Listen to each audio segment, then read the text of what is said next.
it's at least like three faces.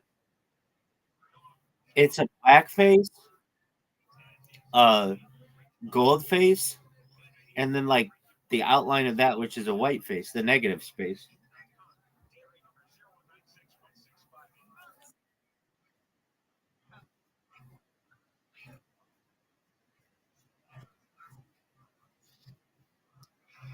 I do because I'm amazing. I count all dimensions. Isn't that baller? What do you do with your Gemini award, Riser?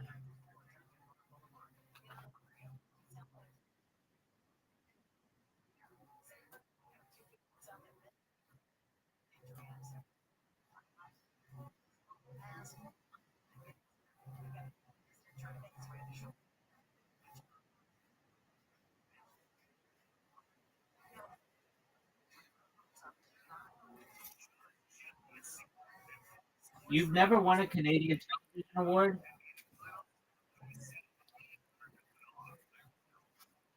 I think that's a shame. I think they should start these things back up. Okay, so what is the equivalent of the Academy had previously invented one-off Boujou awards in 1981? These replaced the ACTRA awards. Yo, dog, what do they win now? Okay, I've got to look this up. And if not, we have to come up with a really good Canadian name for one. Yo, dog, what's the spot of the Gemini Awards for television in Canada?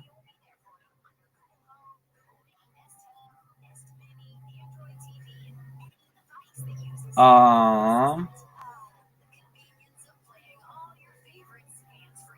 the Canadian Screen Awards took the spot of the Gemini Awards, combining film, TV, and digital media.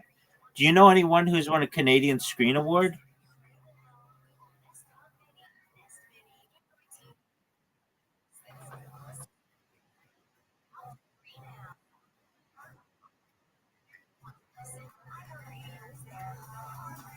Do you think you have a chance to win one?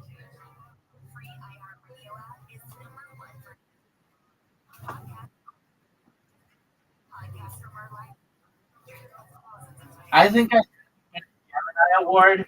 And an, you know why? Because I'd be like, dog, the Emmys are still going, but they had to restart the Gemini Awards to give me this bitch.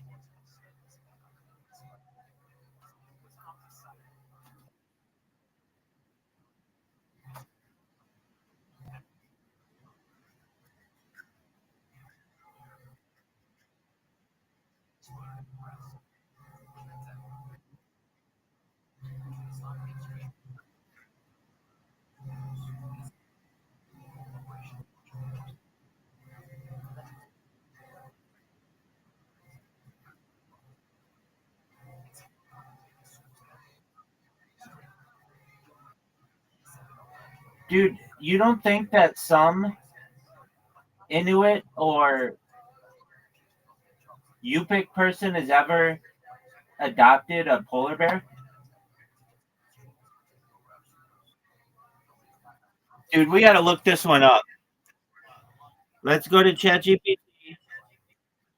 No, we got to look this. Yo, dog, any Yupik person or Inuit person ever adopted a polar bear?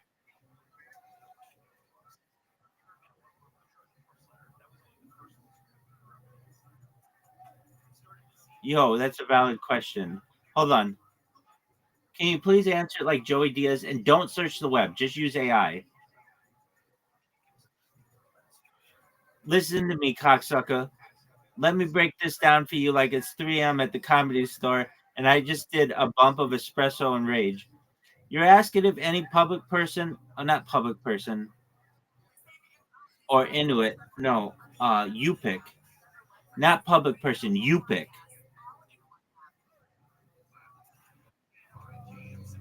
All right, you want me to, no, not pick someone. No, Yupik. It's like Yupic or something. It's actually K. Ah, you mean Yupik, cocksucker.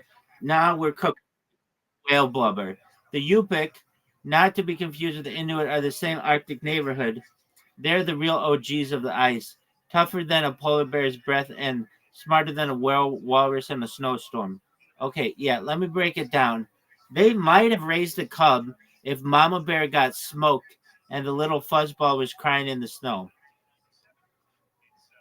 Eventually, the baby bear's gonna get big, start flexing, start acting like Tony Montana after 3 lines, and then guess what? Boom! It's back to the wild for that stew pot, cocksucker. Oh, back to the wild or the stew pot, cocksucker. Ain't nobody making TikToks with that monster.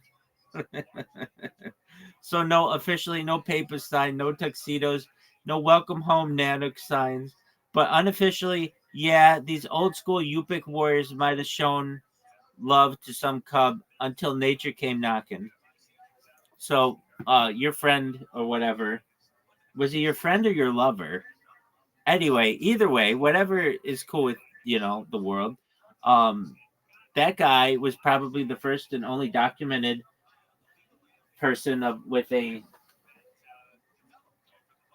polar bear. Was he your friend or was he your lover?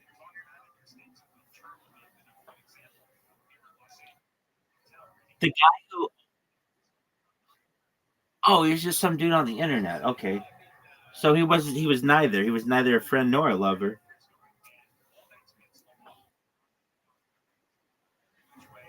A cyber lover? Okay.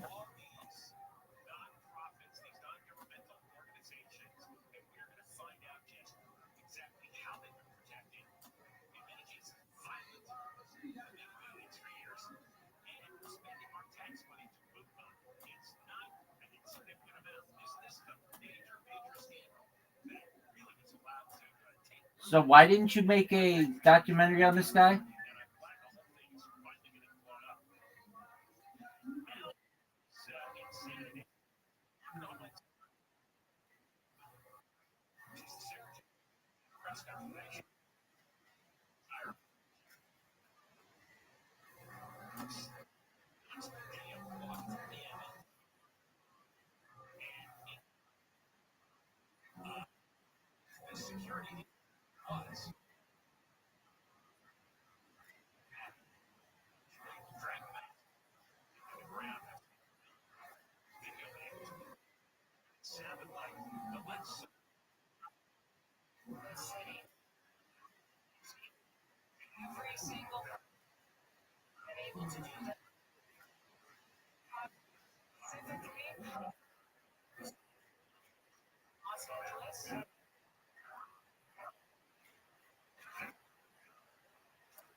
So there is footage of it.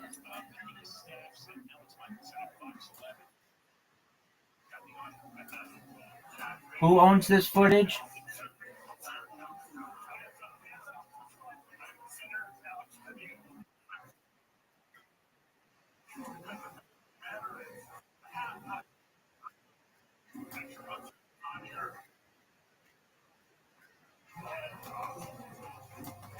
So, like, he has the same amount of evidence as if I said that I had my own polar bear, right?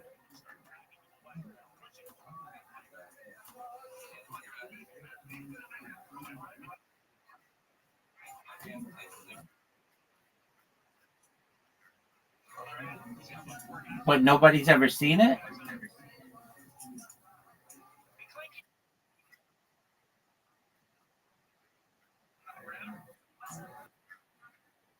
in a vault.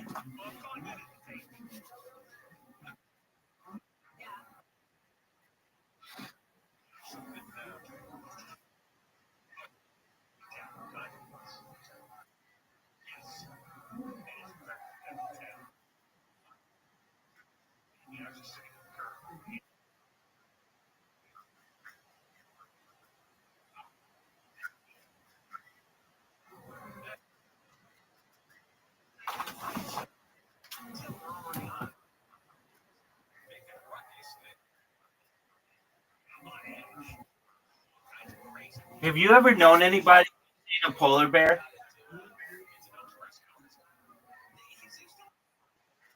Yeah.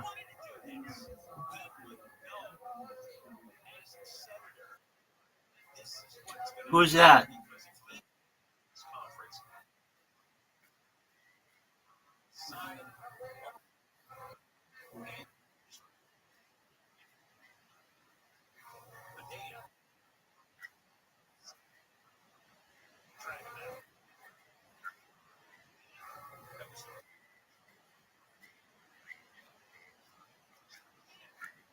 Do you know?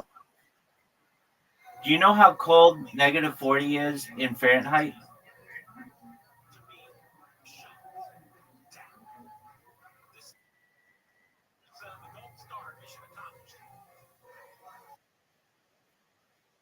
Dog. It's 40, -40 Celsius. Dog. -40 Celsius is also -40 Fahrenheit.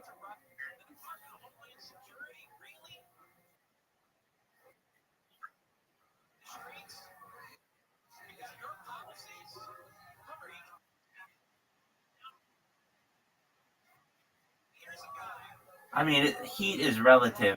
It's like if you're out on, it's a hot day. It's a really hot day.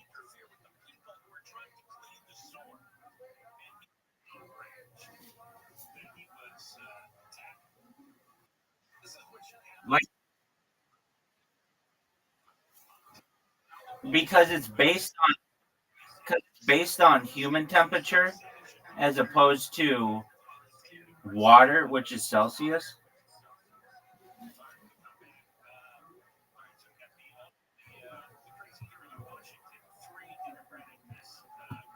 Have I ever told you about my new calendar?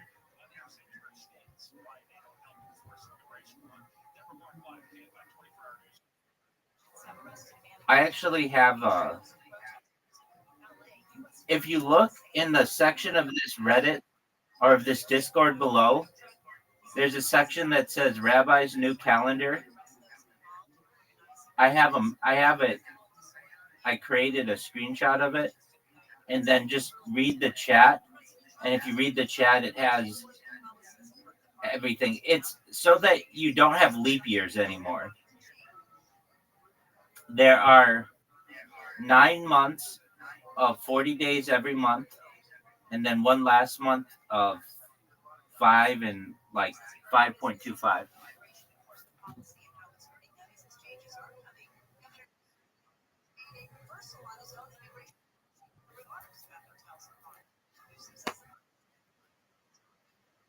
Oh, good question. Just a moment. It's under the section that's it's under the section that says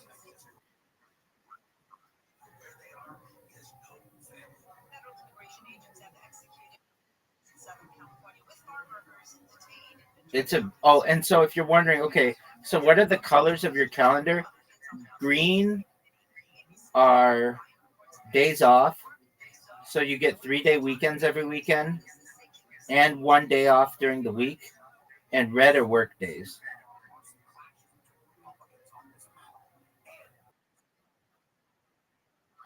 Well, the beige is like pink.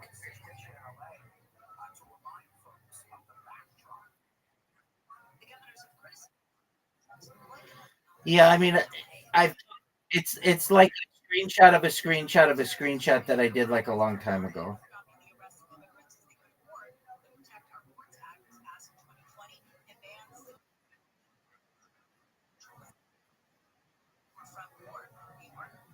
Well, why don't you read the chat, dog?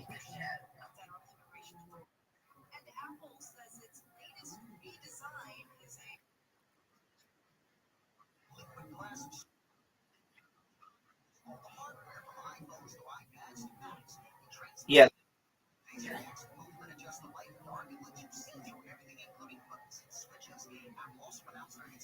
Please read that calendar and let me know.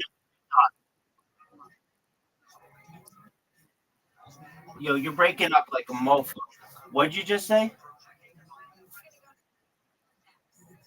You're breaking up like a mofo.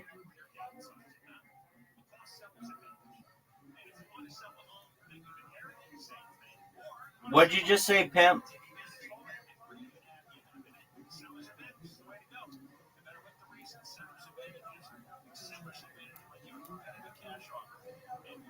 Riser.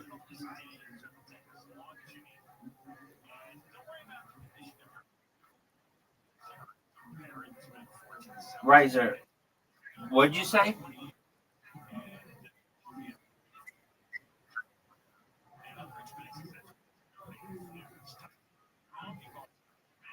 Correct.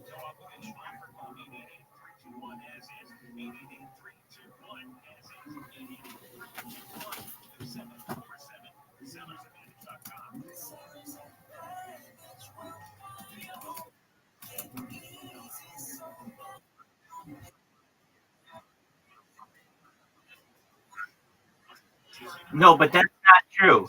That's not true. It's every 4 years unless the year is ends every 400 years. So like the year 2000. Let me get the actual rule. It's so fucking confusing. Everybody thinks, oh, it's every 4 years, but it's not true. Yo, what's the deal with leap years? It's like every 400 years, it's not a leap year or something.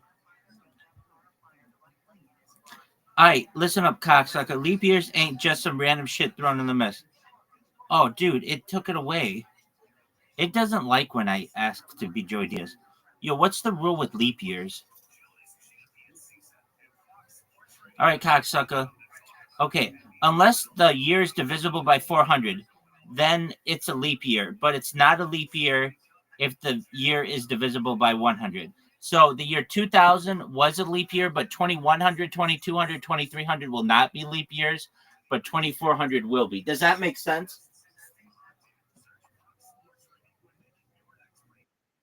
Yeah, but it's super confusing, and you don't have to worry about that with my calendar.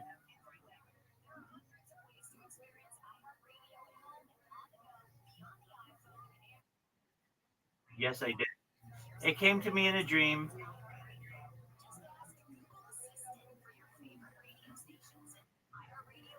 But the reason why it's important is not just because I think it's so great. It's actually really important in terms of traveling far distances. Like how long is a leap year? Well, is it a year that's a leap year, or I'm sorry, not a leap year. How when you're when you are calculating a light year, do you calculate it in terms of 365 days or 366 days? It's actually like a little, it's close to like 365.25, but it's also really important in terms of like budgeting things. Like, for instance, if you're going to have like a just like a budget for a company, well, February only has 28 days, but January has 31 and March has 31, yet they have the same monthly budget. It throws things off. With my calendar, everything's the same every month.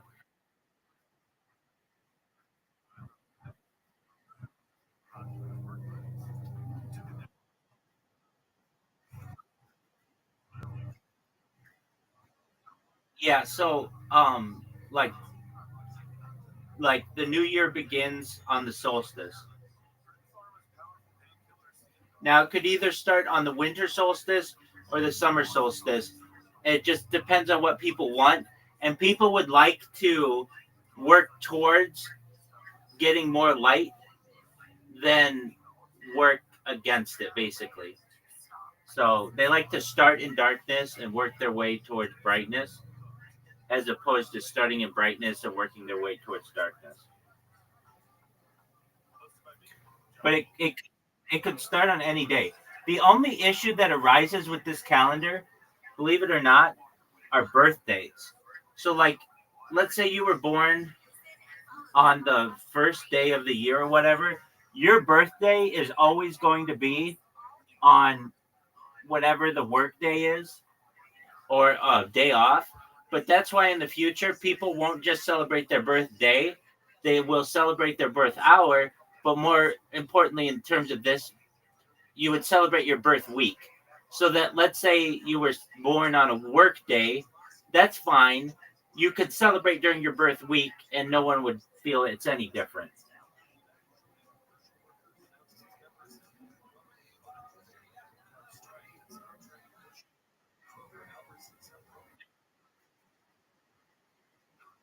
It's becoming more common. So, yeah, you're right. Like, if you're, hey, it's, I'm celebrating my birthday. Oh, is it really your birthday today? No, my birthday is on Monday, but nobody wants to go out on a day, so we're celebrating on Saturday night.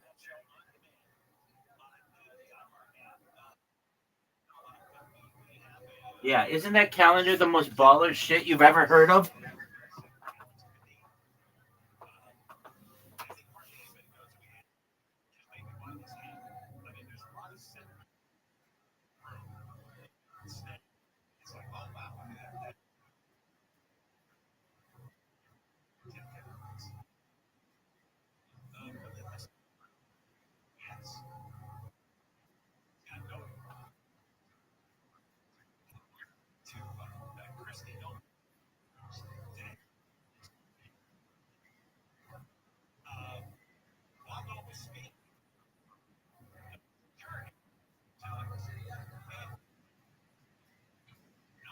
Exactly. And it's a good idea.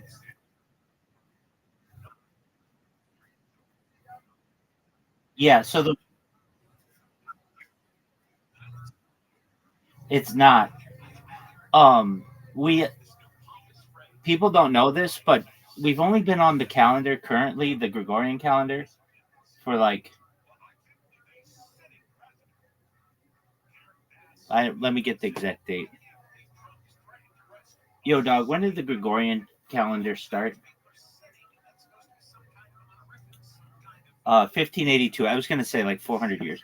Anyway, before then we used the Julian calendar, and I mean the Hebrew calendar is different than all of these. So we already use a different calendar. Like, I mean, like it's really the and my calendar is 16th of Sivan, 5785. Like, it's not Thursday, January 12th, 2025. It's just, I mean, that's just like how we think. So I'm already someone who uses multiple calendars, but like for most people, that's too difficult which to keep track. So the way that you do this, oh, and you should know that the Russians didn't get on the current calendar until the Bolshevik Revolution. So, like, um, and let me get the exact date. Yo, dog, when did the Russians start with the Gregorian calendar? Or, yeah. So 1918 with the Bolshevik Revolution. In fact, what we call the October surprise, um, like, wasn't even October for them. Anyway,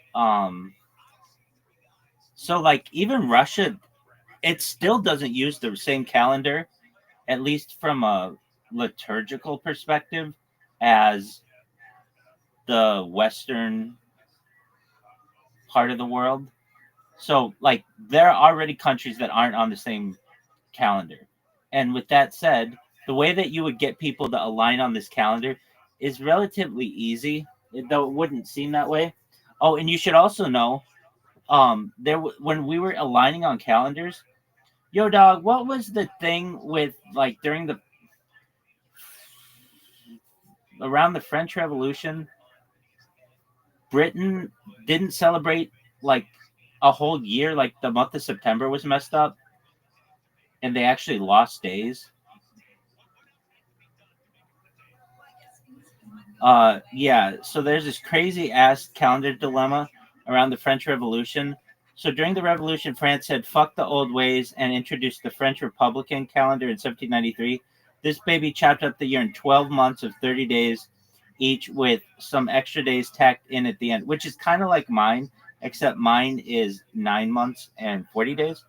Um, Anyway, now Britain, they didn't switch to the French system. They stuck with the Gregorian system, which they'd already adopted in 1752. But here's the kicker. When Britain switched from the Julian to the Gregorian calendar in 1752, they had to skip 11 days to catch up.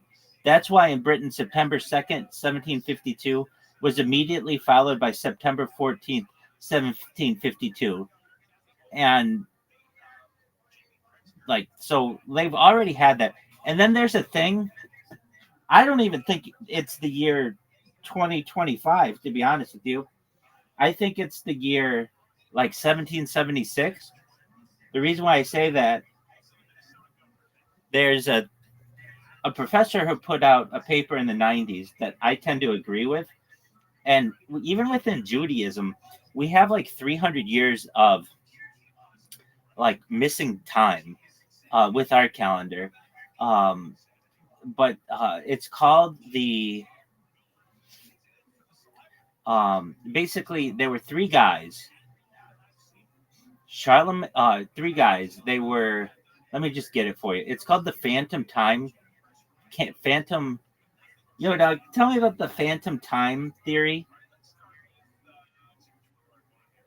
All right, cocksucker, buckle up. It's called the Phantom Time theory. Here's the gist. Some dude named Heribert Ilg came up with this idea that 300 years of history, like between 1614 and 9/11, never actually happened. Yet he claims they were made up, phantom years, and here's why. According to this professor, the Holy Roman Empire Emperor Otto III, Pope Sylvester II, and the Byzantine Emperor all got together and decided that uh, they wanted to make it the year 1000 to legitimize Otto's reign and make history look grander than it really was. So basically, this professor said the early Middle Ages didn't really take place. That means there was no Charlemagne, no early medieval kings, just a big step in the calendar. And I did some research on this, and I mean, like, even within Judaism, we don't have a lot of records of even rabbis during that time. There are some, but they're not as well documented, uh, which means that that lends credence to the fact that there could have been 300 years of our calendar that were just basically made up. And this is reflected to some extent in some carbon dating. Yeah, so that would mean that it's not really the year 2025, but it's closer to like 300 years before now, which is be like 1725 in terms of how many years after the change in calendar of Caesar Augustus of the Roman Empire. Isn't that a lot? So, but getting back to your question. So, how do you get everybody to change a calendar? Well, you first have to make everybody aware that we've already had this and people survived, so you can survive this one. And the way that you do it is you convince companies that, hey, you want to switch to this calendar. And the reason why is you're going to have people working 6 days a week, and you can actually basically, I mean, make them work a little bit longer days during the week so that they get a week off during the week and a 3-day weekend. It's going to be easier to convince people. So, what hours would they work? Instead of working like 9 to 5, which no one really works, but they talk about, you'd have them work like 8 to 6, like 2 hours extra, but it's only like 3 days, and then you get a day off in the middle. and then you have them do it another 3 days, and then they get a 3-day weekend every weekend. And that means that their holidays are always going to be the same kind of days. So like what? It'll never be like, what's a day that, like, okay, like Thanksgiving. Well, Thanksgiving's always on a Thursday, but you never know, like, it's like always like the last Thursday of the month of November, but you don't know what day it's going to be, like what the date is going to be, because it always fluctuates. With this calendar, you could always be like, Thanksgiving is going to be on whatever the month is, the 11th, or on my calendar, like it'd be like the 8th month on the 6th every single time, like no matter what. And it's easier for planning things. It's much easier from a business perspective. So once businesses are on board with it, they just tell their employees, this is the schedule that we're going to start using. Now, for the average person, they're going to be like, well, I'm used to my calendar, and that's fine. We have phones and things, like my phone, it gives me multiple calendars. Everybody's phone does if you want it to. So you just have it work on multiple calendars. So what will happen is, like, a generation will be using the traditional Gregorian calendar, but then they'll have a children, and those children will be using my newer calendar. And then eventually they'll have children, and then everybody will just be using the new calendar. Within a generation, no one will be using the old calendar. And that's what has happened in the past. No one's using the French Revolution calendar, even though it was once very popular in an area of Europe, or the Julian calendar, unless you are from Russia. Nobody's using the Julian calendar anymore, unless you're from Russia. And basically, that's just like a religious thing of the people who are using it. So because of these reasons, it's within just like 1 or 2 generations it gets adopted, and then everything will be aligned. Now, the reason why I want this is because I have a bigger plan for it. I want everybody to go to the decimal system. And what do I mean by this? That means the metric system. But even the meter, when I go viral, like, a lot of things are going to change. At least I've thought about. And this isn't like, these are just things that came to me in the stream, and they make a lot of sense. So, like, the meter. Do you know how long a meter is? It's like, like 3.5 feet or something like that. Well, guess what? The meter is going to have to change. When they developed what the meter was during the French Revolution, it was supposed to be a million of the way from the North Pole to the equator, which is great. So that's a meter. But what actually ended up turning out is they did the measurement incorrectly. So instead of it being around the world 40,000 kilometers, it actually turns out to be 40,040 kilometers, which means that the average meter will extend like a little bit. Yo, dog, what's the uh, circumference of the Earth? Isn't it like a little more than 40,000 kilometers?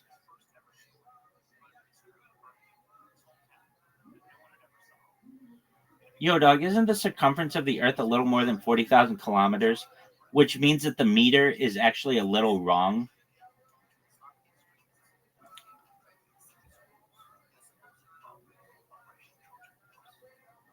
Answer my fucking question. Yo, you're onto some real deep shit now, cocksucker.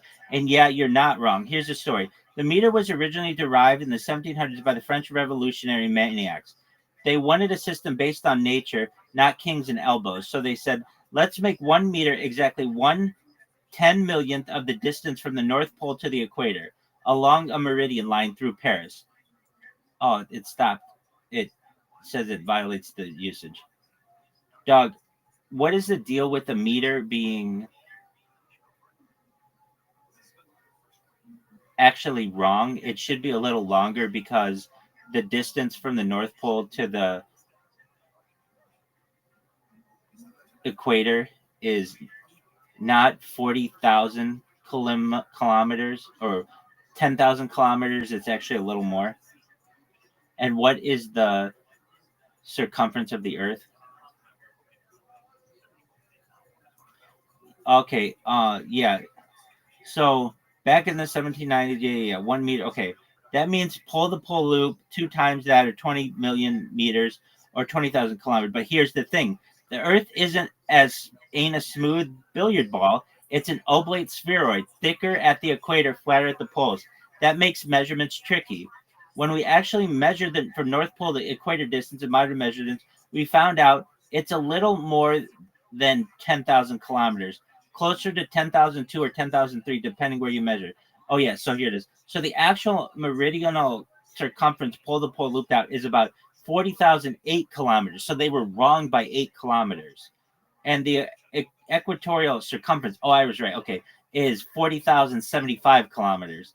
All right. So, yeah, if you go strictly by the original 1 of 10 millionth rule, then the meter should have been just a smidge longer to match nature perfectly.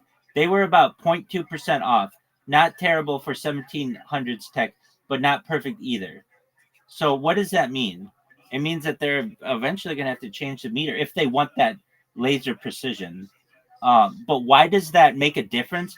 Because when you're talking about like light years and shit, the distance light travels in a second is needs to be exact. It needs to be really, really specific. And with that said, the United States and the UK and Burma or Myanmar are the only countries that still strictly, well, the United States really and Myanmar are the ones that use an imperial system. And the reason why we don't use the metric system, it's just been a rejection. There's been the argument that it would be too expensive to like, redo all of the equipment in an industrial setting to be metric. We're still using the imperial system, which is fine. But you could just say that any new equipment that's created needs to be in metric system. And a lot of stuff's in metric anyway. Okay, so how do you get the American public to get on the metric system? You explain to them that they've already been using a flourishing metric system in America's inner city with the drug system. That joke alone will get people interested in it. And then you explain that it's just easier. You don't know like how many feet are in a mile.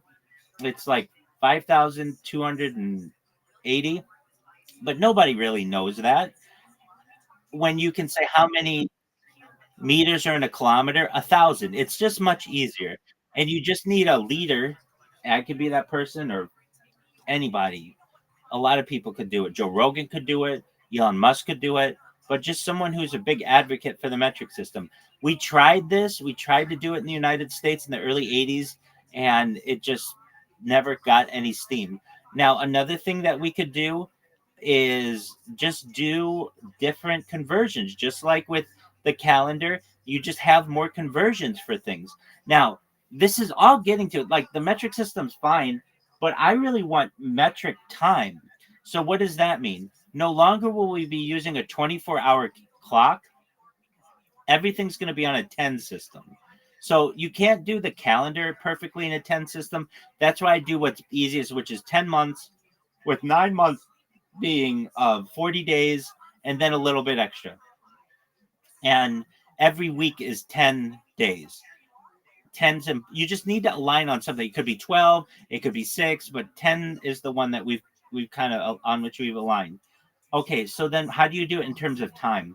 I used to work at a financial institution, and when we had our time cards, I always noticed that they weren't the minute part wasn't on like a 60-minute clock. It was on 100-minute clock, or not minutes, but they were called, it's called decimal time. And I always thought, well, why can't you do that with a normal clock?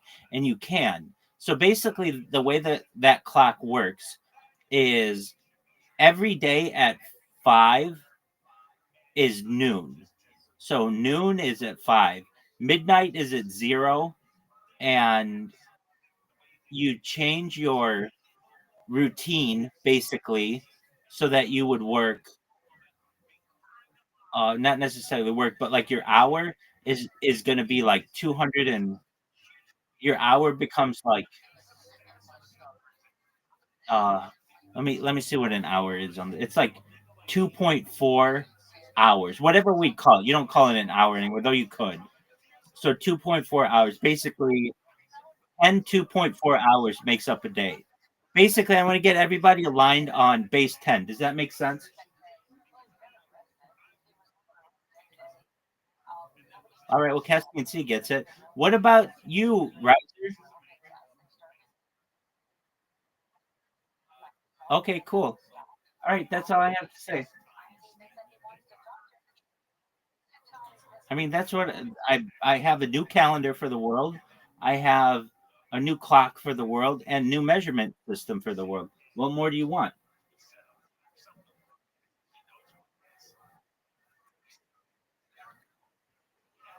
I think,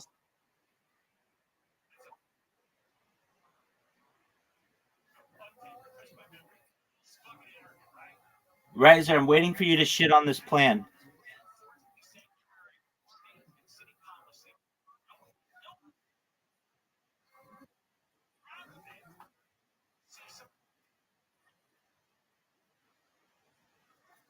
Well, yeah, but the metric system has to change a little bit because you have to make the meter a little bit longer. And so I mean everybody will still use the metric system and it won't really change things because your eye couldn't perceive how much longer the meter becomes. But it is important in terms of light years and stuff like that.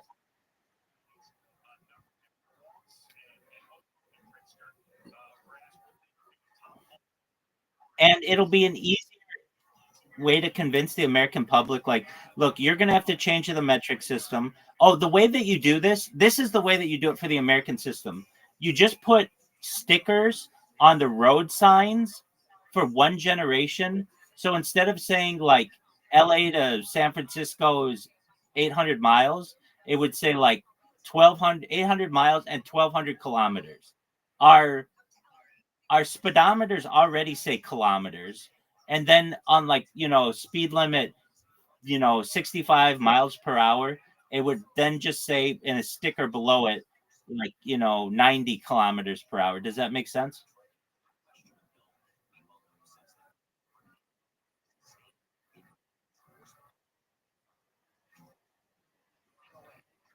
Exactly. And then whenever you need new road signs, then you just only put the metric system on it.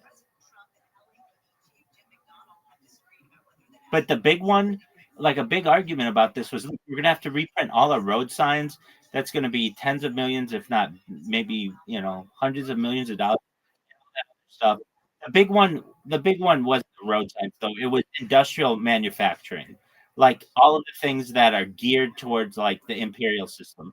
But with a generation or two, most of that stuff can be changed.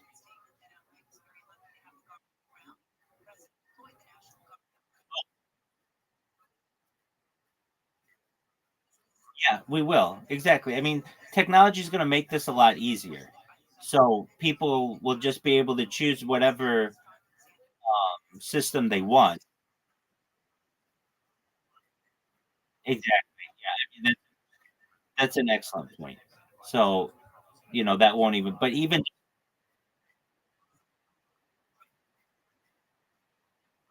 oh, people will still be interested to see how far.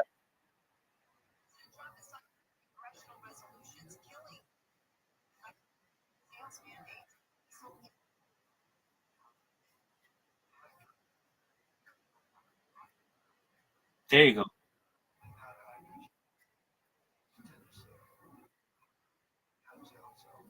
Okay.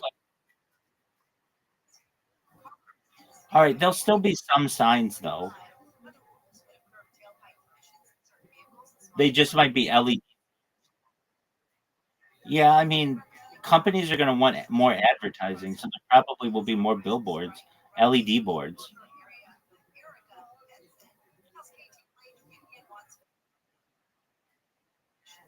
There'll be projectors.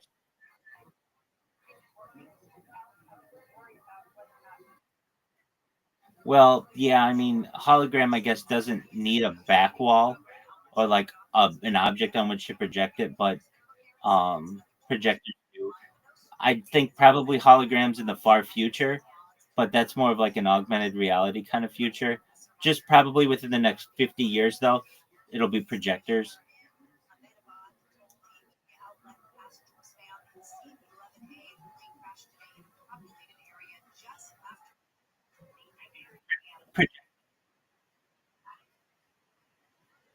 Yeah, about that. Yeah, we're getting rid of time zones, at least with my calendar, and people will be okay with that. They'll see the way that I live my life, and it's like they'll see like, okay, it's fine if we just need like a point, like we can use the um Greenwich system, that's fine. But basically, there are already countries like China doesn't use a time zone system, and they make it work. So billions of people on this planet already don't use time zones, so it's not even that big of a conversion. And time zones have only been a thing. Time zones were only really invented with the adoption of the railroad system. Before the railroad system, you would never need time zones because it's like nobody was traveling that quickly that it was making that big of a difference. It was only once railroad came to be a thing that it was like people were traveling from one place to another and their times were off. But before then, it wasn't an issue here on Earth. So we've only been using time zones for like really like 170 years or so.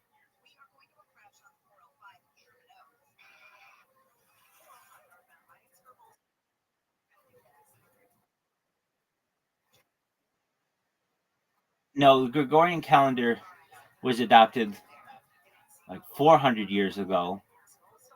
At least in England, it was adopted like 270 years ago. And then, or more than that, 200 and almost 300 years ago. And then the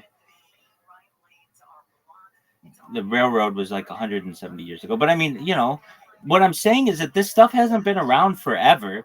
And when you teach people, like, it's not like everybody's been doing, like, especially the calendar is the big one for me. I would be like, oh well, we've been using the calendar since forever. No, it hasn't been that consistent. And not only that, but we lost 11 days. Anyone in the British Empire, um, in the 1700s. So, like, who really knows what day it is?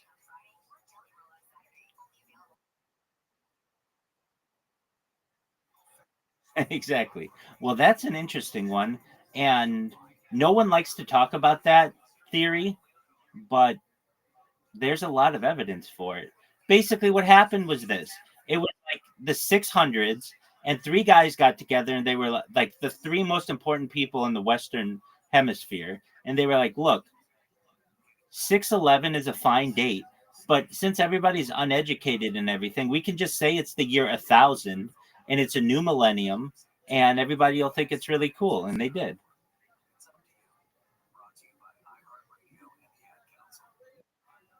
That's why. That's why when we hear about the Dark Ages, there's not a lot of like history in that. And additionally, if you look at like architecture, there isn't like any major architectural change between the end of the Roman Empire and the beginning of the medieval times. It's like you would expect there to be more changes, and there aren't.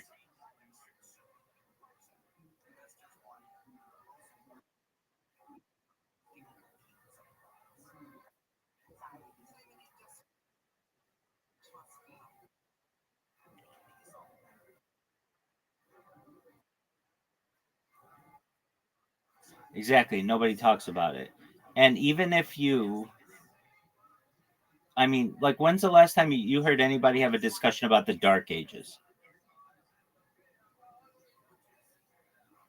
They'll talk about the Renaissance, they'll talk about the Middle Ages, but the Dark Ages, it kind of just gets glossed over with like the fall of Rome in 476 and the beginnings of Islam in like 611. Like nobody really gets into like what was going on in 800.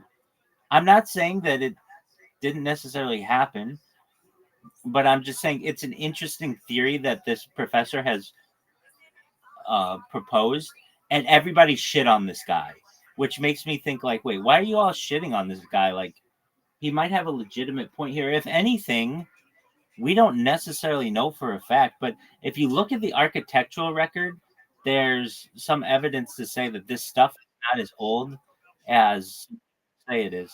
Excellent. which which would mean, oh, on the time zone.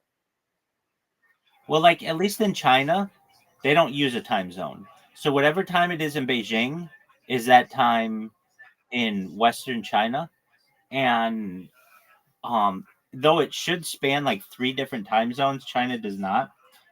Now in the United States, or the way that this would work in the world, so like right now it's 2:11 p.m. and we will just see ourselves. We'll just use UTC basically, but whatever time it is UTC, it would be that time everywhere in the world. Where this gets messed up is when you say like, "Oh, it's noon here." Well, wherever it's noon, everybody thinks that the sun is like in, the height of the sky. It'll just be some places noon will be dark, and that'll be fine.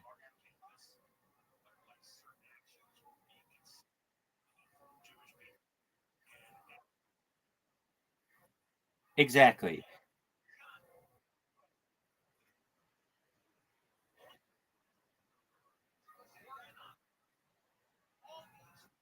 No, it makes it easier because you just say, especially like, man, I've worked in on international teams, and getting the time zones is a lot of issues. Exactly. Exactly. I'll see you at 6 o'clock. Okay, great. And then we're already at 6 o'clock, as opposed to like, well, that's 8 hours UTC and it's 11 hours UTC. All that bullshit that you go through. So we would go to work every day at, it might be like 2 a.m. Okay, that's fine. That's just how it works. Welcome, Aki. How you living, pimp?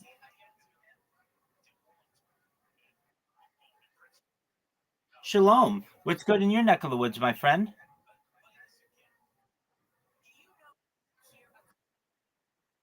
Dog, I've been live streaming for the last 3.5 years, my friend. Aki, do you mind if I tell you about myself?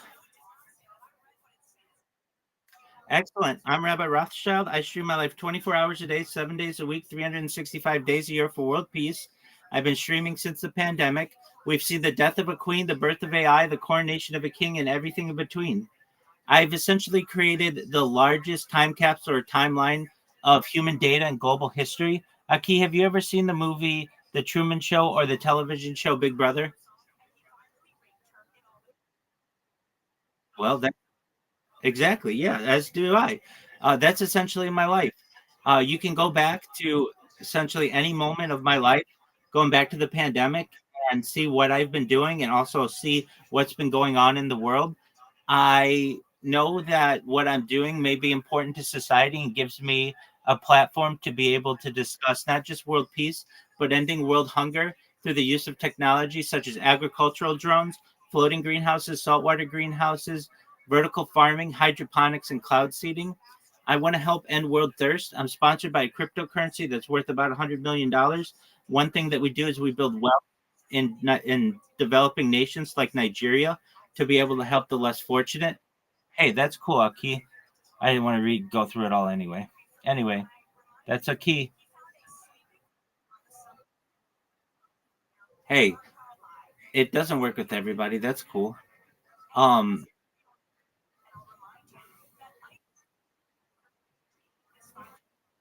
Exactly. Here we are talking about really good ideas. I mean, I think it's a really good idea to get everybody aligned on their clocks. And oh yeah, that'll be the other thing. We won't be using the same like 24-hour clock. So it'll just be like more understandable, be like, okay, we're gonna all meet at 3. And it's no longer AM PM. It'll just be 8. You don't even have to say anything else. Okay, see you at 8. And we'll just all know what 8 is. And in some places of the world, it'll be 8 will be when the sun is out, and some places it'll be when the sun is down, and that won't really matter. And it really,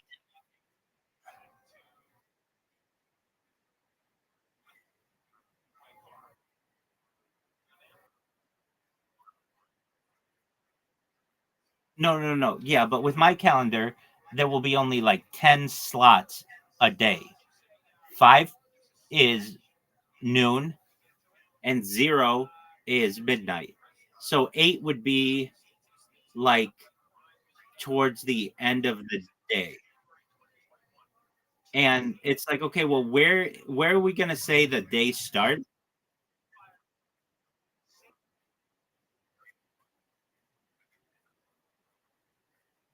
No, no, it goes to 10. Everything's on tens.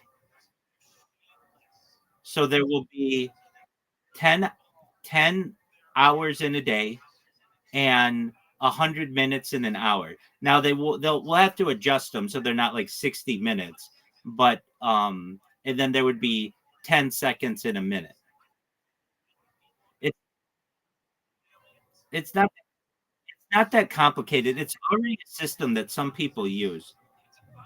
Yo, dog, what's the 10 time system? It's like decimal time or something, where the whole day is just 10 hours. Yo, my man, you're talking about the revolutionary wild ass time system, decimal time, straight out of the French Revolution. So they already did this during the French Revolution when dudes were shaving off wigs and chopping heads, trying to make time itself more logical.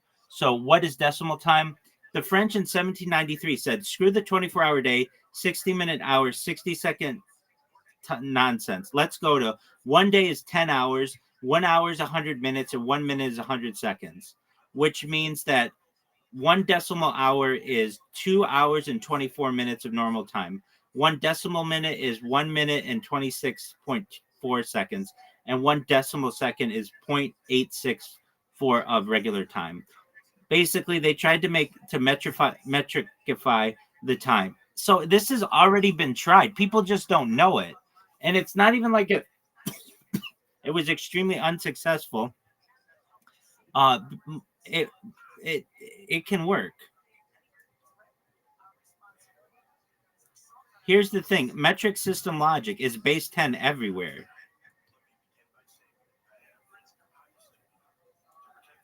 So this isn't like all that strange. See, the thing is that made it difficult to do during the French Revolution are the conversions. But we have computers to do the conversions for us now. So that gets rid of most of the issues. Does that make sense? And if you want to continue to use if you want to continue to use it, pardon me.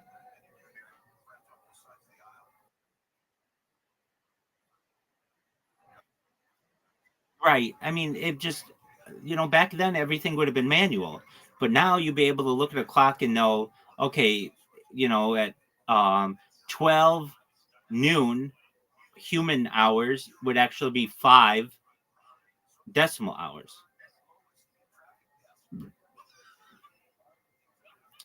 The reason why this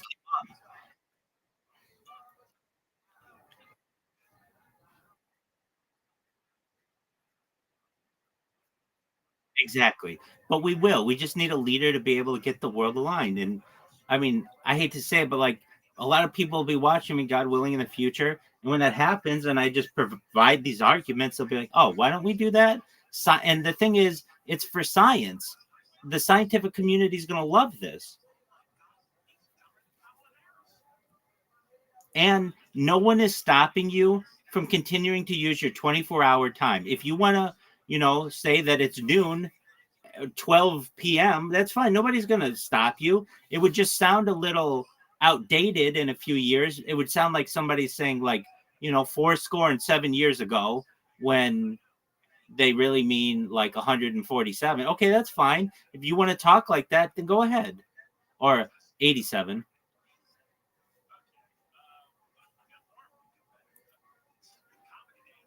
Make sense? Exactly.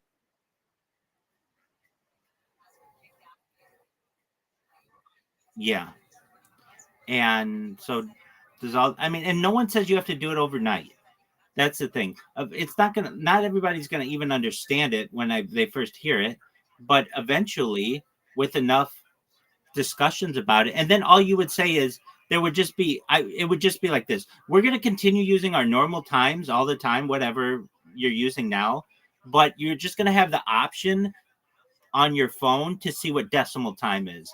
And more people will be using it. And then, younger generations will be taught it. And then it'll be like, oh, okay. Well, we use decimal time. It's easier. I mean, think about how much easier it is in terms of like adding and subtracting hours.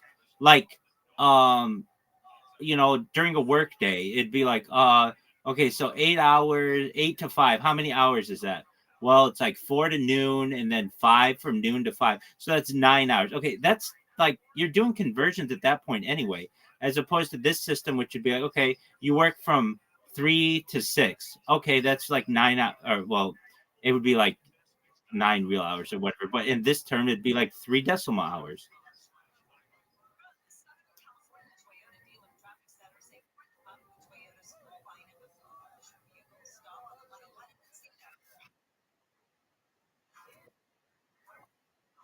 Well, I can tell you this. I was paid in decimal hours at this financial institution, and it made it a lot easier when they were calculating your time. Now they didn't do the whole out all the hours this way. They just did the minutes this way, but it made it easier for the people who would keep track of your time card. And when you would punch in, it would punch in on the um like the tenth of the every tenth of a second or whatever. Like I, whatever. It was like 0.86 uh, of a second or something like that. There was some conversion. But when you were adding up how much time everybody worked, it made it a lot easier because you weren't working on like a 60-minute deal. It was 100 seconds. It was easier to pay people basically. And so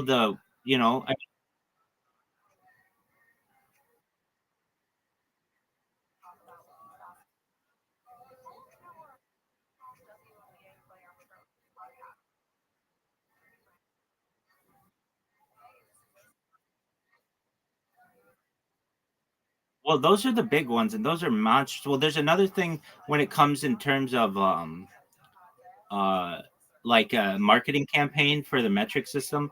So for the United States, it'll be like, look, nobody wants to change. We get it. Change is difficult, but this will help the world come together. And the rest of the world is going to have to change as well because they have to change their meter just a little bit. So it really means everybody's going to have to change. It's like the idea when you have a little kid who doesn't want to do something, but they see their older sibling also has to do something, even though it may not be as significant, they feel like everybody's involved then. Um, the calendar's a big one. The time, yeah, there's okay. Well, okay, in terms of lengths or distances.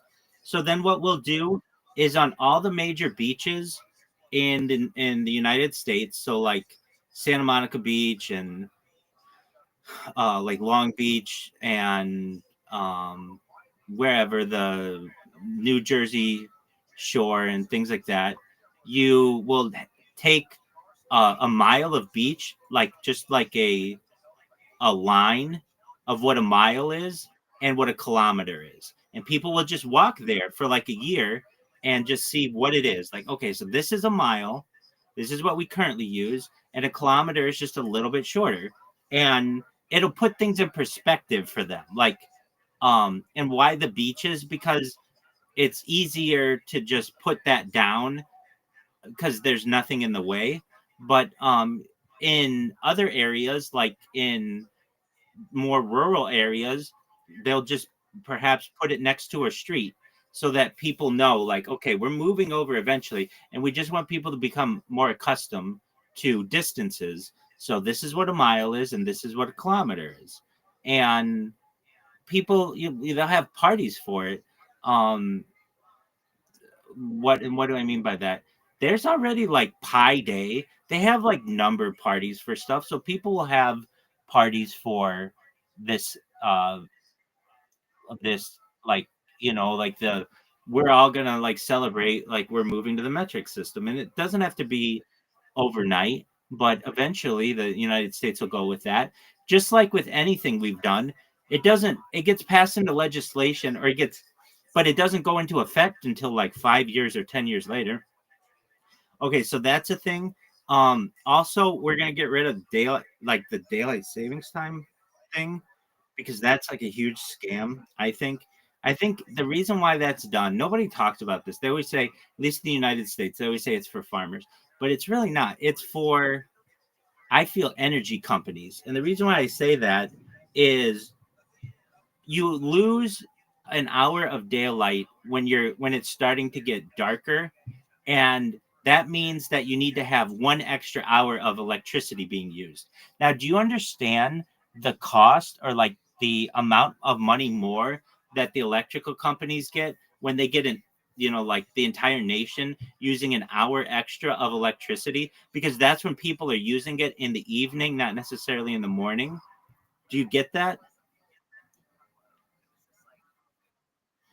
Exactly. So, um, we're just gonna go away from that. And it also kills a bunch of people every year, and it causes issues with people's circadian rhythms. So, that's one that we could get rid of, and it's already been discussed. That's easier to do than all of the things that I've said. Easier than decimal time, easier than the metric system, because that's already been proposed, and some states already do that, like Arizona does it. Some other states just don't change, and that would be fine. Okay, so we changed the calendar.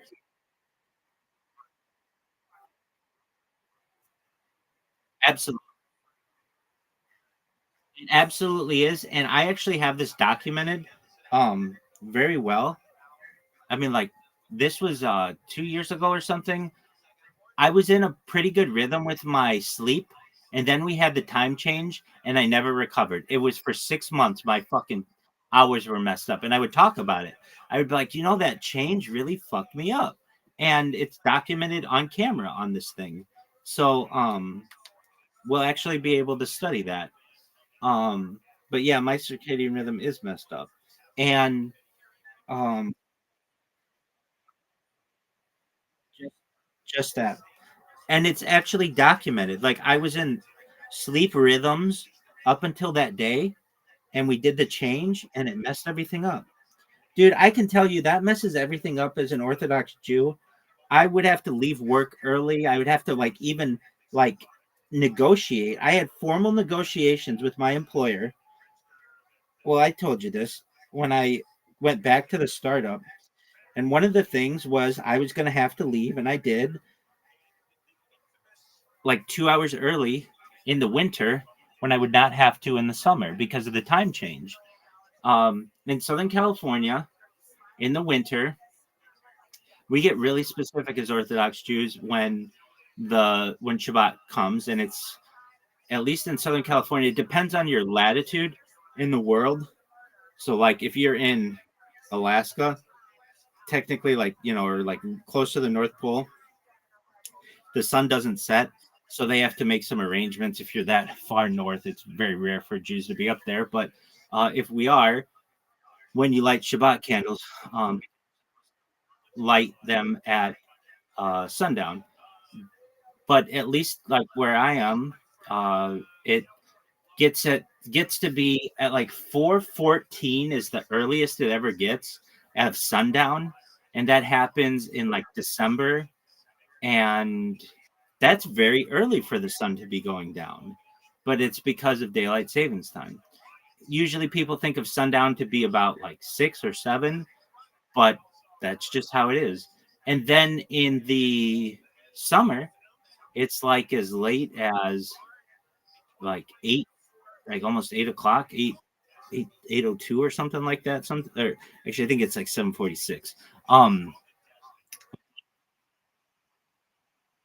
it does depend. And then, but what I'm saying is, it it causes a lot of issues. I mean, at least from a personal standpoint. Now, I know that this is a small minority of the population who's only worried about this, but it will have a major effect on society as well. And the big one is how much energy that we use.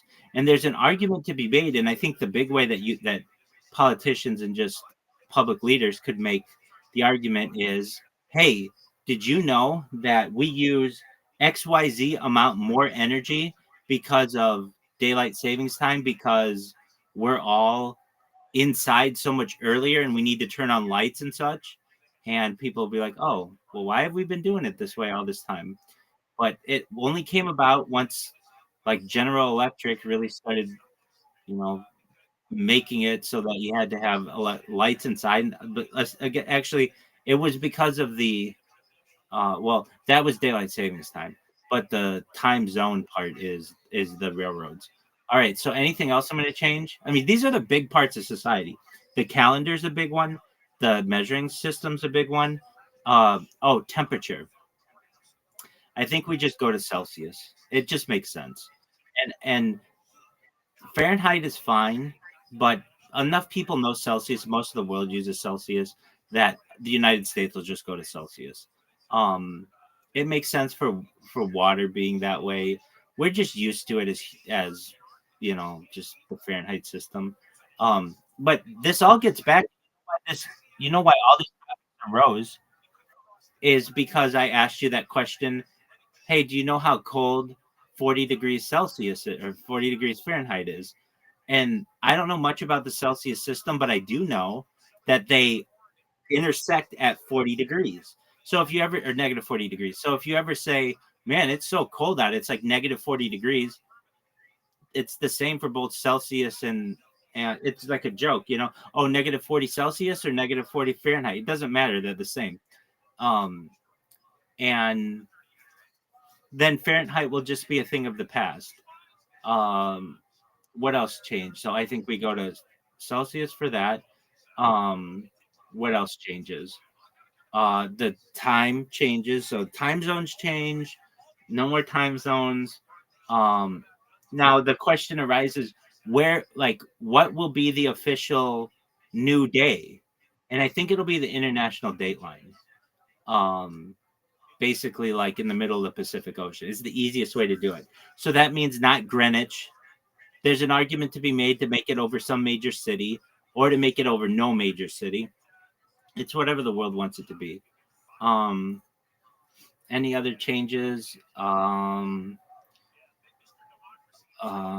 Yeah, the calendar, I believe, will.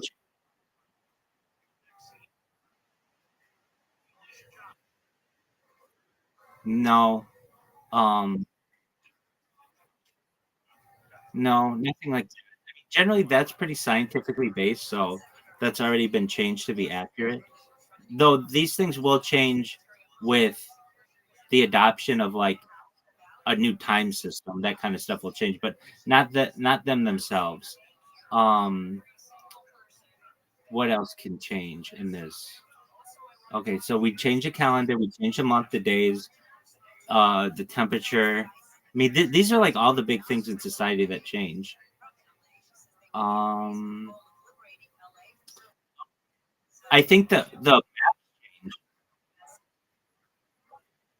I think the maps change, meaning like in the future, globes are shown upside down, just like that Brazilian map. Why?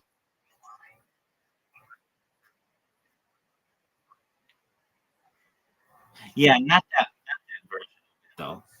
Um, what what else changes? Um,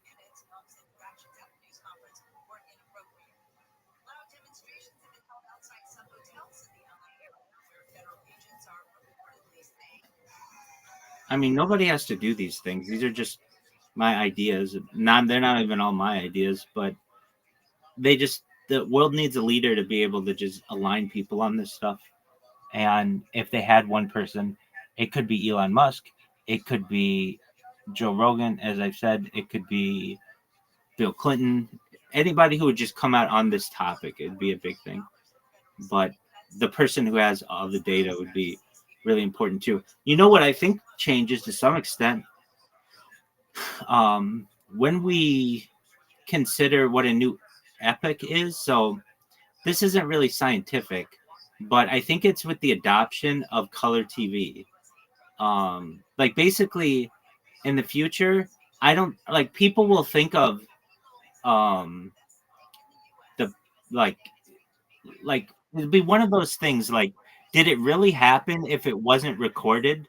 Like if it wasn't on TV or wasn't on video, did it really even happen? Like video legitimizes a lot of things. Like, okay, we know that XYZ happened or whatever because it was on camera, and the adoption of colored television would be really big.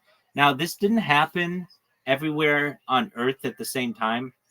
In the United States, it happened in 1958, but like in Australia, it happened in 1975. But I think 1972 or 1971, 1970, something like that, will be seen as like a big date when the world basically started to align on color television. And so we'll have this record of stuff that happened that was on television. And the stuff before that will just be seen as like, well, we think it happened, but we don't know. It wasn't ever documented that well. Basically, television is going to change things, or has already. Just video changed things. What else? You get Take care, my friend.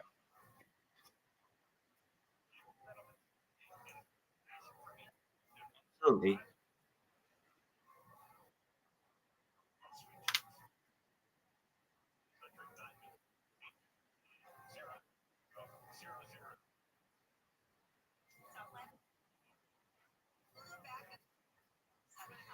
Peace, big dog.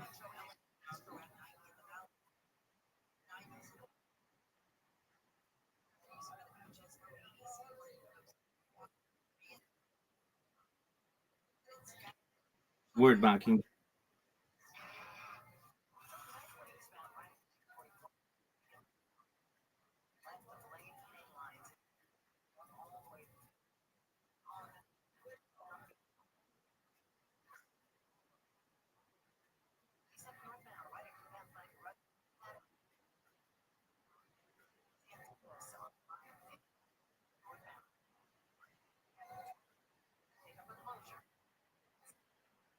You pick toothpick.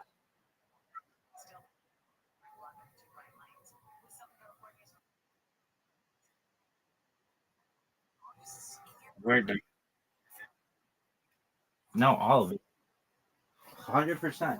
We love those people.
Peace.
They've got 100,000 cases already collected.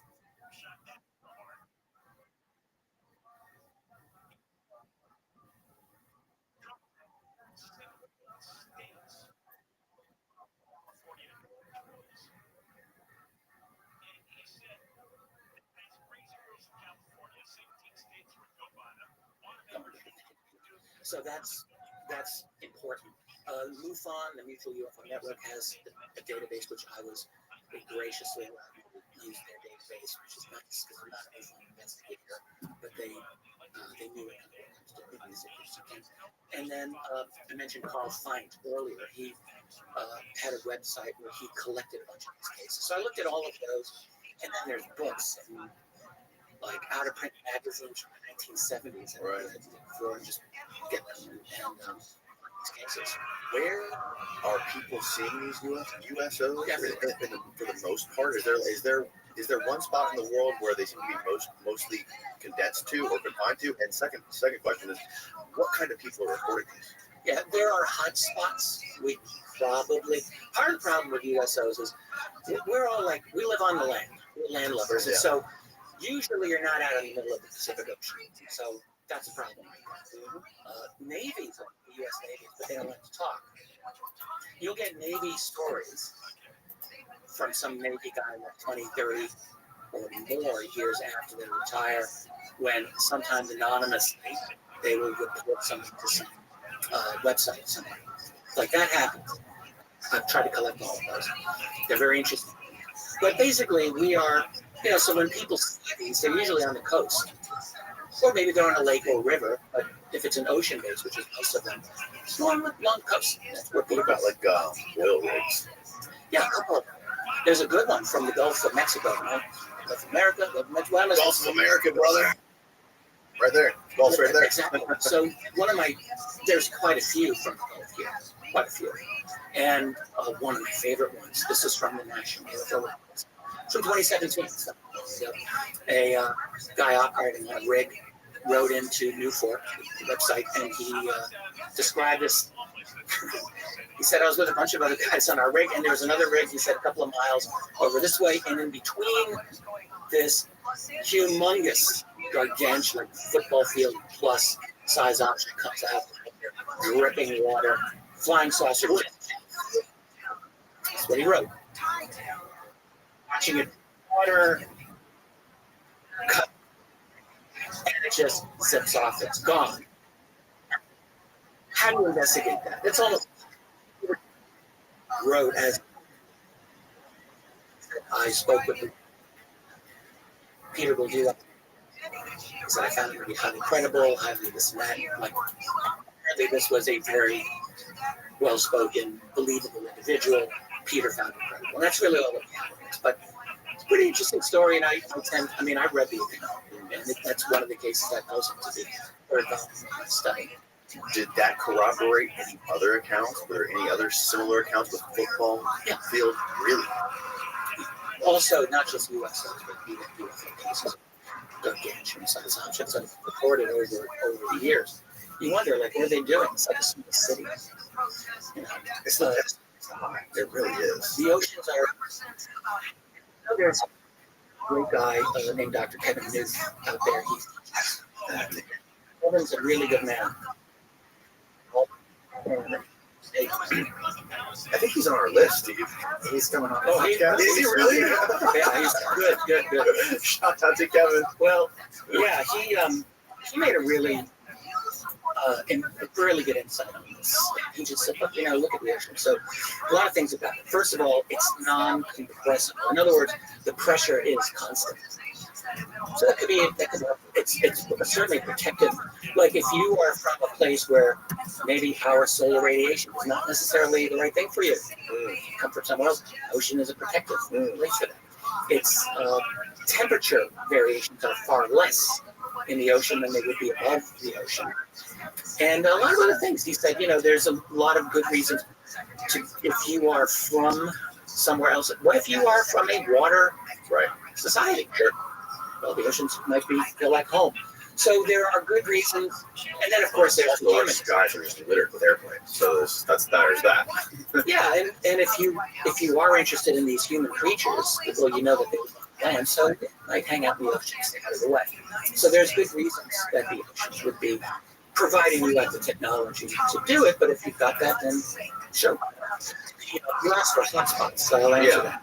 One is Puerto Rico, and particularly, I think all are in Puerto Rico, but especially the east, west, and northern coasts. The southern coast, yeah, but I think I just haven't found as many. But along the you get Aguadilla, or you go out to the east, the U.S. Navy's got a big presence. There's a lot of roads there facing the island. There's a lot of activity there. But north of the island, you've got the Great Puerto Rico Trench, which goes almost 30,000 feet down. It's like super deep. And we cannot. But there are, I'm sorry, how do you use that? about 29,000 feet, I think maybe close to 30,000 feet. So you're talking You find a map almost 6 miles down. It's not quite as deep as the Mariana Trench in the Pacific, but it's close. And it's quite large, several hundred miles. So you have, there are a number of pretty good cases from that area. He's showing something up. and who is reporting these cases? Not Lydia. Or around Puerto Rico. Aguadilla, yeah, that's not exactly at the trench, but it's not that far from it, I guess. Or around this area, roughly. The cases go, good Puerto Rico trench cases go back to the early 60s that I found, maybe even in the 50s, but they really start to collect in the 60s, early 1960s. Gosh, there's some good Aguadilla cases from the 70s and 80s and 90s and the 2000s. I think I've got them throughout. There's quite a few interesting ones. There's a picture on that Puerto Rico trench. Go to that one. Left of that. Top left. Yeah, right there. Blow that up so you can see it. Oh, wow. Tilted. So that is on, is that northeast, south? Is that oriented the right way or is that the reverse? It's Northern plate is over here. yeah, So that north is to the right. correct. And that would mean that Aguadilla is where? On the top left. Top left. Top right. Okay, I see. We got it. Yeah, that gets really deep right there. Yeah. It's super, extremely deep. Are there military people that are reporting any of this stuff? Yes. Well, reporting is a hard way to put it. So, years after the fact, it comes these stories, from all over the place. Yeah. So Puerto Rico is one hotspot. We hear a lot talk about California's Catalina Island. Oh, yes. Near LA there. Absolutely. The entire Atlantic seaboard of the United States going into Canada. Florida, where we are, is extremely, very, very active on all sides of the Really? Florida. Absolutely. But going all the way up the eastern West Coast. But then here's the problem with this. So USOs, just like UFOs or UAP now, very US dominated in terms of reporting. Americans report this stuff way more. See, well, we have better reporting infrastructure. We've got MUFON, we've got the National UFO Reporting Center, and so we're able to get these other regions of the world. I don't really think that they have the same infrastructure for collecting these cases. It's hard. Now, there are some areas, the Italian researchers have collected a lot. They do a lot of very good work out there. And you get some good cases out by Norway and Britain, absolutely. What about South America? Yeah, South America, there's good. I mean, I would have tended to think I'd find more because you kind of know there's a lot of activity going on in South America. And there's a decent number of USO cases, yeah. So down by Buenos Aires, Argentina, also all along Brazil. Brazil's got a lot. Brazil's got a crazy history, just in general of UFOs. Yes, absolutely. I recently learned about that Jacques Vallée book where there was a massacre. Polaris. Yeah. Yes, at the Amazon Delta reaching out to the Atlantic Ocean in the late 70s. Yes. And there's a lot of those that are genuine USO cases. So many of those were seen in the water, coming out of the water, entering the water. That's an incredibly ecologically important area of this world. I mean, it's the most massive amount of water flow, I think, going into the ocean. The Amazon. Yeah, it's massive. This is incredibly ecologically important estuary where you've got it's just very important. So maybe there's part of that's going on. Maybe they're interested in that. But anyway, yeah, there were some cases in the late 70s there where people were killed and severely injured by these objects. And definitely appears to be the case. Yeah, there's a lot. It seemed like the way it was described to me was like there, it seemed like a slaughter of people, or at least a lot of people being murdered in not a kind way by something. Yeah, and in fact, there are claims that this type of thing goes on to this day, not necessarily in that specific region, but other parts of South America. I've heard recently. Quite. There's a gentleman I know named Reno. I really liked him. Where the hell is it? Peru? Maybe. Anyway, just in the last few years, some very bizarre cases, a lot of human mutilation type cases that he was looking to. I wish I could. These are with. I wish I could remember this a little bit better than I did. Are these with indigenous people, or are these with sophisticated, like English speaking?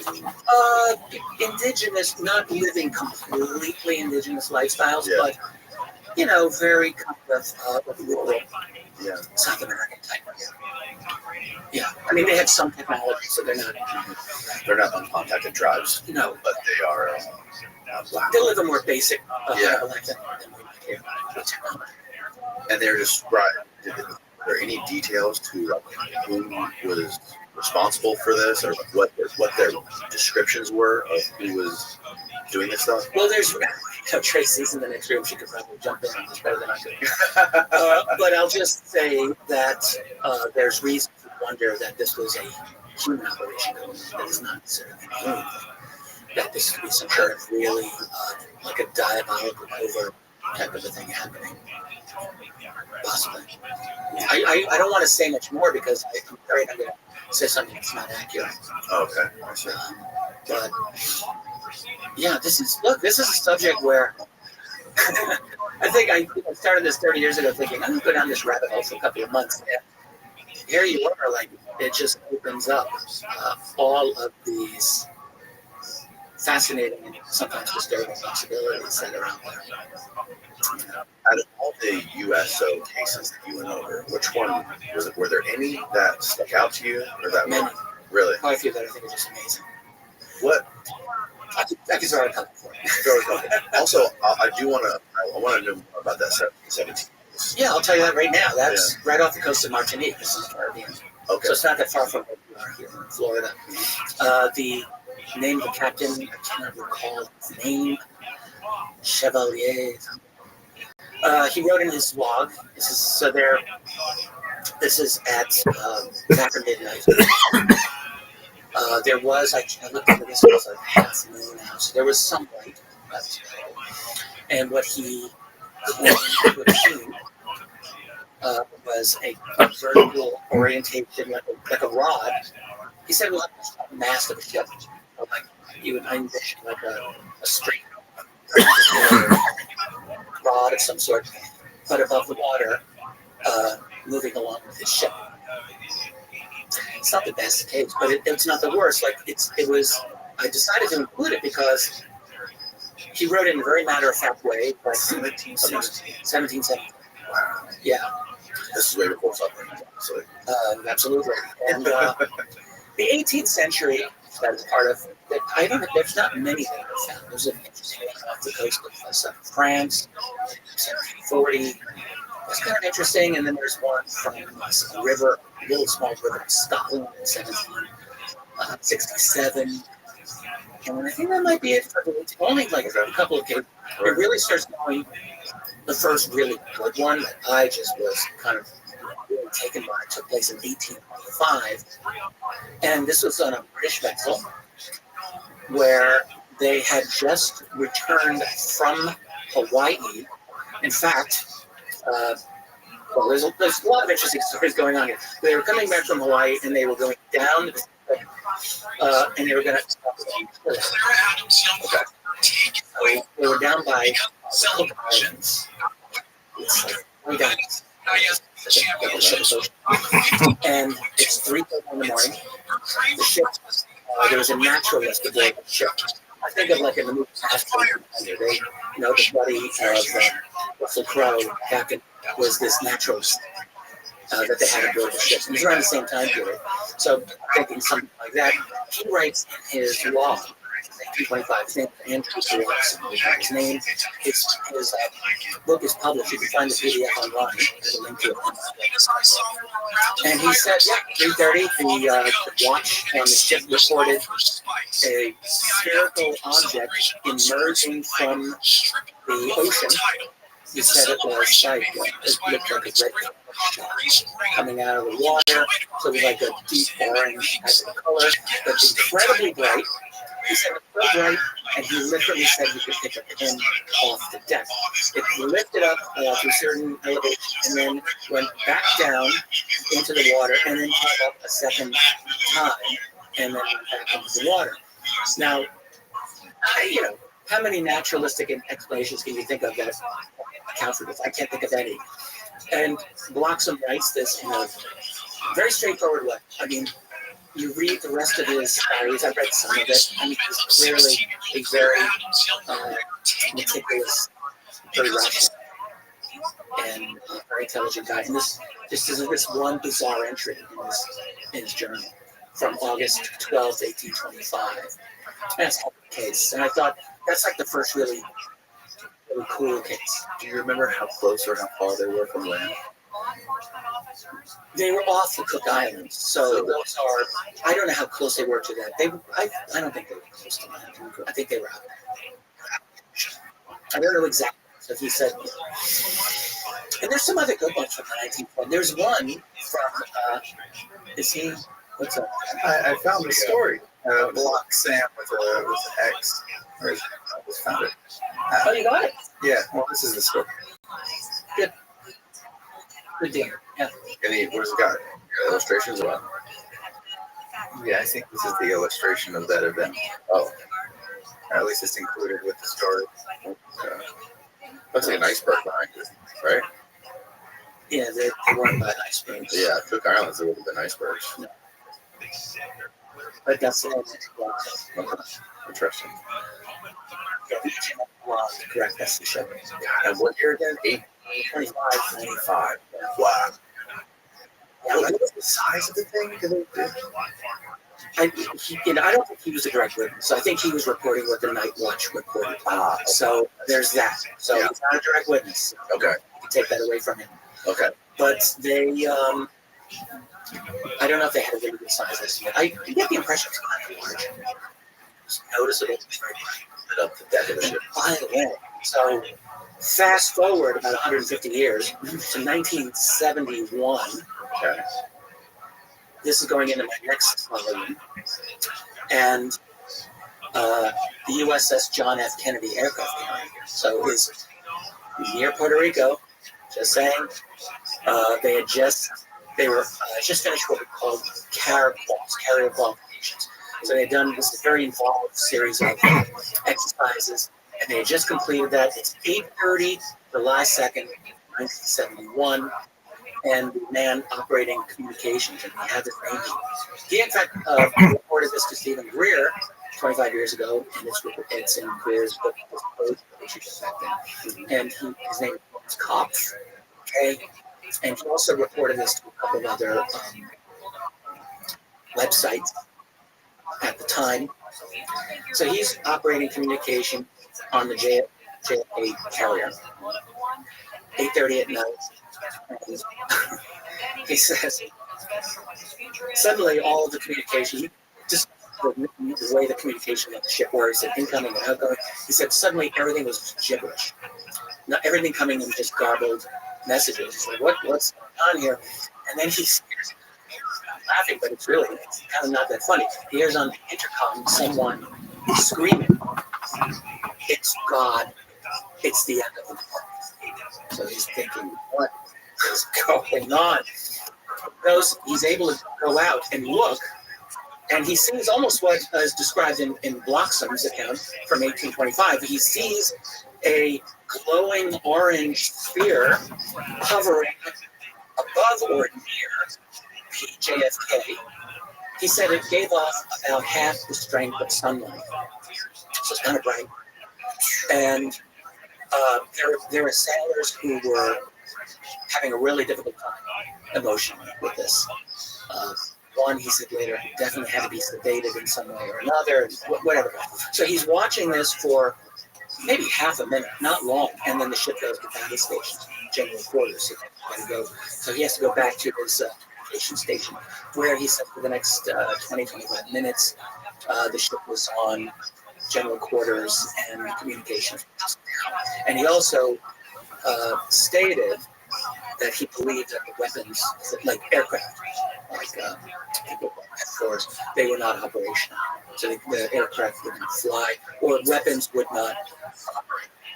So anyway, I've mentioned this because that glowing spherical object, I mean, to me, it seems like it could have been identical to the one from the 1820s. And you get this same type of glowing globular sphere. Yeah, what is it? How many of them there are? You know, because like the first one I ever heard was the Tic Tac. Yeah. And that thing was like zooming around, zipping around. And I think there's a good chance there was something below the water there too. Oh, you think there was a bigger ship that it came out of or something? I think so. There's talk about that, and it's not 100% confirmed.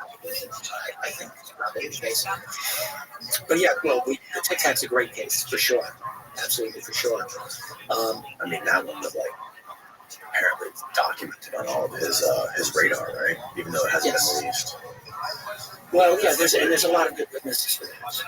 Kevin Day, who operated the radar for the USS Princeton, who's a very decent man, is a friend of ours, was there, and has talked about this in great detail. And of course, we have David Frager's testimony on a number of the other witnesses now have come out who have discussed it. So I don't think that we have any doubt that something very, very unusual happened there for sure. Of extremely high order of intelligence. I mean, anything that can appear at what's called the cap point before they get there. It's like time travel. Well, Potoff called it space-time metric engineering. Maybe that's what they're doing in some way. That's San Diego, right? That's not anywhere near California. It's off the coast of what happened off the coast of Lower Baja California. Oh, those are near Baja, California. I think, yeah, a little south, probably south. Oh, okay. Not Right. but off out there in the Pacific. There's a lot of crazy stuff out here. I have a friend who lives in Tijuana. He says there's all kinds of like UFO stuff going on out there, especially like in the like USO type stuff and stuff that you really don't hear about in the media in the US. Yeah, I think that there's a lot of anecdotal information in Mexico. We spoke to a couple of years ago a gentleman who had an interesting USO account off the Yucatan part of it, the other side. Oh, really? But yeah, I don't think they get reported officially. So they're just like the stories are floating around there, as it were. And I have no doubt there's far more cases that are connected to Mexico than we probably, I have been able to. Just the reports from like Robert Hastings with the UFOs and nukes and the saucers showing up above these nuclear missile silos and things like this. I can't imagine that there's not some crazy case of like a UFO like stopping a nuclear submarine or something, or interacting with like a big nuclear sub. Well, we have some pretty good accounts, actually the best accounts of, by the way, a very big admirer of Robert Hastings' work on especially nukes. Very, very important. But the best nuclear submarine search I've been able to find. I mean, there's one or two American Soviet Union. Yeah, they have some. We learned about them. I think a lot of this happened when the Soviet Union fell in 1991, and for a while there, a lot of these stories were coming out, a lot of KGB files, this type of thing. And so we, Soviet Navy, 60s through the 70s, probably beyond, reported something, and I'm sure I'm going to mispronounce it. It's spelled kavakari. It's a Russian word. It apparently means frogs because these things would make a croaking sound in water.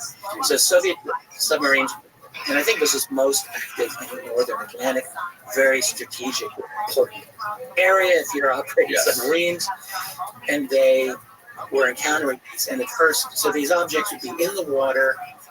They'd hear these bizarre croaking type sounds apparently, and wonder, is Americans? What is this? Is some kind of new technology we have to worry about? But how were they hearing it through their equipment? Yeah, through their equipment, and apparently these things would like circle around them. That's not easy to do. Right. Circle around them. Right. But that would happen, and there'd be multiple ones of them. They'd be surrounded. They never got a sense that these were acting in a hostile manner. To your question, like, are they engaging in that?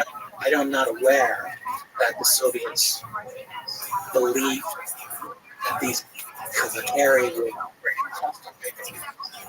They were spooked, and they definitely spooked them. And there was apparently a formal classified study of them that was supposedly within Soviet military structure. It's not available. Yeah, it's interesting because you only have your equipment to measure what's going on outside. You don't really have those submarines don't have giant windows to see what's going on out there. So those things would probably evade our detection. One of the things that just fascinates me about these USOs is, like, whenever I write about things, I try to whatever extent possible to put myself in that position. Because you want to be accurate, you want to be analytical, but you really want to, I want to feel what is it like to be there. So imagine it's the Cold War, it's the 1960s or 70s, and you're in the water and you're hunting for the enemy. You're Russian, hunting for the Americans. You're American, hunting for the Russians, and it's pitch black, and and then there's this other thing. There's this other presence there. I mean, it's not hard to see why there would be secrecy from their point of view about this. I mean, honestly. But the amount of drama. Is my microphone okay? Oh, is he good to see this? Am I okay? Yeah, he's good. Okay, thank you. I just have to think, like, the drama, the human drama, has got to be off the charts for these people to have experiences. And that was one of the real draws for me to engage in this project. Yeah, that's one of the things I think about a lot too. Like, there's various ideas of like how people know the truth about this stuff, right? Like, how many people that exist on Earth know everything outside of compartmented? You know what I mean? People that have all the pieces to the puzzle. Maybe 100, 200 grand. Yeah, I mean, I spent 30 plus years, and I'm not one of them. Right. I've tried. Right. I tried to get a handle on it, but there's massive gaps. Like, I always imagine, like, if they do exist, if there is anyone who has the whole picture, every piece of the pie, what that must do to your worldview and you know what I mean? Just like your life, and separating your work life from your home, from your family life. If you have a family life, if that can exist, knowing that, right? About 15, 16 years ago, I think I coined a phrase, which is still out there. So it's called breakaway civilization.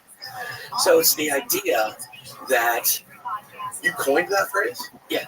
Really? And I was thinking, because I'm interested in studying civilizations. I once read the condensed version of the book by Toynbee, a really great historian. It's like Mozart of history. He wrote this, Arnold Toynbee. He was a genius. and I think he died in the 40s. But he wrote this, something that's really not popular anymore. Did these meta historians, like he's looking at the grand progress of human society and what is it that makes a civilization. And so he did this comparative study of human civilization. Anyway, I was reading that at the time. This is 2007, and I thought, what about a civilization that develops out of the classified world that we don't know about, based on Roswell tech or whatever other advanced tech that is kept secret? We had examples of separate scientific infrastructure. The Soviet Union had a separate scientific infrastructure that in a lot of ways was based on some really bizarre things. They had this guy named Trofim Lysenko who had these very unusual ideas about biology and evolution that only designed to conform with Soviet communist ideology. But it forced an entire infrastructure to go down this dead-end path, basically, of research. So, that's something we know about. But could you develop, I asked myself, based on UFO tech that is kept secret, which I was really thinking a lot about, of course, at that time, to the point where you would have breakthroughs in terms of understanding whether it's gravity or material science or understanding who these beings are, that you cannot share with the rest of the world, but that doesn't stop you from continuing on to develop this. And so you end up going on your own path, and you kind of break away intellectually, cosmologically, and maybe technologically from us little pros living on the surface. But you are aware of anti-grav research. You have the ability to go off-world, maybe. You have the ability to learn who these other beings are more than. So I called it a breakaway civilization, when it's broken away from our own. That doesn't necessarily mean that they all live on Mars and what's that whole sure. But it could mean, as you were just saying, you've got a job in the classified world, you go off, you punch the clock, and you go into your classified project, which then, through that, you probably go into another classified project, and maybe a third. And so you've got all these layers of cover, and then you do your work, you're in the breakaway, and then you come home, you say hello to your spouse. How was work, dear? Oh, it was a pretty good day. And you can't really talk about it. So that, I think, that was my vision of it. Other people have taken the idea. Joseph Farrell, we talked about Joseph. He actually wrote about it as well. And you can go pretty far with it. I'm more cautious about it than almost anyone else that I've heard talk about it. But I do believe that there's probably something like that. Well, if you were one of the executives in one of those corporations that did have this technology that's been evolving since the 50s with some sort of crazy physical understanding of physics that the rest of the world doesn't even understand, and you now have weapons that are more powerful than the United States military, Russia, China, all of them combined, and the head of the Joint Chiefs of Staff wants some answers, you're going to give him the double bird. You're going to say, fuck no. You're not getting any of our stuff. We could take out every single military on the in the snap of our fingers. So like you don't have to answer to anything. If they're that independent. I mean, that's a really good question. And you're getting into a key area, which is what is the structure of this secrecy for real? Like who's running it? Who's the guy in charge? And does he answer to someone else? Does he answer to them? There's all kinds of possibilities. Who does he answer to, right? Exactly. I don't know. I don't have that answer. This is interesting. I had this lady on recently, this woman who tracks money in the government spending and budgets and stuff like this. She was worked during the Bush administration. And she was a part. You're talking about Catherine Austin Fitz? Yes. Yeah, she's a great friend of mine. Oh, really? Love Catherine. I just had her on. Fascinating. And she's brilliant. She was explaining, like how the money that went missing when Donald Rumsfeld did that press conference the day before 9/11. That Exactly. $4 trillion missing from the receipts for the Pentagon. I think his quote was 2.3 trillion. Yeah, I got it. 2.3. But that's all right. And basically, she looks at this whole thing from a balance sheet perspective, saying all these trillions of dollars have gone missing and they're not accounted for.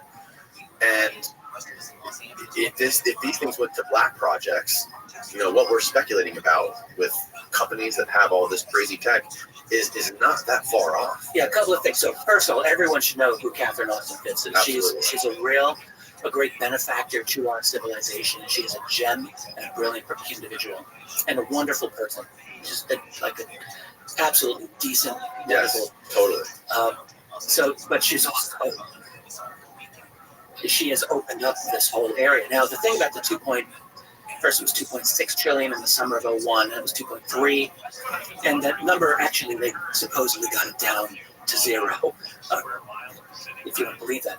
But what they really were talking about, as I understand it, and Catherine could probably do this far better than me, it doesn't, to my understanding, necessarily mean that $2.3 trillion went missing. You're talking about unresolved discrepancies in payments. You've got all these different accounting systems within the Pentagon. And you've got, so there's a lot of opportunities for duplicate transactions to be recorded. And so I don't really know how much money gets siphoned out. There's definitely, I completely agree, a lot of money that's gotten siphoned out. And what is the exact number? It's $2.3 trillion would be, the Pentagon's official budget in 2001 was something like $300 billion, so you're talking a factor of 8. So how do you lose 8 times your annual budget? It beats me. I don't know how that works. My accounting skills are not very good. But clearly we are talking about one thing Catherine said to me, I think, and it's probably written it. She talked about when she became Assistant Secretary of HUD, Housing and Urban Development. Yes, correct. First Bush administration back in 1989. And, her thing was always finance. She was financial lit. And she described, Catherine, forgive me if I get this slightly wrong. She said, I want to look at the full budget of HUD. Is that it? And they're like, you're not authorized. And she said, the hell, I'm not authorized. So she said they eventually wheeled in. She described the library carts, like when we have library books, like one after another, filled with stacks of papers. And I think she said something like, God could not sort this mess out. It was designed. It was physically unauditable. And one of her points, I definitely remember this, was it was like designed by default, physically impossible to audit the U.S. government. And she made a very many astute observations. She just said, look, we have a system where these people are, they do not adhere to the rule of law. They are above the rule of law. Yes. And I think, that puts it in. Yeah, it's a terrifying idea that all this money is going to some stuff that we don't. And then. Well, think of one thing here. Sure. So, all of our history, right? I'm sorry to interrupt you. No. All of our history has been an extremely hierarchical structure. So it's always been this way. You have king, priesthood, guys in charge, and they own everything, they control everything. But in the last couple of 100 years, we like to think that we have this democracy of some sort where everyone's participating and it's egalitarian. And yeah, that's what we actually have. It's a pretend democracy, and both parts of that are equally important. You have to have the people need to believe that they have a kind of democratic system, or else they'd be very unhappy, because we want to think that we have a say in our system. But the reality has always been, there's always been elites, there's always been the guys on top, and throughout all of the 19th and 20th and 21st century, their goal has always been to figure out, how do we let the people keep believing these little fairy tales while we keep running things the way we've always done? And that's really what the system is. And so now it's a system that is inherently dishonest. It has to rule by lies because, and that distorts all of our politics too, because everything's now out in the open. You can't really, everything's got to be kind of tossed out there for the people, and it's all a series of manipulations, one after another. It's just, we get propagandized 24/7. Yes, it is. sure. Yeah, and it's built on lies, and that's why they can't disclose certain things, because they feel like that will unravel a whole another layer of lies that will that will make people accountable for things. And people will go to prison. I'm sure there'll be a lot of really terrible consequences for divulging some of the secret information. Let's go back to UFOs. I mean, 15 years ago, I co-authored a cool book with a man named Bryce Zabel. It's called AD After Disclosure. So that was for, I think, the only book-length treatment on like how could disclosure happen? How would it rock our world if it were to happen? And it feels like a different lifetime. 15 years ago, 2010 was a totally different world. It feels like, but one thing that I've always felt is that a genuine reveal of this whole UFO UAP subject, like a true reveal, is highly, highly destabilizing. Really? Yes, 100%. But this is why there is an absolutely, like, we are never going to give this up. Like, there are factions that will never give this up. They will never. Look, think of it. Like, they will never give it up. They'll never willingly give up this. To protect us, or to protect themselves, protect the system that's in place. Right, sure. They may rationalize it to say, you people don't know where you're getting it, you're protecting you. Right. Like, I can see them justifying that. Yeah. Maybe they're right. We don't know all of it, do we? I believe in truth. I like to think that most of us believe in truth. And if I'm going to have faith in anything, it's going to be a faith in truth. What else? If you cannot believe in truth, what else you got? Like, so I'm going to believe in that. However, so let's say now in 2010, when we wrote this, the country was not nearly as polarized as it is now. So in 2010, we're envisioning the president goes and tells the world, well, this thing happened, this sighting occurred, we can't really ignore it anymore. Yes, it's real, and some of them are not human. They're here. That would be disclosure, right? That's kind of what we all imagine. And so even under that scenario, so I think it's way more complex now. We can get to that. But even in that scenario, I was, even in 2010, I was over 9/11. I got into a lot of trouble among some UFO researchers because I was an early 9/11 conspiracy guy. Were you? Absolutely, still am. Really? I'm not going to be insulted by that. We'll come back to that then. Yeah. There are people far more conversant with that than me, but yes, my dad worked at the World Trade Center back in September '01. He had the day off. My dad had the day off. What? My dad was a retired New York City cop at the time, and he had a really cool job as a fire safety director, so they were called, at the Twin Towers. He shared his job with a really nice man who I knew, who was killed that day. His name was Billy. And it really affected my dad. It was a real tough thing. So 9/11 was a very personal thing on that level. I mean, anyone went through that, of course. I'm not saying more for me than anyone else. But my dad was there. So your dad knew a lot of people that died. Yeah, a lot of firefighters, of course. A One lot of good people. One of my theories on 9/11 is that people that were closest to it and affected by it the most emotionally and personally are the ones that have, and I could be wrong here though, I think you proved this wrong, but those are the ones that have the least capacity to entertain any of the alternate ideas of what happened, right? That don't go with the narrative, right? They seem to be the ones that go with the narrative. The people who are more disconnected from it or even born after. You're totally right. Yeah, I almost wrote a book. I keep wondering about this on false flags, the history of false flag operations in our world. I got really into it, and in fact, I wrote a little TV series for Gaia Television a number of years ago on the history of false flags. You can go find another Gaia and look for it. that was much less than I had actually researched. I did a lot more research on false flags than I did for that series. But one thing that a false flag does to people, it's a real psychological head game that you play on people, because you are creating this massive trauma for your society. It's an emotional trauma. And what you're doing is this horrible, horrible thing happens, and people are naturally deeply upset by it. And then what you do, this is the genius of it, you find the solution immediately, whether it's Hitler invading Poland and saying we were attacked by the Poles, but he did, or any other. There's a lot of false flags. America is the king of false flags, especially after World War II. And all the covert ops that we've done. But anyway, you create a catastrophe, a trauma that people freak out over, and you identify it, you connect the emotion to the intellect. So you have the emotional connection to some kind of, here's the explanation. And once you get that, people, like my own dad, my father,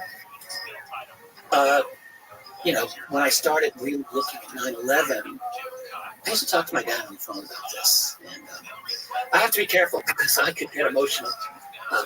So just forgive me. Sure.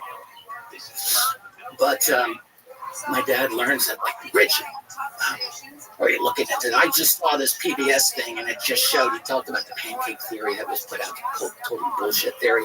But that was put out within a week of the event. This guy comes out and says, this is how it happened. Like, you have no freaking idea. What was that, roughly? The planes crashing caused a pancaking effect. Oh, yeah. Of the one floor and the other floor and all the way down. It did not happen that way at all. But it was, so anyway, that goes on to PBS, which is total CIA op anyway. And my dad bought into it. Of course he did. I don't blame him. And then he was like, he really had a struggle with the fact that his son was going all into this alternative theory about 9/11. We were talking every week on the phone. And he came around. My dad, all right, we'll have to talk about something else. So let's move on. We'll come back to it when I get collect myself. Sure. We were talking about disclosure and what it would look like and what the incentives would be for disclosure, and how you did mention that you think disclosure nowadays would be far more complex. Yes, I do. Yeah, I do, because because Trump, am I allowed to say that on YouTube? Yeah. He hits the scene in 2015, basically. Actually, it would be better on YouTube if you say Trump. Yeah, well. And, I mean, how do you talk about this without 50% of the population shitting their pants? And so whatever I end up saying, someone's going to be upset. But But basically, you have a guy who comes in that is the ultra most polarizing political figure that we've had since Abraham Lincoln. Lincoln was a highly polarizing president, if we really went back. But here comes Trump, and so now we're at a point where, whether it's Trump or anyone else, whether it was Biden, it would be no different, because the president comes up there, says anything on this, and you've got half the country, half the world maybe, saying, I don't believe you. They're not going to believe it. So that's a complication where we're in a kind of a post-truth world, essentially, where how do we actually reliably fact check? You have so-called fact checkers out there now, and we all know it's nonsense. So difficult. And they're so politicized, and they're so ultra-establishment oriented. It's obvious. People just lean into their audience. Yeah. So I think that really complicates disclosure as well. I mean, look, we were talking earlier in this conversation about the congressional thing. Skeptics will just jump on anything, and they'll cause a lot of noise, and it works. Yeah, well, I thought about it, and I think I'm probably in that camp, where if the top level of government came out and said aliens are real, I would probably think the opposite, or something. Yeah. There's some sort of weird mix, right? I mean, there's definitely a large amount of people out there who, for can't really blame them. No, you cannot. Whatever the government tells them, they think the opposite is true. You're probably going to be right to a certain extent. I think of the UFO reality as a mountain, right? It's a massive Mount Everest. And so you're going to disclose that? You're going to disclose the whole thing? Right? You think so? Yeah. So what they'll do is they'll take like a little freaking sliver and say, here it is. And it would be a true sliver, right? But it's certain and incomplete. And I'm sure it's a sliver that will provide the cover your ass wound very effectively to make you look as good as possible. Yeah, so it's going to be deceptive. Yes. Any kind of real official attempt at disclosure is almost certainly going to follow the model. I still maintain, and I caught a lot of help for this, and, what can I say? But I do think that a lot of the people who are pushing this now, people like Hal Puthoff. I've known Hal Puthoff for over 25 years. I admire and respect him. And I think he's on the right side of this. That's my belief. People can say you're naive, whatever. Lou Elizondo, I'll say the same thing. Christopher Mellon. These are establishment people in a way that I've never been. I'm not an establishment guy. You're a journalist. Like that. I'm a historian, and I guess I do journalism. I don't know what I am. I'm a researcher. But I'm not. I've never been in that world. So I don't think like they do. Like, I don't think. Like a guy like Elizondo, people complain that he's harps on the national security thing, but he's Army counterintelligence. What do you expect? This is what you pay him to do. Yeah. Like, that's his job. Yeah. His salary is to look for threats. How do you expect someone who's to do that not to do that? So, but I don't look at it that way. So I don't have a lot of their, predilections to that. But I do think, like, there are people who have they're doing this in good faith. They're not like saying, we're going to screw them over. I mean, everyone's got their angle. Everyone's always looking out for their self-interest. That's human nature. You can never not expect that. But there are definitely the secrets, the real hardcore secrets. They are not. Those guys do it very effectively. Do you have sort of like a checklist, or do you have any sort of way to qualify people who come out in the public and start talking about this stuff, to whether or not, or do you even think about it, whether or not people are credible? Are they strategically putting out disinformation, or some sort of a mixed bag? That's a very fair question, and I don't know if I can't give you a mathematical equations. He fulfills all of these criteria. There are certain things, because there's people that could be they could be just well, I think it's complicated. I think that there's people that are out there to make money and to like sell books and to do this kinds of thing, but they can also be useful idiots to an extent. And have more or less people in the government trying to encourage them. Look, the best thing that you could, everything you said is totally on point. I would just say there are certain criteria that any responsible researcher should adhere to. So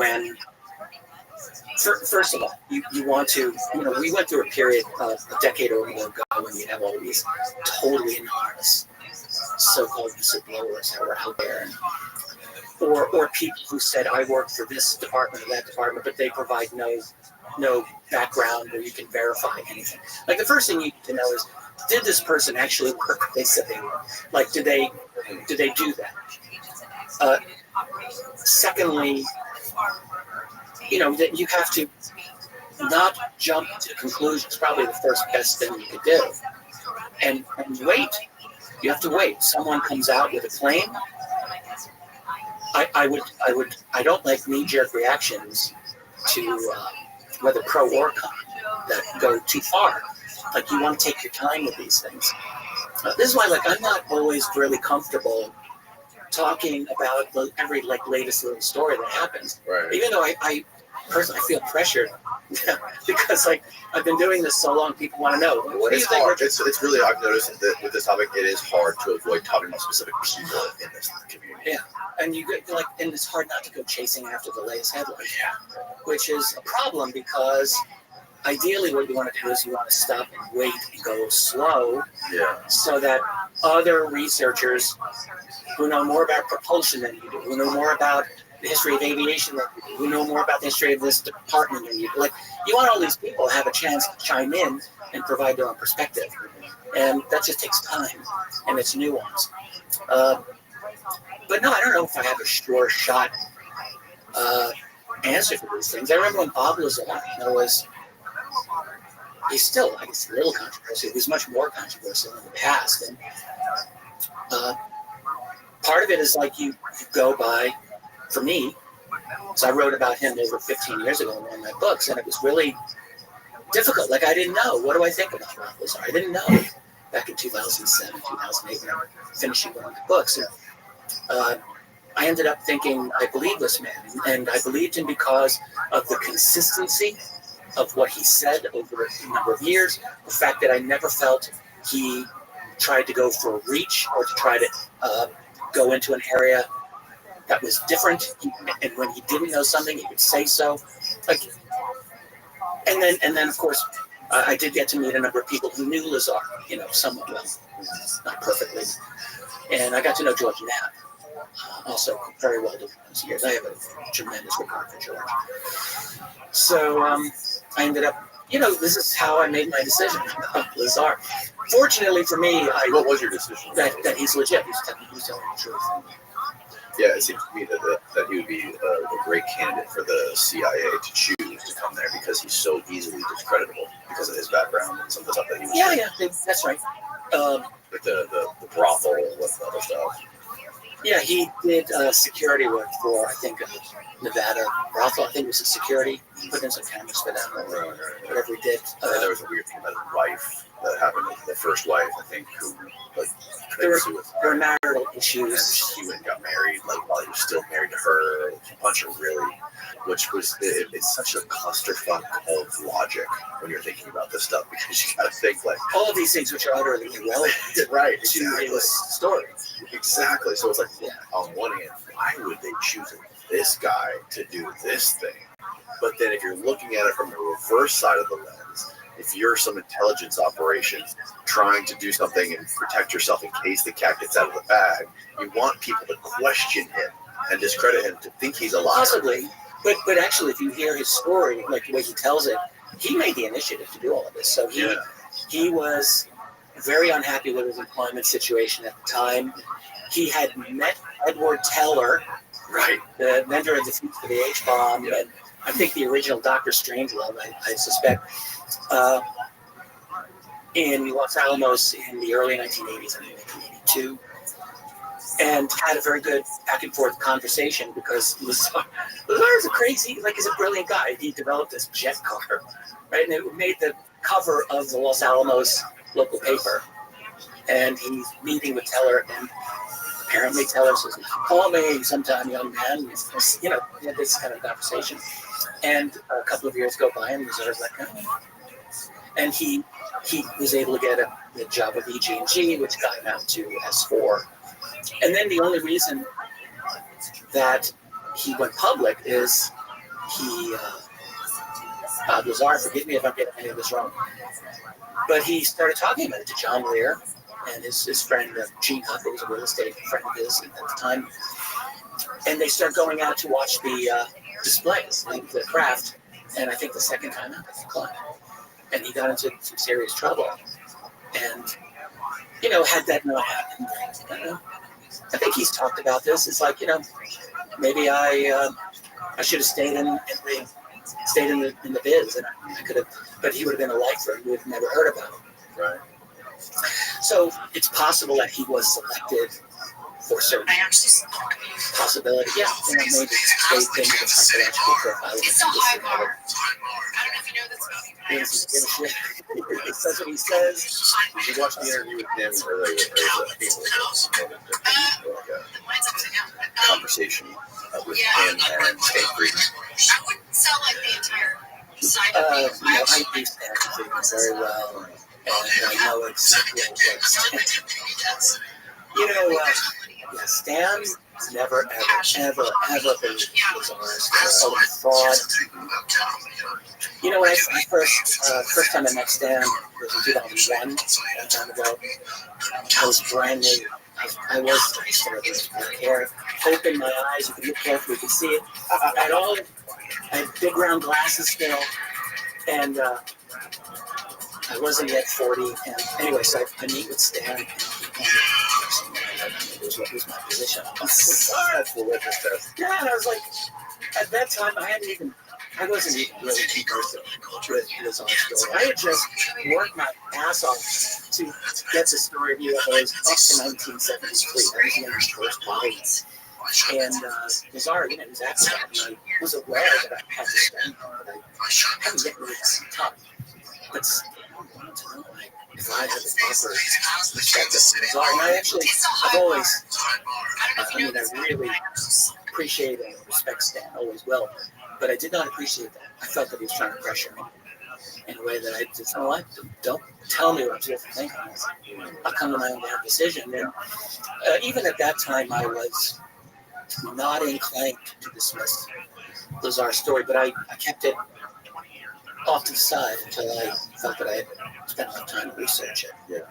And at that time, this was still in the early 2000s and the late 90s, but a lot of Lazar's interviews were available transcripts that he'd done in 1990, 91, 92.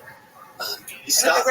He doesn't do anything. He doesn't do any interviews. No, but in the early 90s he did quite a bit. Why do you think? Do you have any idea why it stopped, or do you have any theory? It's hard for me to speak for him. The impression that one gets is that he just got sick and tired of the field, and that there was, it's like time to move on. It's like I put my information out there. This is a crazy community, which it is and was. We don't really do a good job at managing ourselves. It's impossible. Yeah. And there's all these other whistleblowers that come out, and one of the most recent ones that really screwed my mind up was the guy who went on Jesse Michael's podcast. He was talking about kidnapping kids from Indonesia after an earthquake, and then Look at Michael Herrera. So Herrera, this guy corroborated Herrera. Talking about Jake Barber? Yes. Yeah. His story. I did not hear this. Jesse Michael's great podcast. It's Herrera. It's basically the Herrera story, right? He had a different angle of it. He was a part of some different organization, but basically he says that he went to one of Greer's public whistleblower conferences, and he heard Herrera talk. So Jake Barber says that he went there as like a guy to catch whistleblowers to prosecute them, right? And then he heard Herrera talk, and he's like, "Oh my god!" So he says you basically have it, but you've got the wrong interpretation of it. I think like it's not a human trafficking kind of thing. Sure. He got kind of so Jesse brought that up about human trafficking. This guy, Jake Barber, got really upset. He called it human trafficking. Yeah, no, it wasn't human trafficking. Right. We were capturing these people. We weren't capturing them, but we were bringing them back here and holding them to use them as psychic manipulators or psychic pilots for these UFOs. And he's like, they were in distress. There was an earthquake, and we were looking for children who were left-handed and homosexuals because they have the highest psychic abilities. And it's like, what the fuck are you talking about? Well, Leonardo da Vinci was one of those, wasn't he? Yes, he was. And he said they were keeping them and like feeding them certain things, like not giving them like, I don't know what they were doing, restricting their diets somehow. I don't know if they're keeping them against their wills, but this guy is talking about some way out there sci-fi Stranger Things type stuff. And then it's like, how far do we allow these people to take us? I personally have not formed a definite opinion on this one. I just haven't. I'm aware of the story. And we mentioned Stan Friedman. Stan had a great expression. He called something he had a gray box. He said, if I don't know if it's true or false, I put it in my gray box. Yeah. And there's a lot of things that go in a gray box. Sure. That's one of those things where I would say let's keep it open and let's find out if there's any other research that can verify to some extent. So you have Herrera, then you have Jake Barber. So that's 2 points. That's not equal to proof, but it makes it a little more interesting. Maybe we can move on from there. But that's the problem with a lot of the elements in this field. You're dealing with, by its very nature, UFO, we just keep saying UFO because I'm so used to it. We say UAP, whatever. UFOs represent, I mean, we talk about it in our society often enough, but I am absolutely convinced we don't fully appreciate the depth of what it really means. I mean, look, imagine being across the table, not from me, but from one of them, and imagine they have an IQ of 500, and they're looking right at you, and they've got a telepathic ability. Maybe they're connected to a hive mind, so they know everything that you don't know, and they can peer into your mind, into all the little avenues and recesses in life, and they don't laugh at your jokes. They're gonna run for the hills. And even if they look like us, like, that's intimidating. That there's no way that's not going to be intimidating to run to beings that operate on a completely different level. That we will not. We like to think that we'll be like that. I don't think. No, we're not going to be like that. I'm not, and you're not. Maybe 1,000 years from now, who knows? Is there any story? Is there any crazy story that's out there, right? The UFO, whether it be abduction or sighting or anything that's like there's no solid evidence one way or the other that you know for a fact is true. Oh wow. I don't know. That's a great question. I wish I could have thought about this before. It's kind of tough on the spot.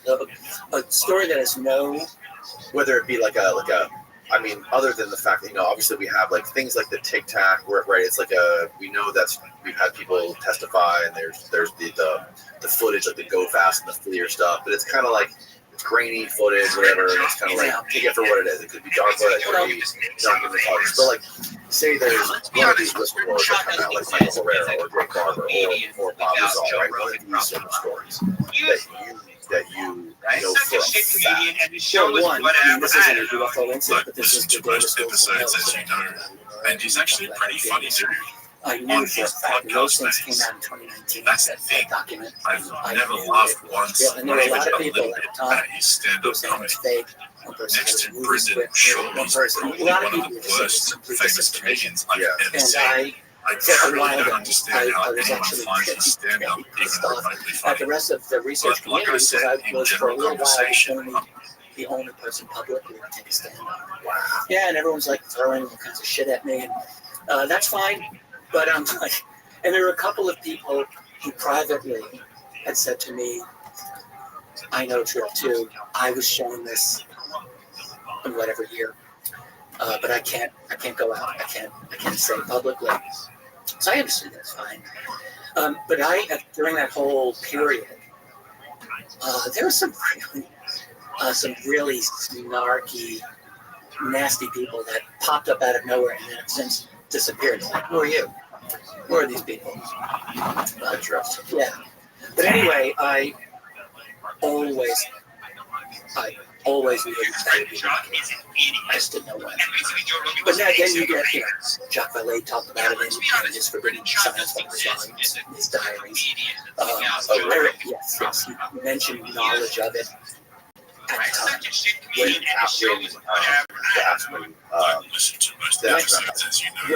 Prior before that. Yeah, I think in his volume that covers 2000, 2009, when Davis actually interviewed him during that period, the Vallée knew this. And it's in there. Also, Eric Davis himself, short of saying, I wrote them, several times, interviews that he did in 2019, 2020, and then just at the briefing. Elizondo, this is one good thing Elizondo did. He mentioned that he introduced Davis by way of his notes, and so he obviously knows. Like that whole crowd, they all know it's all real. But there's been enough confirmation, and Davis himself, if you really listen to him, even in the briefing, it's quite obvious. He makes it clear without saying he's got to be careful. These people, those notes themselves are not classified, but they talk about something that is highly classified. They were private notes, so it's not like an official government document, but it is discussing something that is extremely sensitive. Let's take this opportunity. I got to take a quick bathroom break. We'll jump right back in. We're back, folks. We're back. We were talking about what were we talking about? Steve, do you remember what we were talking about? We want to talk more about the military aspect of this USO stuff. Yeah. Before we do that, one of my questions that I've been wanting to ask you is, I'm sure you do know about this base. I talked about it with Jesse when he was on here, that there was a decommissioned, I think it was a Navy base in the Bahamas that was specifically in charge of tracking some of this stuff, this underwater UFO stuff. Do you know what I'm talking about? Specifically, well, there was a system that was known as SOSUS when it was developed, the Sound Undersea Sonar system, and it was originally set up in that area, like near the Bahamas. So I don't know if that's what he's referring to. No, this was a base. Steve, if you pull up the podcast I did with Jesse, it's in the timestamps. I think it's its own dedicated timestamp. I should know it. He's talking about it. I think NASA was involved with it put too. it into my second or third volume. Atlantic under, is that what you were talking about? The Atlantic? Oh, AUTEC. Yeah. Okay. AUTEC, that's what it was. Okay.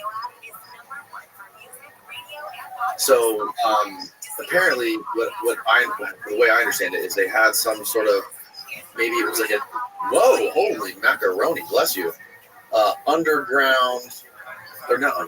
underwater sort of base to track and detect things. Something like this. Yeah. So I am aware of that, and I do have a little. I've learned a few things. Jesse may know more than I do. I don't know. I'll have to hear what he has to say. Yeah. One of the things that I try to do with this study is two things. One is track the cases, and then the other is to try to understand the technological, military, political, and other related developments that went on at the same time. So when I try to structure these books, I break them into chapters, and at the beginning of each chapter, I try to highlight like what's developing here, what's our technology, what's our politics, what's relevant.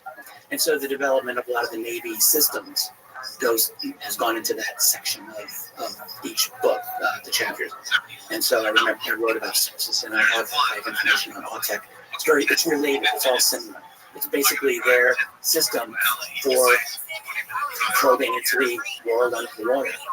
So off the top of my head, I don't really know what else to say about it, but it's, as that description there says, secretive testing of underwater vehicles. Yeah, they called it the Underwater Area 51.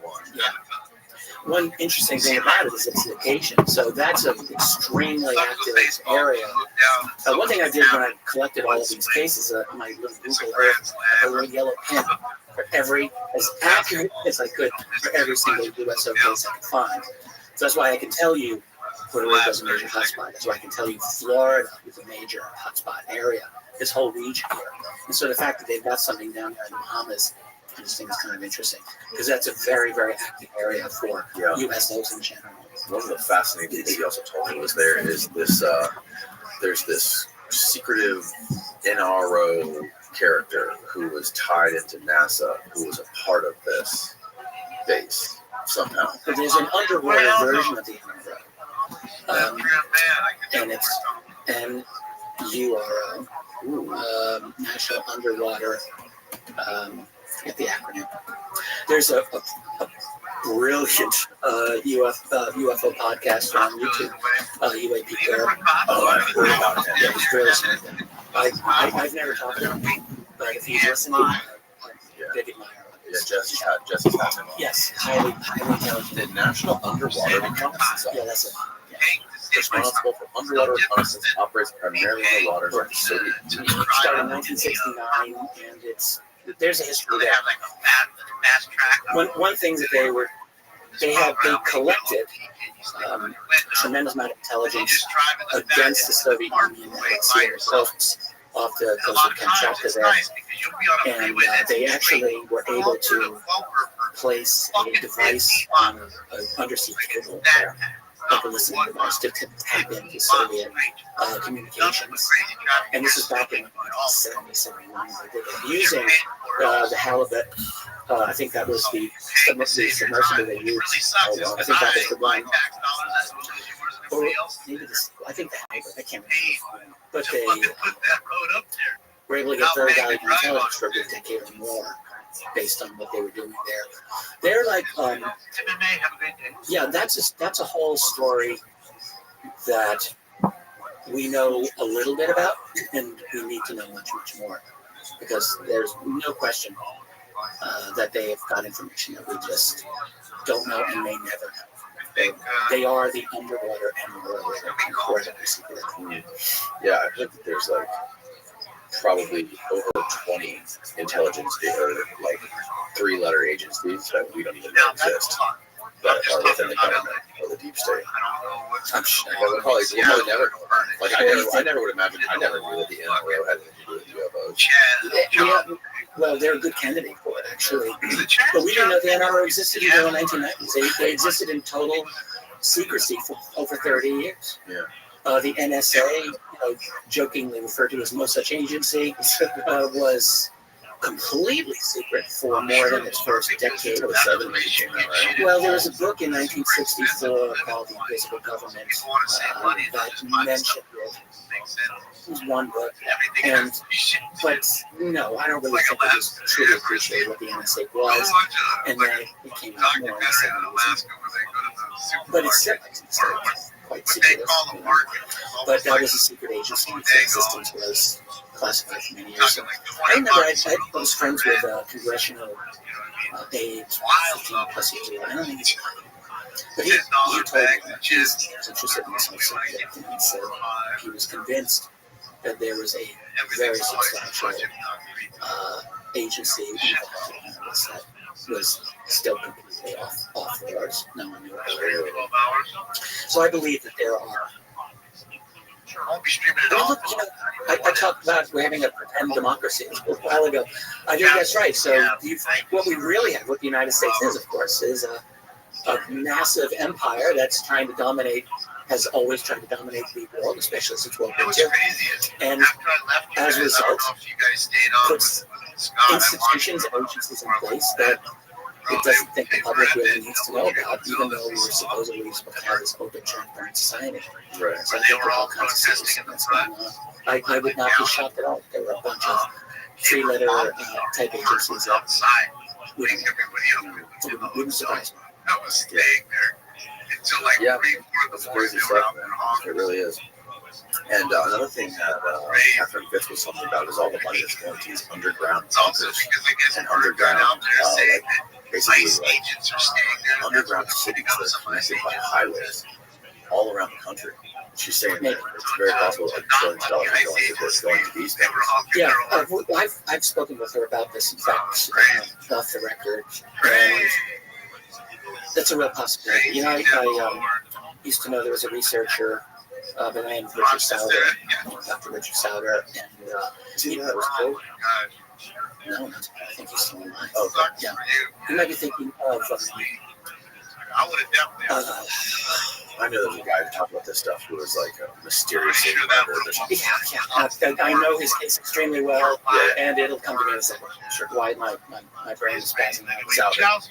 Yeah, so Richard Sauter did a number of books in the 90s and the early 2000s on underground and also undersea potential bases. And, a lot of his work was very good. So he looked into the technologies that we know exist to go deep underground and to go deep under the ocean floor. And that this is not an impossibility. We actually have the ability. All you really need is you need the ability to dig. And if you're going to have a base permanently there, you've got to be able to extract oxygen from the water. But we've had that technology. That's what nuclear submarines are able to. They're not under the water with supplies of oxygen tanks. They have to extract oxygen out of the waters. It's called hydrolysis, whatever it is, and they're able to do that. So they're, at least theoretically, it seems that it would be possible that you could have a whole array of underground and potentially undersea bases. It's theoretical. One thing that Richard found was he ran into this guy who did illustrations for the U.S. Navy back in the late 60s, and he was asked to develop a series of illustrations portraying undersea bases and operations. And he gave those illustrations to Richard, who published them in a book, which back in those days I was his publisher, so I know about it quite well. He's publishing this whole thing on site. It's a pretty good book. Interesting. Yeah. So to your question, what Catherine was asking about, or talking about, being potential deep underground, kind of a labyrinthian underground connection basis. You sent it to that other email that I never go It's totally possible. Is it, how true is it?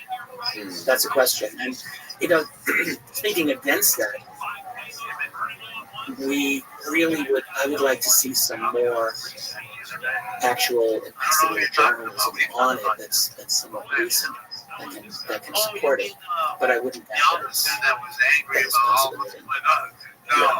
I don't know any LA. Thinking of the other guy, Schneider. Phil Schneider. I know some people like their sons Phil and Schneider.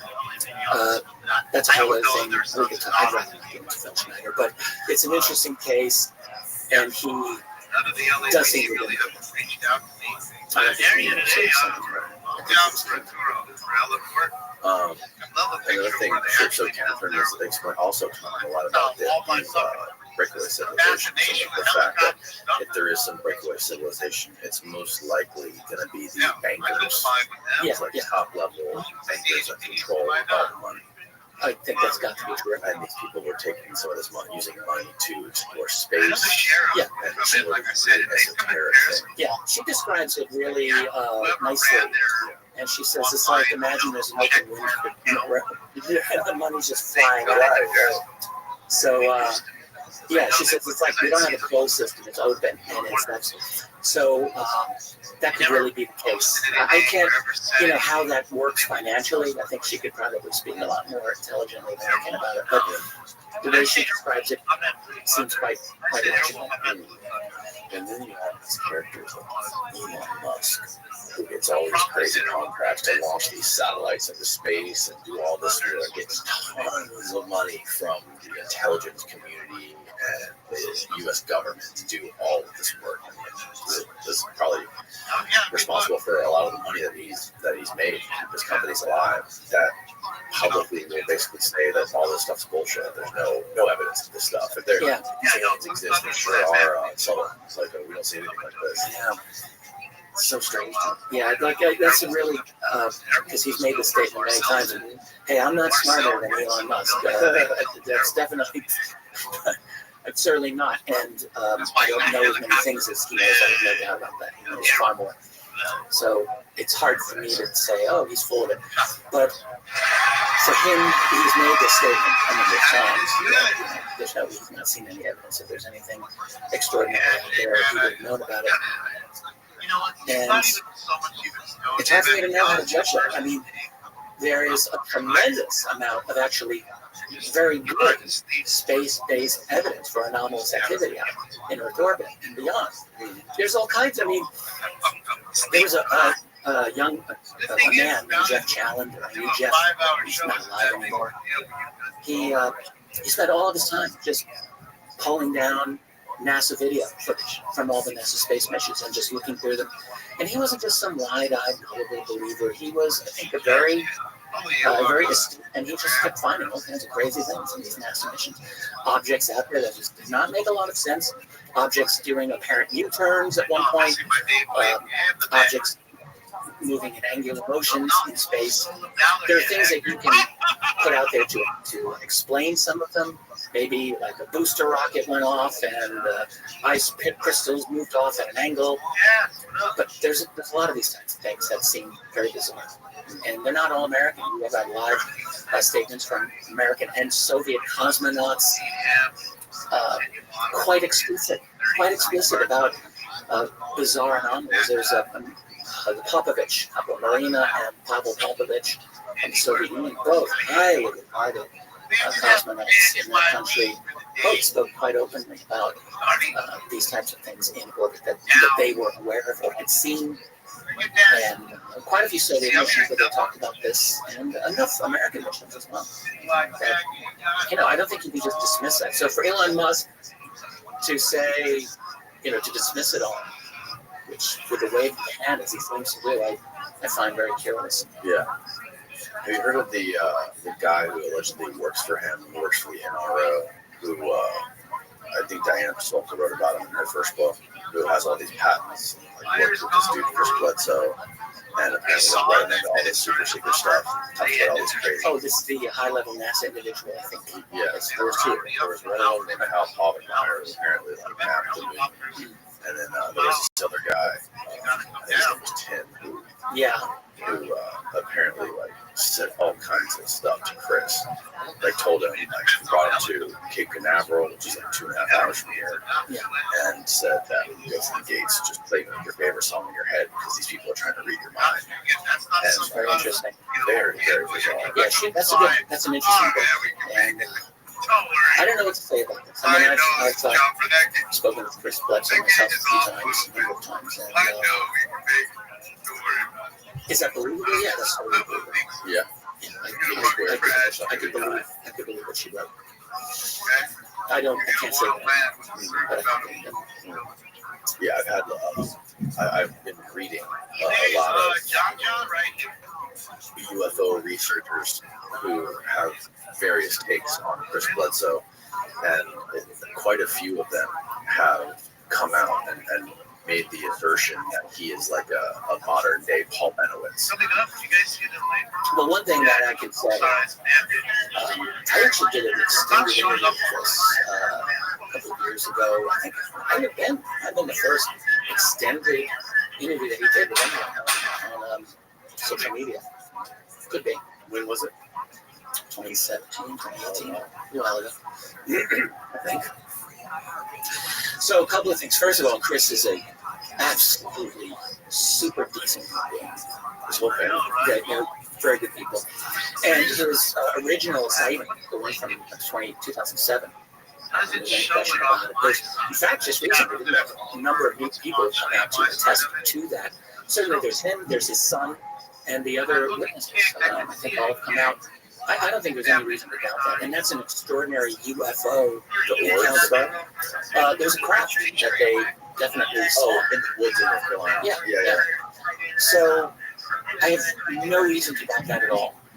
And the subsequent activities that have happened on this property, which I have not been to, so I need to be upfront about that. It's hard for me to say. I've not been there. Yeah. I've heard different types of stories. But I think it's fair to say that there's some odd things that are going on there. Now, is it an odd or not? I don't know. Yeah, I tend to, I don't think he's making any of the stuff up. I feel like my gut told me when he was explaining all this stuff to me that, like, this is something that he really experienced. The thing that just raises my hairs is the fact that all these people from intelligence and NASA are, like, clinging to him.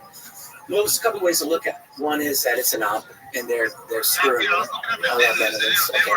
The other possibility is that they know that there's something to this. Yeah, and they want to understand it better. Yeah. Like, why would that not be a possibility? One of the things about Stephen Greer is that, he develops these protocols, he calls them the CE5 protocol. Yeah. Okay, so people have different opinions on this, but there's no question in my mind that there is a consciousness element to this phenomenon. That's real. And there is no question as well that Greer did get interest from the national security state. I think one of the things he talked about, and it's true, as far as I can see, it's absolutely true, is he met with a gentleman named John Peterson at the Arlington Institute, who was for many years on the short list of DOD secretaries and things like that. It was he's up there. And also the then director of the CIA, James Wilson, and their wives, all of their power players. Some dinner together. Yeah, they had dinner, and this is, I think, in the late 90s, I think. No, early 90s, because Woolsey was director of CIA. early 90s. So why would they do that? I mean, That's, the early 90s, is there any really proof that you have that meeting? yes, there is. The argument is over what it constituted. Guerrero was called a briefing. Yeah. And they issued a letter. I'm sure I have it somewhere. Where they just said, this was not a briefing. This was an informal, like a dinner. And they were clearly furious that he talked about it. They were clearly furious. So I think, he did meet with them. And then you have to ask yourself, I mean, Guerrero can talk about this much more forthrightly than I can, but he wasn't famous at that time. Like, who knew him? He was this guy who just got into the UFO field. Talking about crop circles in England in the early 90s. He did a little bit of that. And, he gets this interest from these very high-level people. I had a gentleman on here a couple of weeks ago who brought me a newspaper article that he had his subscription just on the website that could pull up PDFs of like ancient news articles.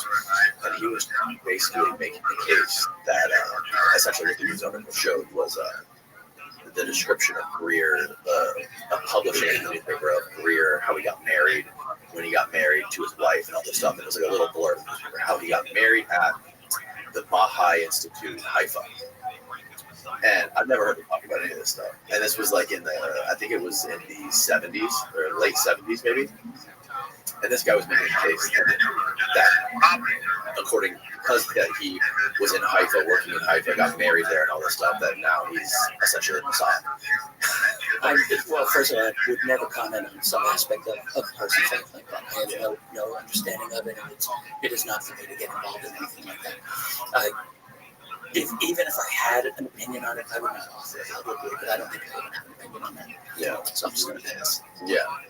Yeah, it's just interesting that people can come up with these crazy theories that who knows if they have legs or not. But like again, this is part of the territory, and we're trying to navigate these things in the public and these people that come out and make these extraordinary claims and ignore certain things, and they talk very confidently about things and make extraordinary claims, but then leave certain things out that may not be foundational or may not support their story. It's just part of the. I feel like it's part of the things that you have to sort of put out there and question when you're put in the place of trying to evaluate whether these people are legitimate. One thing that I always have to remind myself of is that this whole subject, I'm kind of alluded to this conversation with you, but it's of profound significance. And so that means there are people who have a stake on the pro side and on the con side that want to keep this where it is, because it's highly disruptive, and so there's going to be intelligence community interaction with this subject. That is a fact. There's way too much at stake, and those individuals will use their assets in establishment media. They will use their assets in academia, if appropriate. They will use their assets wherever they can within the community itself. This party is officially over. And there's always been a very high paranoia within the UFO community. These conversations happen frequently enough. It's like, who do you think's working for? Everyone's an hour. Yeah, I mean, it comes up frequently, and or it's come up frequently enough, I suppose I can say. And I can just say to you very honestly, I do not know. I cannot confirm anyone specifically, and I can absolutely say they're working for the government or the intel community. I've had suspicions. I continue to have suspicions, and I'm not going to mention who I think those people are. There's no win for me. Yeah, I'm not going to get into that. But well, if anyone wins, it's the intelligence agencies because I mean, according to the YouTube comments, I don't know. And then I question myself. I've been called it many times. Yeah. I've been called Mossad. I'm like, are you seriously? I know what to say about things like that. So I've been Well, I think it works. I think it, like I said, I think it works in the if there is some sort of a general opportunity in the intelligence community to cover up secrets. The fact that everyone on social media thinks everyone is working for an intelligence agency is a benefit to them. Absolutely. It's a really big problem. Let's talk about this for a bit, if you don't mind. So I got into this whole field in the 90s when conspiracy theories were not really that much done. Yeah. There were people out there. Jim Morrison had written his great book, Crossfire, the Johnson Kill Candidate. I was a good friend of Jim Morrison. I loved Jim Morrison. He was a great man. But anyway, like the 90s you were kind of out there. And we were developing as a society a much more critical view. And then, for me, 9/11 was what put me over the top, by the way. 9/11 put me, and I think a lot of people, full on in government as actively lying about basically every single thing. Like I went there, and I'm still there. But the problem is, when you think that everything is enough. So that's a bit of a problem for me too. Like I said earlier, like I almost wrote a book on false flags in the history of it. It's like there are lots of like they happen. But when you reflexively, I gotta be careful how I say this, conclude that every single thing coming at you is like someone's motivated for some reason. And that's a real problem because think about what that does if you were to act like that in your personal life. Like if your friend has something to say to you and you're not listening to what your friend's saying, instead you're thinking, what's his motivation telling me that? That's a great way to destroy every friendship you've ever had, every relationship you've ever had, every society that's ever existed. It's a really dangerous solvent for the certain amount of social coherence we have to have. You have to have, there's got to be a way to have some trust in things that come at you. But the problem that we have is we have good reason not to trust a lot. Like we have really good reason. So, but I do think what we've fallen into is, I call it kind of a postmodern trap, which is when someone makes a claim about anything, frequently from a lot of people, the first thing you'll hear is, oh, that person worked for whatever agency. They have an agenda. That person believes this other thing in politics that I also don't agree with, and therefore I'm not going to subscribe to what they have to say here. And so, in other words, we're doing identity politics, whether we realize it or not. We're not listening. The one thing we're not doing is hearing their message. We're not actually listening to their information. We're not evaluating the information. We're judging the person because we think they're not, and they work for this organization here.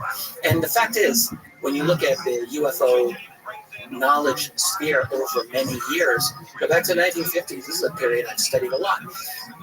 There were a lot of military insiders in the 1950s who were totally of the belief that we need to get information on this subject out there, and they put themselves out there. So because they were working for the Army or the Navy, am I supposed to then say, oh, well, they've got an agenda? That's a bad place to be, because it prevents you from actually studying their information. And the fact is that there are people from every part of the spectrum here in this field that have something to say, and we're putting ourselves at a great disadvantage if we're playing identity politics with every single person out there, and we're judging them. Are they on the good side or the bad side?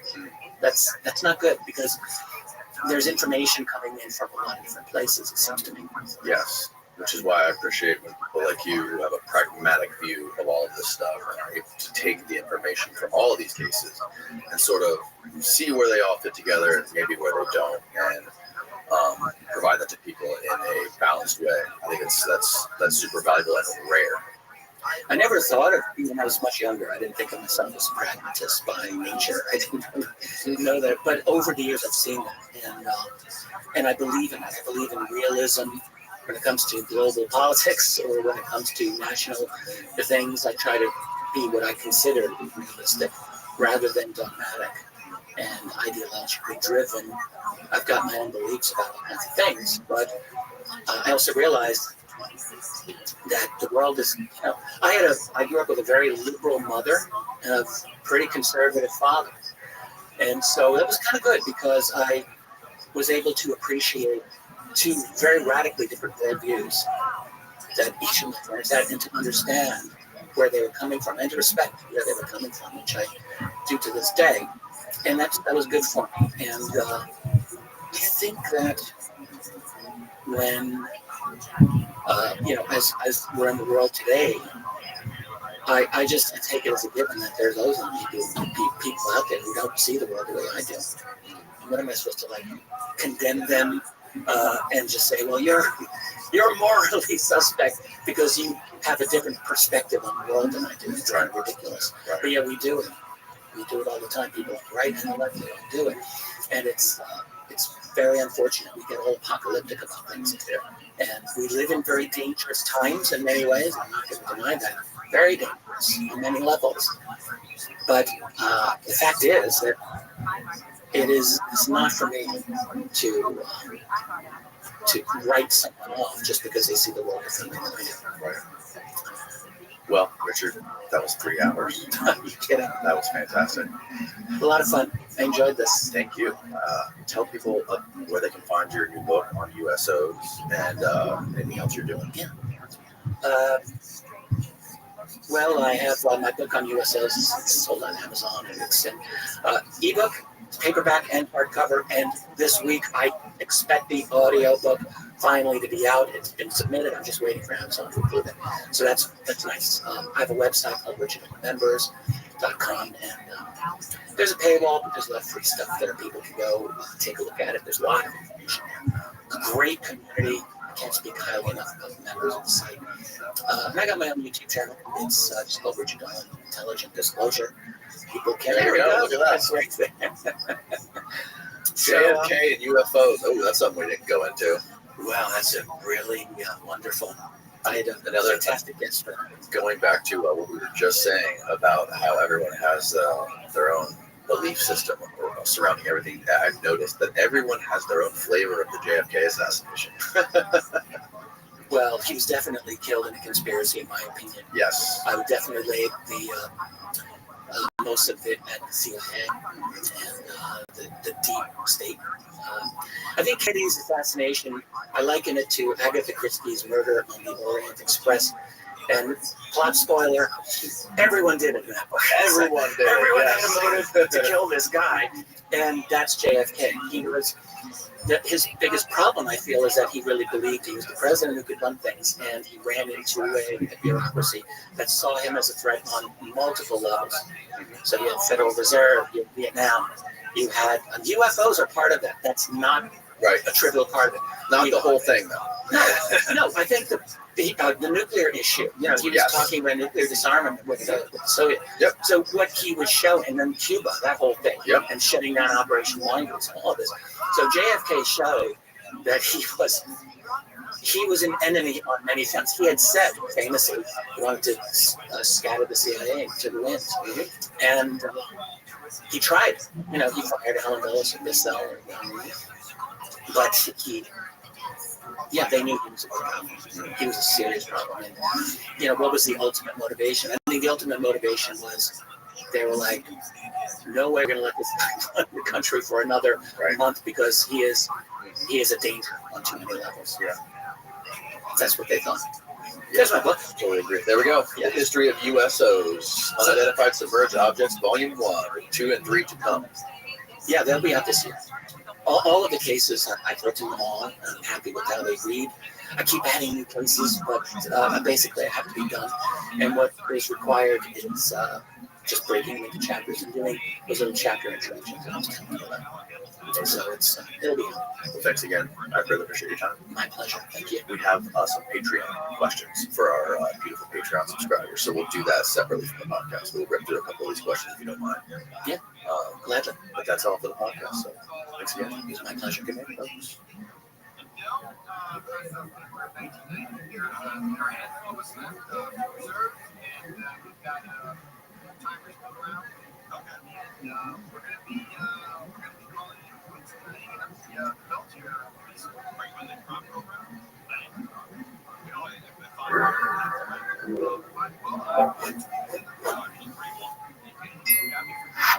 Yeah, I'm new to the whole Kratom world, bro, but I'm loving it.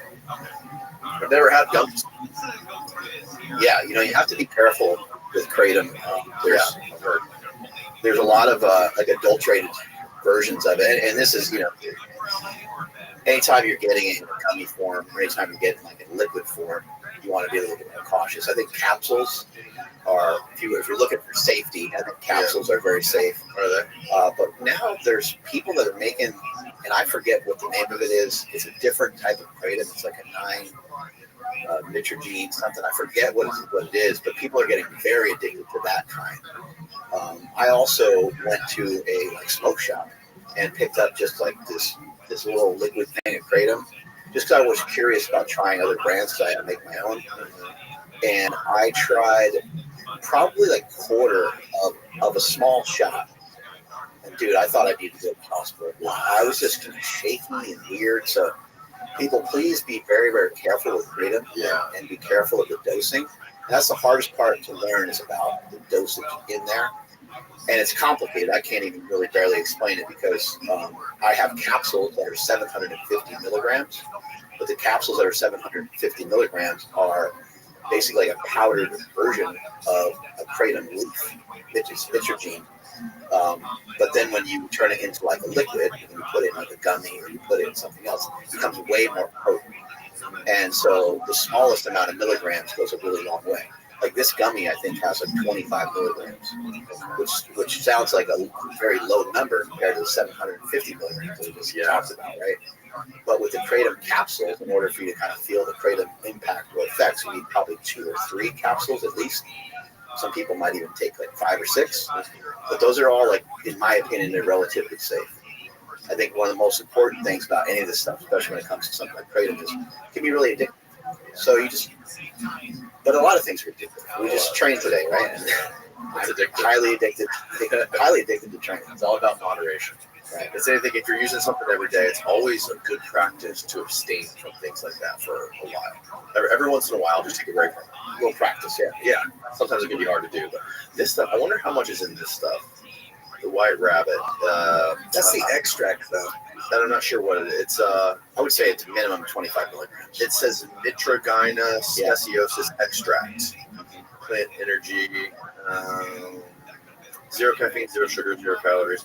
I don't think it tells you the exact milligram of kratom. Anyway, while we're passing out drugs, try a gummy. I'm scared. I would just take like half of one. Just half of one of these. Yeah. Now, do these, you get the stimulant effect from these at all? You got that. Yeah, I do. You do? Okay. Yeah, I know what you're talking about. You can come down that other side. I think kratom is amazing, and I think that if people learn to just use small dosages of it, then they'll be okay. But if you're smashing them, is that a full one? Because I've ripped up a bunch of them. Oh no, this is like a half of one. Already half of it. Okay. Down the hatch it goes. Okay. There you go. Yeah, delicious. In 3 minutes, you're gonna have your pants off. It's gonna be great. Wow, love it. I can't wait to see how this goes. Yeah. A lot of people do kratom when they lift, right? When they work out. Yeah, I like it quite a bit pre-workout. Blunting pain is another thing that kratom does. It's why people use it. Originally, people were utilizing it to come off of opioids. Yes. Kratom, just like do your own research because I only halfway know what I'm talking about. My brother, Chris Bell, he made a movie about kratom, talking about Leaf of Faith, and maybe you can have him on the show to explain further. But kratom is an opiate as well. But I don't think it's an opioid, so it gets to be a little complex. Yes, it's a leaf. It's a leaf that comes out of, I think it's Asia or something. It's Thailand. Thailand. Yeah, it's a Thailand leaf. I saw an incredible little documentary by Hamilton Morris where he went there and he was talking to people that basically like walk around and chew it. And I think it's actually like illegal there too. They have to like be careful. I think it's like you can get in trouble even if you have a kratom plant on your property there. I think some people historically have had it like in like little vats of like liquid, and they just occasionally would hit it up and drink it while they were like working, and they would just utilize it all day, every day, pretty much. I'm not saying it's a safe practice, but it's interesting. Super interesting. I'm interested in all kinds of drugs, man. All kinds of performance enhancers, everything. And it's always been fun for me to experiment with different things, see how they help or see how they hinder, or see, because everyone experiences drugs in a different way too. Like some people, will probably get a huge effective kratom or feel that stimulant effect, or maybe like help them in their workouts or their exercising. And some people may have no effect. And I've noticed that like I react differently to drugs than most people do. I've always been like a very hyper responsive person to drinks.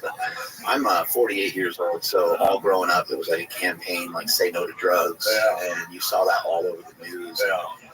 Nancy Reagan had that mantra, and it's a good message in a lot of ways. Like especially if you're a kid, like let your brain develop. Like that makes a lot of sense. I would love it if most people and most kids could make it, past like 25 before they really touch just about anything. But we also know that that's probably not going to happen. What I've learned over the years is that there's a lot of drugs that can really wreck your life and put you in a really bad spot. But then there's some drugs where you can make an argument for them. You're like, well, they've had pretty good results. But also sometimes people crash and burn off of some of those same drugs because they do them too much or whatever it might be. I have a son. He's 21 now, but when he was maybe 14, 15, and getting like curious about some of these things, I mentioned to him, I just said, you know what, when this topic comes up, I'm just going to tell him the flat truth. I'm just going to tell him flat out kind of what's going on.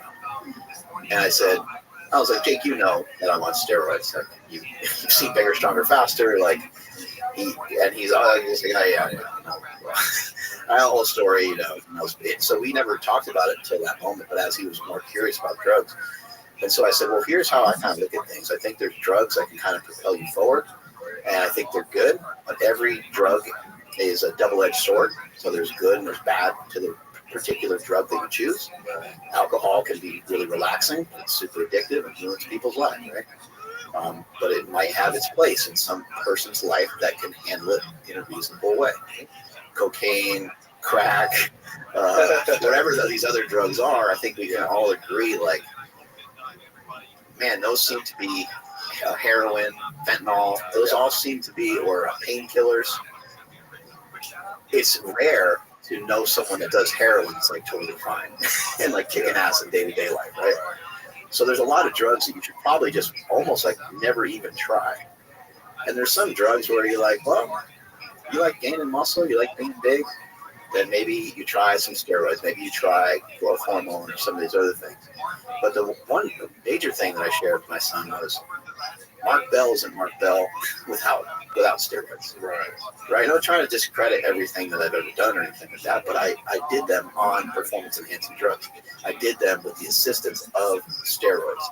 Just like I could say I wouldn't be sitting here in front of you today if it wasn't for my wife, or if it wasn't for my brothers getting me in the lifting, right? These are all things that aided and assisted into the whole process. But also there's been great poetry, great music, even children created while people are under the influence of the drug. Only the best art, in my opinion, was created under the influence of drugs. Probably. I mean, just think of yourself. I was just thinking, like, I really like Eminem a lot. It's like, talks about mushrooms all the time. I'm like, so anyway, you get the point. Totally. And I think a lot of it has to do with intent, too. A lot of the most destructive drugs are people just are using things to mask pain or, out of boredom. But the drugs that I find the most interesting are the ones that you go into with like a positive intent. Like, how can this enhance my life? Or enhance certain aspects of my work or my creativity or my body, make me faster, make me stronger. Those are the most fascinating things to me. And drugs, like the stigma of things like steroids is very similar to like the stigma of painting just the word drugs as a negative thing in general by like the Reagan administration. And I think that steroids are just a technology that are it's part of nature because we are part of nature. Nature created humans. We wouldn't be human beings if it wasn't for technology. Hey, you don't have to sell me on steroids. Right, exactly. But this is like what I say to people. It's like that I talk shit about steroids. It's like we wouldn't look the way we do now if it wasn't for fire that enabled us to chew meat.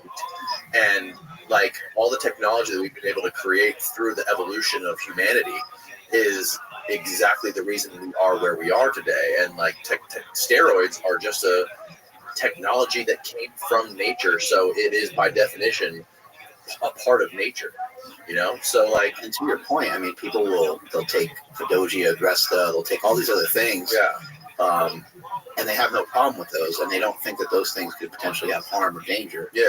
But everything is a double-edged sword. Everything has a positive, everything has a little bit of a negative to it. I just kind of always think like people are trying to take these precursors and they're trying to take all these other things that are similar to steroids.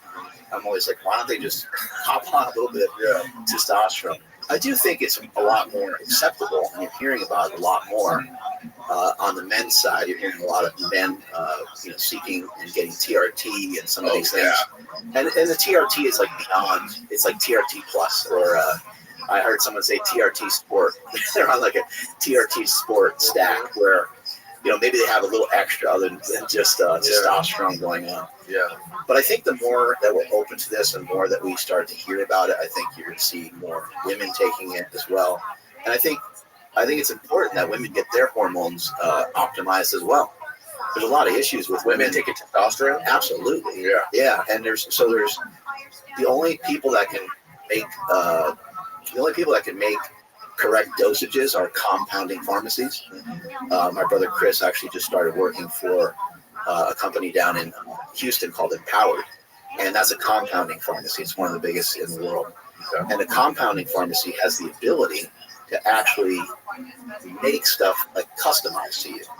So for a woman to try to get 7 milligrams or 3 milligrams of testosterone from a bottle of testosterone that a guy might use, which would be 200 milligrams per milliliter, it's like, man, you got a lot of math to try to figure out how to extract that tiny little amount out every time. And so compounding pharmacies kind of come to the rescue in that situation, and you obviously can't go directly to them. You still need to get it prescribed. It's a nice option for women. There's a lot of women that suffer from all kinds of different things that, I'm not a physician, I'm not a doctor, but I think it can be very helpful for a lot of women to at the very least, look into it.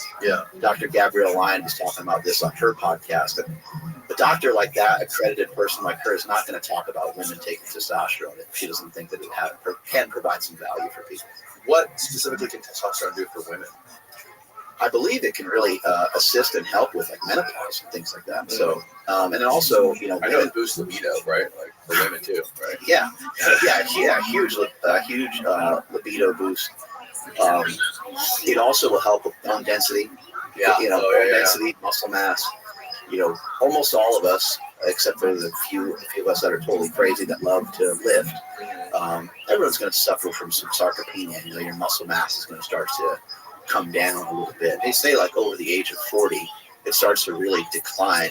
But I think that women, it's been amazing, like their journey, like because I started lifting in probably 1988 or something like that, or 1989. I was just a little kid. I don't remember the exact age or time, but I was like around 12. And when I started going to gyms at like 15, 16 years old, there was no women. Every once in a while, there'd be like a woman, and she would be like the boyfriend, or she would be with somebody that like was teaching her how to lift or whatever. But we just went to the gym. It was like 70% chicks. Yeah, it's a lot of women in there, and it's amazing. And then plus the evolution of how strong women are getting. I just posted on my friend's page the other day, Hunter Henderson. She is so strong. She's a IFBB pro bodybuilder. Insanely strong, world records in powerlifting, and she's just doing, she's squatting 315, but she's squatting 315 super deep, super controlled, along with all these other leg exercises she was doing, And I wrote on there, like, I'm out of here. Like, I gotta not watch your page anymore. Like, I'm embarrassed. Like, you're killing me, you know? So there's a lot of people like, and there's a lot of girls with really impressive lifts. There's girls deadlifting 300, 400, 500, even 600 pounds. Shit's getting crazy. Wow. Yeah, that's insane. That workout that we did this morning was phenomenal, man. The way that you were explaining to me those twists with using the core and the glutes together to contort the spine, and using the dumbbell to do that movement between the legs with the lift. I've never done anything like that before. That was super, super cool. I'm very accepting and open to a lot of like conjecture, you know, and a lot of criticism. And I think, you know, maybe even while people are listening to this show, not just this episode of this show, but all of these episodes of this show, because you have a lot of conspiracy theories, things going on, and you have a lot of things that are challenging the status quo. But I would love for everybody to kind of, you know, they say put on your thinking cap, you know, put on your cap that blows off the previous beliefs that you have for a moment. Like, just suspend your beliefs in a little cloud, just have them kind of hovering over you, and be prepared to potentially have those beliefs help you to change your mind over time. Because changing your mind over time and changing your answer over time is going to be the thing that over a period of time you'll have a collection of thoughts that will be more intelligent.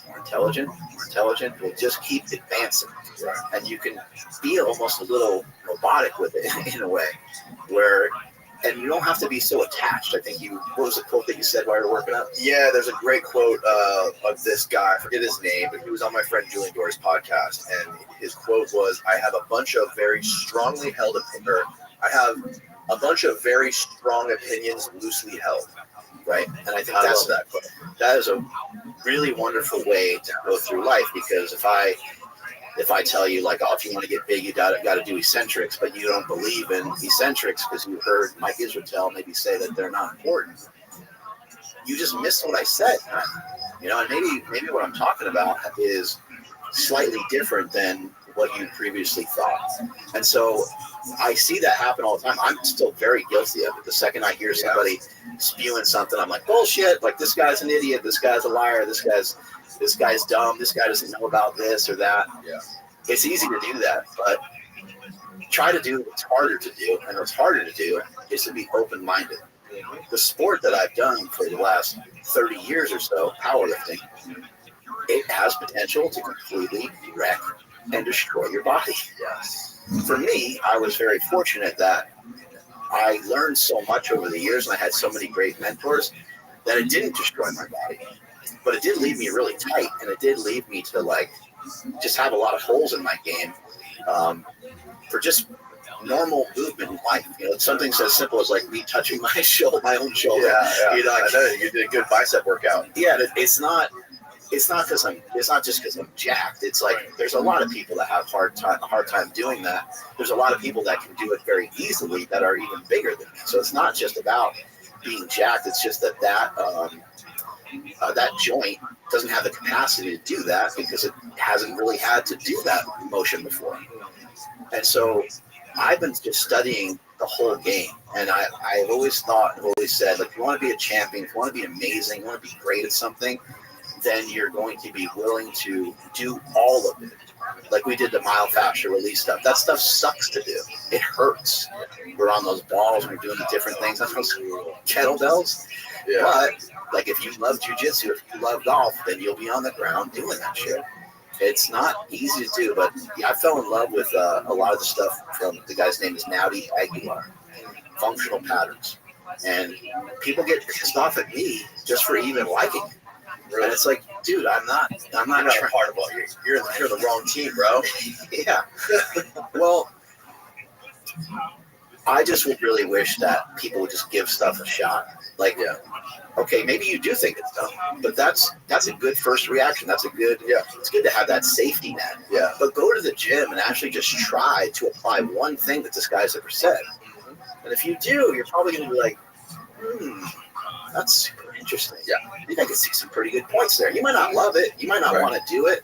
You might not believe anything he says, but it's going to be hard to deny it if you try it and if you're able to feel it. Yeah, I think it's super important to change up your goals and your routines, especially with weightlifting. I love to do that. It's hard to do. But like, you also have to like learn and evolve with stuff. And the problem with that is it's difficult for people online, especially like these doctor influencers online. It's very hard for them and it's counterintuitive for them to do that. And they're talking from the voice of authority saying, I'm this, I went to Stanford, got my degree and all this stuff. I'm a fucking doctor and this is the right way to do things. And then a year later, you're flipping that around, saying something completely different. So like it's the antithesis of like maintaining this authoritative voice that people have online that build their brands. I think Paul Saladino did a good job of switching lanes, and I know people got mad at him about that. But I thought it like he tried something different, right? So he was eating meat. He's on the carnivore diet. And some people look at it like, oh, he's a failed vegan, now he's a failed carnivore, and now he's bouncing around and sort of thing. Well, if he's really smart, he'll continue to bounce around until he finds the exact thing that not only works great for him, but works great for maybe people that are listening to him. And I think where the carnivore diet might have some holes in its game, especially when it comes to like weight loss, it's just the amount of fat that people consume sometimes. And so if you're going to eat, like my brother and I actually are the first people to mention a carnivore diet, first people to mention eating fruit as a potential diet. Yeah, I heard you guys, I was talking to you this morning, you were on Rogan in like, what, 2015 or something like that? Yeah. And you're talking about the carnivore diet? He's like, what, bro? I eat kale. Yeah. I think you called him a nerd. Yeah, well, yeah, what kind of nerd? Yeah, what kind of nerd eats kale? I'm not a kale salad. He's like, what's wrong with salad, man? Yeah, and there's nothing wrong. I know. Look at the evolution of, look where we are now, man. I know. I'm a fan of vegetables, by the way. I think they're great. They don't have a whole lot of energy to them. They're not really calorically dense. Yeah. And they can be a great filler. And I think there's a lot of stuff that vegetables do that we don't even know. So people talk about the like anti-nutrients that it has and stuff like that. But I just don't think we really know. I think that like an anti-nutrient that might be in kale probably also has a hormetic effect somewhere. Meaning that like a little poison is a good thing. Mm-hmm. And so I think there's too much unknown. But I think if there's a hole in the game of the carnivore diet would be that it can potentially have a lot of fat in it. There's a lot of people just thinking like, I'm just going to blast this because I'm not eating this. I'm not eating this whole other thing of macronutrients. I'm not eating any carbohydrates for the men and women that are mainly just practicing only eating meat.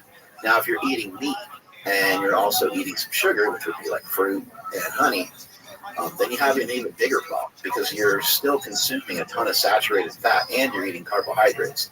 It doesn't really matter where the carbohydrates come from that much, but if you're in a state of overconsumption or, which no one ever talks about this, you just have a hard time being compliant.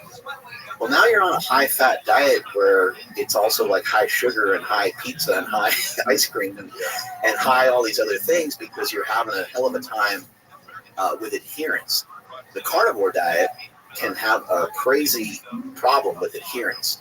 And so someone might do it for 2 or 3 days, but then they cheat. 2-3 days and they cheat. Yes, we don't know what the outcome of that is. Have you ever heard of Tim Ferriss's slow carb diet? Yeah. Where he just he basically stays like low carb or keto on like the edge, borderline of keto all week long, and like on Saturday he'll just slam donuts and pizza. Yeah. I mean, there's so many ways to do this, but even in that case, I think it can just end up being reckless if you're not aware of the fat consumption. And I've been tampering with every diet that you can think of. I used to do Carb Night from John Kiefer. I don't know if you remember that diet. I never heard of it. Yeah, there's like carb backloading where you just mainly eat all your carbs at the end of the day, which doesn't sound like a great idea. Yeah. I've done protein leveraging. I've done there's all kinds of different diets that you can do. There's something called a protein sparing modified fast, which is just like almost impossible to follow. But really what that is like rather than someone like yourself saying, I'm going to do a 72-hour fast, instead of doing a 72-hour fast, you say, over the next 72 hours, I'm going to only eat protein. That's all I'm going to eat is protein. It's going to be straight protein too, just like egg whites Maybe chicken breast is like a little bit of fat in there. Yeah. Maybe some turkey, but you do that for 2 or 3 days, and that is obviously a very restricted diet. Right. But this is how a lot of bodybuilders get really, really lean for a bodybuilding show. They'll have really lean sources of meat. They might have some carbs and stuff in there too because they train so hard and everything, but they're going to be on a very, very lean diet. Like Chris Bumstead is at like 1,600 calories when he's, last maybe 3-4 weeks before a bodybuilding show, which is insane. Because if he has to sink his calories that low, and he has to sink his fat down that low, his fat might be 40 grams or something like that a day, which is really low to try to do that. But my point being is like there's so many different ways that we can move all this stuff around, but you can't have the carbohydrates and the fats being really high unless it's like for some really short period of time. So even if it balances out at the end of the month that your carbs and your fats are high and you're in a caloric surplus, you are probably going to run into some issues with heart disease and probably going to run into some issues that you could have avoided if you just had a little bit better knowledge. And if you just, the easiest way to do that, in my opinion, is just to watch those fat calories. Just pay attention to it. Be careful of like, oh, I'm eating buffalo wings and pastrami and salami and cheese, and because that's Tim Ferriss is a big fan of cheese, so I know cheese is like 1-to-1. It's like 1 gram of fat per 1 gram of protein. Oh, is it really? I didn't know that. Same with eggs. Whole egg is like 6 and 6 or 7 and 7, depending on the size of the egg, and that's pretty fat. So you want it, like, in my opinion, I would rather see somebody add some egg whites to like an omelet or to their eggs that they're going to have in the morning, so that way they're having more volume, but they're also not consuming nearly as many calories. Protein is a weird thing. It's not a great energy source. You got your carbs and your fats, and those two can count against you a little bit more so than in terms of not being able to lose weight. But keep in mind too, as I'm talking about a lot of this stuff, I'm talking about like losing body fat. Right. So if you're somebody that just wants to be healthy, then things are a little bit different. The other day, your fat or your carbs can be in whatever range that you want as long as you're not gaining weight. Right. And that's something that you don't notice when you're not overweight. Is like when I started experimenting with the keto diet like 6 years ago, 7 years ago, I felt great. I felt amazing. That's when I first learned about it from Tom. And I didn't start doing my blood work. I told you my cholesterol was off the freaking charts, like crazy. I thought like my primary care doctor was like, "You're gonna be dead in 5 years." Like he didn't know. I mean, he didn't understand like all of like the latest research and all this stuff. I mean, those people don't really know when they're seeing patients. And it's still changing all the time. I think that with all the information I've heard about cholesterol, it seems like where we sit now is actually a little bit more in the middle. So I think for a moment there, we were like, oh, it doesn't matter at all. Nick Norwitz did his Oreo study and all these different things, but it still seems to matter. It just seems to matter in terms of your LDL cholesterol is high, and then you also want to check like your ApoB. There's all these other things. I got all that stuff checked. And you check your like fasting insulin and LP little A is another one. Right. Yeah, I was pretty decent. I got a what's it called? CT angiogram, whatever, to check the plaque, and I was good on that. So that's great. Pretty smooth sailing on that. But yeah, another thing I wanted to ask you about was like I've noticed a lot of super young people jumping on testosterone lately, like kids in their like early 20s. There's these dudes that walk around that gym that we were just in that look like bigger than him. Yeah, bigger than him. And these kids are like 19 years old, and they don't look a day younger than 40. And I'm like, geez, I couldn't like imagine. And I know that stuff can't be good for you when you're super young like that. And I mean, so I know there's a difference between being good for you or being like hampering your lifestyle, because like one of the main downfalls of it I know is it makes you infertile, right? So like if you want to have kids, it's not a good idea to do it. But like, I wonder like, what would be the other downsides of it long term if you're managing it? Obviously, if you're blasting like 500 milligrams a week, that's not going to be optimal for like your heart health and things like this. But like if you're doing like a normal dose of this stuff, and you've already addressed the reproductive stuff, and you don't want to have kids anymore, like what would be the downsides? There's definitely a lot of drawbacks to the whole thing. One of them just being bigger, having a lot of body weight. People tend to live longer when they're just smaller. Yeah. I think a lot of centurions, people that live to be over 100 years old, they're usually like 100 pounds or 120, 140 pounds. They're like little people. And so I think that, doing some of these things when you're young, it's good to probably get a lot of these things out of your system. So if you're going to do it at any time, the body repairs itself pretty well. But you could be really tampering with something that you maybe don't fully understand. Yeah. Testosterone and steroids in general, they change so many things about you. People have kind of stated that the COVID vaccine changes your DNA and things of that nature, right? Testosterone changes everything about you. It changes your personality, changes everything. Really? There was somebody that on my YouTube channel that I just got done with a run, and I posted a video, and I was kind of stating what I did for the day. I was like, I lifted, and I got in a good run. Yeah. And someone's like, well, it's easier for you to say because you're on steroids, And I actually thought about it for a moment, rather than getting mad about it. I gave it a second. And I was like, you know what, that dude's kind of right, because steroids are actually motivating. People might not really know that, but you think about anybody that you talk to who's had low T, they're kind of down. Yeah. Hey man, you want to go play some pickleball? I don't know. Hey, you want to play some video games? They're just low energy. They're kind of just not the same, right? But it can flip a switch for some people when they take some testosterone. Or what about the person that maybe their whole life, maybe they grew up a little bit smaller than everybody. Maybe they grew up kind of skinny. They kind of got pushed around, right? Well, now they do a little jiu-jitsu and they get in the gym a little bit and they take a little testosterone. They're going to feel like a completely different person.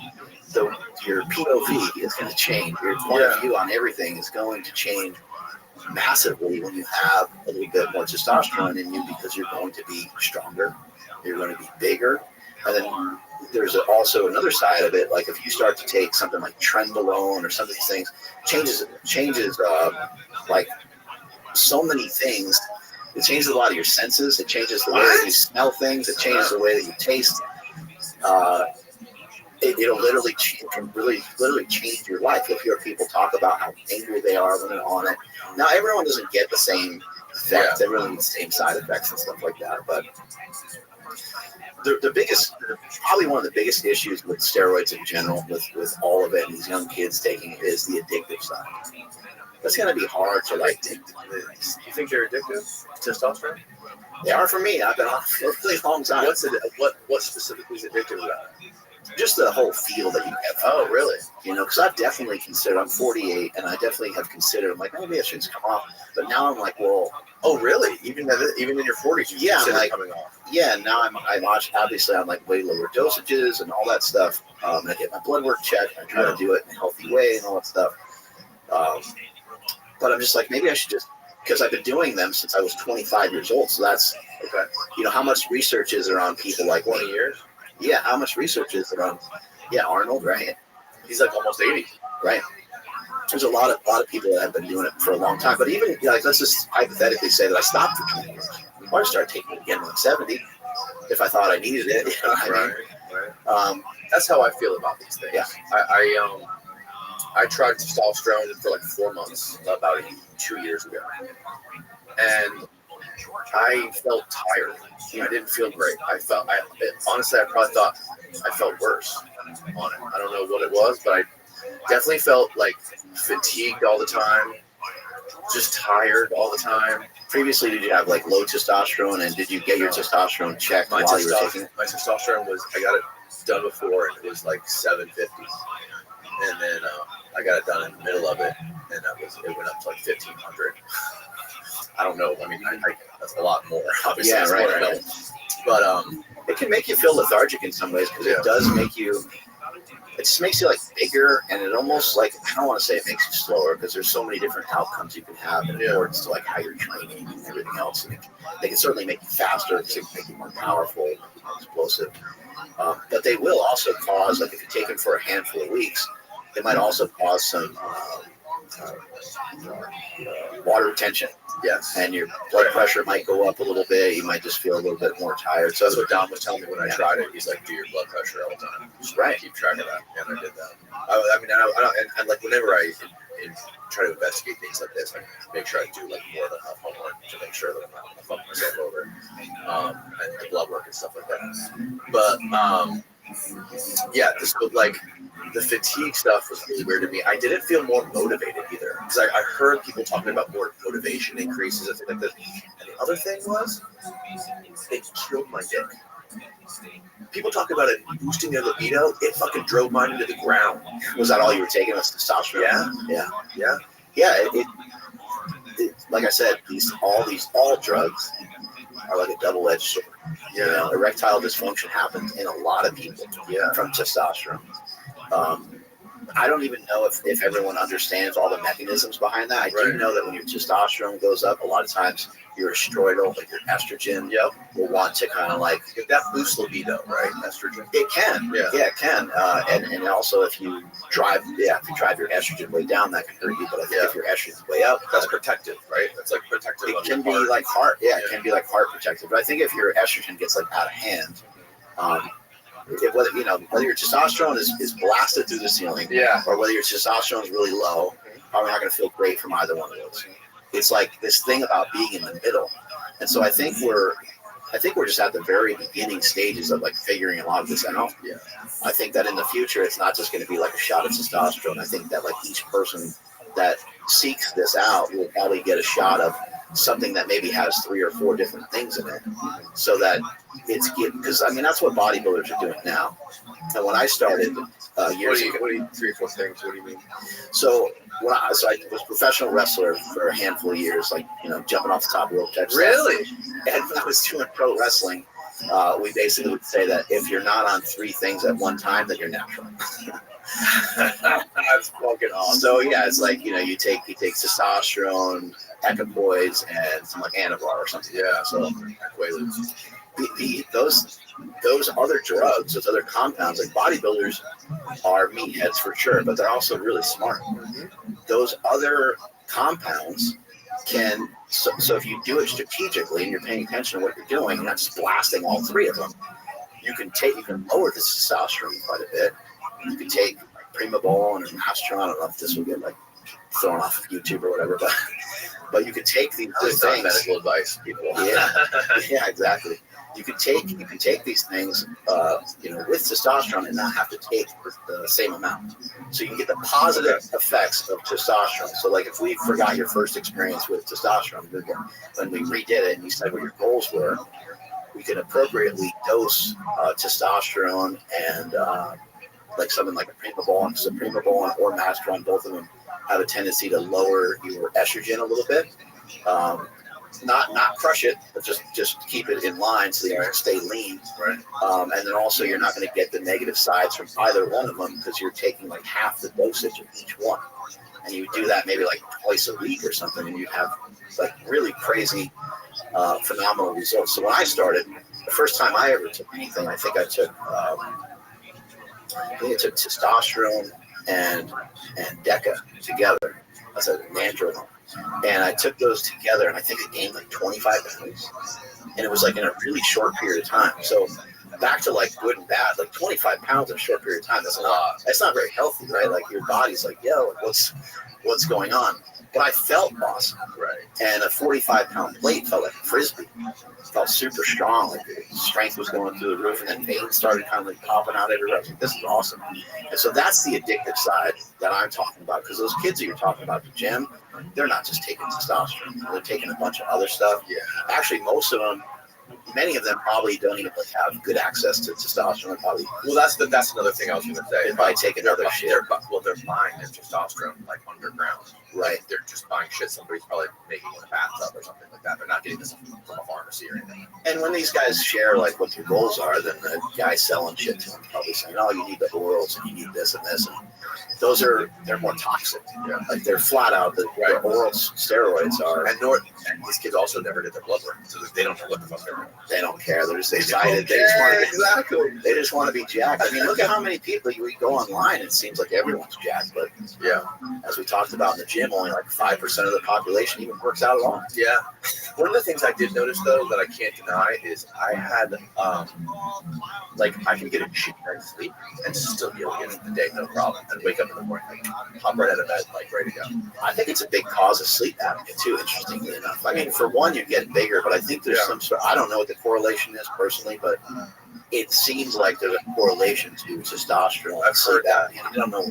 It could just be the weight gain. It could also be that you're maybe holding more extra water, but almost everybody I know that takes testosterone, especially when they start to take quite a bit of it, they almost all have trouble sleeping. Really? My sleep definitely got better.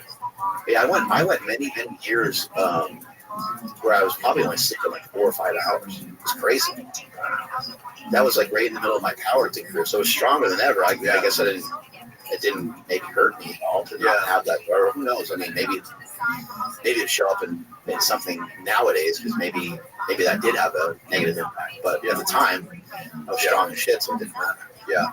You know what the funniest thing is to me is how there's this huge stigma with these steroids and testosterone in sports like the NBA and the NFL.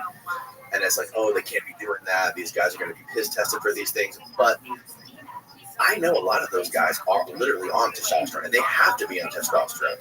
When you're playing in the NFL and you're getting smashed to bits by these people every week, and then you're going to go take one day off, go back and start working out and running drills again until your next game. There's no way that the human body can sustain that for years unless you're on these drugs that can help your body recover. Right? It's supposed to help a lot with brain health too. Yeah, so for concussions and stuff. Yeah, who better to be on steroids than these guys? Oh, and of course. Are you not entertained? We want to be entertained, exactly, right? It's interesting because we want to be entertained to a certain point, but then it gets to be too much. It's when it comes to, I don't know, but none of these guys are injecting testosterone. That's too far. That's not worth the entertainment. But then they some dudes snort cocaine. Performance enhancing. A lot of these guys are Adderall. Some of the, I don't know if you ever watch football, but there's you can watch the slow mo videos.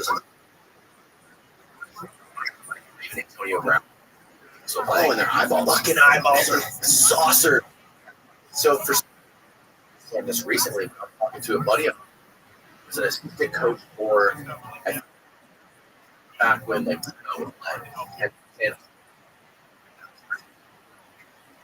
every single. What? I have no idea. Something that it's weird. So much of a just giving that. Be speaking massively that these things. I think potentially help make somebody. So I know there's some other drugs that people get into. Really faster, stronger. At the moment, it's not it's a pump that switches something on. I think it's interesting that kratom's not banned. It's not a banned substance when it comes to NFL, NBA. Oh, really? Even the Olympics, I don't think. It's interesting because you're what do you think it would be? But, yeah, because I know a lot of bodybuilders love kratom. Yeah, it's getting bigger, and you have these what is White Rabbit or something? That's White Rabbit. Yeah. Yeah, I think Larry Wheels. I think. Yes, he has his own. He has his own custom flavor. Larry Wheels, man, he's just so freaky. You know him? I do. Yeah. Yeah, I've had an opportunity to see him when he was he's still super young, but he was I don't know, 17, 18 years old, deadlifting 675 or something like that. He's a beast. Yeah, unbelievable. Yeah, the stuff's super interesting. But I like kratom so much. I invested in a company. The company's called New Brew. I'll have a bunch sent to you. Is that like this? Or is that different? You'll absolutely love it. Well, that's my own company, Mind Bullet. Oh, and I sell New Brew. I sell some kratom, some kava. I have gummies, and I have little shots of kratom and stuff like that. But I invest. They make a drink that's a little bit like this. type of tea, and it has kava and kratom. Kratom is very low dosage. Oh, you know who was just telling me about this? Was Hamilton Morris. Yeah, they're fire, man. They are so awesome. It's such a great product. So is it like an energy drink? It's so new brew. You know, it's trying to be a replacement for a lot of people for alcohol. And my wife actually was. I get it. My wife was digging drinking wine for many years. Yeah. And I would drink here and there too with her, but instead of that, we drink that instead. Really? We made the switch. I quit drinking when I got one of those Oura rings. Oh, you saw. I never had a problem drinking, but like in my 20s, I was just going out, going to bars, and drinking just whenever I wanted. I'd drink fucking. Me and a couple of friends would just smash a handle of Captain in like an afternoon or whatever. But like when I got one of those Oura rings, I started to notice like this how bad it fucks up your heart rate and your HRV and like paying attention to all these little like nerdy metrics of like your organs and. That it put it on paper for me, so I'm like, I really never drink alcohol anymore. What are your thoughts of like, I don't know, say like you and I go and grab a steak or something tonight? I'm like, let's get like a bottle of wine. Like, would you drink then? Oh, of course. Yeah. That's kind of the way I feel. Like, hey, is this just gonna, I don't know, enhance the moment a little bit? It's gonna be more fun. It's be more relaxed. Yep. Then I'll just drink. I don't really worry about it that much. Years ago, I used to not drink like at all. Like I've only been drunk like a couple times in my whole life. I don't really. I love steroids, but I don't love drugs in general. Yeah. Even my son was trying to show me how to like smoke pot one time. Really? I like could barely figure it out. I've never done it before. We posted it up on my like Instagram and stuff, and everybody was talking trash. Like I don't know if you really inhaled. I was like, I was trying. I don't know what the hell I was doing. Some of these other drugs I really like it because it feels like, and alcohol is something that I can enjoy, and alcohol is something that can relax me. And even more recently with some of the diet and some of the things I've been doing, I'm like, why don't I just have like sometimes at the end of the night, why don't I just have like a glass of wine? Because otherwise, for me, my mind is always thinking about food. And I love food. I just want to keep eating. And I'm like, well, at 7 o'clock, why don't I just have like a glass of wine?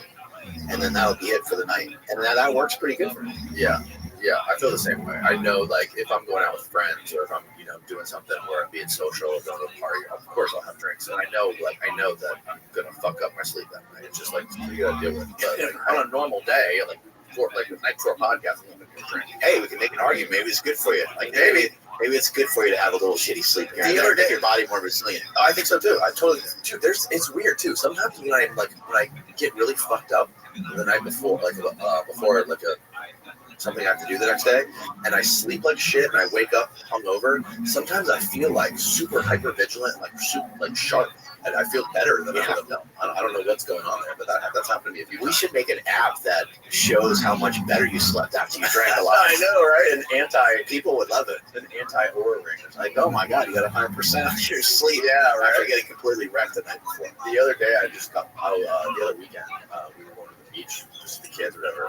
And I had this little bottle of tequila somebody bought on my birthday.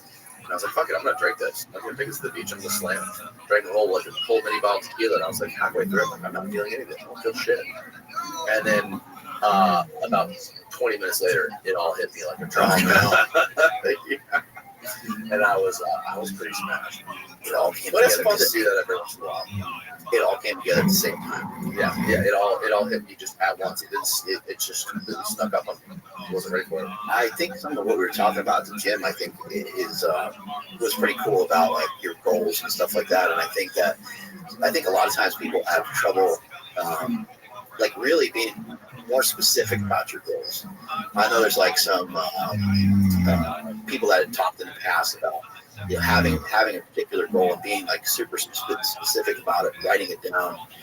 I don't know if you need to go that far with like your exercise and stuff like that, but it is cool to like really think about it on a deeper level, rather than like I just want to be like bigger and stronger. Maybe you can kind of figure out like why, like what's the reason, and the reason why that's important is like maybe bench squat, deadlift, bent over rows, military presses aren't the best thing for somebody, but maybe they are. They can be. Like if somebody is 135 pounds and they're graduating high school and they want to be a little bit more jacked, they want to be a little thicker, then maybe they do those things for a little while because maybe that will help make them feel better.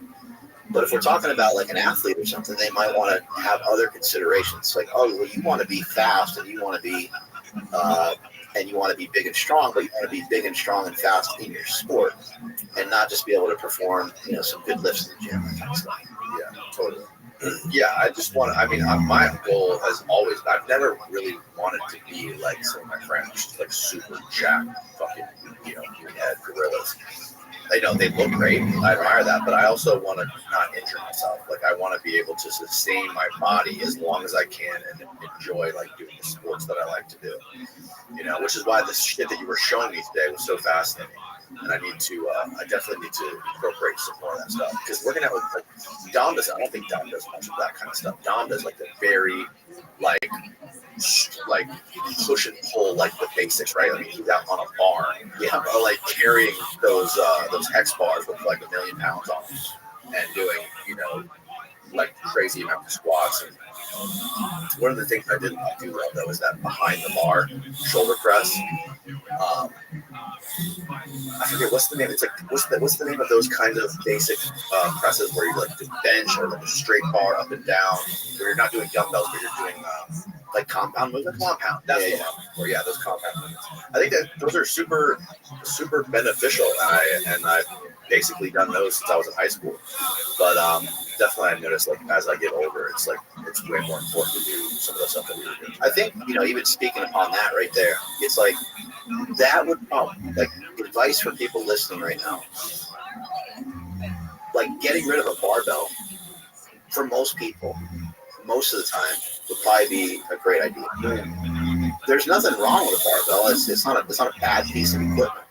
And if you like to squat, or you like to bench, if there's a particular thing you really love to do, and you're doing it correctly and you feel good about it, then by all means, you should probably continue onward. But if you feel like tight and you're kind of banged up, you're kind of injured, you're not feeling great, you just want a little bit more mobility and just want to move and feel a little bit better, just switch to try and doing things one arm at a time, one leg at a time. The kind of bilateral movements. Right. It can really change a lot of things for you. Like just that one simple thing, rather than going in and being like, I'm going to squat, and you're going to squat heavy, and you're going to put the weight on your back and all that kind of stuff. Maybe you're like, I'm going to do walking lunges. I'm going to, do until my legs, burn like crazy. Bulgarian split squats, step ups. Like there's a lot of other movements you can do. And then if you still want to, train both legs at the same time, I'm sure you can mix in a couple of other things. But I think a lot of times we just get one dimensional. And what I've always said about a barbell is a barbell, provides a crazy amount of value because of the amount of weight you can use on a barbell. If you try to use an equivalent amount of weight with dumbbells, it's really hard. Like a 300-pound bench press is a really nice bench press. But for someone to try to handle 150-pound dumbbells, that's a really good feat of strength. For somebody to handle 150-pound dumbbells means they've been in the gym forever. But there's a lot of guys that bench around 300, even take 200, and then to have 100-pound dumbbells in each hand is like a totally different thing. Or even think of a 200-pound loaded barbell versus a 200-pound dumbbell, right? They're a world of different. They couldn't be any more different, right? Totally. The barbell, it does allow you to overload the body, so it allows you to overload the spine. And those are some really good things that you can do, because it can be important for some people that are looking for some of the impact of bone density and having thicker and stronger bones. And so it does have some application. It's just that I think we get a little too obsessive with it. I also think we get a little too obsessive with, having this arch posture and being super stiff and only doing both arms at the same time. If you just change it up a little bit and you pull with one arm, well, now your body had to twist, and there's some rotation in there. So it's a really simple thing to solve or cure. And again, I'm not saying eliminate barbells forever for everybody, but for most people, you should probably just do a lot less barbell, do more dumbbell, and even, hey guys, if you're not already subscribed, please hammer the subscribe button below and hit the like button on the video. Back to the show. Take things a step further and even work on some body weight exercises. Yeah. They're tough. There's something about pull-ups that is just I can't describe what it is, but it's like, I know it's not a ton of weight, it's only your body weight, but something about it is just so taxing and so brutal. And I get like such a pump from doing basic body weight stuff like pull-ups and push-ups, like almost sometimes more than lifting more weight than that, you know what I mean? Some things to consider, you know, like again, kind of back to the steroid thing a little bit. If somebody takes anabolics, somebody takes steroids, they're going to gain more weight. They're going to have more muscle mass on them than somebody naturally, right? If somebody, even a natural person, if a natural person decides to go to the gym and they start to lift a bunch of weight, they're going to have a lot more body weight on them than what we would have otherwise had on us hundreds of years ago, naturally. Especially if they're like specifically doing bodybuilding the way that like Dom does bodybuilding, right? It might not be a profound, crazy amount of weight that you have on you, but it could be 20 extra pounds, 30 extra pounds, whatever it might be. And so when people talk about like being natural, I think the act of like lifting all the time, whether you're bodybuilding or powerlifting, Olympic lifting, isn't very natural. Because like I don't think we'd have ever gotten that big. Like people having big legs, like people always love like when someone's got like big legs. I've always thought it was kind of stupid. I like having muscular legs and calves and stuff. It's kind of cool. But it's like, well, go try a 400 meter, you know. Go to the track, try 400 meters, and see how those legs work for you. Like they're just too heavy. They're too heavy to lug around. So these are just all things I like to think about them. I like to do like, I'm not saying that this is bad and that it's dumb to be big and jacked. I still love it. I'll always love it. But it's good to like just reconsider some of these things. What is your body capable of doing? Like, are you capable of just doing like basic stuff? Can you jump? Can you sprint? I don't know. If you can't, I don't think that's great. It doesn't make any sense. You work out all the time, you can't jump or sprint. Yeah. It's stupid. Yeah. Some of my favorite things, like one of the best things I ever learned was when I had like 5 years ago, when I had this like sciatica thing in my back, I learned like all about the movements of like the hips and the shoulder blades especially, and like learning to keep your posture better, like just protect your spine, like rotating the shoulder blades in and like having the shoulders back, and then usually and like having different areas, like different tilt positions of your hips and your pelvis when you're doing these lifts, and that like changed everything for me. It's huge. Having a good posture is incredible, and lifting can sort of can help force someone into having better posture, but lifting too much can force somebody to have worse posture. Somebody who's got like winged shoulders, someone who has their shoulders like really internally rotated forward, and they go in, they hammer out like a lot of bench pressing and stuff like that, their shoulders are just going to kind of continue to creep forward. And then if you're at your computer all the time, kind of combination of things, looking down at your phone and so on, it's just going to sort of want to shift your head forward, and it's going to sort of just over time, put you in some bad positions. But what I'm trying to explain, and what I think what they're doing at Functional Patterns, is they're trying to say, we know that you can move your body into like these weird ways and have your body sort of almost like misshapen from heavy lifting. Yeah. I mean, if you know what you're doing, you can lift really heavy and you can build a great body that looks symmetrical. Like there's tons of people. Arnold is a great example. There's a lot of people who've done it over the years, but you have to like know a lot to be able to do that. And what I think is interesting is that you can also just take some of that, some of the knowledge that we know, that you can force yourself into these bad positions and look sort of awkward from like overlifting. You have that, lat syndrome thing going on and stuff like that. What's the lat syndrome? Where imaginary lat syndrome, where someone's like kind of posturing up and they're just kind of like walk like, hey, what's going on? And it's like super stuck and super stiff, and people just moving around like they have a stiff neck. You wake up with a stiff neck one day and someone calls your name. You can't move worth a shit. Yeah. I think we take some of those same principles and just understand that we can unwind a lot of that. Some of the stuff I showed you today. Yeah. You don't have bad posture, but over time you can solidify your postures in positions that otherwise you might be compromised. Like, I've never seen you swing a golf club or haven't seen you surf, but there could be like little small things you're doing or do jujitsu, there could be little small things that you're doing or something slightly off that is leading to some stress in your lower back and things like that. And if you strengthen it in the gym and you strengthen it the right way, like I just don't think like deadlifts and the 45-degree back raise is really going to like do it. You know what I mean? Like think about how different jiu-jitsu is than like a deadlift. Yeah. Like they're not, and I'm not saying like the only way to get better is to like do the sport. But what I would say is like what you're doing currently isn't going to work the way that you think. However, you can still pick heavy shit up off the ground and have it have massive benefits. So what some people might try to do is they'll say, okay, well, all right, maybe like the regular deadlift bar is not for me. That kind of bothers my back, so I'll use a trap bar. And that sounds fair. Okay, it's a less range of motion. You're able to be in better posture for the lift. Might not be a bad idea to explore some of that. But it would be even better to explore lifting a heavy sandbag. Right. Because now you're asymmetrical shit. Yeah, now your spine has to like your spine has to open up, your spine has to round over.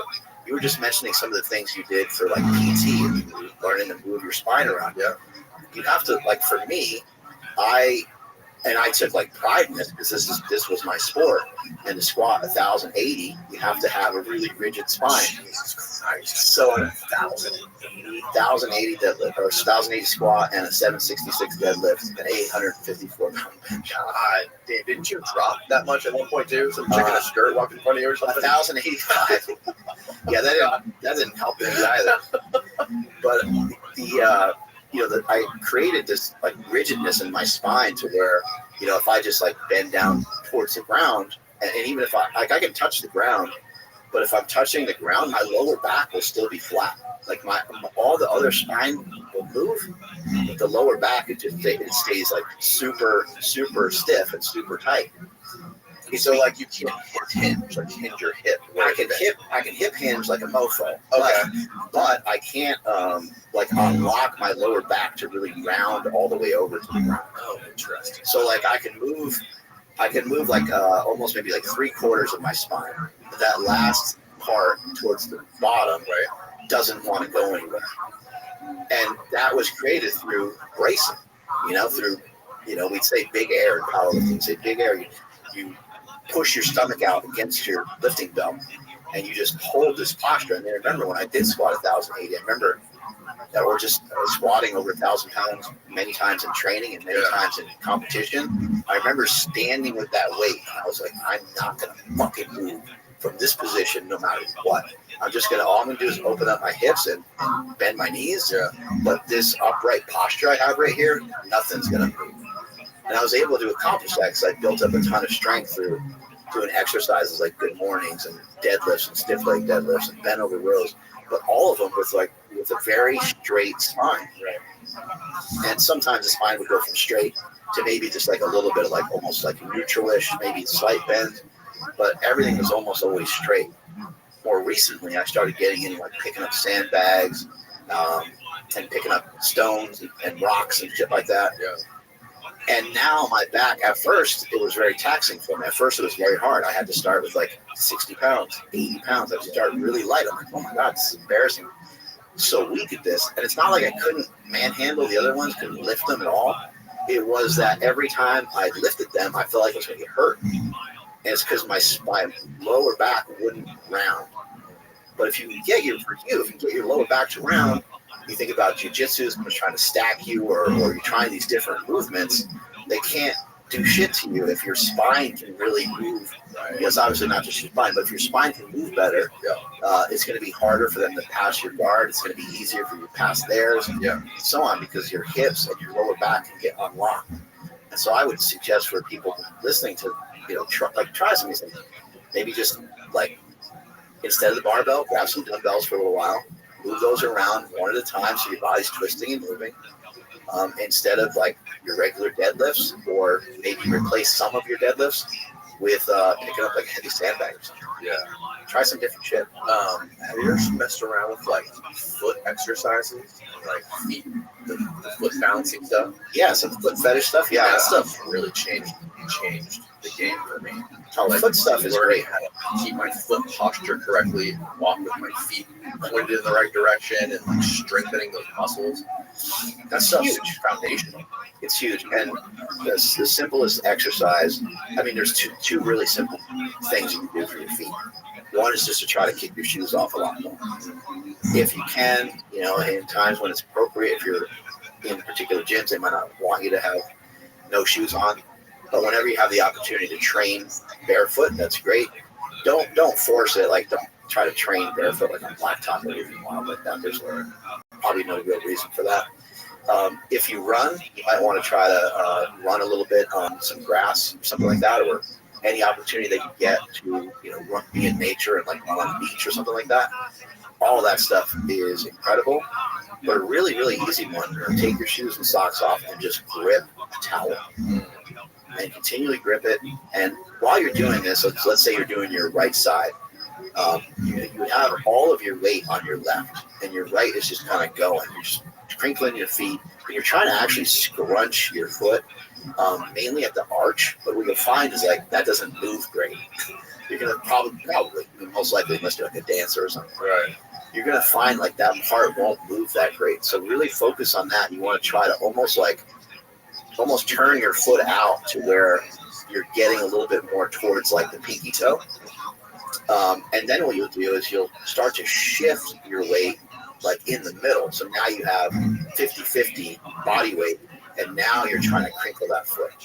Then you lean all the way over to that side, and you have like 70% or so of your body weight on the right side while you're still trying to crinkle that towel. Yeah.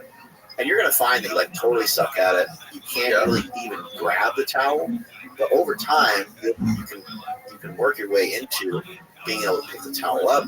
You can work your way into being able to pick the towel up even if it's wet, because then it's going to be heavier. But at first, it's like that scene in Kill Bill where the girl's looking down at her foot. She's like, "Move your left pinky toe." She can't get it to move. You're going to feel like that because your feet probably just don't move that way. Yeah. I recently got one of those brands of wide toe shoes. I forget what it's called. It's called Flux or something like that. Yeah. Is that right? Yeah. Because my whole life I've always worn like skateboard shoes. Here's where I get to be the old guy and I get to jump in with some cool stuff and I get to pretend that I created everything. Yeah. But I sort of did. I worked with Reebok many years ago, probably 8 or 10 years ago. Oh, really? And we created a shoe together, and it was mainly for powerlifting. I was like, powerlifters have fat feet. Powerlifters got wide feet. All that heavy lifting kind of, makes your foot kind of turn into a human-shaped foot into like an elephant foot. Right. And so we made a version of a shoe that was a little bit similar to a Chuck Taylor, but it was much wider, had a wider toe bottoms. And I got this opportunity. There you go. You see it right there. Is this them? CrossFit Light TR. We made one of the ST on it for super training. Oh, that's cool, dude. And it's kind of crazy because like from here, Reebok made these for a while. They made like 2 or 3 different versions of them. And then from this point on, it was like game over. Like there's just an entire, Vivo, Barefoot, and all these other companies started to come along years after this happened. And this happened only because of my friend Kelly Starrett. Kelly Starrett was like, he's like, "Do you have your own shoe, Mark Bell?" And I was like, I'm like, "No." He's like, "But man," he's like, "you know so much about lifting and stuff." He's like, "You should have a lifting shoe." And I was like, "I'd love to." He's like, "I'll introduce you to the people at Reebok." So he was kind enough to have myself and my buddy Jesse Burdick go to Reebok and start to explain to these guys about, lifting. And as I started to get more into like foot stuff and looking at feet, I started noticing like people at coffee shops and people just walking down the street. I'm like, holy shit, I never noticed it before, but nobody fits in their shoes. Like, listen to the show now and go out and start to observe some people walking around their shoes. You're going to see so many people that outside of their foot is outside of the rubber that they're standing on. Yes. It makes zero sense. Right. The reason is, even like, especially running shoes, I feel like, because they'll have that skinny base, the sole, and then you'll see literally the fabric comes out around on both sides because their feet are wider than the sole of their shoe. But they have like crazy bunions and stuff like that. It's insane. It's an aesthetic thing, right? So like if you make a shoe that's super wide in the front and more narrow in the back, the way that your foot actually is shaped, because you have your 5 toes, hopefully, right? And as you have those 5 toes, as you go up further the foot gets a little bit wider, and then it tapers back in again towards your heel. Right. But a shoe is built the exact fucking opposite way. Isn't that crazy? Because a shoe is built a little bit more like a torpedo, but it should be turned the other way. Yeah. The front part should be the fatter part. And people are always like, oh, it's like a clown shoe. That doesn't look good. Yeah. It's like, well, so what I try to communicate to people is that you want your shoes to be foot shaped and not shoe shaped. Yeah. So just don't buy shit anymore. There's certain circumstances where if you're playing soccer or certain things where you can make an argument a tighter shoe, or even for running, you can get some really cool running shoes that might squish your feet a little bit, but the shoe might be exponentially they're super shoes. I don't know if you know what a super shoe is. Super shoe has a carbon fiber foot plate in it, and because it has a carbon fiber foot plate in it, if I had the shoe right here in front of you and I tried to fold it, or if I tried to push it on the desk and let it go, it would jump across the room. Oh wow! Because it has all this stored energy from this carbon fiber foot plate that's made out of this rubbery, plasticky thing that's just real bouncy. So you can make an argument that there's a good reason to wear a super shoe. However, they kind of end up in that category of look how skinny that's wrong. Not a foot that's that skinny. Right. Not a person on the planet that's crazy. That part of their foot that skinny like that.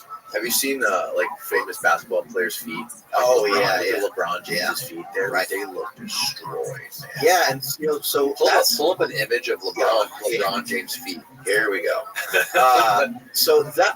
This is really interesting. Okay, the shoes do some of that. The shoes do some of that stuff to his feet, but also, as crazy as this is going to sound, flip that one right there where it's bottom left. Yeah, they look like the toes never came out. Yeah, I wonder, maybe the toenails. Yeah, that's not even a bad picture of his feet. It's worse than that. Yeah. But yeah, he does definitely have bunions. But interestingly enough, in a sport where there's a lot of stopping and starting and jumping, it's actually really important that you smush your foot together like a crazy person. So having the ability to splay your toes is a nice ability to have. But you would never splay your toes and then jump. You wouldn't be like, oh, hold on a second. Let me get my toes out all away from each other as much as I possibly can so I can bounce off of them. You actually are going to turn them into a little club. You turn your foot in a little club and just squeeze everything together and you're going to jump off of that. Because when you jump off the outside edge. Well, everyone's a little different, right? There's some people that, they go into it more. But there's a lot of people that are probably upset with me right now because there's a big thing about the big toe. The big toe is a big thing. Really? But the big toe is going to be the thing that pushes off probably last. So you're gonna stop and you're gonna come to this fat side of your foot, and then you're gonna turn inward towards the big toe. But a lot of people like LeBron and a lot of famous track athletes and stuff like that, they not so much track athletes because they're straight ahead, but anyone that has to stop, start, and jump, soccer players and so forth, football players, even their feet are probably going to be pretty messed up, and especially because of the cleat. And people think a bunion, they think it's just a normal it's a genetic thing, but it's no, it's because your foot has been in this little prison for a long time. Yeah, I got those yoga toes. Those are dope. I'll put those on my feet for a while. Apparently, they're really good for blood flow. I got some badass shoes on right here. Check these. Really? These out. Yeah. What are those? They look like Jordans. I know, they're sick. These are called field grounds. I think they're called field grounds. So they're grounding shoes. These are not particularly grounding shoes, but they look cool and they fit great. Yeah. And so it's nice to have a shoe that looks decent. Cause I got some weird shoes. Yeah. But I don't mind wearing them because I'm I don't really care if someone thinks they look good. No, I mean it's the most important part of the whole balance of your muscular skeletal system. Why did you get into feet? Because of my back, right? Because my back. If your back's fucked up, it probably starts with your feet. I would imagine, unless there's other things going on. Like Oh, it's huge. right? Yeah, and then as well as your gait, like the posture, like the way you walk with your feet. Like if your toes are pointed out when you're walking, that's going to throw off different muscles in your legs and your shins and in your hips, and it all connects to everything. And it starts with the feet and how you take care of your feet, how the strength of your feet is like super important. I didn't realize that until I had a problem. And then, when I started fixing that, things started to get better. Yeah, you have to be. You can go down. You can go so far, like nerding out on this shit, dude. It can become a problem. I was just talking to a dentist the other day, and the dentist's like, how do we know, some maybe a root canal that you got 15 years ago isn't a contributing factor to your knee hurting. I'm like, wow, it's just like, it gets to be, like you're saying, it gets to be pretty wild. Yeah. All you can do is try to do your best with the information that you currently have, and again, match it up against your previous thoughts and start to try to you don't have to sit there and train your feet religiously, but what will happen over time is you'll become a little bit of a crazy person like myself, where when I'm relaxing or have downtime, there's times where I'm just not doing really anything. I'm literally just watching TV with my wife and kids, watching 1883 or 1923 or whatever these series are that are on TV. I'm a sucker just like everybody else to watch some of these things. And I'm just not doing much. But there's other times where I have a bunch of different things that are next to where I sit and watch TV, and I just hit the floor. Yeah. I get on the floor, I get on the ground, I'll start rolling, just like foam roller type stuff. But I like to use a medicine ball that I roll around on. That's really hard. It's like a 10-pound medicine ball. You can pick it up off of Amazon. It's black and blue, and it works amazing for getting into the sides of your back. I had you kind of experience some of that today, and you were sitting on it and getting into the glute and everything. Yeah, I realized my ass is really in bad shape. It needs to be pounded out of there. I gotta get my ass pounded. Yeah, again. But you can do a lot of these things while you're just kind of chilling. Yeah. And the benefit of them and why you would consider doing them is that every time you go back to doing said thing, you're just going to feel better. And over time, you're going to feel better. You're going to be better. You're going to go to jiu-jitsu and oh my God, I couldn't believe I got out of that hole today. Just little shit's going to start to happen, and you start to work on your grip or your forearms. And you're wow, I couldn't believe it's easier to grab a hold of that guy or break his hold or whatever the case is. So with the feet, it's you can just sit there with a towel underneath your foot, and as long as you're not annoying the rest of the family, right? My wife said that I'm the founder, the chief, the CEO of AnnoyYourFamily.com. So I'm always doing all this shit in their side view when they're trying to watch TV. Me too. It's always been like that with me, and the little weird things like that, or little weird supplements, or even just weird diets. And my wife cannot give two shits about any of it. I'm like, we gotta try this new way of eating this new diet. We're gonna try doing this and cutting this out. And she's like, fuck you. I'm eating the same shit I've always eaten. I don't give a rat's ass what you do. Just leave me alone. Yeah, chicks didn't fall into the supplement. They didn't fall into the supplement thing. No, not at all. Especially my wife. She doesn't give a rat's ass about any of it. And they're way healthier than us too. We should probably pay attention to what they're doing, right? Yeah, totally. Oh my God. Do you do any of the neck stuff, the iron neck, or any of that crap? A little bit, yeah. I wonder if it's good. Because I've tried it. Every once in a while, I have one of them. But when I'm doing it, I feel like I'm hurting my neck. I don't know if it feels like I'm doing more harm than good. Yeah, the neck stuff, it's a delicate thing to try to train. But if you're doing jiu-jitsu, you gotta be training your neck. Right. You really should be training your neck. Two people that you should follow. One is Nsima Inyang from my podcast. Okay. He's the co-host. You're probably gonna laugh. Oh, yeah. Here's me shout out his name because I always kind of say it wrong. But you can look him up. He has an amazing YouTube channel. He also he's also been the co-host of my show a lot, but he does a lot of stuff with training the neck. And look at this guy. I mean, it's dumb. He's a fucking. No, it's yeah. He looks like a test tube. created like it was created in a fucking lab or something. Superhuman, a pro bodybuilder in a tested federation. He's a natural bodybuilder. He's been for a long time. So Look at his legs, dude. no, he's holy shit. So he hears some of this stuff about like lifting and getting too big and getting too bulky and then not being able to move good. He kind of like laughs it off because he's very mobile, but he's been aware of his mobility. He's been ahead of the game, and some of it has to do with like him coming onto the podcast. He's learned a lot. Yeah, he looks amazing. It's like funny because I think in that picture right there of Nsima, I think he was actually showing me some stuff like how to bodybuild because I was prepping for a bodybuilding show at the time. Yeah.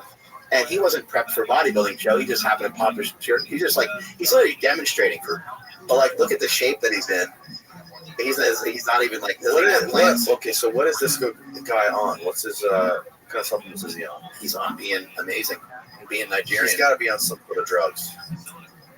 Nothing. You're telling me he's all natural? He's as natural as far as I know. Yes, he's just kind of a big dude. He's like 6'2", and he's a good like 240, 250. He puts weight on fairly easily. Like a while back. Look at this guy. His neck's wider than his head. Yeah. He trains that stuff. God damn, bro. One thing that's really cool about him and to see his evolution. Oh, that was rope flow, by the way. We should plug that. Okay. Can you go back to a couple of those clips of him twirling around those ropes? Because people try to give him shit for this. Like, this isn't how you got jacked. What are you doing? Yeah. This stuff looks stupid or whatever they say about it. It doesn't look manly. Yeah. And he's working out outside. That's what he's doing. It's 100%. But this rope flow stuff can really get your spine to open up. And when we were doing some movements today, I noticed that when we were doing some movements today that you were having trouble allowing your spine to kind of like relax. Yeah. And this will help your spine relax. All it is a weighted rope. It's not anything too crazy. You can start to practice this with a band, or you can start to practice this with a jump rope. But it would be better if you got one of these. It's called a winding rope. I think Nsima has a website, but it's like Stronger Human, I think. I'll try to plug that, and maybe you can put it in the show notes. Okay. Because I might not have said it correctly, but I think that's what it is. And they have ropes on there. He actually trains people for courses on some of this rope flow. And I'm not trying just to plug him for no reason. Yeah. I'm trying to give you guys some information and some insight into some things and some practices that can help you move better. I've actually seen him improve a lot myself. So it's not like he's just a genetic freak and he's just a mutant. He's working on these things all the time. And so theoretically, this rope flow, what is the ultimate goal of it? What is it? Loosen up. What is it? A little bit of what we talked about earlier about how weights can sort of pull you into these positions. So, and then also we did talk in the gym a little bit about spinal compression. Lifting can cause a lot of like compression. And lifting, for like lack of a better term, can just kind of make you feel like short. You ever forget that there's like an extra, or you ever mess up when you're going down a flight of stairs and you like hit the bottom step, but it feels like it made your whole back shorter. That's kind of what lifting sort of does over time. It's just like it's very compressive. And I'm not going to say like scientifically that this is like decompression because somebody might have a heart attack about it, but it feels like it's decompressing your spine. It feels like it's opening up because the rope has some weight to it. It actually will pull you in directions. It's not really heavy. It might be like 2 kg or 3 to 4 pounds, somewhere in that range. But it has some weight to it. Because it has some weight to it, as the centrifugal force of the rope is going to like kind of pull your body towards that side. So it's going to help you to get in otherwise tough. It would be harder to get in position if you're just trying to move your spine around because you don't have a resistance. Much like what we were doing in the gym today when I had you like twist and do some of those movements, you wouldn't have been able to do hardly any of those movements at all. You would have just like fell on the ground before you got a full twist in because that weight resistance was set up horizontally, right, for you to like move against. Yeah. Right? And most of the time, muscles that I barely ever use. Exactly. Most of the time when we train, we need, all the time when we train, we need like some sort of resistance of some sort. And so the rope, even though it's a very light resistance, and the benefit of it being a very light resistance is you get in hundreds and thousands of reps. When you throw a football, when you throw a punch, when you're doing a lot of these movements, if you watch baseball, or you watch a quarterback, they're going to raise, like if they're right-handed, they're going to raise their left shoulder up a little bit. They're going to lower their right shoulder. They're going to cock the ball back, right? And then they're going to do the exact opposite. The left arm is going to go down. The body's also rotate. There's a lot of shit going on just when you throw a ball, And so your left shoulder will go down, your right shoulder will go up, and then you release, right? And then we kind of can't figure out why, like bench pressing or doing some of these movements in the gym doesn't really help us throw a football further. Well, it's obvious why it doesn't help you throw a football further necessarily, because they're very much unrelated to each other. Some strength training can really help, like for example, maybe training your biceps a little bit could potentially help a pitcher or a quarterback, because your bicep is a decelerator of your arm.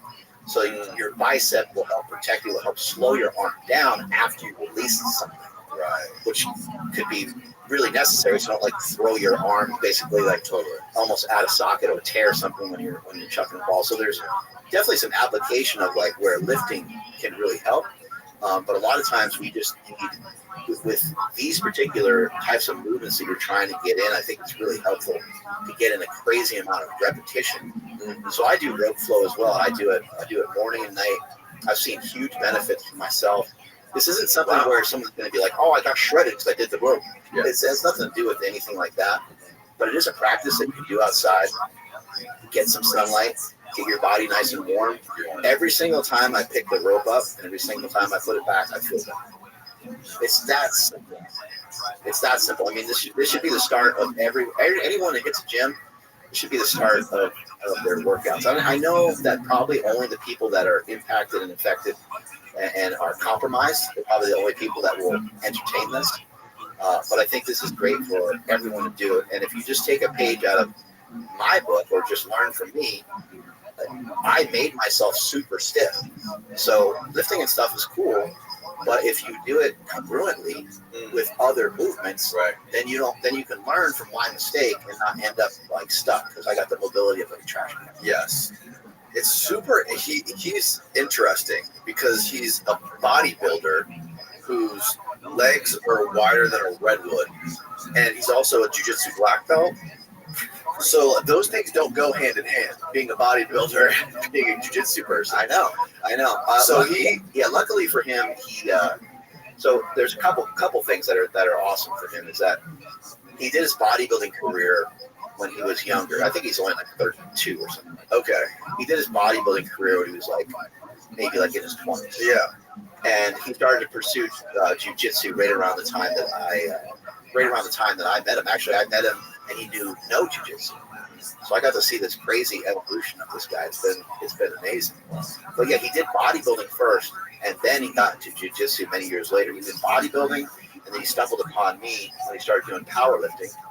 And he started to come into my gym, and we got him to do a 755 deadlift, a 655 or 655 squat, I think, and like a 400-pound bench press. So he's a monster, and he only did like one powerlifting meet, but he's a pro in bodybuilding. And I think that if he was to go back to bodybuilding, I don't want to discredit a lot of the other awesome natural bodybuilders out there, but I think he'd be one of the best in the world if he went back into it for a little while. Yeah. Because it's hard to be that big. What do you think about the Sam Sulek guy? Yeah, I think he's awesome. I think the information, crazy big. Yeah, well, the information that guy shares, it's great to see that he's gone viral because he explains stuff in such a great way. It's so simple.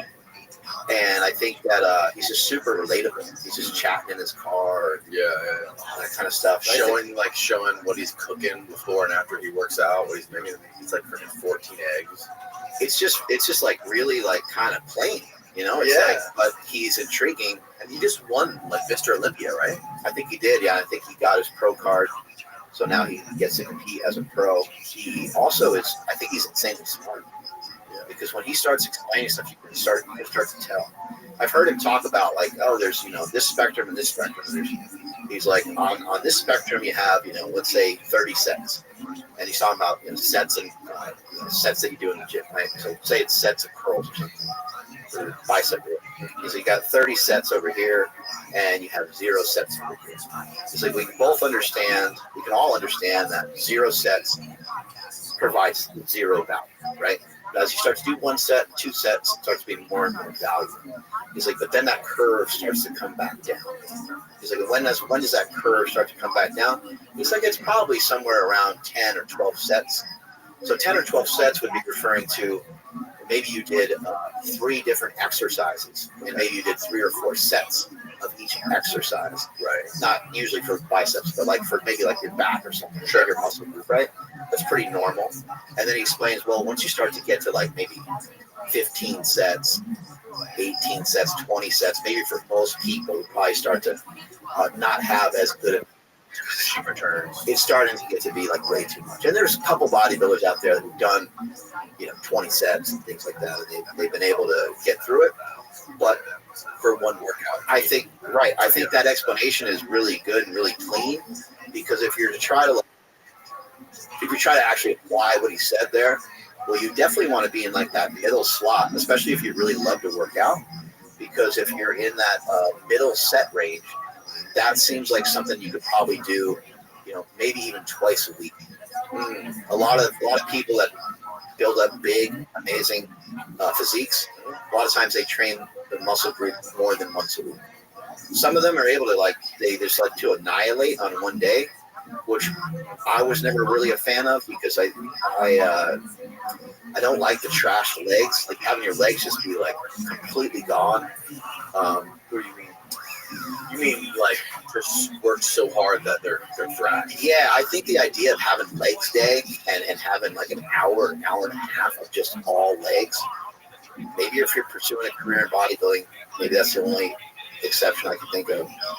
But I don't think it's a good idea. And you're talking a lot about stiffness and stuff like that. So imagine you come to me and you're stiff as a board. You have this like bodybuilder, physique, and you can't move hardly at all.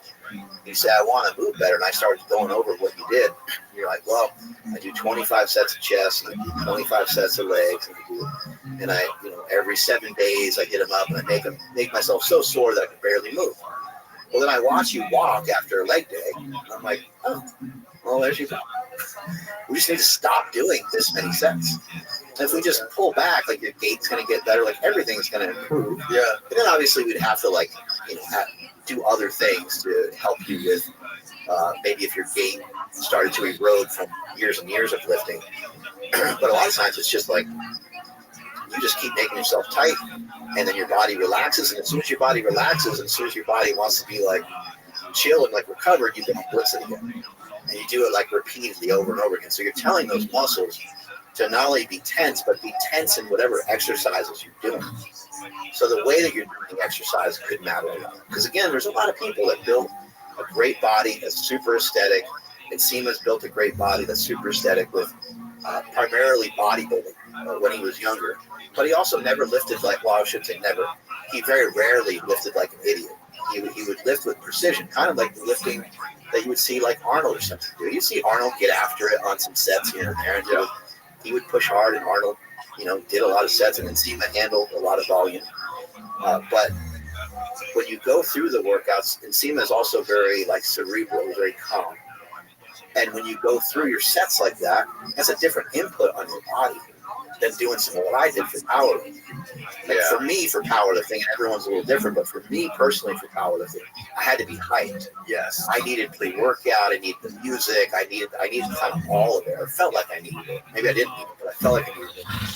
As I got to the middle of my powerlifting career, I started to kind of recognize it. Oh, this is actually a problem. This is hardcore and halfway cool. At least I thought that's what it was. I was like, this is actually kind of dumb. I should be able to just lift weight and no height. Right. And so I started to really work on that. And that started to allow me to actually move better.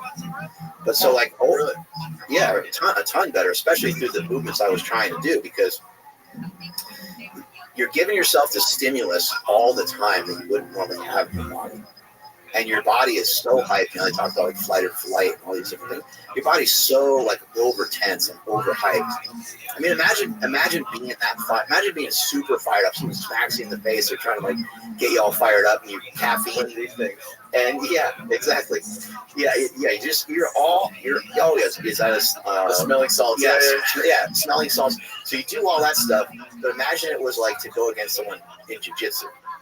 It's like you might just That's the opposite of what you want to do. yeah, you might just like get tapped out right away because you're so fired up. You like try to like charge the guy or something like that. Get injured. Or even if you were trying like to fight someone and punch him or something like that, you might just get destroyed by the guy that is going to be a little bit more thoughtful. He's like watching what you're doing and paying attention to how you're going to come at him. You're not paying attention to anything because you're just like hyped. And so these, I like to call them inputs.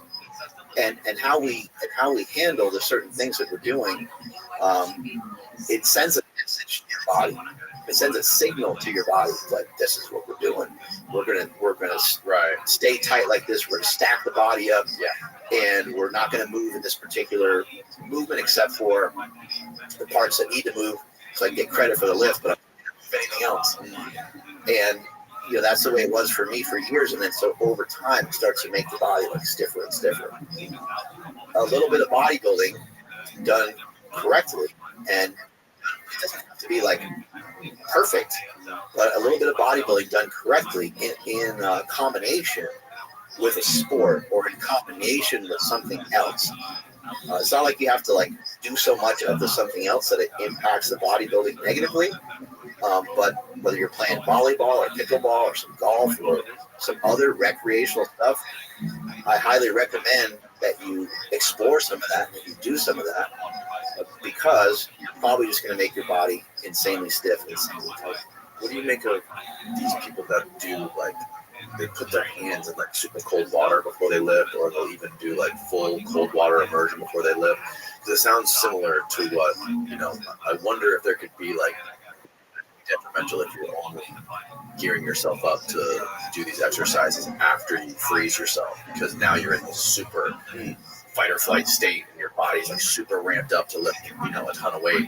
But that's interesting because like the way you're describing being kind of more relaxed and more focused during these things, you can kind of see how that would be super beneficial. There's like the story of Joe Montana. Joe Montana was just like cool, calm, collected, and he was one of the greatest quarterbacks of all time. And he was known to have like ice water in his veins, so that was what they would say when he was when it was the fourth quarter and had to make a comeback and stuff like that. And there's a story of him in the Super Bowl. The 49ers are playing against the Cincinnati Bengals, and they're in the huddle, and there's like it's a famous drive the 49ers had where they ended up winning the game. And Joe Montana just like looking around, and he gets in the huddle, and he's about to call the play, and everyone's like listening, and everyone's like thinking he's gonna like hype them up a little bit. And it's the last drive; they have to make this. They have to get scoring range. They have to score a touchdown and win the game and everything. And he just is like, "Hey, did you guys notice John Candy is in the end zone back there by the field goal post?" And all the guys turn around, they look, and they're like, "Holy shit, it's John Candy!" And they all like laugh. And then he got in the huddle and called the play, and then they famously did the drive. So you see, like, not only being calm, like what it can do for a particular person, but what it can do for everybody else around you too. Right. It has a huge impact because they're like, well, he's our leader, he's our guy, and he seems to be calm and seems to like he has the most pressure on him. Yeah. Like who has the most pressure on the quarterback? And who's all the newspapers and all the whatever that comes out the next couple of days? It's all going to be about how he messed up, how he threw the interception. The game's over. And so he kind of like broke the tension by bringing up John Candy. Exactly.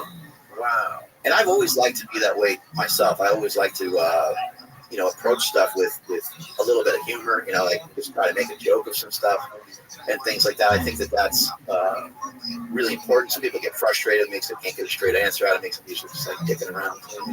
But it's a great way to go through life. But at some point in my powerlifting career, I got like overly caught up in the numbers. And I started to get like a little obsessed with the numbers. And what happened was the more obsessed I got with them, the harder it was to get better.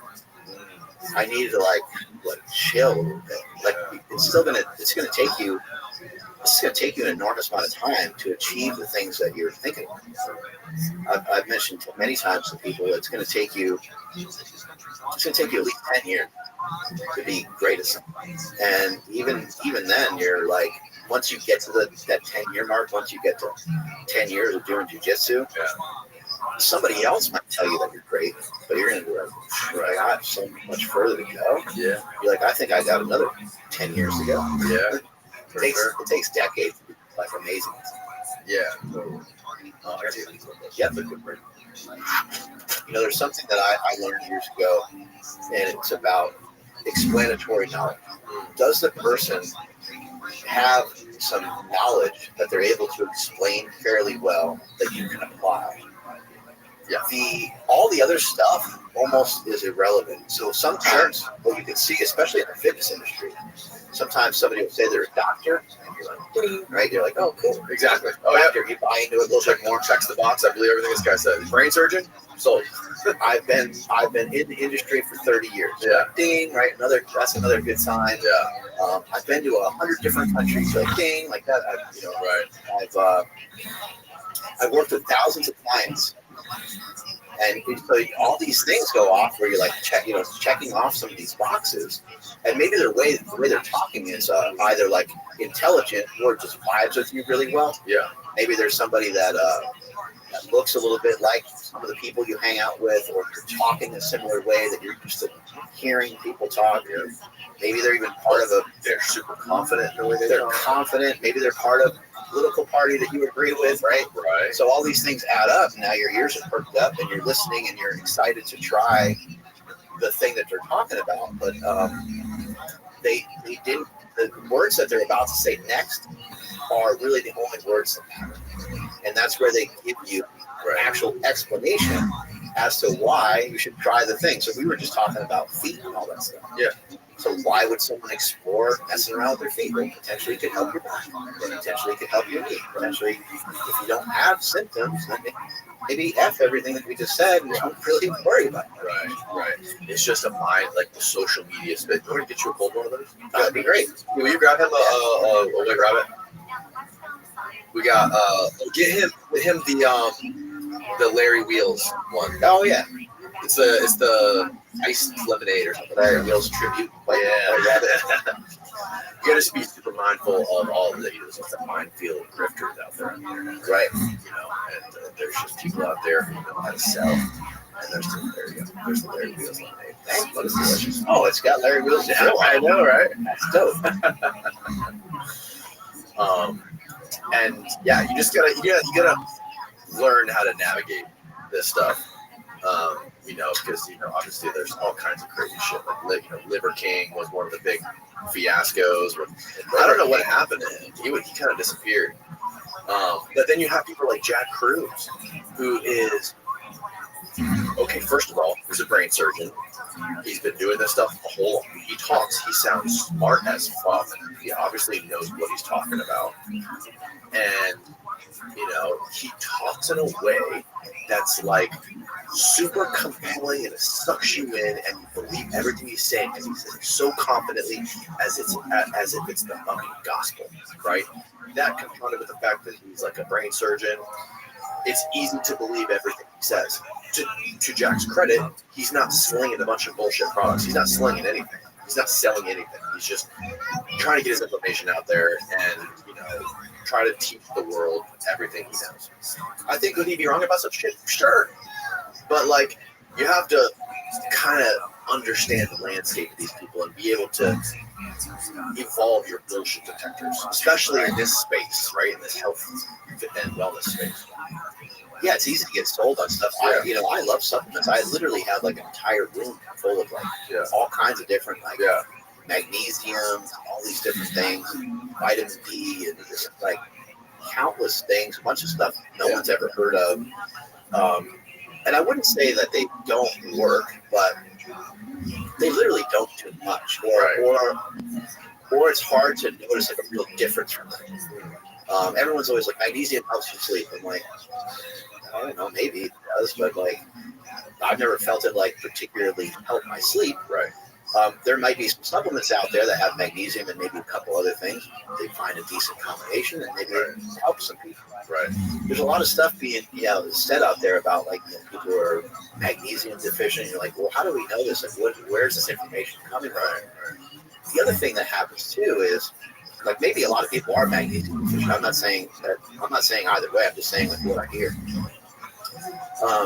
Another thing that happens is that somebody on a big podcast could be talking about vitamin D and the importance of vitamin D. But then it's like, well, hold on, wait a second. You kind of keep making it sound like you're talking about the vitamin D. Or are you talking about trying to like collect a bunch of vitamin D by getting out of the sun? Getting more sunshine and being in a place that has like a decent UV and stuff like that to help them. Right. Because then I think people get confused. They think the red light's going to help their vitamin D. It doesn't work that way. I think you need like UVA and or UVB light. I forget which one, but you might even need a little bit of both. You need both of them. Yeah, you need both of them. And the best way to do it is not necessarily through like a light system that's in your house. The best way is through getting the sun. But I think it's just a tough thing to figure out because you're like, not really sure. There are things though that if you're keeping track and you're keeping score, there are things that really do move the needle sometimes. Yes. I found for myself, like learning about salt and electrolytes has been something that I think has been helpful for me. However, I have to admit that as soon as I dropped some of the keto stuff that I was doing, as soon as I dropped some of the carnivore stuff that I was doing, and I switched over to more fruit, I don't think I need it at all.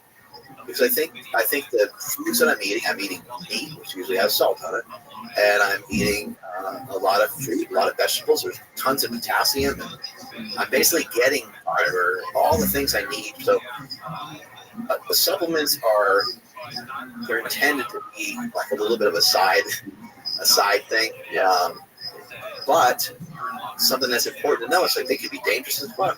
Yeah. I think I've heard off of Amazon, when you're purchasing off of Amazon, so much of that stuff tests out to be fake and or has other stuff in it. It's like, so you think you're ingesting something good, you're doing the exact opposite. You mentioned your wife doesn't do it, my wife doesn't do it. They're probably just as healthy, if not healthier than we are, and we think we're like, giving our body this good service. And back to Jack Cruz for a second. Jack Cruz is selling circadian rhythm. He's selling the sun. He's selling the sun. Yeah. Get outside, you dumbass. So like, I've had Jack Cruz even on my show, and he was even like volatile and. You had him on? Yeah, I had him on. When did you have him on? Probably like a year ago or so. Okay. It was just a remote. I wasn't able to get him in studio just yet, but it's hard to get him to leave El Salvador. Yeah. Yeah, he was inflammatory. He was mean. He called us names and shit. Yeah. None of that. I just he was like saying that with heads and whatever. And none of that bothered me at all. Yeah, he's anti-muscle. Well, because yeah, and that would be a great discussion to have. Should we have as much muscle as him, or should we have more? Like, I don't know what the answers are, but yeah, there's a lot of fingers you can point. I'm not gonna throw out his information though, because it was maybe a dick to me. Like, I don't even think he's a dick. I think he's trying to get like points across. Yeah, and he's trying to get people's attention. Yeah, totally. And again, he's from New York. It's like, you're just talking about going outside and getting a little bit more sun. And what he's telling people to do is to go outside, especially in the morning, and get some of the morning sunlight to set up your circadian rhythm. He's trying to tell people, hey, be a little more conscious of your technology pieces. Maybe pay attention a little bit to how much EMF is around. Those are all incredible, great things to be paying attention to, right? I mean, those are 100% without any question, without any doubt. Those are healthy practices to do. Right. I would say one of the things that really helped me out of anything I got from him was actually watching the sunrise in the morning. Because, like, I have, spending the day outside, maybe it moves the needle a little bit, maybe it doesn't, but, like, I can spend the full day indoors or the full day outside. I don't notice that much of a difference in the way I feel. But when I noticed that's palpable is that when I wake up as the sun's rising, and you spend like 10, 20 minutes outside, not even in the direct sunlight, just outside, like out of the sun, but like the light is in the air, bouncing off the trees a little bit. I am at the end of the day around 8:30, between 8:30 and 9. I am like fading, and I am like struggling to stay awake. I don't need any other gimmicks. I don't need any supplements or whatever. But when you watch the sunrise, and you, as soon as you start to get tired around 8 or 9 o'clock, if you don't fight it and try to like stay up later, if you go with it and go to sleep right when you start to get tired, that has been like the biggest game changer, just as far as energy for me throughout the day, and feeling good. Like you can give me any diet, any supplement, any fucking drug, nothing. I have noticed nothing that moves the needle as far as energy for me that is better than watching the sunrise. And the way it sets the clock, like the way, and I'm fucking butchering the science of this, but like the way he explained it to me was that like when you're doing that and you're outside and you're getting that, I think it's UVA combined with NR, near infrared light, or the infrared light from the sunrise, it's creating some sort of chemical through your eye. It's melanin or POMC in the eye that is it's a protein or some sort of hormone that breaks down into these other peptides that create all kinds of chemicals in your body, including melatonin. Starts the melatonin clock, so that in exactly like 12 hours from now, the natural melatonin is going to start pumping. And that, for whatever reason, is like one of the most foundational things for me as far as like maintaining energy throughout the day. It's a healthy practice to go outside, and I think that like from a mental standpoint and stuff too. I think just people trying to get outside or figure out more ways of inviting light into their home, or even cracking some windows open here and there to get like fresh air into the home. I think all these things are things that could really help us out in some huge ways. I mean, even in terms of like seasonal depression, in terms of like just depression in general, people getting outside more, it tends to make you feel really good. It does set your day, and I know exactly what you're talking about because I find that. So I don't drink coffee anymore. I very rarely have caffeine. I'll have like a decaf coffee here and there just because, I got used to coffee. But I got rid of a lot of those things because I felt that they kind of messed up my like circadian rhythm to some degree. Even having it, super early in the morning, and people are like, oh, we have 1 cup. And, maybe that works great for them. But for me, it's been a blessing to be able to get rid of it. But I think one of the reasons why I've been able to get rid of it is seeing that morning sunlight and getting that energy from the morning. But I'm similar to you where I'm like, I haven't felt anything crazy happen like in a day. But I know that it's not like you don't just do something for a day or a week. It's like over a long period of time.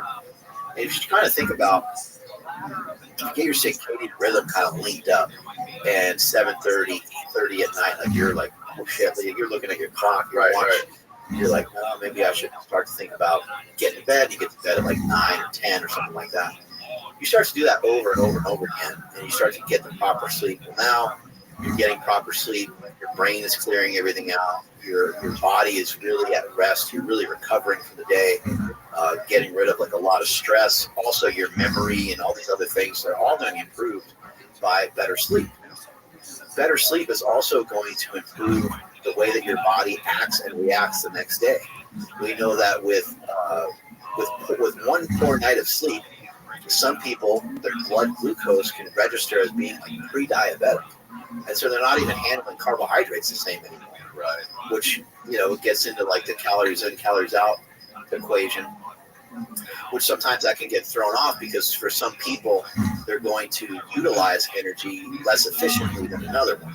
That doesn't mean that we say that, and that's where people get lost, though. Then they'll be like, well, see, the calories in, calories out doesn't mean anything, or doesn't matter. It's like, no, it still matters. It's just that person, they're dealing with carbohydrates a little bit different than the other person because their sleep is interrupted, because they're stressed out all the time. And so, but over time, if you can just repeatedly just do your best to try to do the right thing as many times in a day as you possibly can. Right. that leads to tremendous health outcomes. It's just that there's so many offensive things that could happen every single day. Someone's like, oh, why don't you come over and have birthday cake, or like just something dumb in nearly every single day, especially when you have children, especially when you have like your own business and successful things are going on. Every day is a day to celebrate. Every day is a day to like have something to celebrate, something to for sure have like a dessert for or whatever. Yeah. Especially having kids. Kids are just chaos. You can't really have a set schedule of a perfect day every day. It's impossible with kids, especially when they're doing all kinds of activities and all that leftover food like I've been doing. But like I was telling you at the gym, though, another thing that goes into this circadian rhythm stuff, which has also been a game changer for me, is for a long time, like starting in around 2017, 2018 is when I really started doing the intermittent fasting stuff. It's not eating breakfast and just eating lunch and dinner. But ever since I met Jack, he was like, oh, I only eat breakfast and dinner. I don't eat lunch. Why? He's explaining to me how the metabolism is running way faster and running way more efficiently early in the morning. Or like not super early, but like you're supposed to eat before the UVA or the UVB light kicks in, which is typically around 10 o'clock, especially here in Florida, around 10 o'clock is different. But if you eat before that UVB light kicks in, your metabolism is going to burn through everything that you ate a lot faster versus high noon, like smack dab when the sun is right in the middle of the sky, your metabolism is running the slowest. That's the slowest point your metabolism is running throughout the day. So like if you're going to eat lunch, it's going to automatically slow you down and you're tired, which I was noticing too. And now that I'm eating massive breakfast and skipping lunch, I feel like 100 times better. It's interesting how food can kind of slow you down. I think the amount of food that you consume matters a ton. Because if you have if you eat something real small, like if you just had like a little bit of fruit or something by midday, it probably wouldn't like make you feel shitty. Right. But what's hard though is it's hard to eat a little bit. It's tough. Like once if someone's like, hey, let's grab some lunch. You go somewhere awesome for lunch, you're not going to like just eat half of what you ordered. You're going to eat like the whole thing. And then at 2 o'clock or something, you're going to feel like insanely exhausted. Yeah, exactly. But I personally, I've always liked breakfast a lot. And I always felt like there's something it's just personal like belief for myself. Mm-hmm. It always felt like it was like nutritious for me. It always felt like it was good for me. I know people say like breakfast is the most important meal of the day or whatever. I don't necessarily really think that. I just feel that for some people in accordance to like their schedule and stuff. And I think, how do you implement some of these things, because like someone might hear that or people like to think about this stuff, like their diets and their routines is like their religion. Right. And they try to make it maybe a little too concrete. Mm-hmm. But what I like to share with people, and I've been trying to share this for a while, hopefully people will remember this, is, eat while you're home.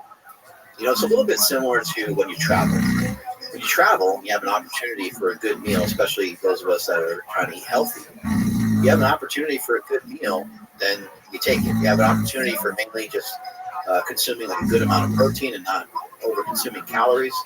Whether it's the gym that you went to has like protein smoothies or something, or it's the hotel that you're staying at has a continental breakfast, but they happen to have hard-boiled eggs. Like these opportunities that might pop up, you eat that healthy meal when you can. So same thing for those people that work like 9 to 5. You should eat in the morning. Like definitely get in like a breakfast, and then eat when you're home. And I can understand why some people might want to eat a little bit in the middle, but I would just bring more like snacky stuff with me in that scenario where I was at like a 9 to 5.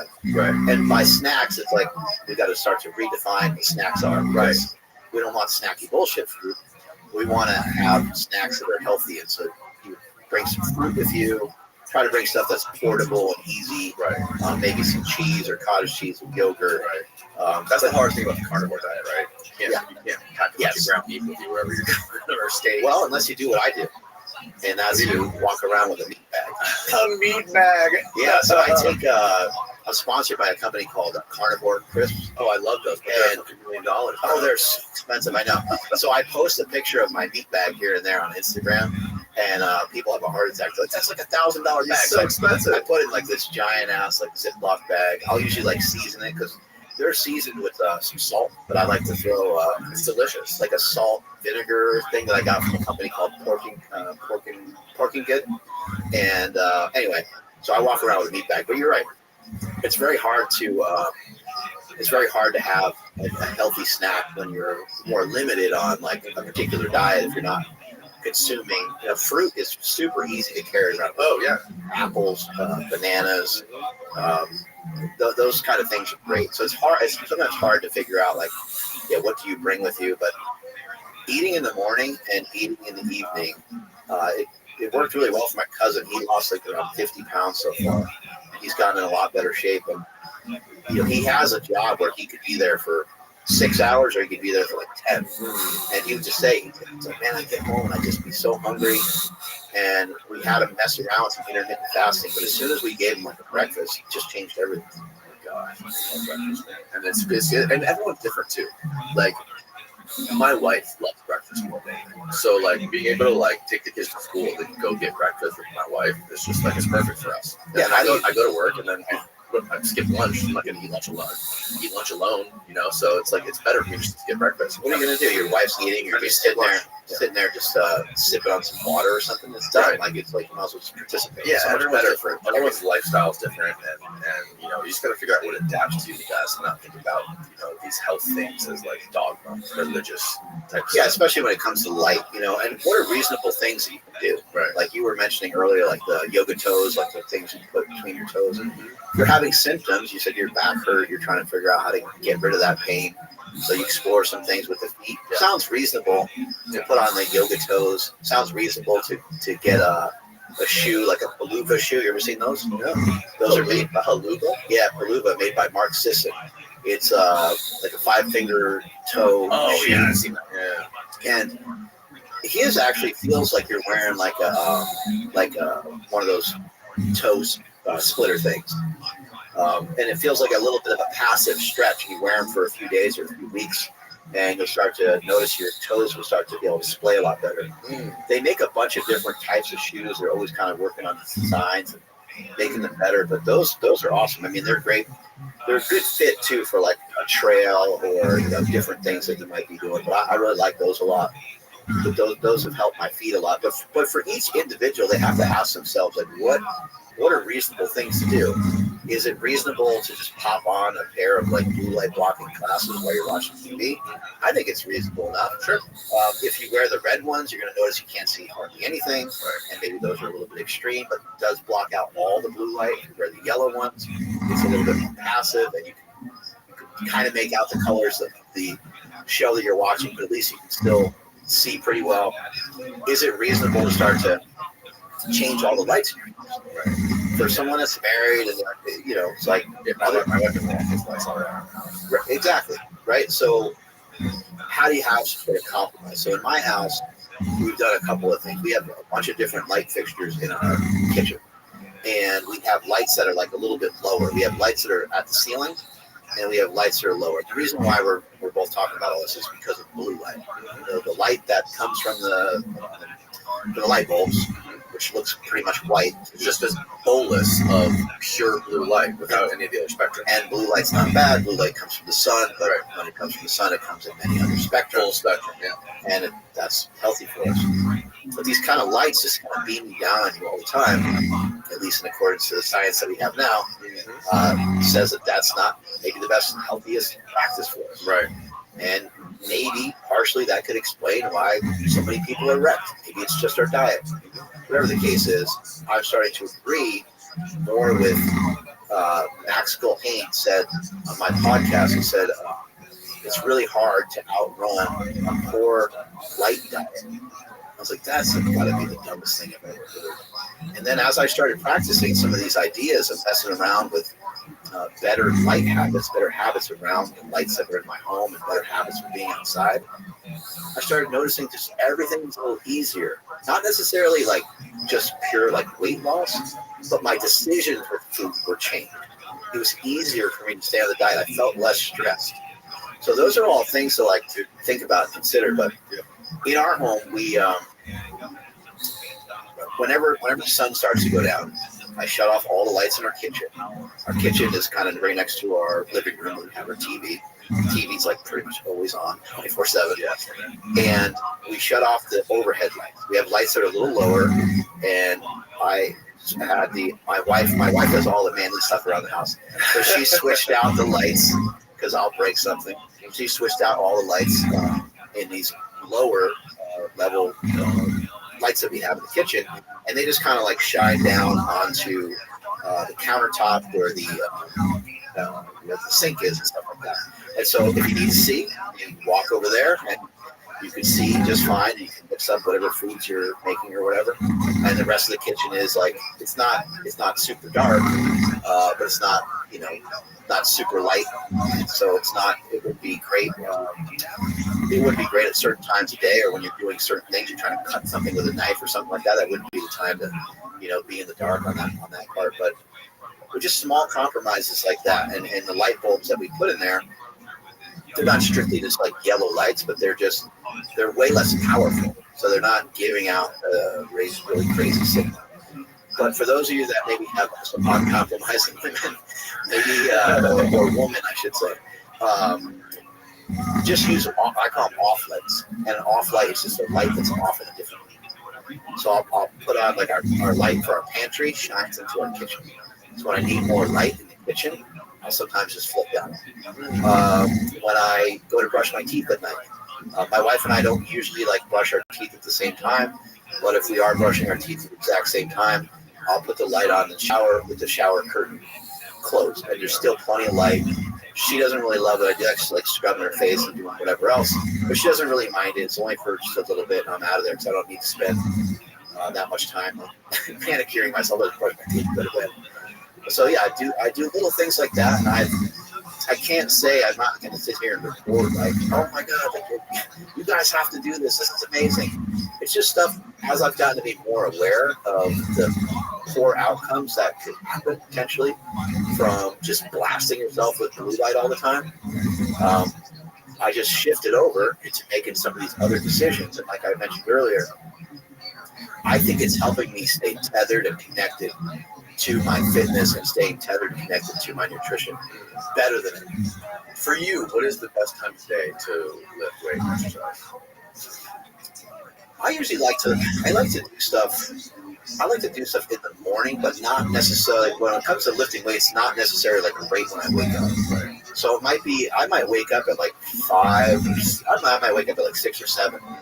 And I probably won't lift until like 9 or 10. Like that would be like a perfect scenario for me. Right. Sometimes on the weekend, I may actually work out even a little bit earlier, just because I like to have the rest of the day a little bit free for any family stuff. Yeah. And I have a beautiful gym on my property, which is great to have that access. And then if it comes to like something like running, I actually like this time of year is the best time of year for me to do this. This is incredible, and people should just try this and try it with a walk. If you don't like to run, try it with a walk, and hopefully maybe over some time you get inspired, and maybe you'll turn into like a walk jog, or maybe turn into like a walk run, and maybe it turns into a real run. But a sunrise run. Oh yeah, I love that. Greatest invention of all time. Oh my God, it's the best. It's the greatest. It's the greatest thing. I mean, if you can get out a little bit earlier than when the sun is out. And I call it beating the sun. If you beat the sun, it just feels so awesome. You actually I think you can get addicted to it a little bit. I don't know if you've noticed this, but when you're getting up and you're just seeing the sun, it's not like walking or doing much else. Have you noticed like you're super bummed on like, you look at your clock or whatever, and you're like, oh man, I missed that. You miss the sun coming up sometimes? Yeah. That happens to me sometimes, and I'm like, I really feel like I missed out on something big. Yeah, no, I feel the same way, especially like if I'm sick or whatever, and I'm like laying down, and I'm in bed all day, and then all the curtains are closed, and it's super dark, and I feel like it's super depressing. It can be. Another thing I wanted to ask you about, what do you know about these myostatin inhibitors? I don't know, but do you know anything about this stuff? This would be a category freaking friends that know all kinds of crazy stuff about this sort of thing. Yeah. Kickle is a guy that I work with a lot on a lot of different things. He helps me with like nutrition and health and stuff like that. Another guy that I have in my back pocket is named Andy Triana. He goes by the name of Go Super Brain on Instagram. These guys are so intelligent. They're so smart. They know all the details on some of these things. I would be speaking out of turn if I knew. What I do know about like a myostatin inhibitor is that I believe these are things that were these things they were discovered from these cows, I believe, the Belgian blue cow, which is a really just like jacked cow. Now I don't know if those cows were like made like genetically or if they were just natural, like a quote unquote natural cow that's like got a lot of juice. But it's in my brother's movie, and there's a really good photo of my brother like with the Belgian blue cow. But I believe they have this like Holy shit, look at that thing. Yeah. Yeah, these guys are almost as jacked as Ronnie Coleman. Isn't that crazy looking? Dude, that is so these guys, from my understanding, like these dudes have to be careful. Like I don't think they can like do too much. I think they can get really hurt. Like they're really, really powerful. And because they have like so much muscle, I've heard that they can like break their legs. Because you see how small, like how they skip leg day. right. These guys are skipping. These bastards are skipping leg day, and they get hurt. It's balls, dude. Yeah, bro, nice balls. A little bit similar is a Piedmontese cow. Certified Piedmontese beef is super lean meat. And this is where we can have a good conversation around like saturated fat and beef in general. But certified Piedmontese beef, a fillet from them has 0 grams of fat. It's like 4 ounce. It's like a 4 ounce fillet. It's like 26 grams of protein. Yeah, it has 0 fat. They have like wild game. Yeah, it's gnarly.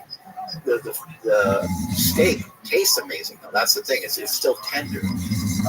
They had it at a local supermarket that I go to, and I picked it up one day and I was like, "What is this?" Like, I look at the stats. It's grass-fed, grass-finished, regenerative agriculture.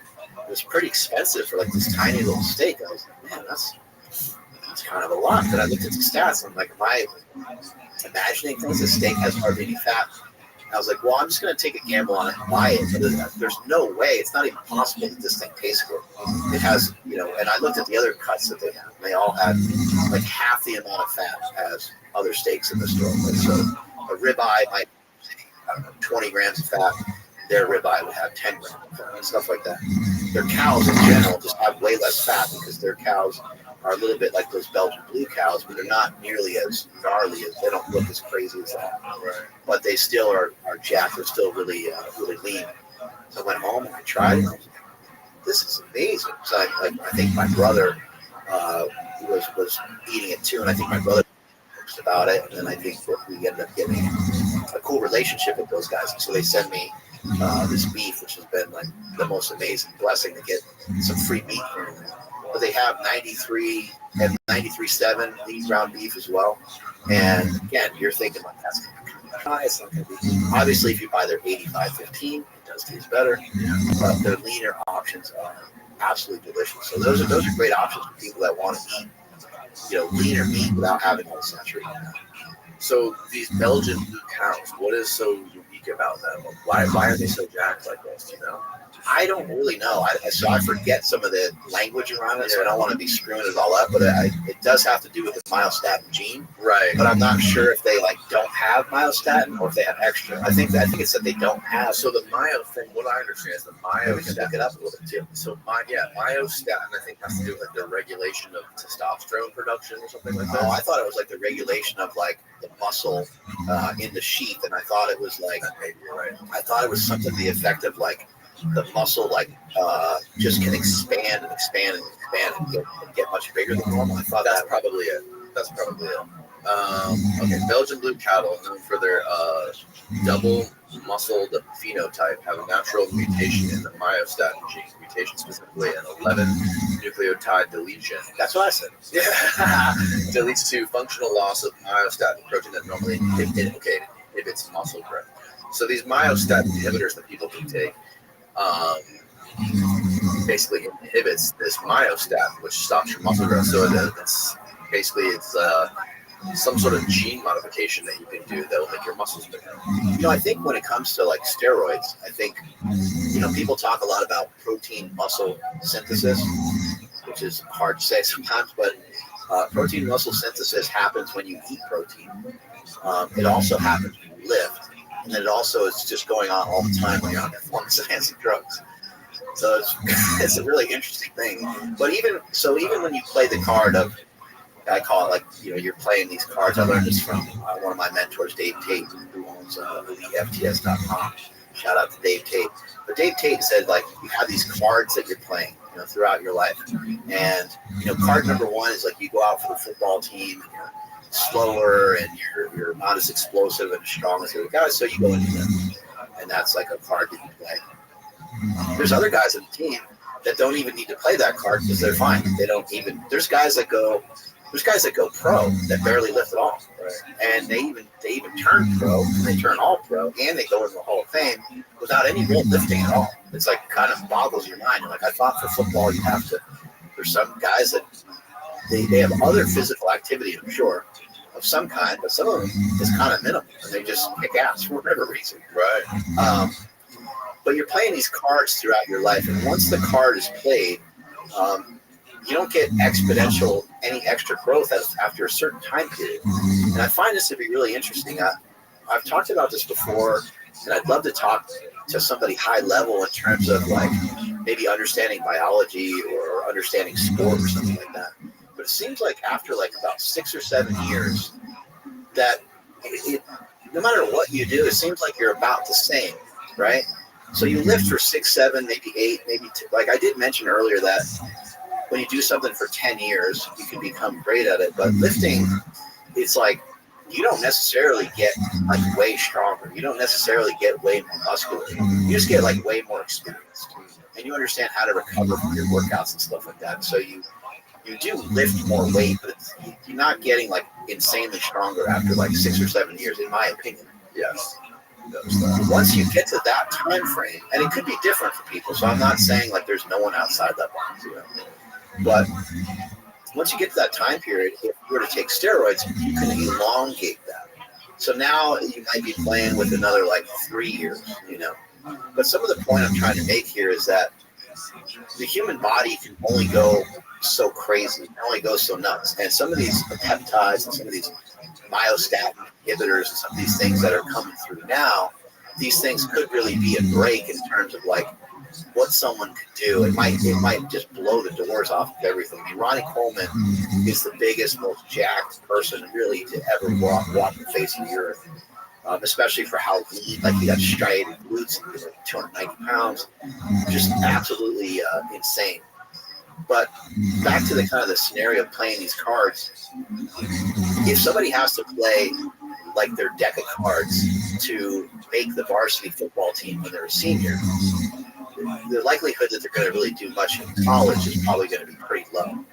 They had to kind of do everything. They had to lift, they had to have the nutrition dialed in, and they needed to take steroids to be on the high school football team, right? So the odds of them doing anything Division I are probably out the door. But for other people, they might go to college, and maybe they get a scholarship, but they're finding out like, oh man, I'm getting asked. It happens every day. And it happens maybe for like a whole year. And then, I heard other guys talking about using a little bit of stuff and getting a little bit bigger. So they finally do that, and then they get a little bit bigger. But that guy that needs to take those steroids in college just to kind of keep up probably isn't going to be pro. And if he isn't pro, it's probably going to be short-lived. It's probably not going to be awesome, right? And even the guys that go to the NFL, and even the guys that feel that they need it, they could potentially become awesome. They could become great. But the guys that seemingly don't need much of anything, right, are the guys that they don't need to play any of those cards. Right. They just they were already dealt a pretty good hand. Yeah. They already have a good deck of cards in their hand. Yeah, I had a friend. There was a kid I went to in elementary school with, who was just a genetic freak, and he was like, we would go outside like during recess or during PE, play football or different things, and he would just be, it would be like the equivalent of Tom Brady playing with a bunch of middle schoolers. Like, it was just completely unfair. This kid did not belong. It was very clear. And we all knew, like the teacher, our fifth grade teacher would be like, this guy's 100% going to the NFL. Like, there's no way. He was like treated like this fucking god in our class. Like, he was just like this. He was clearly different from all of us, right? And then you see his parents were both pro athletes. Oh shit. Super tall. The mom was like a fucking pro WNBA player. And the dad was like a really successful football player, like all through college. I think maybe in the NFL. And sure as shit, this guy went on to play for the NFL, and was a really successful wide receiver in the NFL. And it was like, you just know. And I know your brother made a documentary about this. People that basically raise their kids to be like from the jump to be pro athletes, and they'll trophy kids. Yeah. Bell. Yeah, and. It's crazy to me that people will, you'll know. It's like, I always thought there's this sort of unconscious thing in people that attracts, this unconscious thing in humans that attracts them together, like especially like mates, right? Where, maybe the woman will be deficient in some sort of biological feature and the man will kind of make up for it, and they don't know about it, but it's the subconscious thing that drives them together. But there's also, what I realized a long time ago, there's people that are just like both super freak athletes, like genetic freaks, and they know that like if we get together, we're going to create some superhuman babies that are going to be like freak NFL stars, things like this. And like that's such a crazy thing to me that people do that.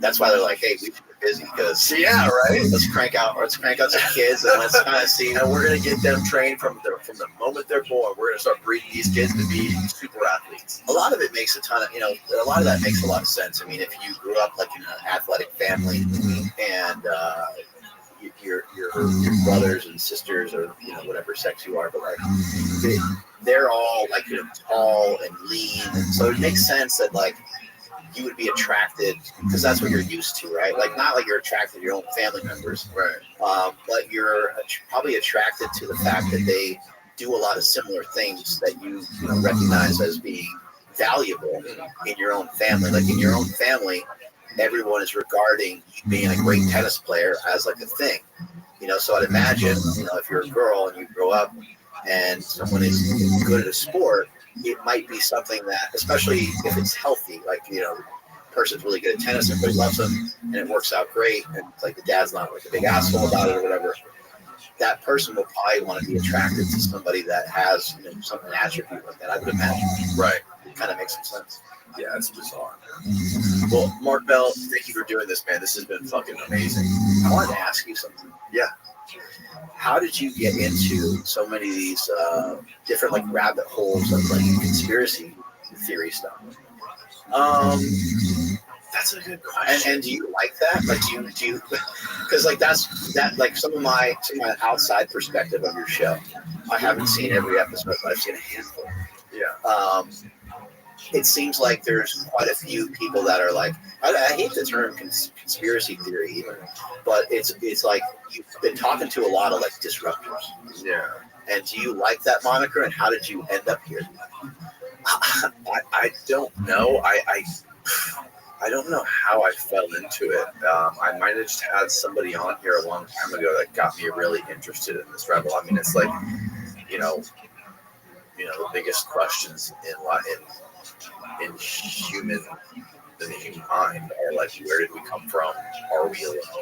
And I think I'm somewhat drawn to that, like many people are. And when I started to realize that, a lot of these mysteries are like super tied up in things like the government's been doing and like all kinds of things that I always thought were just crazy out there, but like there's like hard evidence for a lot of the stuff being true, and like just like all kinds of crazy mind-bending shit that it has been documented and we know actually happened. And you're like, no, there's no way that happened, but it did, right? And it did, and it just kind of like, yeah, man, I don't know, I just kind of like followed my interest, and like I mentioned to you earlier, I like I really like talking to people that, you know, haven't been on podcasts before or haven't really been in the public light before, and they're like just coming on talking about some weird obscure thing they were a part of or studied or whatever. And to me, that's like one of the coolest things about doing this is bringing to light some things that people may have never even thought about or never even considered. Why we're here is, I love that question. Do you think it matters? Like, to you, for your life, does it matter why we're here? Does it matter? I mean, I don't know. I'm not Or like, why do you think? What's your theory? I don't have a theory. I really don't. I just like, you know, asking the question. Like sometimes, some of the times when I do some of these podcasts with these folks, it leaves me with more questions than I had when I started. You know, some people think it's like demoralizing. Like if we don't know why we're here, like we don't know our purpose. People think it's like super sad. But my personal belief, and I grew up Christian, and I grew up like, you know, in the church and stuff. So maybe this is like a little bit religious. First of all, I think every person has like a godlike feature within them that you need to explore yourself enough to like find that. I think you mentioned that super athlete guy. Yeah. Everyone has some attribute in them that is similar to that. Maybe it's not as like maybe society wise, maybe they're not going to regard it the same way they would an NFL football player, because that's something that we hold in like the highest regard here in the United States. But I believe everyone has a godlike feature within them. But I also think that we're here the same reason why a tree is here, the same reason why the grass is here, the same reason why the cows are here, or any other animal. And I think we're here to like reproduce and contribute to the earth. And the earth is like this organism that needs to be fed, you know. And so whether we're, you know, putting more carbon in the air, or whether we're trying to take it out, or like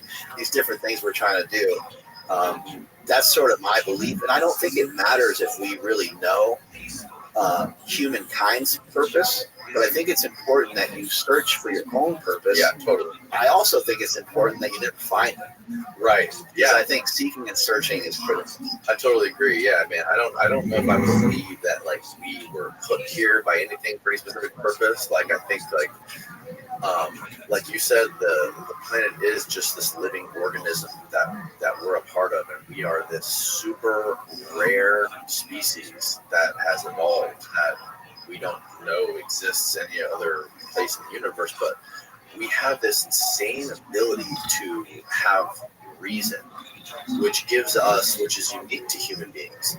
And by the fact that us having the ability to reason gives our brain, it's like a fundamental thing in our operating system that we have to believe in some sort of higher power, like a god or something like that, right? Because like everything has to come from something, right? So like we know, like I know I came from my parents, they came from their parents, and so on and so forth. But the first human, like, how do you comprehend that? Where did that come from? So yeah, I think we're meaning machines. Like we have to find meaning, right? To give our life some sort of purpose. And I think that to me just makes human beings so interesting. What if another animal or species ends up with some reasoning skills that we fucked? I don't know. Maybe. I think we're creating that with technology. Yeah. You know, I think we're creating something that we have no idea what we're creating, but we're on this trajectory to basically just get better at everything we do, and that's creating some other sort of organism, whether that's like AI, machines. And my biggest thing I'm afraid of is like how far we go as far as integrating ourselves into machines. I like this, which is why I think it's really cool that there's companies out there that are like doing technology that are trying to make it more primitive, like the daylight computer. Yeah, the things dope. Like how they're trying to go the opposite way of iPhones and computer screens to make us more in touch, you know, to take care of our bodies, circadian rhythms, and ground us more in nature. I was chatting with a couple friends the other day, and we were talking about like the recreation of those wolves and those dire wolves. And I think they're talking about like a woolly mammoth and potentially like a dinosaur and stuff. And I said, I just kind of like, I just was joking, but I was like, it's probably our second go of making dinosaurs. Yeah. And my friends stopped and they were like, dude, what if you're right? Like, they're like, that's wild. Yeah. Because some people believe that there's maybe we've sort of been here before. You can get a little bit into like Terminator, right? Like Skynet being fully realized. Right. And that we kind of created all these things. It's just, I think it's all like fascinating and really fun. I think it's fascinating, and I don't know whether it's good or bad. My friend Paul Rosalie, who lived in the Amazon for decades, his reaction to it was like, "Fuck these fucking Game of Thrones loving nerds. These guys do not need to be doing this. Fuck that. Go save the animals that are going extinct in the Amazon." I think it's so fucking funny. But like, yeah, I don't know. I don't know where it goes, but. Do you believe in God? Where are you with that? I believe in God. I believe in a higher power. I don't know if I believe in everything the Bible says. I don't know if I believe in all the fairy tales. They're good stories, and they can move someone in the right direction. I can see how they can be beneficial to humanity. Yeah, I do believe in a God. I don't know if that God is what we're told through like texts that people have been writing and editing throughout the last 2,000 years. It's a bizarre story of somebody like writing a book. Yeah, and people thousands of years later. Yeah, I think God is a super important thing. That concept is a super important and fundamental thing to humans. Have you had an opportunity to travel quite a bit? Yeah. So what I noticed when I travel to some really nice places, the nicest things that they have to show you in all those places are the same thing everywhere. It's a church. And it just goes to show you like the power of belief is extraordinary, because these churches and these buildings they're unbelievable. And by today's standards, I mean, these things would cost millions and millions of dollars. So much time, so much was invested in all these things. We don't know exactly what the deal is with like the pyramids and stuff. But a lot of these things were probably built with some sort of belief. Totally. And I love that story, because I think that is something that should give everybody like a lot of hope. Whether you believe in religion or not, or you believe in God or not, that's not even really the point. It's just the power of you believing in something, the power of you believing in yourself, you believing in your family, you believing in your community. Yeah, all that stuff. It's so unbelievably powerful. Mm-hmm. And I think the way society is going right now, especially geopolitically, and the way there's different countries, and each country has a military, and all the countries that have to fight for like their military dominance, and the hierarchy of nation states in the world is completely antithetical to this idea of having this cohesive belief that draws people together, that gives people purpose. And it's crazy to see how all of this shit spirals out of control. It just seems like it seems like the more technologically advanced we get, it seems like the farther away we get from nature. And I think, now that I think about it, I think if anything is God, I think nature is probably God. And I think that is a super important thing for human beings. It's scary to see us get farther and farther away from that. It's definitely the best thing he created. Is, or if he did, if there is a God and he created something, the sun and sort of how we work in relation to the sun and and our environment, I think, is extraordinary. And that's why I love the information from that groups. Yeah. Because I found that to be super powerful. It's like, and you've heard Joe Rogan talking about it. He's like, man, I'm just going to end the woods one day. Yeah. He's like, I think I'm just going to get, I've always liked it. I always liked being in nature. And he had a bunch of other guests on there. And we've heard people talk about there's the magnetic field. There's grounding. There's a lot of that stuff. Hugging a tree. Like, we've heard of all these things for a long time. But man, I don't think there's anyone that can really argue with the value of just like sitting on like a tree that fell down and just chilling. Yeah. With like a really cool view is like the most amazing thing. Away from these devices that connect you to people, not thinking about that, just being being alone, with the birds chirping and insects crawling around you. There's something about it that just awakens something deep inside you that I think it's been atrophied for centuries, a millennia. And I think, I don't know, I'm fascinated with the idea of becoming more connected to that. You were saying your diet is a little off right now. My diet's shit.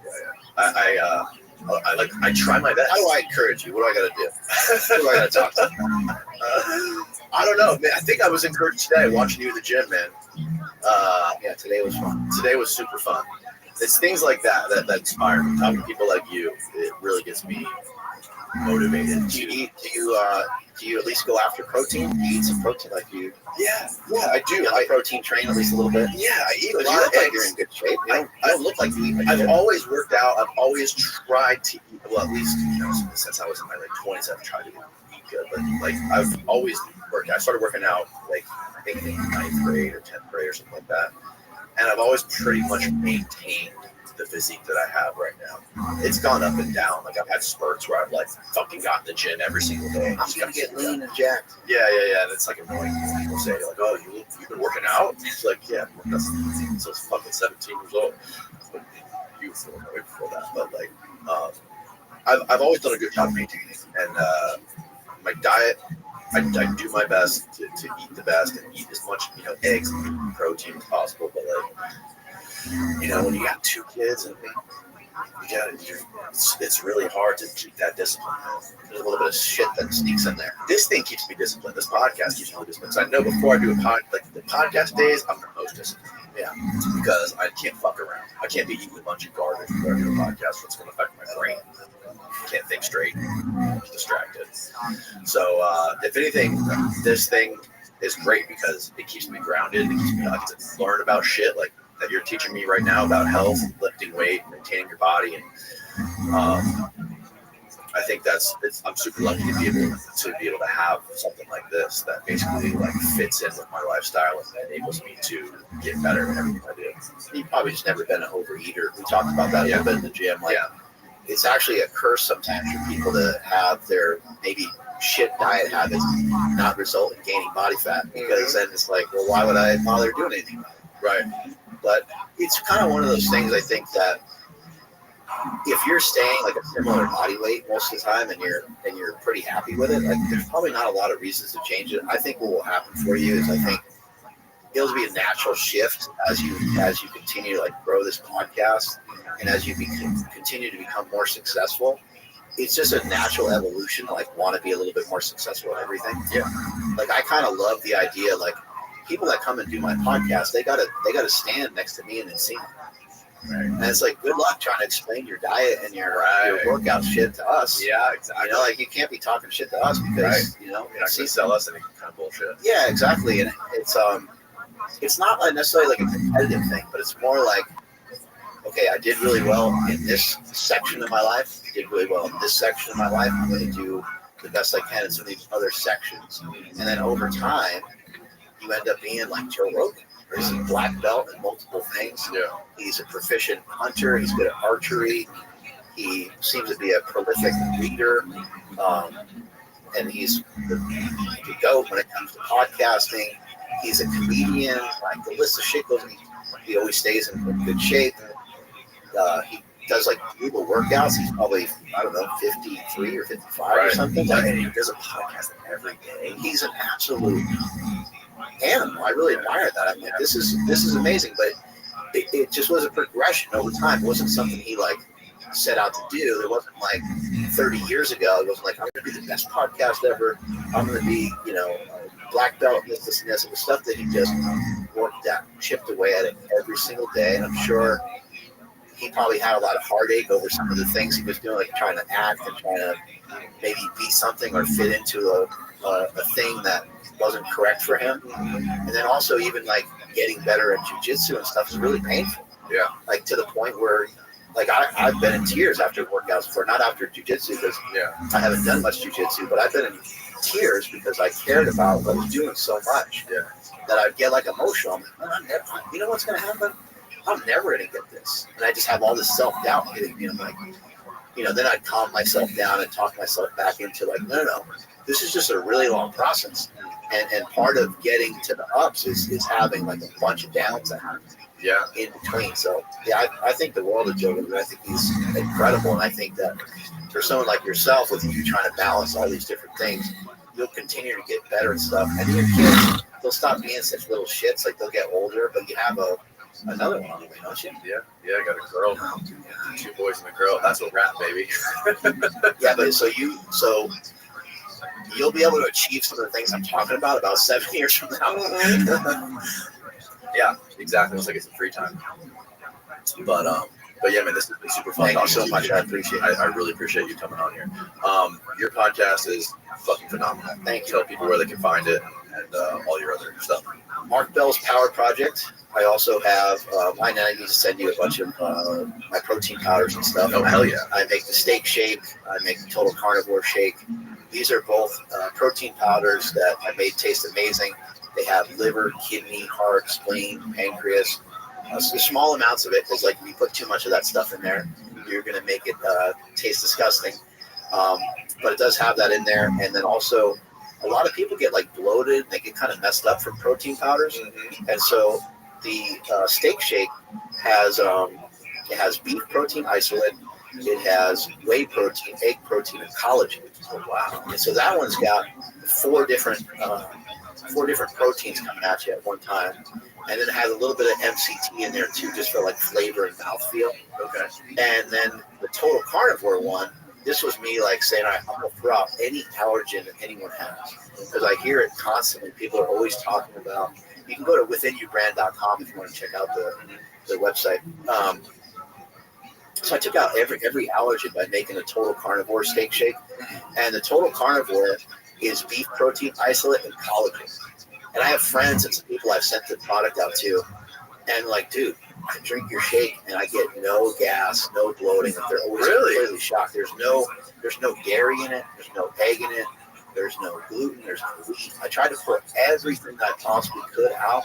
There's certain things that you can't. There's certain things that are very hard to pull away. It also has beef tallow in it to give it really good flavor.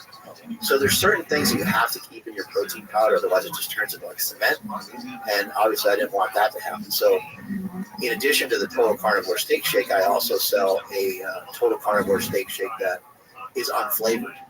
And I was like, there's no way that this is going to really sell well. So it's great.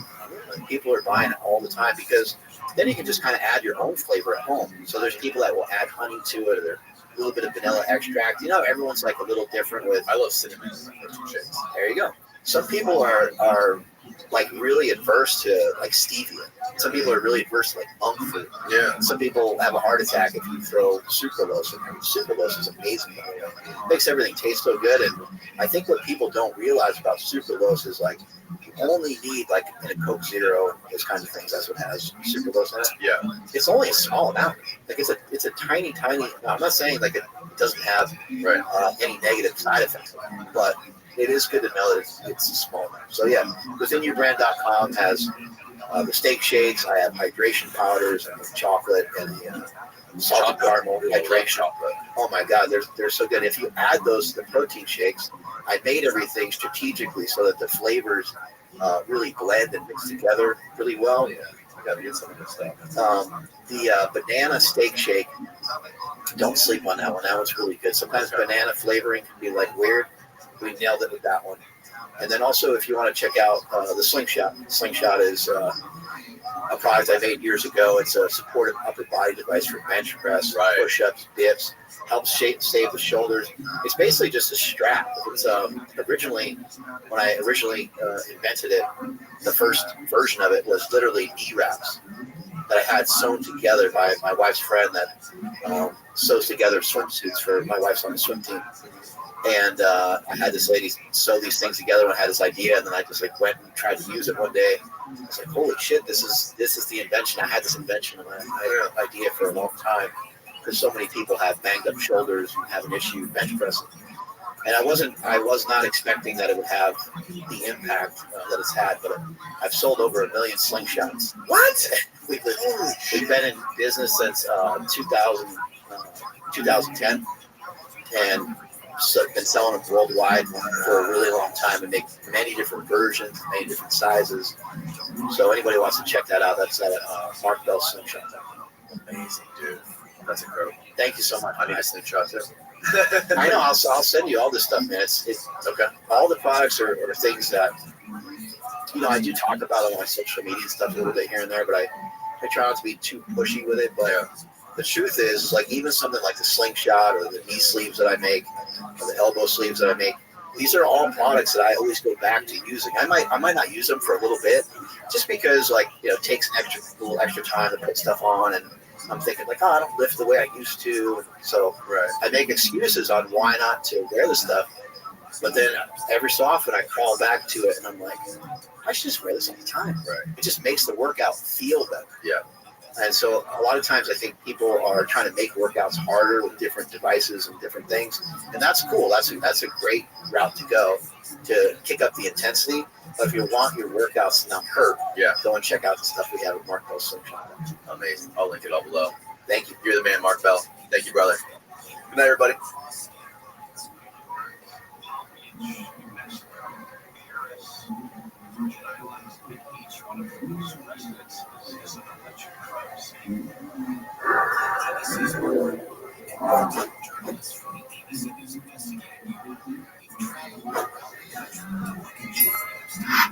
Thank you, Dr. Epstein. Appreciate from all of San Diego. I'm excited to talk to you, and you showed me your, this is your monograph. This is new.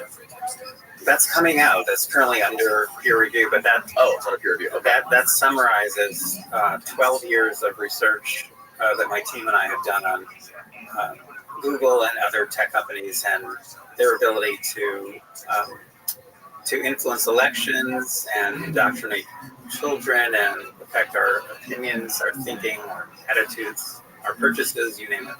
So that's like the summary of the whole thing. How long have you been working on that? How long have you been putting that together? More than 12 years now. Oh, wow.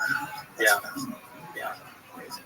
For people who aren't familiar, how did you, with your background, get so into this world of Google and the curation of the content that goes on Google and YouTube and all this stuff, and how it manipulates the human mind, culture, elections, everything? Well, I was trained as a research psychologist at Harvard. I was actually B.F. Skinner's last doctoral student. And some people don't know just how broad psychology is. It's really broad. And one of the areas that the psychologists that research psychologists study is called influence. So you've probably heard of a best-selling book called The Nudge, about how you can just do subtle kinds of things and that will alter people's behavior. And so you've heard of probably the Stanford prison experiments, or the obedience experiments that were done at Yale. All that is studying influence, how you can influence people. So back in 2012, my website got hacked, which is not a big deal, but I was notified by Google in I think 8 or 9 different emails. So that made me curious, because I'm wondering who made them the sheriff of the internet. Why am I getting notified by Google and not by some government agency, some nonprofit organization? But then I got more curious because I've been a coder since I was a teenager, and I saw that they were blocking access to my websites, not just on Google.com, which makes sense. That's their product, as it were, or their platform, I should say. We're the product. But the point is, it's not just on Google, but they were somehow blocking me on Safari, which is part of Apple. How did they do that? They were blocking me on Firefox, which is run by a nonprofit organization. How could they do that? So over time, I started in 2012, just started really digging in and trying to find out how Google really worked and just how much of an impact they were having, and whether everything was above board or were some things hidden. In early 2013, I started doing what I'm good at, which I've been doing for almost 50 years on many topics in psychology. I started doing what are called randomized controlled experiments. Because at that point, I began to suspect that Google's search results could be used to manipulate people. So what if, in other words, what if when they're pulling from among billions of links out there, they're pulling links that make one candidate look better than the other, or one product, one dog food, one guitar brand, and they're suppressing links which make the other candidate look good. What if, could that actually impact people's thinking, people's votes even? And I made a prediction, which the scientists always do. I made a prediction. I thought, I bet you I could shift the voting preferences of undecided voters. So that's here. I'm always starting with undecided people. And I could shift it by 2 or 3%, I thought, just by favoring one candidate or the other in search results. In other words, I had to build, my team and I had to build a simulator that works just like Google.com. It was called Cadoodle. Cadoodle, yeah. I saw it in your book. So, but it worked exactly like Google. And I thought, okay, one group, they get search results that favor one candidate. The other group gets search results that favor the other candidate. And then there's a control group. So neither candidate is favored. And I thought basically I could shift voting preferences by 2 or 3%. That was my prediction. I have never been so wrong because that first shift we got in that first experiment was 48%, which I thought was a mistake. I thought that was impossible. That's after one search. So they're undecided voters. The only difference, they're all seeing exactly the same material. They can click on any of those links, go to the web page, so they have access to exactly the same material. The only difference was the order in which we were presenting the material. And we got a shift of 48%. And don't forget, we're using random assignment. So that means we can push people in either direction, any way we want. So anyway, I thought it was a mistake. We repeated it. We got a shift of, I think, 63%. And then we began to learn that we could hide what we were doing. Even if it was blatantly obvious that the search results were biased, most people didn't see the bias. And we thought, what happens if we just fool people a little bit? So it's candidate A, candidate A, candidate A, candidate B, candidate A, candidate A, get it? So what if we just mix it up a little bit just to get people confused? That's called masking. We found that we could get these enormous shifts in voting preferences with no one having the slightest idea that they're looking at biased search results, no one knowing that they're being manipulated. So we got to that point, this is early 2013, and we said, this is important. And we wrote it up for the Proceedings of the National Academy of Sciences, which is one of the top scientific journals in the world. It's very, very hard to publish there. And by this time, we had done more experiments. We had done a nationwide experiment with people from all 50 states. We had done a big experiment in India, right in the middle of a big election of theirs. It had more than 2,000 people in it. And this got published in, it's called, what we call lovingly PNAS, Proceedings of the National Academy of Sciences. And the last time I checked, that very technical scientific article had been accessed or downloaded from their website more than 250,000 times, which is extremely rare for scientific, extremely rare. I mean, it's literally, you can publish a piece on discovering gravity waves, and I know the guy who did that, and you'll end up with a few thousand. But this got enormous attention. It got written up in Washington Post and other places because it's scary, because it means that Google has the power to shift possibly millions of votes in elections, election after election, not just here but around the world, with no one knowing that they're doing it. Do you think this was their plan from the start, or do you think this was some sort of a natural evolution of their product? I think that they've done a lot of things over the years which start out very innocently. Search suggestions, I think, started very innocently. They're not innocent anymore, and we know because we've studied that now and quantified that. I think a lot of things, they just start out innocently, and then someone or other realizes that they can use this to change people's thinking and behavior, and they have very, very strong ideals, very strong values at Google, and they're very proud of that. I actually happen to share a lot of their values, so part of me is always, cheering for Google as I'm studying them and discovering what terrible things they're doing. So they have what they have done, and this is a whole separate story, which we can talk about later if you want to. But what they have done more and more is use very powerful techniques of mind control to control people's thinking and behavior, literally around the world on a massive scale. And they know exactly what they're doing. For years I was just doing experiments and discovering these techniques, and very skeptical, always very skeptical, and yet then replicating it, or other labs have replicated these same findings. But the point is that over time I realized this is a really, really serious problem, and over time my findings were also revealed by whistleblowers, leaked documents, leaked emails. 2018, for example, there was a leak of emails from Google to the Wall Street Journal,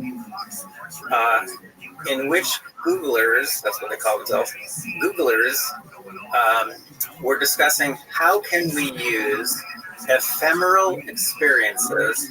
Turns out that's a very important phrase, ephemeral experiences or ephemeral content, to change people's views about Trump's travel ban. And when I saw that, my head spun, because I realized I have been studying the power of ephemeral experiences to impact people for years at that point. By that point, I've been studying it for 5 years. In what context were you studying? In the context of just finding these techniques, that first one using search results, that's now called SEME, the Search Engine Manipulation Effect, SEME.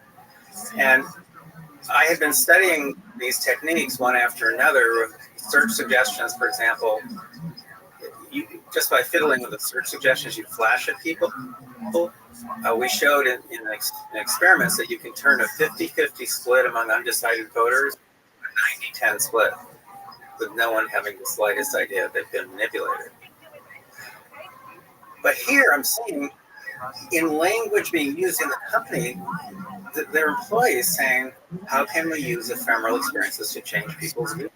Travel ban. In this case, on the travel ban, but our experiments were showing more and more and more that you can use these techniques to change people's opinions about anything at all, not just candidates in an election, but anything at all. So the thing just grew. It grew and grew because we were finding more and more that these techniques exist. We had to give them names because they're new. They've never existed before in human history. It could take a year or two or even 5 years to really understand one of these. And then we quantify them. So when we quantify them, that means we can calculate for a given election or a given product, we can calculate how big a shift Google can produce. And it gets bigger and bigger, but as it gets bigger, it also gets more scary, because we start to run into pushback, I suppose you could say. What kind of pushback? Well, not much until I testified before Congress for the first time about these issues. That was in 2019. which was probably the most disastrous year in my life, all starting with that testimony, my professional testimony. As one of my board members said to me at one point, well, they left you alone before that, but once you testify before Congress, they're not going to leave you alone anymore. Anyway, that same summer that I testified, I did a private briefing for a bunch of state AGs, attorneys general, about all the work we've been doing and about the potential power that these companies have. And so there were very prominent AGs there from around the country. This was at Stanford University. And then I went out in the hallway, just was hanging around, and one of these people came out and said, Dr. Epstein, I don't mean to scare you, he said, but based on what you've told us and the work you're doing, he said, I suspect that you're going to be killed in some sort of accident in the next few months. And obviously I wasn't, because I'm still here, but my wife was. My beautiful wife, Misty, was killed a few months later in a car accident that was very suspicious. For me, the vehicle was never examined. The little truck I had bought her was never examined forensically. It disappeared from the impound lot. I was told it had been sold to a parts dealer in Mexico without my permission. It just disappeared. This was how long after this guy said this to you? About 3 or 4 months. And who was the guy who said this to you? He was and still is one of the state attorneys general. I mean, I've had other warnings too. I've had other warnings around that same time. I had a reporter from DC call, first asking a bunch of questions about the work and what was the latest and all that stuff. And then a couple of days later, he called again. He said, I just got off the phone with a woman who I believe to be head of public relations at Google. And I think you should know that what happened. And I said, what happened? She said, well, I started asking about your work, and she started screaming at me. He said, that's very unprofessional. I've never seen that before. He said, and I just want to tell you 2 things. He said, number 1, you have their attention. And number 2, if I were you, I would take precautions.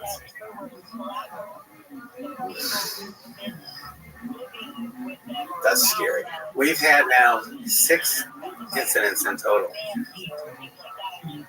What are the other incidents? Well, the last one, which was right, by coincidence, it was right after I had had lunch with probably the most prominent state AG in the country. That's Ken Paxton from Texas, who has an office with 800 attorneys, and they've gone after Google over and over again. And they're having an impact. They're having a big impact. But right after he left, so there were still some people left. It was in a restaurant. Oh, I have the. What do you got? You could use your own judgment. I'll tell you exactly what happened. Okay. And I even have an image. You want to text it to Steve? You can pop it on the TV. Oh. Oh yeah. Oh, that's a really good idea. Yeah. We can have a full screen on the. Oh, and Steve's already in here. Yep. Well, that's a really good idea. Well, this is one of the creepiest things that's happened so far. Okay, this is what you talked about on Rogan, right? Yes, and I didn't realize that. Now you see that? So here we go. This looks like a sharp piece of metal needle. Yeah, but look at the coating, and look how the blade at the end has been sharpened to an extreme degree. So General Paxton, AG Paxton, leaves with his staff. My staff is still there, and one of them comes over to sit next to me. This is right next to me. I'm on a bench seat in the restaurant, and this is my computer case for my laptop. And So she just slides in next to me, and then she screams like a real scream, like out of a movie. And we all go, what's going on? And she goes, look. And there's this thing sticking out of her thumb. It's gone half inch into her thumb. It was sticking out of the computer case. Now, this is the 6th incident so far. Where do you think that thing could have come from? What Someone was it? put it there, obviously, when I did not have control over my computer case. And what is it? No one knows. I still have it? I have people in intelligence, yeah, but we didn't want to visit a place in Illinois that they use for stuff like this, because that coding is obviously strange. Yeah. And obviously the tip is strange, and the object itself, no one's ever seen anything like it. Right. This is the kind of thing that Putin does to get rid of his enemies. He has poison instead of people's on him, right? Right. This thing wasn't poison. Well, we never analyzed it. What happened to the lady after, I think? Well, what happened was that we all kind of informally decided that we would just see whether she was going to get sick or not. Pretty stupid of us. I know. And she didn't get sick, but she completely freaked out. She really pulled back from the project, and she was actually in charge of what's called major gifts, so the high level fundraising, and she just pulled way back. We had our managing director, who was fabulous, who'd been there for 2 years. She and her very handsome husband were walking Saturday afternoon in San Diego, which is a pretty safe city, 2 p.m. Saturday afternoon, downtown San Diego. Guy comes out of the crowd, pulls a knife, slits his face all the way from his ear down to his mouth, all the way through. And then he looks at Michelle, our managing director, and laughs and runs away. Jesus. She lasted another 2 or 3 months. Her family was putting tremendous pressure on her to quit. I don't blame them, and I don't blame her, but I mean, it was a tremendous loss for us. Tremendous loss. And my son, there's been a fairly recent incident with one of my sons. So that gets, and he works for the project. In other words, he works on the secret side of what we do, which is our monitoring system, which we can talk about if you want. But that system, 11 o'clock at night, one night, stopped working. The data stopped flowing. I tried calling up our tech people. I couldn't reach anyone. I think it was a Thursday night. I called him because I know he's involved with the tech part of it. And he said, don't worry, Dad, I'll drive over to the office, which by the office, he meant the secret location. I don't even know where that is. I never found out where it was. And that's 11 o'clock at night. Midnight, I still haven't heard from him. The phone rings. He said, Dad, don't worry, I'm okay. I said, well, what happened? He said, well, I was driving over there. He said, and I got broadsided by, he said, a black vehicle, which immediately pulled away and drove off at very high speed.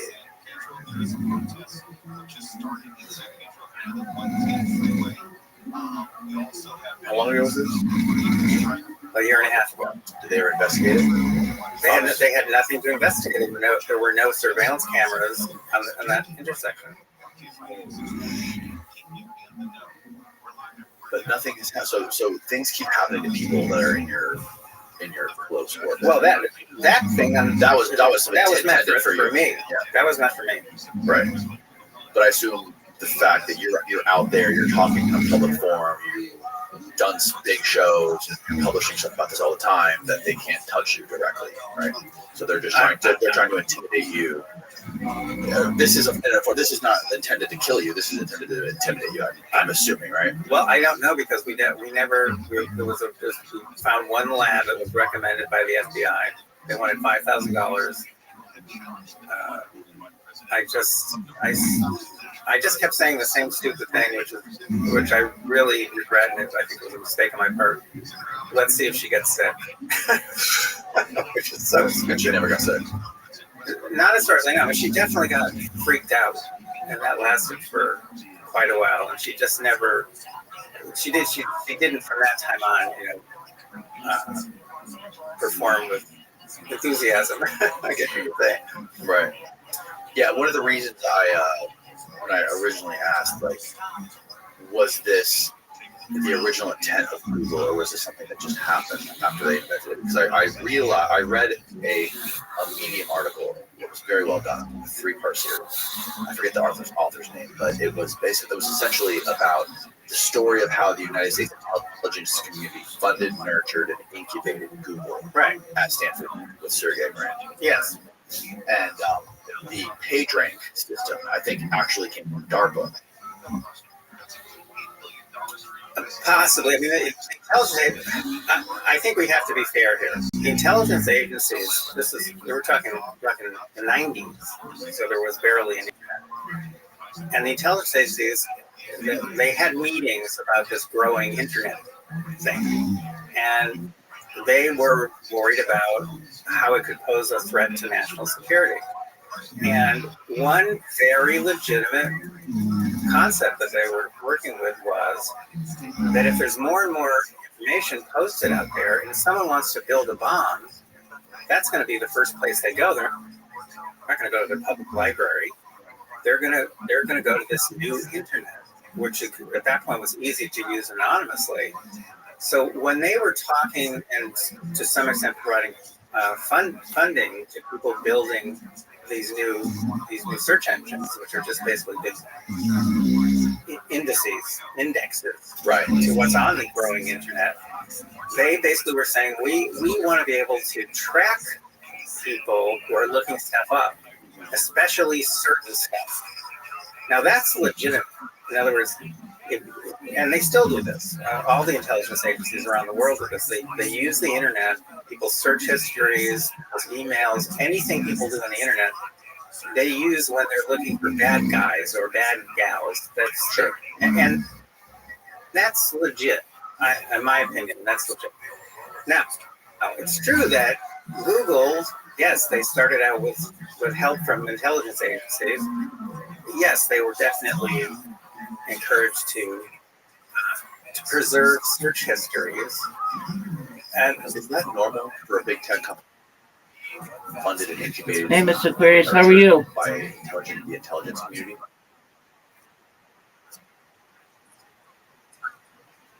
First search.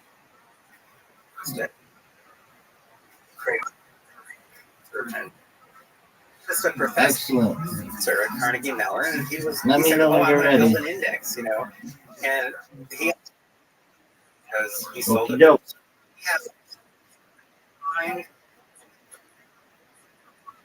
It was just a project.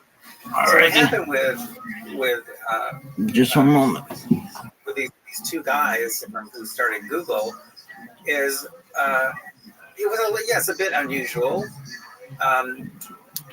but some things came together for them very quickly because what they realized was because they were preserving search histories, they had no way to make money for the first.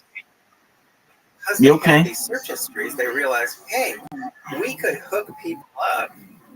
Forget the bad guys.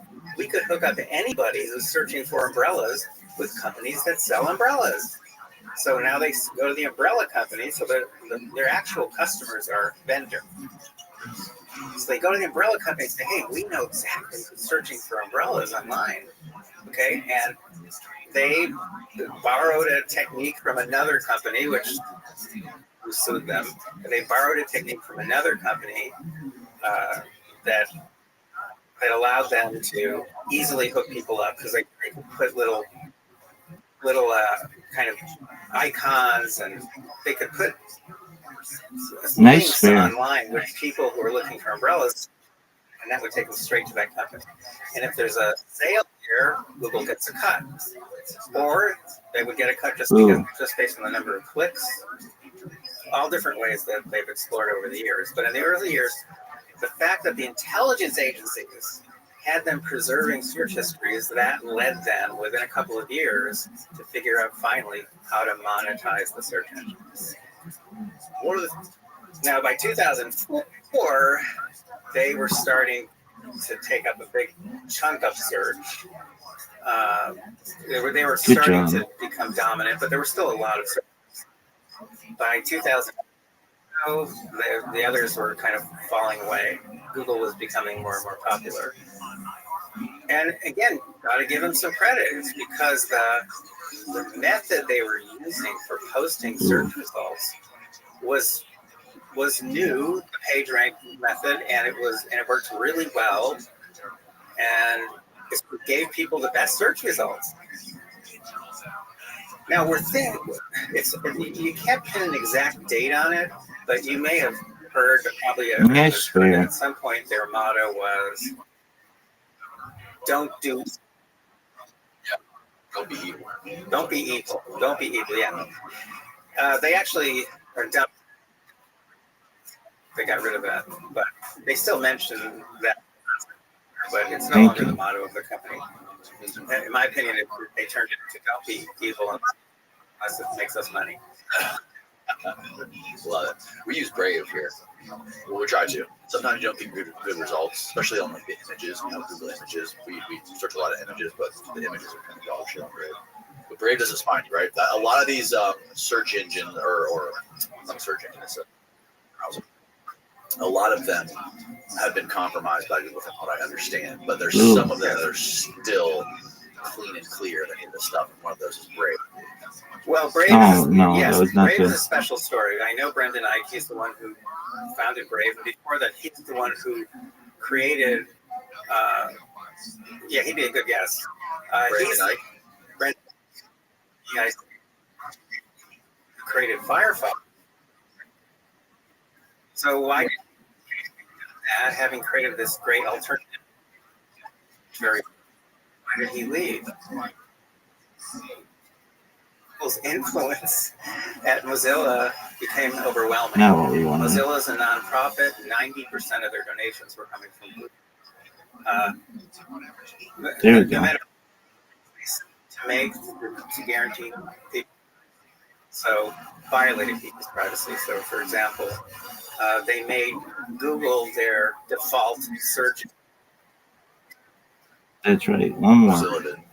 Mozilla at some point made Google their default search engine, or even when they didn't do that, which is pretty blatant, they used Google's quarantine list. Most people don't know anything about this. This is all the stuff happening in the background that is so creepy. Yeah. Before a browser takes you somewhere, the Safari, which is Apple's browser, before it takes you to a website, it has to check to see whether the website is safe. Sure. They're not going to take you to malware sites in Nigeria, right? Right. Well, where are they going to get a good list that they can check at super high speed? Well, because Google crawls the internet more than any other database company. Everyone uses, including Safari, everyone uses Google's quarantine list. So that means, so Brendan saw this. I mean, he saw that basically was also checking Google's quarantine list. That means that when people are doing what they think are private searches using Firefox, Google's getting the information. There we go. Did he try to stop this? I don't know what, in turn, you could ask him, but I've never asked him. That's, straight away that very question. Right. But I do know he at some point said I had it. And he was determined. That's why Brave is called Brave. That's why. Because he was determined to do something brave and really set up a browser search engine. They're both called Brave. That Google cannot track, that Google has no control over. Google has control all over the place. People have no idea they have control. What happened with DuckDuckGo? How did they get compromised by Google? Do you know? Well, DuckDuckGo is another story. I I don't like to talk too much about DuckDuckGo because I don't think it's personally. I don't even consider it a search engine. DuckDuckGo is primarily a database aggregator. So what does that mean? That means they look at big databases that other people have created, and that's how they come up with the answers to your queries, your search queries. Now, that's not a search engine. Do they have a little, do they have a crawler that looks around the internet? Yeah, but that's very little of their data comes from their own crawler. But it used to be different from Google, right? You used to be able to go on DuckDuckGo and be able to bypass the sort of curated shit that you get on Google. Nice strike. To search anything. And now it's changed. Now it's sort of Just that happens. all right. I need these two. I don't like to get stuck on DuckDuckGo because there are much bigger problems here. For example, well, I was just like, okay, let me just give you this. I think this will make the point. 2016. Excellent. Sweet dreams, Miss Aquarius. Which no one has ever. You sound better. But they signed a pact, and the next they dropped all of the lawsuits, complaints they had against Microsoft. That's right. Google. You win, I win. All the funds gone. All the consultants, and they, by the way, consultant position with them at one point. I refused. Microsoft did, and I refused. But a dear friend of mine got rid of all their consultants, all at once, gone.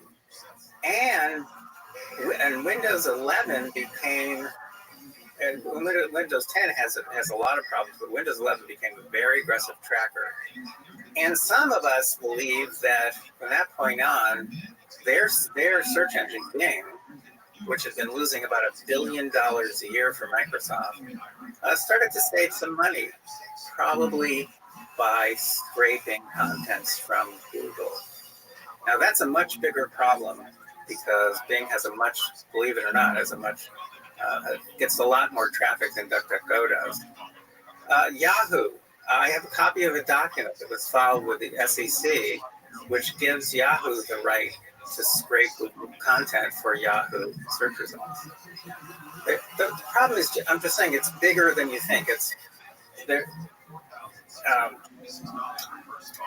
My sister wears a Fitbit. When you think Fitbit, you don't think Google. No. But Google owns Fitbit. They bought Fitbit so they could get all that physiological data 24 hours a day. Do you have I hope not, a Nest? You probably do. I have a Nest thermostat. You have a Nest thermostat? And I have all the security cameras. We have a Nest security camera. Okay, so about 6 years ago or so, Google bought Nest. Right. Now, some people know that, but what they don't know is that about a year or two later, some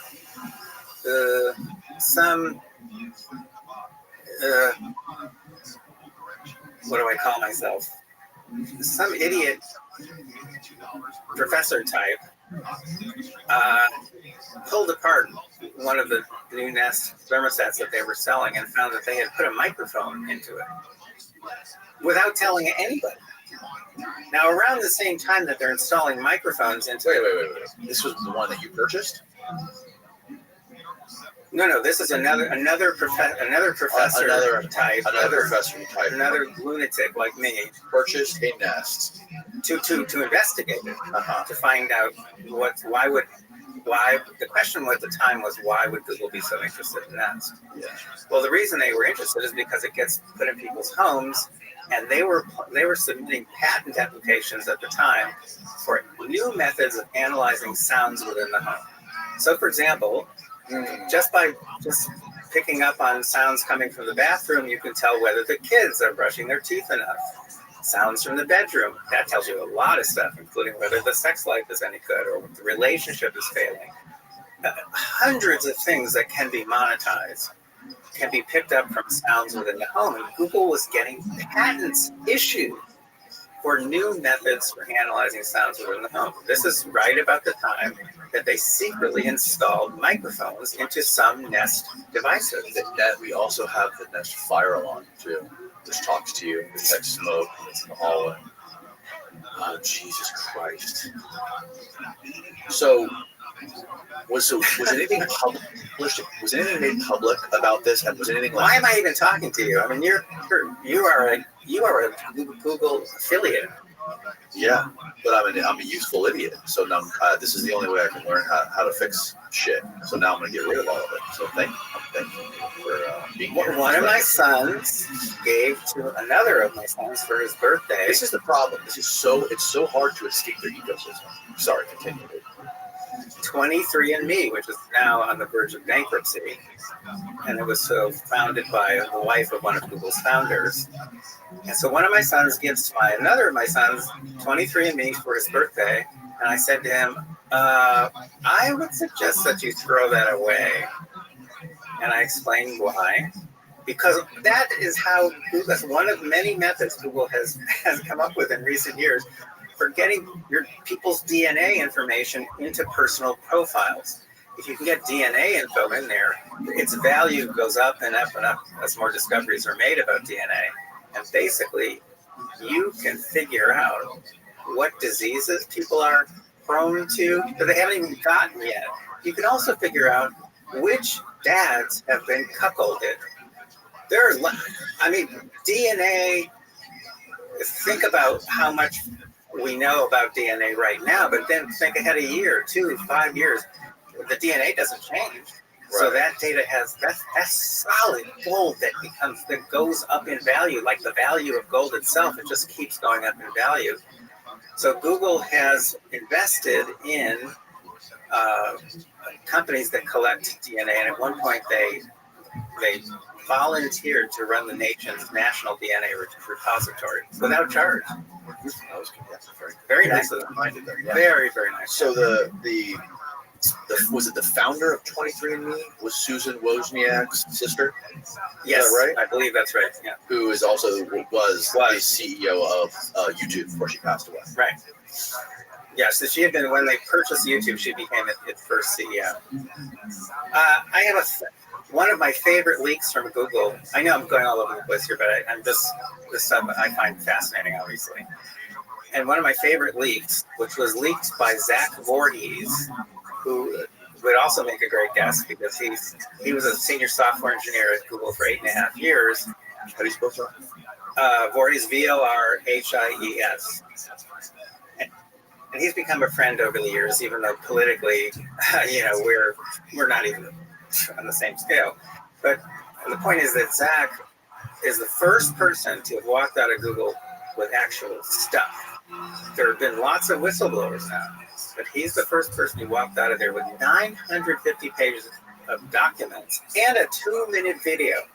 The 2-minute video is Susan Wozniak talking to a big staff of YouTube, big screens behind her, and she's talking about how we're changing YouTube's recommender algorithm so that we can boost up content that we think is legitimate, and there's a big up arrow behind her, and that we can demote content that we think is not legitimate, and then she says a few things about what that means. But I mean, it is so, to me, so scary because meanwhile, we're doing experiments around that same time on what we call the video manipulation effect, VME, which has now been published in a peer-reviewed journal, because it turns out if you mess with those recommendations on that list, you can change the thinking, behavior, whatever of people who are undecided about anything without their knowledge. It's just like the suggested column on YouTube. The suggested column. Well, there's the first one they pick for you. That's important. Then there's the one at the top. That's the up next one. Right. And they used to have a big button right up there saying, asking you whether you want to turn off the up next, automatic. Yes. That's gone. It's on the page, but it's hidden now. It's hidden and not labeled. And it also has there's a option that you have the ability to turn off, which I do now, which will automatically play the upmix for you. So you can just finish a video, and then it will automatically start picking and choosing the videos to continue to play on your screen. But here's the thing, and this was independent researchers have confirmed this, and an actual high-ranking employee at Google has confirmed this. Right now, around the world, just think about this a minute. Think about it. Just give it a couple seconds. 70% of the videos that people watch on video, that people watch on YouTube, 70% of the videos that people watch on YouTube were recommended by Google's recommender algorithm. Because if you just watch people, it means 70% of the time that you're watching people watching videos, what they're watching was recommended by Google. Think of the power. That's insane. Right. And again, if you go to videomanipulationeffect.com, you'll actually come to our peer-reviewed paper in which we give you experiments. We show experiments. Videomanipulationeffect.com, and we've got experiments, randomized controlled experiments that show the power that those videos have to shift people's thinking. Now, can you shift anybody's thinking about anything? No. Only people who haven't yet made up their minds. But that's pretty much everybody. In other words, even if you're extreme left, extreme right, whatever your extreme is, there's going to be something during the day or during the week that you're not, where you haven't made up your mind and where you're vulnerable to manipulation.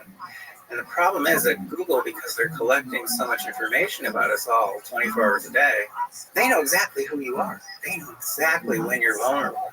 And they know exactly how to get you. Whatever happened to Zach when he stole this stuff and got it published?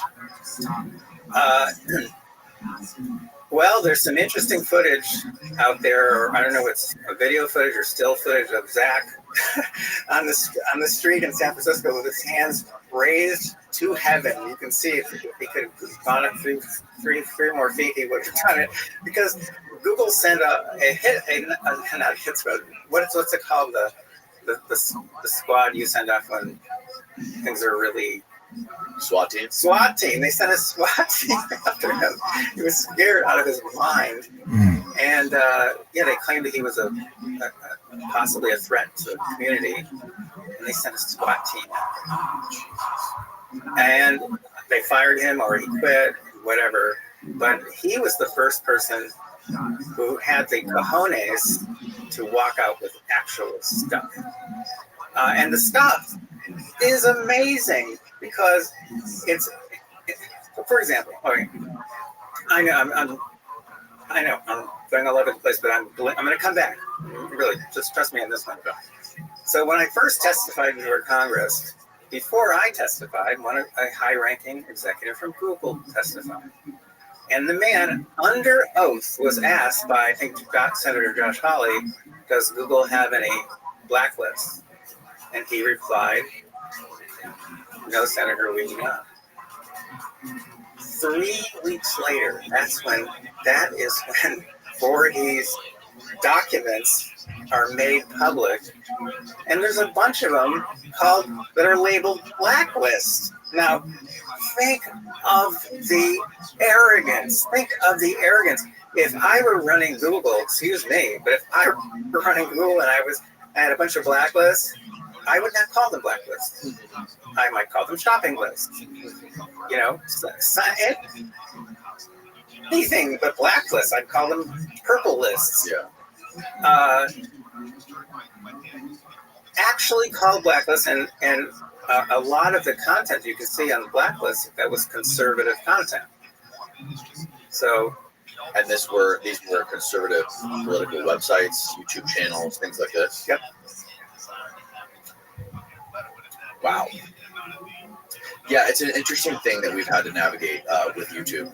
over the last few years. I was like before we started, because they obviously have a deep list, a very robust list of policies and rules you have to follow to maintain your standing on YouTube.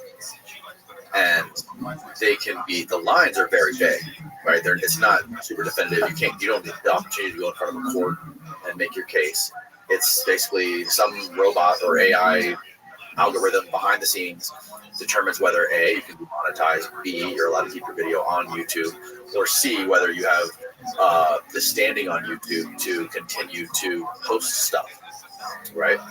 So they basically have X amount of buckets rules that they put out there and they give to the public. And then if you publish anything that they don't like, they can take it and say, oh, we're going to throw it into that bucket and we're going to take you down based on that rule. Right? Most of the times when that's happened to us, that rule is completely irrelevant. There's nothing in that video that has anything to do with that rule whatsoever. You can send emails until the cows come home. No one's going to answer you or give you any sort of reasonable response to why it was done. But we have a very, very hands-on experience dealing with YouTube when it comes to this stuff. In the monograph that you have, and you're one of very few people who has this, by the way. In the monograph, there's a section there on how Google makes those decisions. And I'm quoting from an internal document at Google. It's about a 100-page document that's meant to train people to make those decisions about what content to suppress. So I quote actual language from this internal training manual, and you're just kind of guessing, but when you actually see what's in the training manual, you don't have to guess anymore. Because what it says over and over and over again, I think 22 times, over and over again, it says, well, when you can't quite make up your mind, just use your best judgment. It gives tremendous personal discretionary authority to the people making these decisions, and those people are used to train the algorithms that are now making a lot of those decisions. So there's tremendous discretionary authority. Well, how bad can that get? Well, there was a particular day when the head of Google Search at the time shut down an entire domain, which had about 11 million websites in it, because he thought that the content to him seemed kind of flaky. He shut down an entire domain. He himself did that. This was a top-ranking guy. Top-ranking guy. March 31st, 2009, that's also in the monograph with references, Google shut down the entire internet for about 40 minutes. Now, how could they even do that is one question, just technically. But the big question, I wasn't even concerned about that because I knew they could do that, because they actually block content to millions of websites every single day. That's their quarantine list. So everyone knows about their quarantine list because everyone uses it. Because you don't want to take people to scary places, right? Except a lot of the websites that are on the quarantine list, they don't have malware. Just in the judgment of a Google algorithm or a Google personnel, there's just something sketchy about the content, period. And it could be political in nature. So they can block things for pretty much any reason at all, period. And as I say, I have an internal training manual that shows the language that they use to train trainers. So I'm not imagining that. So, but when I read, and this was reported by The Guardian, that they had shut down the whole internet, what I became obsessed with for a while was, why did they pick that time of day, that time of day?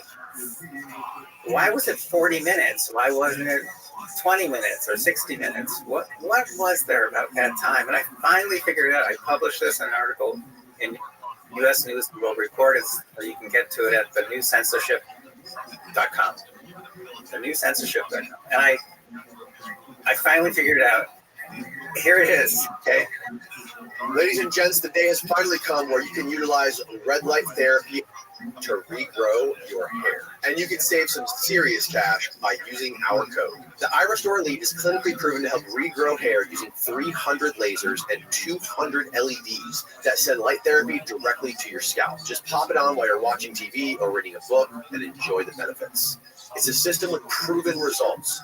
In a double-blind clinical study, nearly every participant saw an increase in hair growth with this technology. The iRestore Elite uses Pixo lasers that feature wide beams of red light, which gives consistent coverage and results. The unique use of optimal wavelengths reactivates dormant follicles to restore your natural hair. Lasers provide deeper spot stimulation, while LEDs provide a broader, uniform coverage to fill in the gaps in between the lasers. Plus, they offer a money-back guarantee so you can try it risk-free. It's comfortable, it's lightweight, it makes you look like a badass from the movie Tron, which is why I do not feel embarrassed why I'm using it. To be honest, I forget it's even there. And I've talked about red light ad nauseum on this podcast before, so I'm super confident in this stuff. And if you really want to get the maximum out of your Elite, bundle with the Revive Plus Max Growth Kit, which has a bunch of hair products that works with the wavelengths in the Elite. Give yourself the gift of hair confidence this summer.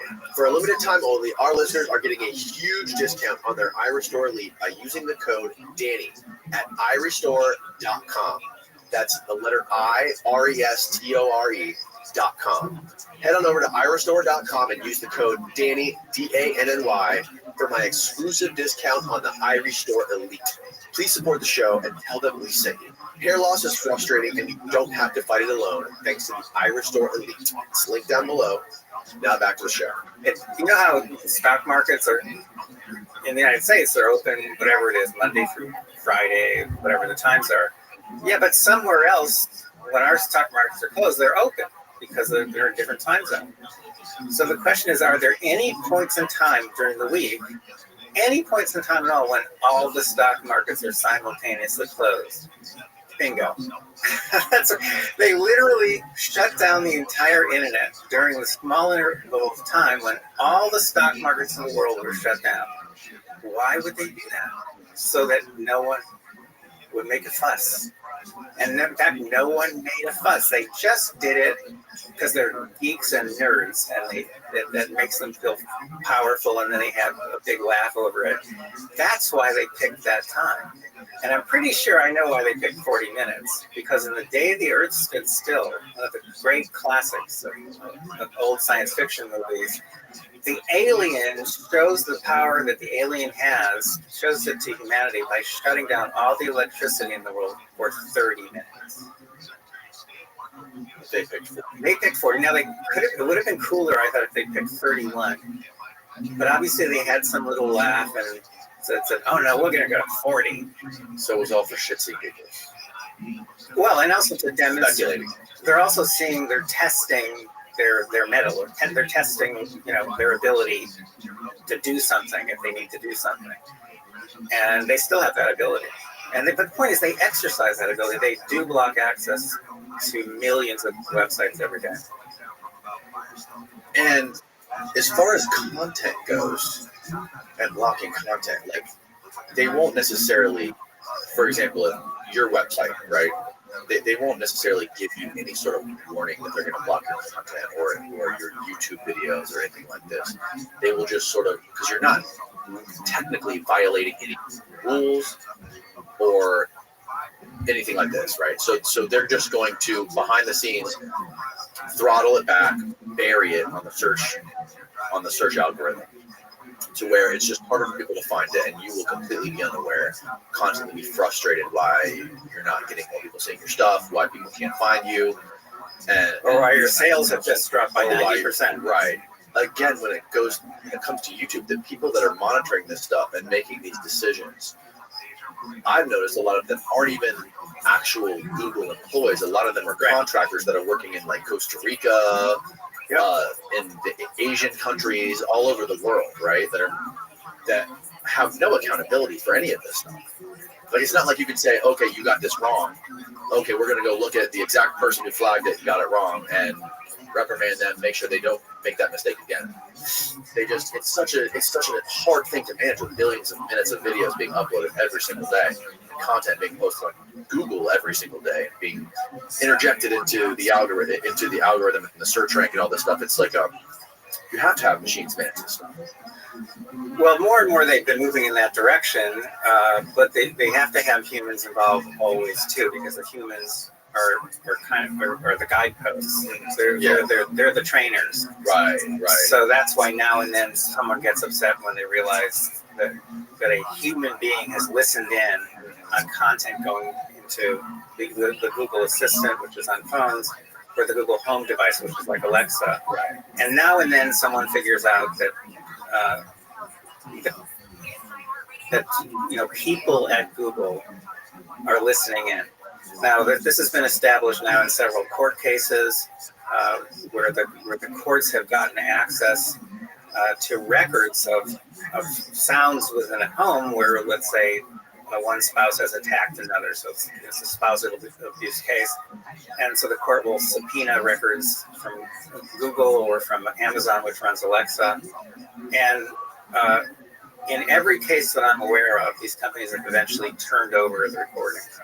So as far as we can tell, we have our own way of testing this, by the way. As far as we can tell, all of these devices that people like you, I'm the problem. Not me, but all these devices that people carry around, these surveillance devices, they listen all the time. Now, what about if you just turn off something or other? Turn off your batteries. Can't take the battery. Well, a few years ago, you remember, you could take the battery out. More than a few. No, I don't know. 10 years ago, you could take the batteries out of these phones, and then they soldered them in. The iPhone was the first one I remember where the battery was Soldered in. Before the iPhone, it was like, I had a flip phone. You took the battery right out of it. Which was good because you could put a fresh battery in, But now you can't take the batteries out of it in any phone. So the problem there is, even when you think it's off, it's not off. How would we demonstrate that? It's really simple. You turn your phone off, go around town with it, say a bunch of stuff to it that's substantive. This has been done. Even Tucker did something like this for one of his shows, which I thought was really cool. Really? Yep. Then you turn it back on, and if you use what's called a man-in-the-middle device, which we have in our lab, you can actually watch as content is being transferred from your phone up to Google or whoever it is that's monitoring, or to your host. You can actually track and see what content is being transferred.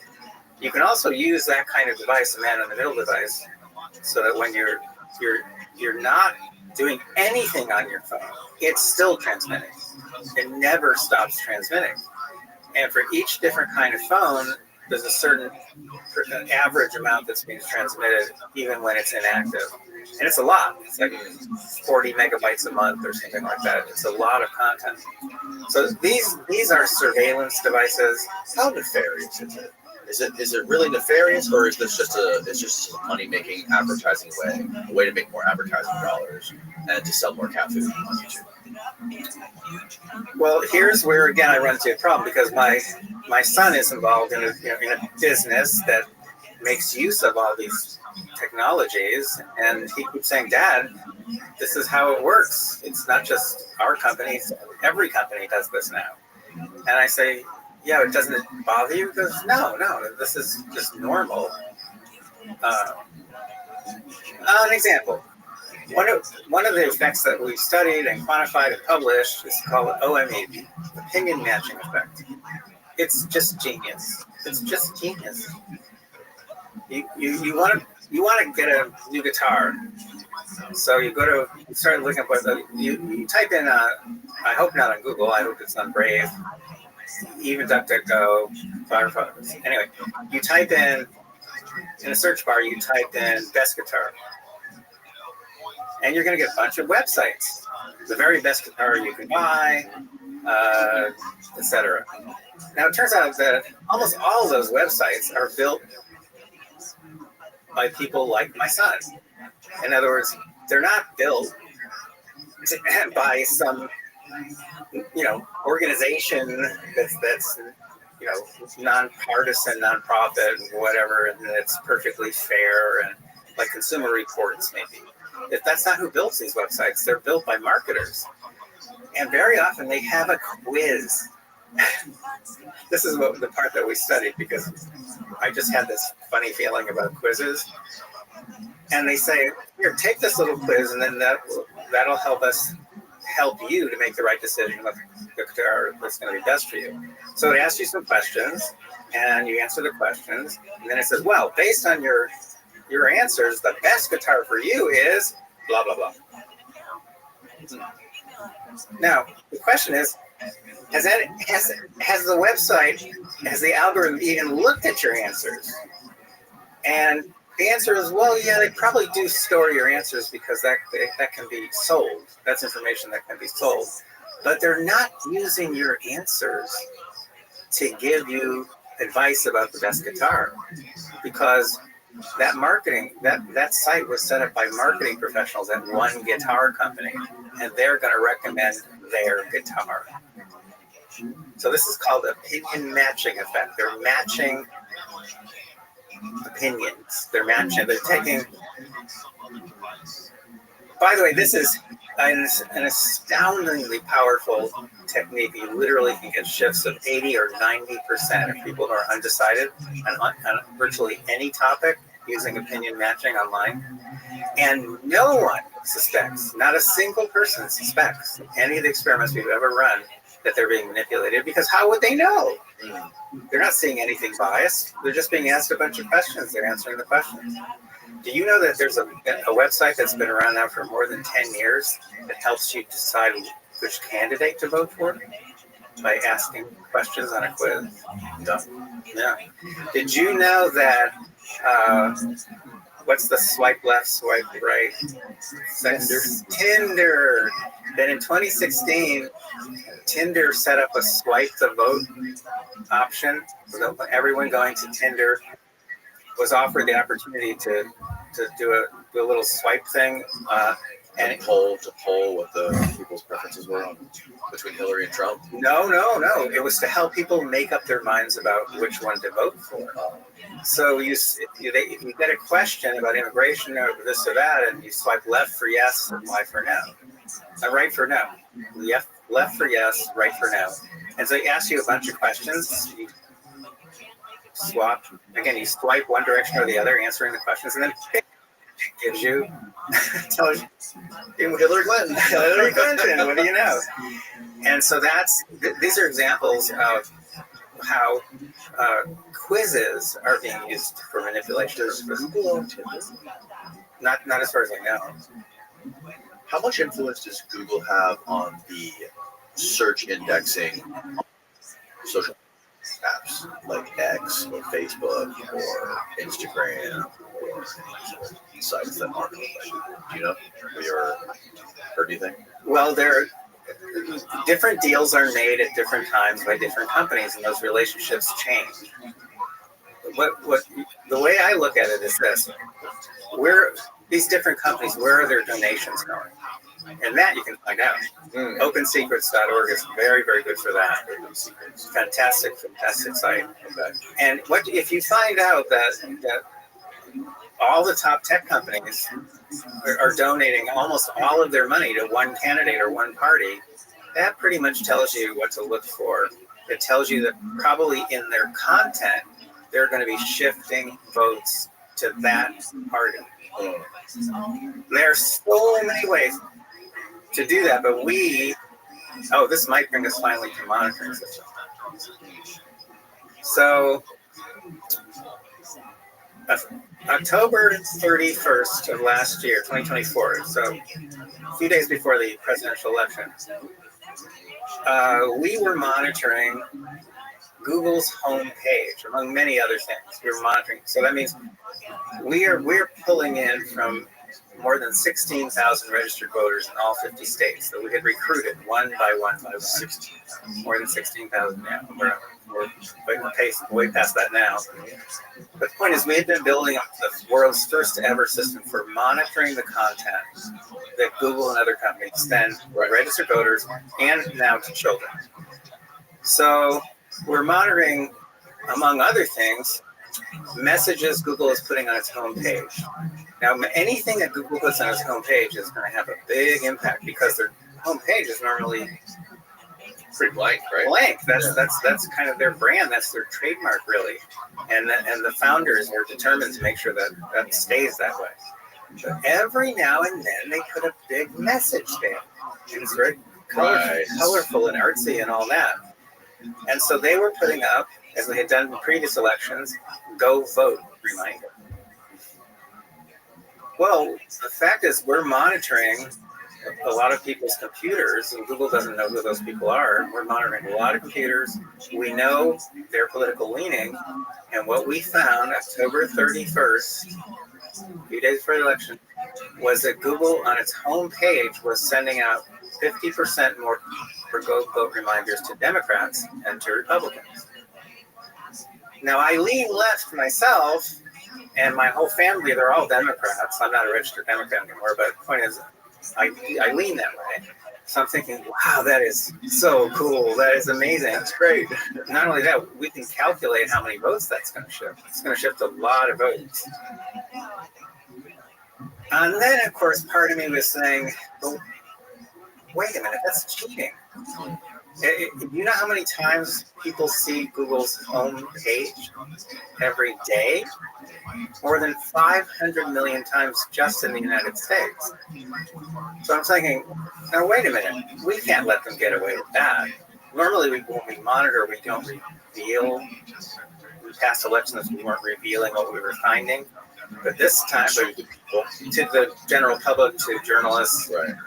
But this time, I would imagine that would skew the participants who agree to be a part of it. Right? Well, it could definitely. Yeah. I mean, who knows? It could make Donald Trump file a lawsuit claiming they stopped the election, stopped the process. This is, there's cheating. Who knows? But this, I thought, was outrageous. Too outrageous. And so by the end of that day, we went public, and we also notified Google, and we showed them our data. It's very clear. And you know what they did? They stopped. Really. It went from 50% more go vote reminders to going to Democrats to pretty much even Steven, 51-49 for those last 4 days, including election day. They literally stopped. There's no way. Have you considered the fact that maybe they got to the people that you were monitoring? Oh, of course. But we have so many protections against that. We would see that. We have ways of. I can't tell you what they are. But we have that. We would know that in a flash. Right. It's not the first time we've stopped them, by the way. So we start 2015. So my work on SEAM, search engine manipulation effect, was in the news. I guess the Washington Post had written it up. And I get a call from a guy named Jim Hood, who at that time was AG of Mississippi, I think. One of those southern states that I've never been to. And hell of a nice guy. Strong accent, really strong accent. I'm not too good with that accent.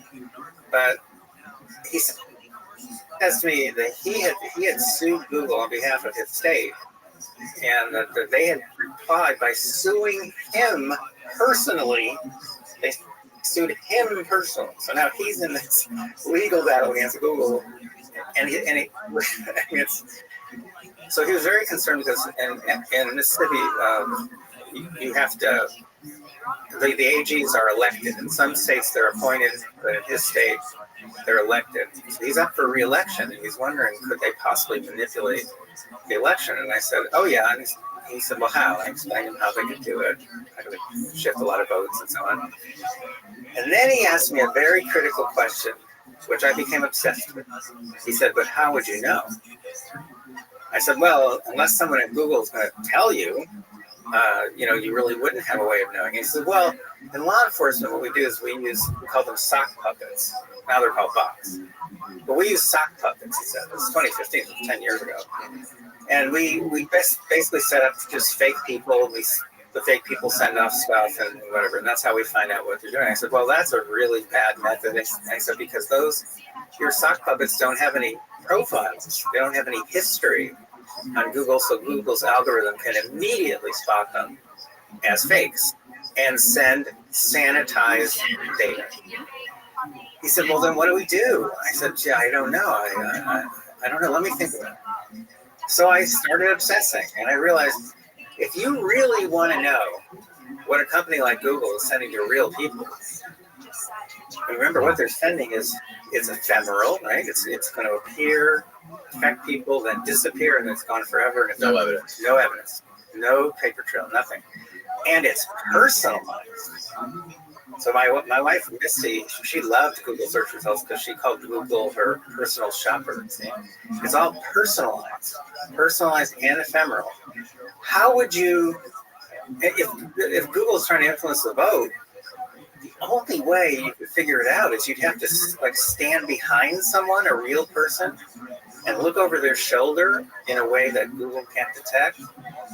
And then you'd have to, when Google shows them search results, you'd have to grab those search results, and then you'd have to look up all the websites and see if there's any bias. I mean, literally. Yes. Or you'd have to look at whether they're getting a go vote reminder on the home page. Yeah. Or they have to look at the search suggestions, et cetera, et cetera. You could look at all kinds of stuff. And I'm thinking, how do we do that? I knew this was going to be really expensive because I had no idea how to do it. So I started asking around. I started telling people this is what we're going to do. No, I don't know how we're going to do it, but we need money. And some guy in DC had me call some guy in Central America. I know, it's like spine apple. And the guy in Central America says, okay, well, what's your bank account number for your organization or nonprofit? And money started to come in. Oh, wow. It's coming in from a New York bank, all from an anonymous source. The source is always labeled anonymous from a New York bank. That was a KGB. I don't know. To this day, I have no idea where this money came from. The point is, we started to make some progress on building stuff that you have to build. You have to build very special software that's called passive. We call it passive monitoring software. That you'd have to get someone, a registered voter, a real person, to install this on his or her their computer. So there it is. And now when that person does a search on Google or Bing or Yahoo, and the search results appear, our software is going to grab that stuff, either as an image or as HTML. It's going to grab it, and then it's going to send it to one of our computers. And all that stuff has to be coming in from lots and lots of people, and then we aggregate it, and we analyze it, and we could actually figure out what they're sending to real people. We would be preserving ephemeral content, which has never been done before. So 2016, we managed, with anonymous money, we managed to preserve 13,000 searches on Google, Bing, and Yahoo. We did Bing and Yahoo for comparison purposes.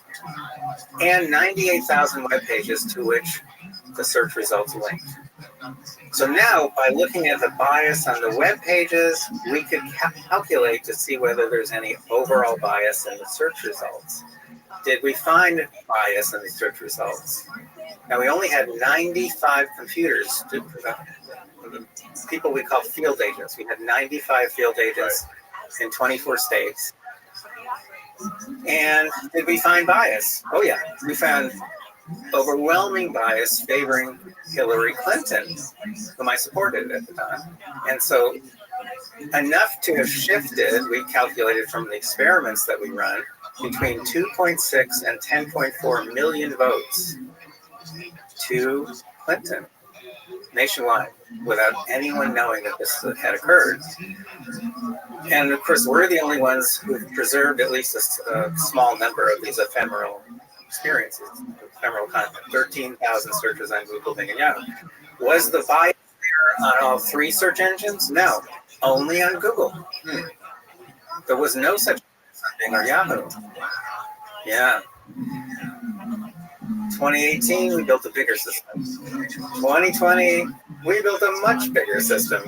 We didn't preserve 13,000 ephemeral experiences. We preserved 1.5 million, mainly in swing states. 2022, 2.5 million, mainly in swing states.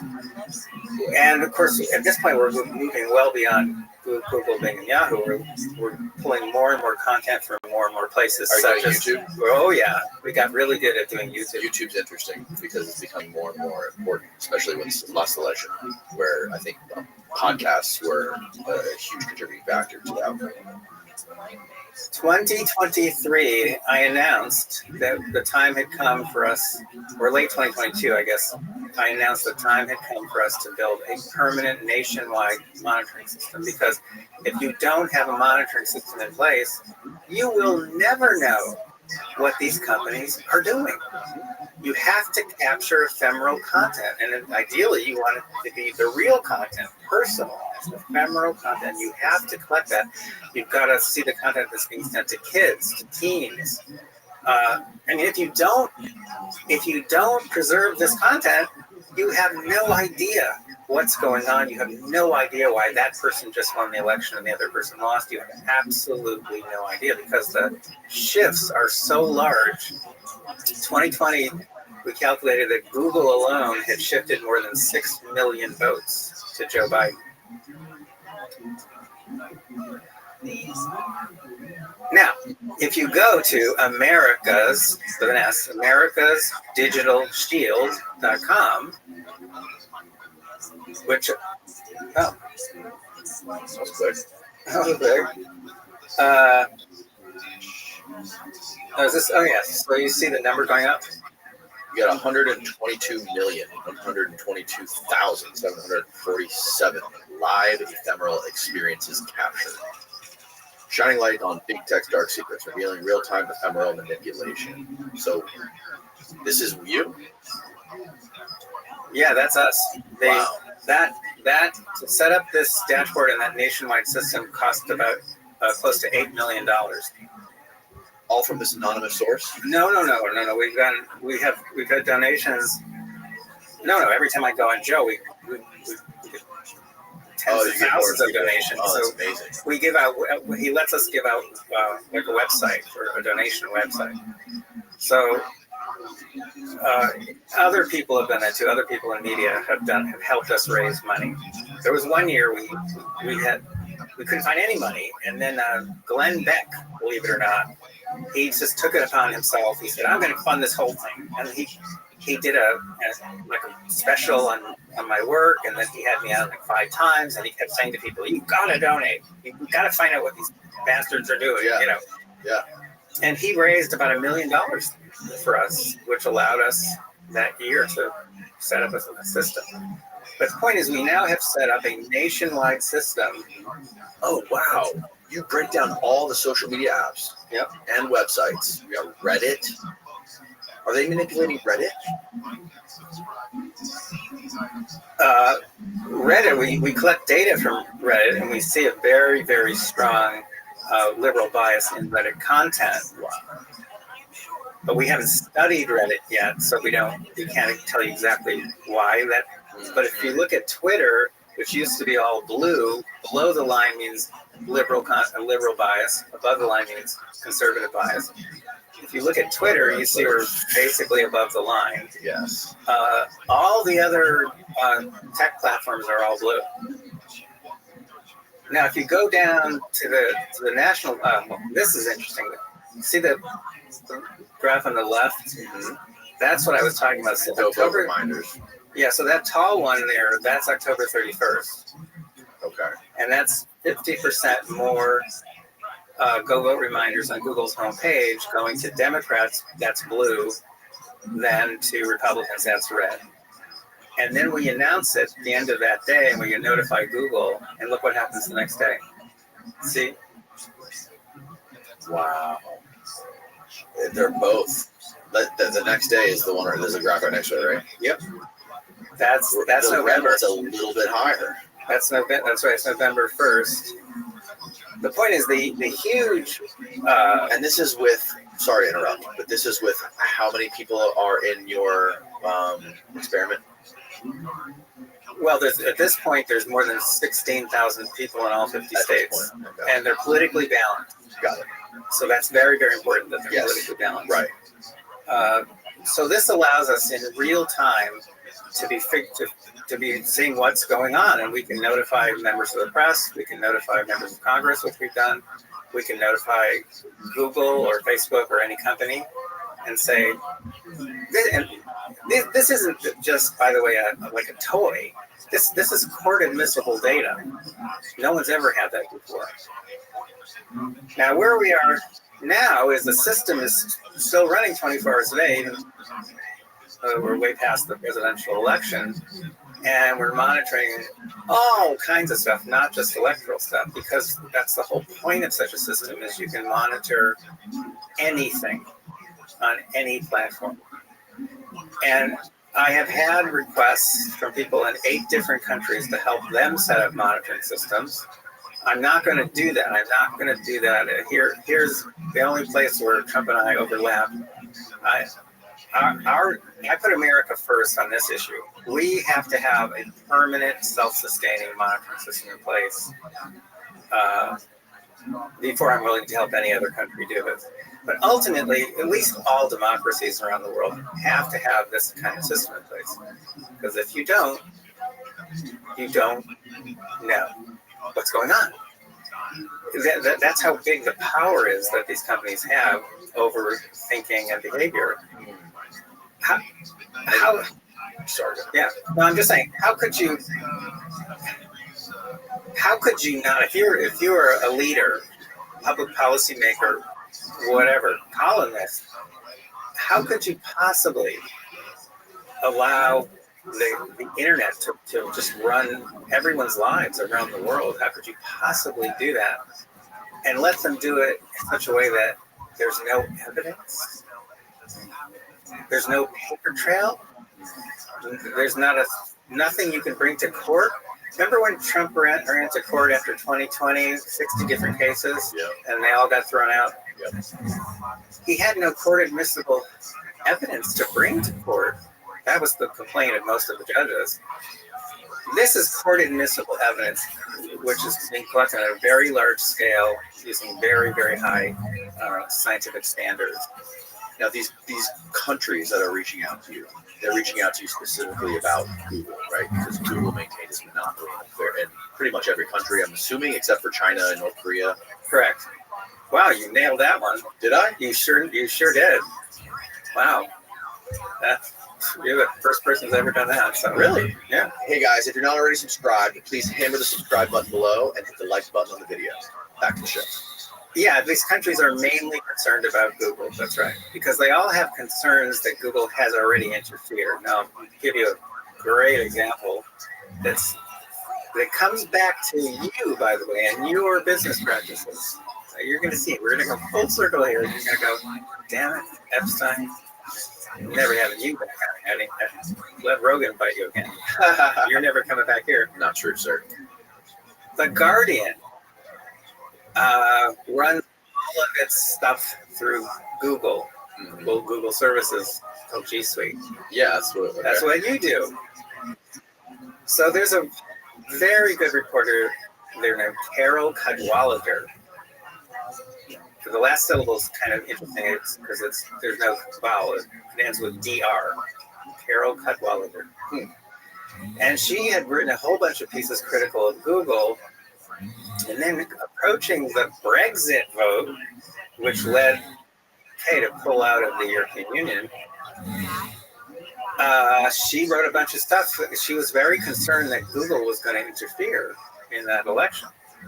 I got a call from a reporter at the Times of London who was worried about that too, and he said, could Google actually do anything? And I said, well, what do the polls say? The polls, he said, say that we cannot predict the outcome. It's too close. That's what all the polls are saying. I said, well, in that case, I that Brexit passed votes. He said, "What are you talking about?" I said, "Well, if you get me some real numbers, the best numbers you can get me, I'll do some." He got me all the numbers, and I did some calculations, and basically, I was looking at what if Google in the UK Brexit in its search suggestions and all the different things they can do, go vote reminders, and what if? And I told him that I said, Google can shift so many votes even at the last minute. Remember that. A lot of votes on election day. Right. So I said, Brexit's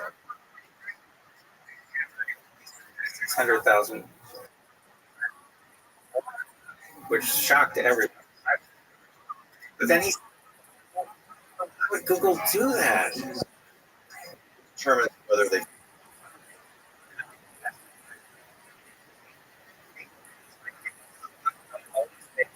The left, they favor the right, because the left is in power and the left hates people, and all American. That's right. So what's their goal for the EU? It's to destabilize the EU, because the European Union has been the most aggressive government entity in the world, Right, to go up against Google. They have fined Google now 4 times, fines totaling over 10 billion euros. That's 12 or 13 billion dollars. This is pocket change for Google. They couldn't care less. But the point is, they have also passed very strict laws trying to protect people's data and all kinds of things. The point is, the European Union, from Google's perspective, needs to be taken down. And so that's what they're doing. So their first big hit against the European Union was Brexit vote. So Carol, the reporter, she writes a piece right after Brexit saying, "I'm pretty sure that Google did this, but she said, there's no way to know. You can't go back in time. There's no evidence." Right? So I got in touch with her. I said, you need a monitoring system, and you'll know. I said, by the way, I'm very upset that I can't seem to reach you. And she said, "Yeah, I about that management, and they won't do it. They won't change it." And I find out from one of my Googles that kind of content, I forget the term. This is from a Google content. Yeah.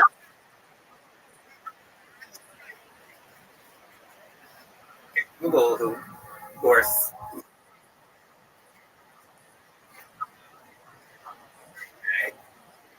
anything. So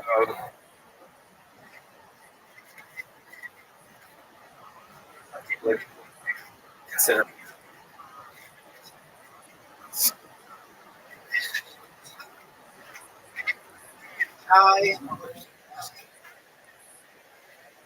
something like high value content, but I don't like.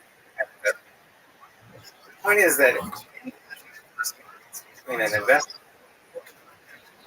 already, who's a tech issue, she sends a receipt, that goes way up high at Google pretty fast, because that's. Guess what?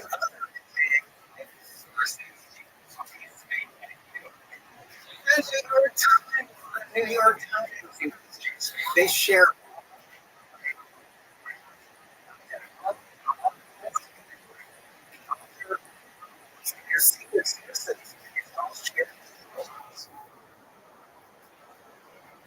They also have open communication with CIA.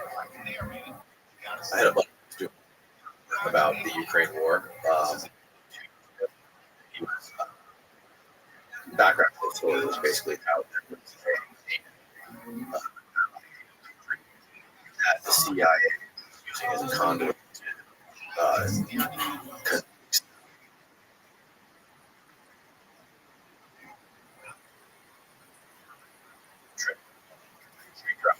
All kinds of crazy things.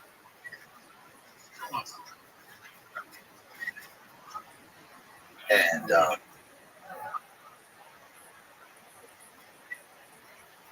was probably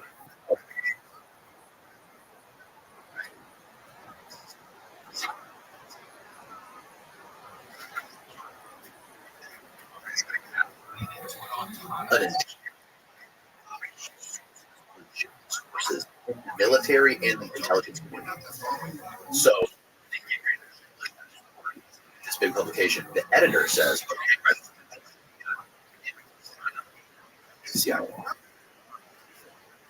okay. So they go on a three-way call with the deputy director, and he's basically like, they completely deny all of these things. These are all false. CIA. Categorically deny all of this. And the editor says no. Record CIA, meaning we're not just going to publish it all. The CIA gets away with this because they say if you go out and publish these, you're live.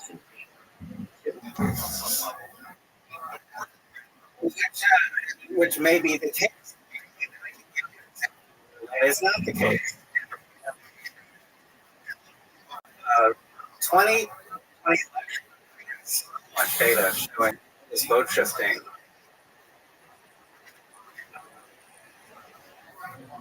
I first contact they had at the New York Post. For the New York Post had front page, they had gone public with the Hunter Biden laptop story. Right. Who wrote that piece, the cover story. Since has interviewed me and written about me for the New York Post, so I have no complaints against her. But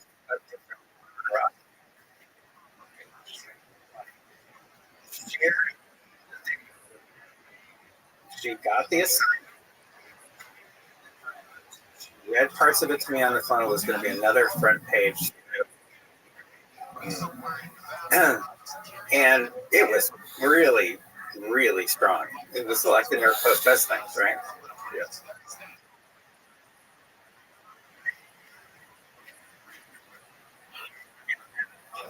She really upset. I'm extremely upset. I said, well, what do you mean? She says, well, the editor, and as a result of the story, you're just reporting on stuff.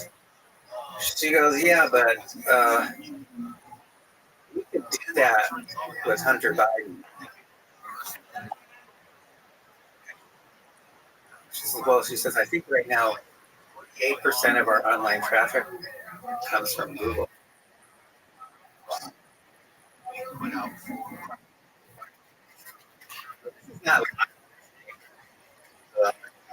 This is The business, the existence of a business. It's an existential. So we sent the stuff to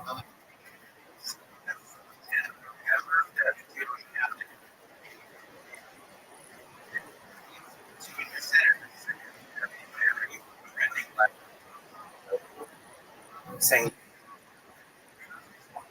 mess with election.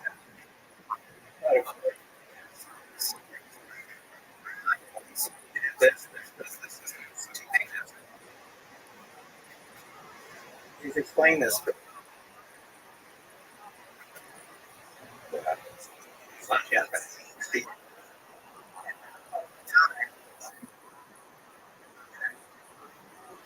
And so,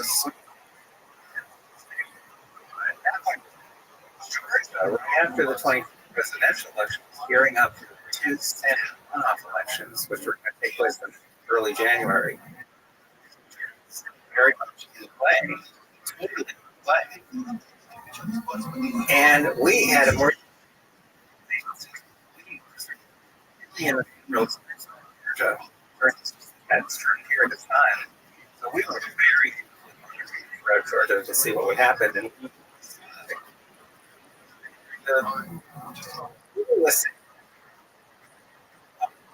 go vote reminders, among other things. There was very strong bias in their search results. Starting the day after the letter was sent, they turned off all of their manipulations.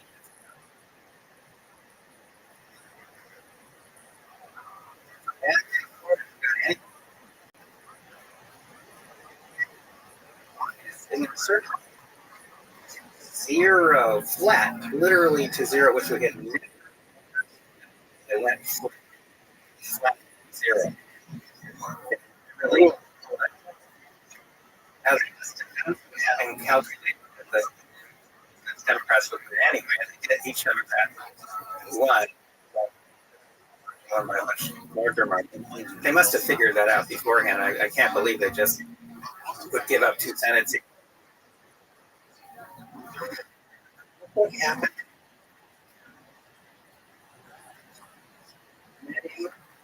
Trump win. Things have been. Everyone knows put it all together. Yeah, maybe 24 things were different.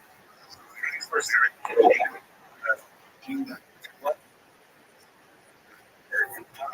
24 departments, meaning the United States of America versus, and a decision had 2024 proved that Google was a monopoly. So you go ahead a few months, they're still in our phase of that trial. So that already come down, but they're still trying to figure out how they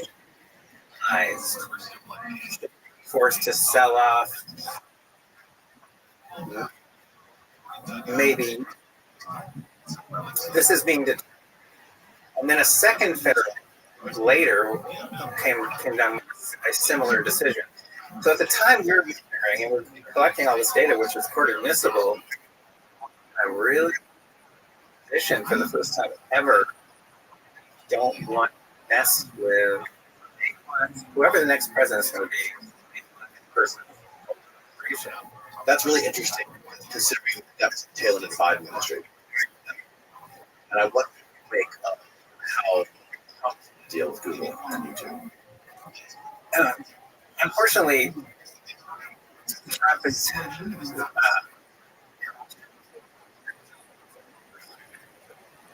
as far as I can tell, and I'm friends with our family. I don't know the man personally, but I really am good friends with him. So I try to pull my punches when I talk.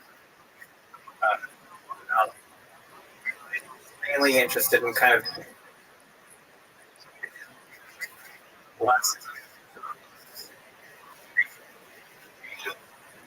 the criteria. The point is that a few weeks before the election, the CEO called and Google, the other tech company, for inauguration. All of these companies included, which is astonishing.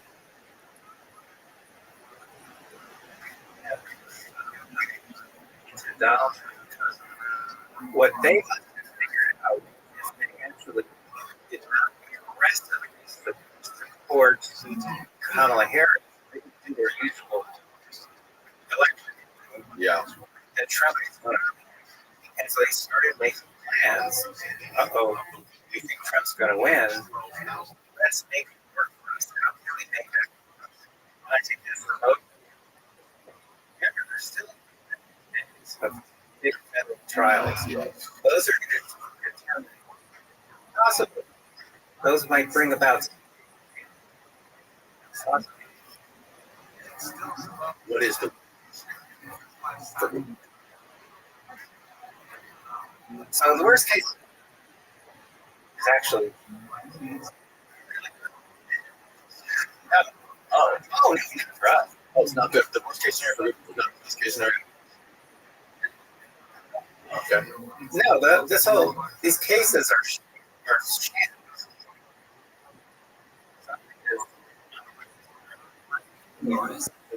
These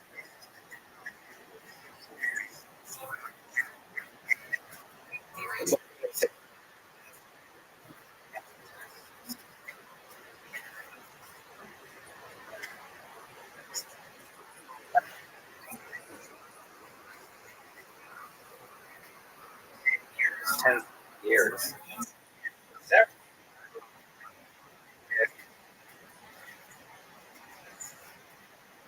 And I was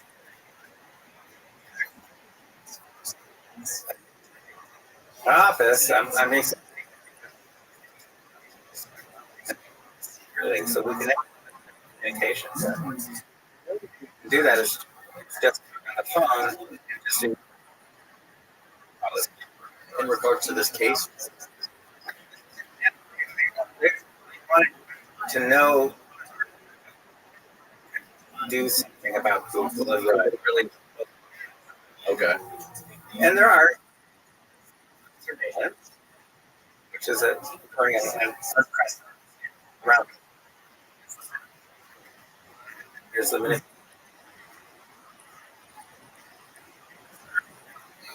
And I was.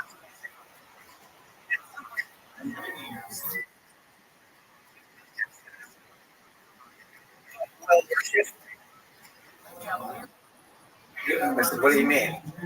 He said, well, issues, those big issues are protection issues. I think we can make an example from people. We have to go after them.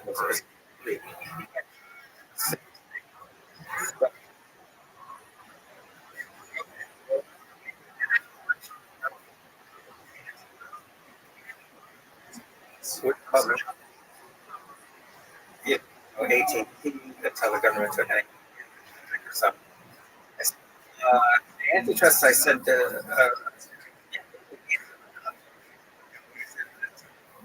if you go out that way, I said,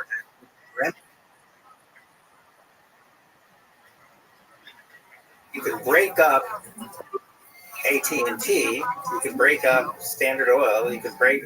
What did they do to Microsoft? They stopped the packaging of all their software altogether.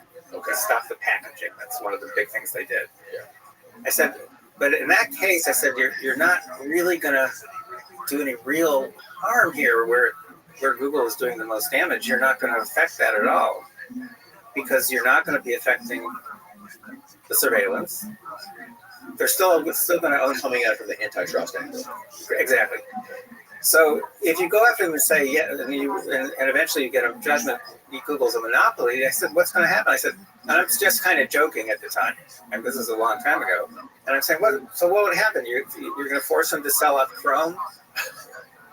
I said, who cares? I said, if you force them to sell off Chrome, I said they'll get $500 billion in cash for the sale because they do get paid. So you force them to sell off Chrome. I said, and they still get all the data. He said, how would they get all the data?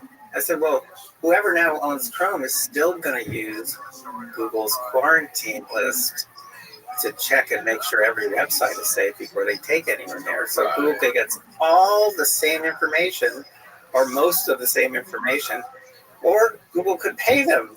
They could have a backdoor that they know about. They could also build in 100 backdoors, 1,000 backdoors. I said, they will jump for joy. I said, if a court forces them to sell off Chrome, they will jump for joy. And meanwhile, the three big threats that they pose to democracy and they pose to humanity which is the surveillance, the censorship, and the manipulations. I said, you're not touching them. He goes, yeah, but at some point or other, he says to me, yeah, but we're getting very good cooperation on antitrust from blue states. He said, we think we can get a big group together. And they did. They got a group of 51 AGs. I think every single AG, because like Puerto Rico has an AG for some reason. But we got every AG in the country except the AG of California, because that's where Google's located. But other than that, we got all the other AGs. We're getting excellent cooperation. And so that's where these lawsuits came from. Congress, Department of Justice, the AG lawsuits, all these lawsuits now, they've all focused on one thing, which is antitrust. And secretly, the folks at Google are celebrating because, yeah, they're good. And by the way, the folks in DC are celebrating too, because they're all going to say, look what we did. And then Trump's going to say, look what I did. You know, I took on the big tech companies and we've broken them up. I've broken up the tech companies. But they've never been scared of a breakup, because you can't break up the search engine. That's the core of the whole company is the search engine. You can't break it up because it won't work. Right. It has to stay whole. Sure. And Facebook cannot break up the social media platform. That's their core, and they both know that. And what about YouTube? What if they were forced to sell off YouTube? They could be forced to sell off YouTube, in which case they would definitely lose some data, but I'd have to really figure that out. I don't think they'd be losing much data, and they could do what they do with Apple. The DOJ case that I mentioned earlier uncovered the fact that Google has been paying Apple $20 billion a year to make Google its default search engine. $20 billion That's a year. insane. That's totally insane. I gotta take a leak real quick. Go for it. We'll be right back. Okay, here's what I was thinking though. Like, you have things like the Twitter files that came out where they found out that FBI and CIA were directly injecting themselves into the policymakers at these companies, these social media companies. So like, you have, this is like a two-headed hydra here, where you have the social media company or Google itself, which has its own, is self-preserving on one side, trying to make more money on survive, and then the other side of it is the government, the intelligence community, whatever you want to call it, that is in there trying to protect national security, whatever. And you also have a similar aspect to the government in that sense, where you have people that want to maintain their jobs and maintain their careers, get their pension, whatever. Which, when you had the case of those what was it, like 40 CIA agents signed that document stating about the Hunter Biden laptop story. Right. And in most cases there, it was guys that just wanted to maintain their status in the intelligence community or climb the ladder when the Biden administration got in. So this is kind of like a hard thing to, I imagine. I imagine you thought about this, right? So like, how do you even fathom combating such a monster when it is so entwined in the United States government that it's almost impossible to parse it?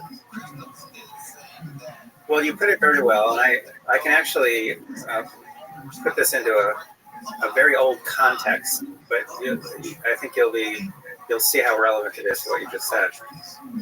A lot of people are familiar with, at least vaguely familiar with, President Eisenhower's farewell speech as president in 1961, a few days before John F. Kennedy was inaugurated. And it was a remarkable speech because he was an insider. He had been head of Allied forces in World War II. He was a 5-star general. And yet he's kind of narking on everybody. He's saying in the speech, look, from what I've learned over these past few decades, we have to be concerned about the rise of the military-industrial complex. So he's talking about military working with companies and the power that they might have to affect public policy. And then he says, now people, that's the part people know. But when I went back and read the original speech, I was stunned because he said, we also have to be concerned about the rise of a technological elite. Right. That's his phrase. Right. A technological elite that can control public policy without our knowledge, that we have to be vigilant to make sure these things don't happen. Now, one of the pieces I published recently is called "The Technological Elite Are Now in Control," because we weren't vigilant. And the fact is that Google and some, to a lesser extent, some other tech companies, working closely hand in hand with our intelligence agencies, and under Biden, they were also working closely with the White House. They've created this entity that controls public policy without the knowledge of the public, and everything is so intertwined, to use your term, that it appears to be unstoppable. It appears that there's nothing we can do about it. So the way I approach the problem is I break it up pieces, and I say, okay, where can we do something about it? Either in our personal lives or say on a larger scale. Where can we do something about it? So let's talk about just the personal part of it. The government has always been spying on us. I mean, it's part of their job, in a way, to spy on us because they're always looking for threats to national security. That's legitimate. The tech companies, what they're doing is new. It's very new. It's unprecedented in human history. Yeah. They also have the ability to manipulate in ways that have never existed before in human history, and more so than any government has ever had. How do we break this up? What can we do? So let's start on a personal level. Personal level, there are things we can do to protect our own privacy, to protect us from being manipulated. So there's surveillance. We can guard against surveillance. There's censorship. That's tough. That's kind of tough because we don't know what they don't show. Right. So censorship is tough. And then there's the manipulation.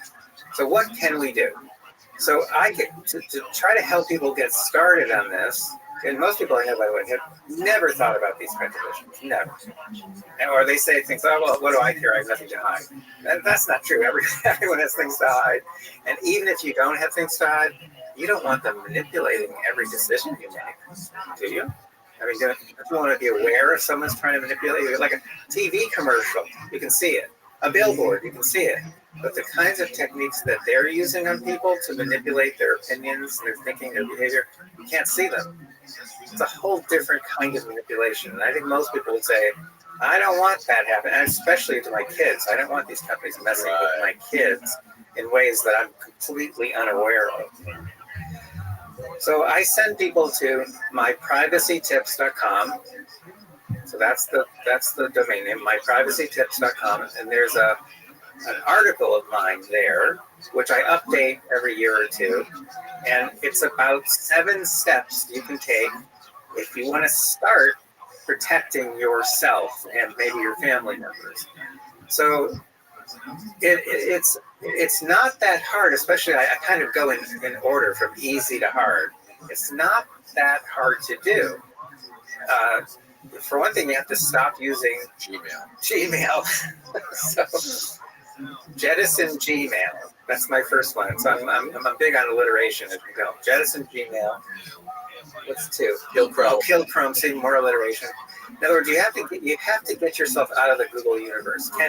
Is that really possible? The answer is not. You can't get out of their universe completely. Can VPNs help? Oh yes, that's my I think number 7 on the list. VPNs are very, very important. They used to be very expensive, or they didn't work very well. Now VPNs are cheap and easy to use. I recommend NordVPN right now, or Proton VPN.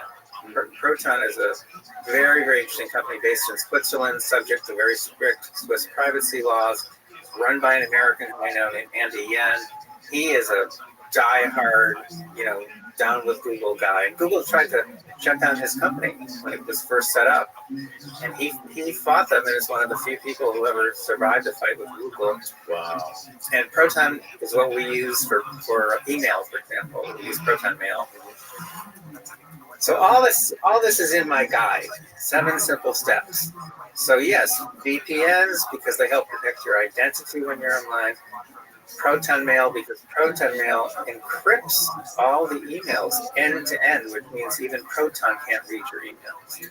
The only people who can read your emails are you and the person the other end, the recipient. So I have gotten probably easily tens of thousands of people, maybe hundreds, but at least tens of thousands of people I have gotten to get out of the Google universe and shift over to some of these alternatives that protect your privacy. So instead of using google.com, you use the Brave search engine, which you can get to on the Brave browser, which is Brave. We use Brave every day. These are good guys. I know the people involved. These are people who these are brave people. These are brave people who are fighting Goliaths. They're fighting Goliaths, but they're doing it successfully. And so all my current recommendations are in my privacytips.com. That's how I think people should start. Okay. Now, if you're interested in larger scale kind of stuff, well, some people out there, some of you who are watching or listening, I know, are kind of involved in community this and community that, or political this and political that. You've got to try to talk to your representatives in Congress if there's ever an opportunity to do so. And right now, right this second, the Federal Trade Commission. When is their deadline? The deadline's coming up pretty soon, I think, the end of May maybe. But the Federal Trade Commission, FTC.gov, they're looking for public comment on these very issues, on the big tech companies and their way they're messing with our lives. And any opportunity you see to talk to our nation's leaders or these regulatory agencies, your local mayor, anybody, do it. Say, I'm concerned. I'm concerned about what my kids are seeing. I don't know what they're seeing, but I think they're being indoctrinated. And by the way, they are, because I know, because we've been collecting the data. So you can start with yourself, then look if you can at the larger issues, and if you can make any difference anytime, do it. What have you seen for the kid data specifically? Well, if you want to go back to americasdigitalshield.com, which would serve multiple purposes on my part, and you go down, you start at the top, and then just go down part way a little bit. Well, now let those images run. There they go. Those are actual images from YouTube videos being recommended to children on YouTube Kids. This is on YouTube Kids. The lady swallowing a machete.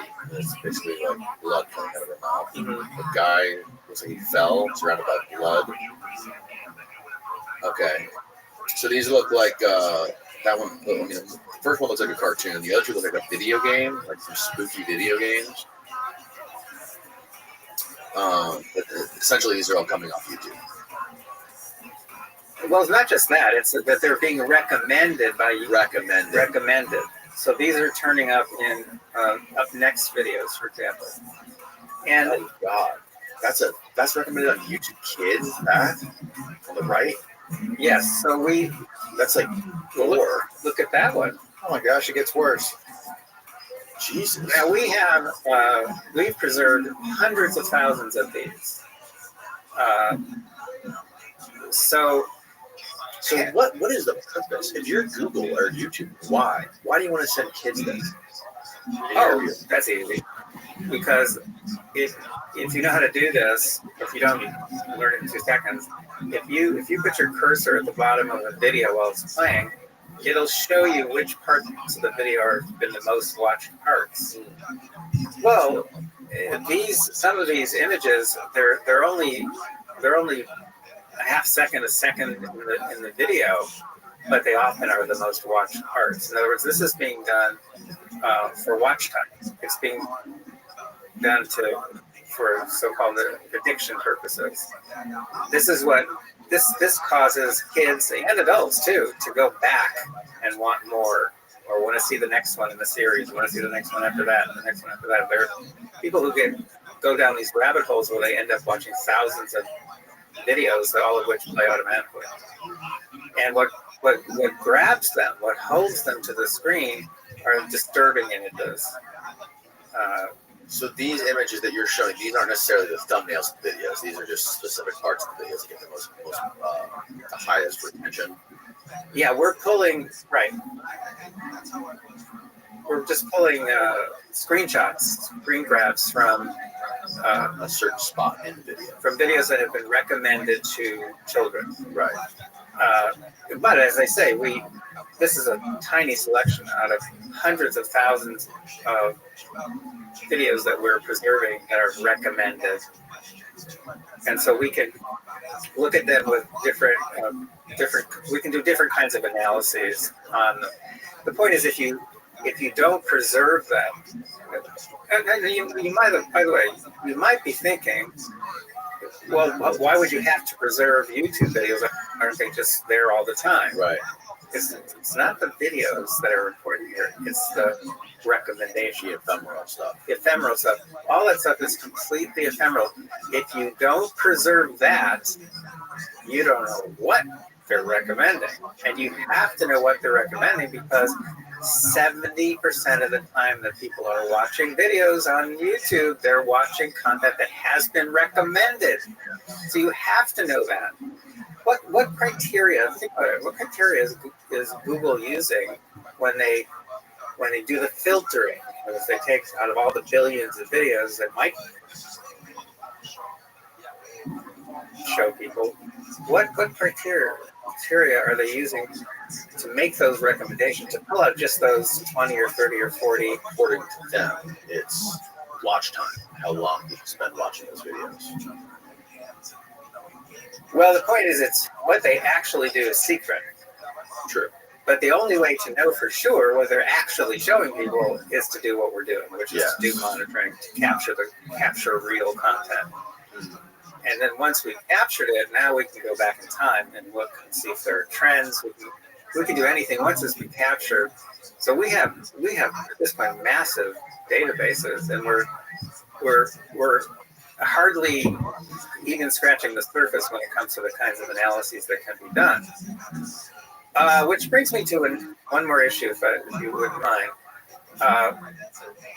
Running monitoring system is very expensive. I think it's absolutely critically necessary for any democracy to have in place a permanent, self-sustaining monitoring system for big tech. Not just for Google and these other companies, but for the next Google, the Google after that. You have to monitor, or you won't know what they're doing. To us as voters, to our kids, to us as consumers, you have to monitor. But it's very expensive. So, for example, we pay, just like the Nielsen company pays Nielsen fees annually to let the Nielsen company monitor their television watching. That's been going on since 1950, and they're in 100 countries now. And so that's where the Nielsen ratings come from. That's what determines how much advertising costs are for a particular show, or whether a show is going to be renewed for another season. All the Nielsen ratings. So they recruit families. They keep the identities of the family secret. Critically important, right? Obviously, because otherwise people would try to interfere with the signal coming out of that family's home, or they would try to bribe the families to watch my show, not to watch someone else's show. So that's how we do it too. We recruit registered voters. We now have more than 16,000. I'm not going to say the exact number, but we have more than 16,000 in all 50 states. They're politically balanced. We pay them a token fee each month to let us use their computers to capture all this data, which is normally lost forever. The Nielsen company pays a token fee to its family. I think it's roughly $50 a month. We pay our field agents $25 a month. Now, we need to develop regular sponsors. So if we have 25,000 field agents, we need 25,000 American, presumably patriotic Americans who are concerned about the internet and all that, to sign up and sponsor a field agent. So we have maybe now 1,000 sponsors, but obviously since we have a lot more field agents than that, we need a lot more sponsors. We have people who are sponsoring 4 field agents, which means they programmed into their credit card, $100 a month donation. It's fully tax deductible. If you go to americasdigitalshield.com, which is the dashboard for the monitoring system, you'll see there's a place you can click, sponsor a field agent. So anyone out there who's listening or watching, if you have the resources, even if it's $5 a month, so you're sponsoring the left leg of one field agent, that's at least one leg. So we'll take it. So we need help there. And if people have other ideas about how to make this system, how to bring the costs down and make the system self-sustaining, let us know, because we are determined to make these systems permanent and self-sustaining. That's amazing. A thing I've been thinking about with this is when you have people, independent people, like journalists and content creators in general that are publishing stuff on Google or on their website, which is queried by Google, or on YouTube. And you have people which are a subset of the population for sure, but that are reliant on Google for their income to manage and maintain their livelihood. And Google and YouTube are constantly enforcing their policies based on topics you discuss, whether it be political or against advertiser policies or whatever their excuse might be. And you have people that are essentially just willing to give up and self-censor to avoid this stuff. How do you think that affects society, or like our population in general in the United States? Like, how does that affect general discourse, culture, society? Do you think they think about that? First of all, I have to agree with you wholeheartedly that a lot of people just give up and they put up with the companies, especially Google, that have this power, and they just give up. And what that means is that our free speech is undermined. Yes. Now, the head of Europe's largest publishing conglomerate, who actually called me up once, by the way, so based in Germany, he wrote an open letter to the leaders of Google, and I think it was called Fear of Google or something like that. His name was Dopfner. And he basically said that every single decision they make about anything, they have to take Google into account, because he said if they don't, what happens is that company or whatever it is, it drops in Google search results, and then they lose sales. He said in some cases, when Google made another change to their search results, their search algorithm, they almost put out of business one of the companies that's in this publishing conglomerate. And he said, there's something wrong with that. We shouldn't have to be taking into account Google when we're just making everyday business decisions. Right. But that's where we are now. And it's true with my son, who's a business guy, and it's true with his buddies who are business guys. Everyone has to take Google into account when they do anything.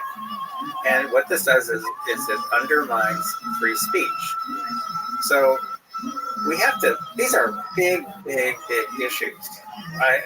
Ted Cruz invited me for a private dinner with him a couple of years ago. We sat there for close to 3 hours, and we talked. We was at a restaurant. We just talked tech, tech. We never talked politics, so that would have been dangerous, but we just talked tech because the guy's a really smart guy and he understands these big issues. You know, undermining of free speech, this round-the-clock surveillance, you know, most of which we're unaware of. I mean, he's aware of these issues. And he wants to try to fix these things. I said, so what's the problem? He said, I can't get bipartisan support. I have to get someone on the other side. And we talked about particular members of the Senate, and what about this one, what about that one. Every single case, we were saying, there are reasons why we can't do that. That won't work. That won't work. That Why these people won't work. Yeah. And so we're kind of stuck in this country. I don't honestly know what's going to happen with Trump. He did in his first term. Toward the end of it, he issued an executive order putting all kinds of restrictions on big tech companies. I was actually involved in the preparation of that executive order, believe it or not, and nothing happened. Nothing. No one, everyone, it was completely ignored. Never even made it to the courts. And now he's trying to do the same kind of thing, and I don't think anything's going to happen. I think that there's so many problems here. One of the problems is that the problems are so big. Another problem is that there's collusion, constant collusion between the companies and various government agencies. Another problem is that our leaders, our members of Congress, and most people in general don't understand the nature of the problem. Yes. They just don't get it. Nor did the general public. The general public doesn't get it. So we're about to release online a new test, a new questionnaire. It's going to be at mydigitalhygiene.com, unless we can come up with a better name. But right now it's going to be at mydigitalhygiene.com. And there is a beta version there now. And it will allow you to answer a bunch of questions, and at the end it will tell you where you are protecting yourself, where you're not protecting yourself, where you have good knowledge or adequate knowledge of what the problems are, where you have no knowledge and don't understand what's going on. And it'll help you to figure out how to protect your family. So I want to do more on that. I want to try to educate the public, not just with questionnaires, but with articles and maybe a book. So we become more informed about our digital hygiene. We know a lot about our physical hygiene. We can teach that stuff. Yeah. So presumably, people could learn more. And what do you make of how, with the rise of AI and OpenAI and Grok and all these different LLMs that are coming out that are essentially scrubbing the internet to come up with answers to things and to solve problems? How does that tie into all of this? And does Google need to directly work with these LLM companies, or are they essentially, because they are the source of information for those LLMs, do they by default affect or bias the LLMs? Okay, you're asking a very, very important set of questions, and I'm just gonna hit you with a couple of pieces of information. First of all, Google has its own version of ChatGPT. It's called Gemini. Right. And so they're really trying to compete with OpenAI, which created ChatGPT. And of course, the Chinese now have a version which is called DeepSeek, which is as good as ChatGPT, but much, much cheaper, it turns out. So that's starting to spread, the Chinese technology. So AI is spreading everywhere, and it's being integrated into everything. So Windows is now integrating AI into Windows 11. So more and more, we're not going to be using search engines. We're going to be like Captain Kirk or Captain Picard on the old Star Trek shows saying, computer, how many yellow figs are there in this planet below us? Right. So we're just going to be talking to various devices, not just computers and phones, but various devices, period. We're going to be talking to our washing machine and our refrigerator. Yeah. And these devices will pulling content from the internet. In many cases, they're going to be pulling the content from Google. Pulling content from the internet, again, how's that prioritized? Yeah. Right. Then that's how we're going to get our answer. So we've already studied and published an article on what's called the AnswerBot effect. You go to answerboteffect.com, you'll see a very disturbing study, because what we have learned that in one question and answer interaction, you ask one question of a chatbot, and it gives you back an answer which is biased. We can get a 45% shift in voting preferences among undecided voters. If they ask several questions, we can boost that up to over 65% shift in voting preferences. And people they're not aware, especially if it's just one question, one answer. They have no way of even being slightly suspicious that they're being manipulated, because they have nothing to compare the answer to. Right. This is where we are now. We are right there. So we're not on the brink. We crossed over the brink, and that's where we are now. And within a year or 2 or 3, that's how a lot of decision making is going to be made. It's going to be made by answer bots, whatever label you want to put on them. They're all AIs, and we don't know where the content's coming from. We don't know. The average person has no way of knowing whether it's biased, who's behind it, what their goal is. Right. And I wonder if with this Internet of Things phenomena that's happening, where everything from our vacuum cleaner to our washing machine and our phones, our watches are connected to the internet, giving us answers to things. And at the same time, you're having these AI LLMs being integrated into all of these devices. On one hand, you have technology evolving exponentially and everything combining with, which eventually will probably become technological singularity. And on the other hand, you have the general population of human beings becoming more and more lazy, because every little device that they buy can give them the answer to everything. And you can basically talk to God through your watch. So is the net result of these things happening simultaneously making the human population just more passive, more submissive, so that whoever it is, this hypothetical elite that exists above all of us, can just control us even better and more effectively?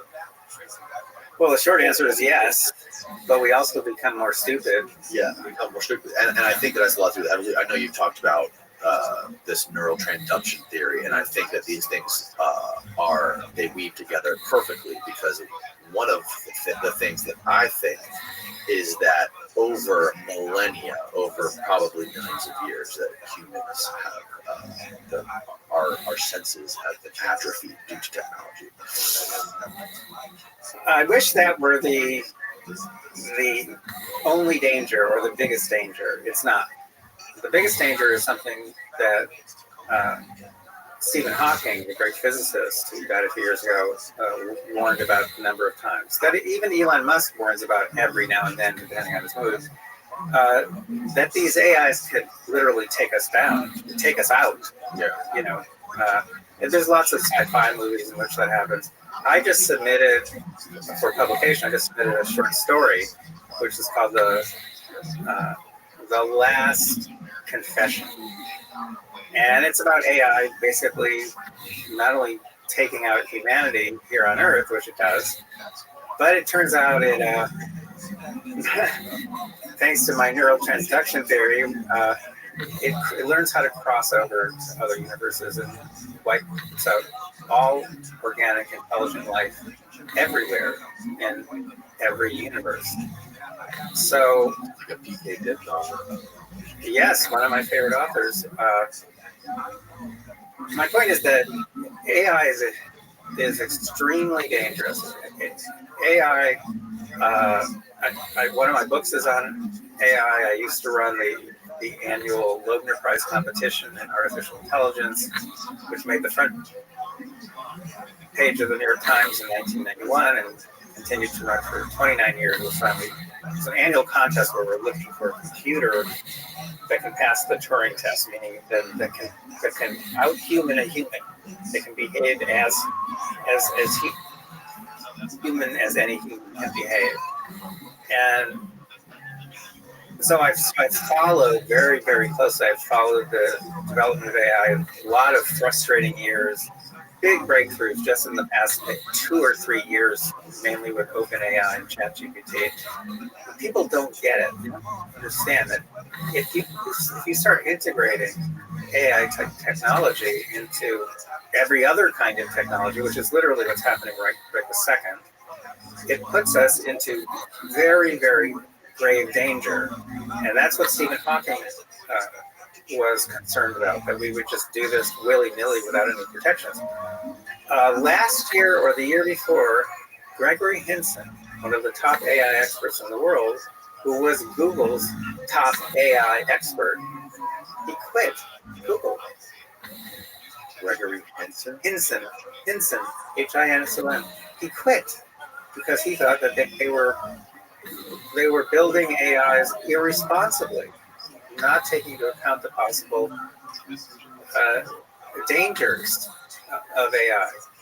One of the top people at OpenAI also quit for the same reason. Elon started a big petition going among experts on AI, including me, asking for a pause in AI research and AI implementation so that these issues could be discussed. Nothing happened. I think he had thousands of experts signing his big petition, and nothing happened. Nothing's going to slow this process down. That's the process, and that's the problem. Nothing's going to slow it down because the upside is too big. It's money. The upside is so enormous for making money that we're basically. Here's what's going to happen. I'm going to tell you. Here's what's going to happen. Now, I'm not saying you're going to be satisfied with this answer, but this is actually the answer. Okay. What's going to happen is very soon, 2, 3, 4, 5 years, I'd say maximum, very soon, the machine intelligence will surpass human intelligence. Some people call that moment of technological singularity. My old friend, Ray Kurzweil, who I worked with for years and now is head of engineering at Google. Is he really the head of engineering at Google right now? Yes. And he won't talk to me. I remember you saying this on the podcast. Yeah. Why would he talk to you? Because of the research I do, I guess. We've never had any conflict. Conflict of interest. He works at Google, and you're trying to lift up Google's skirt. Yeah, but why would he stop talking to me? And his wife stopped talking to me. We're both PhD psychologists. I was on the board of her school for autistic children for many, many years. I helped her to publish, et cetera, et cetera. You tried talking to his wife? No, we were friends. Right. I was friends with them, and then I went to their daughter's bat mitzvah. They came to my son's bar mitzvah, et cetera. We were friends, and social friends. And I've never had any conflict with either of them, and they both stopped talking to me because of my research. But I got to check. What was I saying? Something, I'm sure, more important than... Yeah. Where were you going with that? You mentioned Ray Kurzweil. What was he saying, Steve? Steve doesn't remember. All right. I was trying to tell you what's going to happen.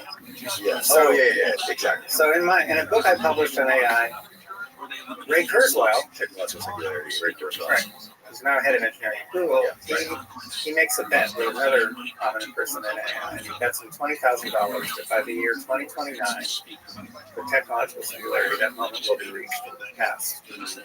Well, gee, it's 2025 or 4 years away. You know what? He might win that bet.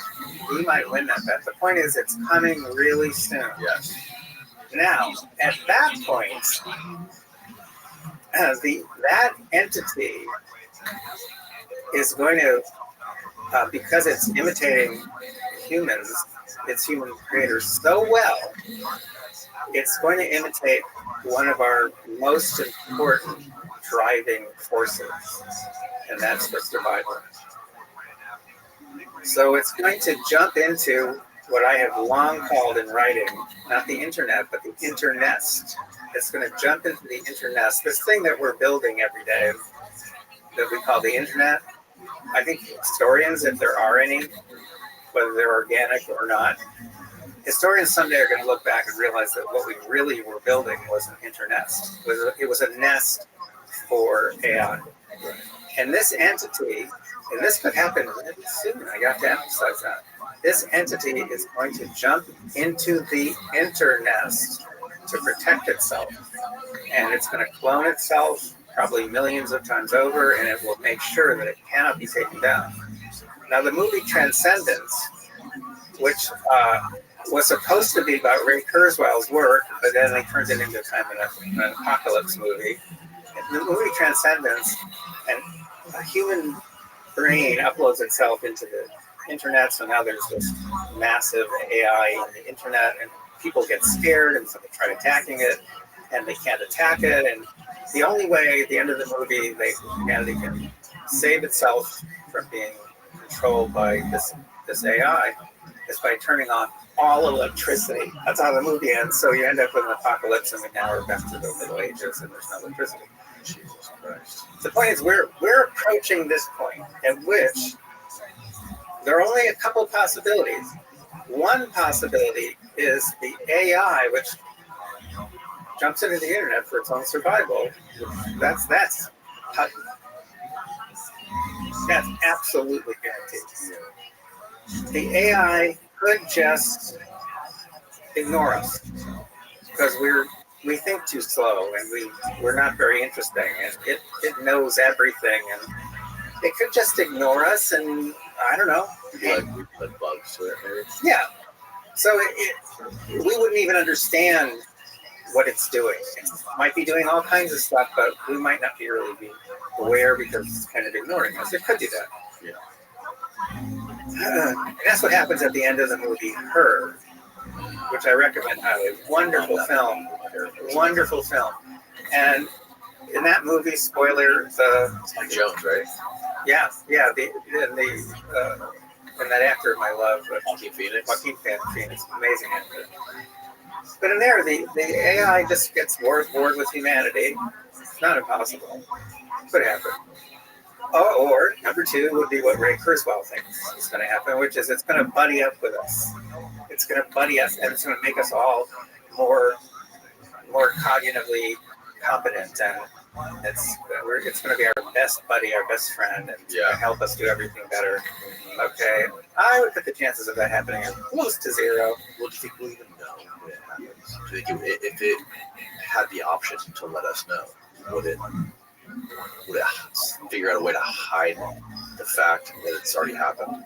Might have already happened, that's right. But someone will know at some point, and at some point we'll all know. It's just like the kind of research I do. I'm not the only person out there like me who kind of figures stuff out. There's other people like me who figure stuff out, and at some point someone will know, and then more people will know, and then everyone will know. And then what will happen is we'll do what we've done since the Pleistocene era. We will get upset. We will get upset. We will scream and shout and bellow, and we'll attack. We will feel insecure, and we will attack. That will be the last thing that humanity ever does, because if you attack this entity, which is now living in the internet, cannot be shut down. We have to kill ourselves. Shutting down the internet, shutting down electricity. Well, I think this entity would be so smart, and it would anticipate every single move that even that wouldn't help, because it would create its own power supplies. It would build it rapidly build robots, build extensions of itself that would build means of protecting itself. It might fire off a few nukes to just to get our attention and let us know that it has a lot of power. Remember, this thing has power at this point. I mean, we don't even have a way of communicating with each other. If it cuts off communication, it's going to control most major forms of communication, most major forms of finance and economic transactions. It's going to control most major weapon systems around the world. So it has a lot of tools available to it. And I think what could happen, as opposed to, again, Kurzweil's buddy-buddy theory, I think it's more likely that we get paranoid.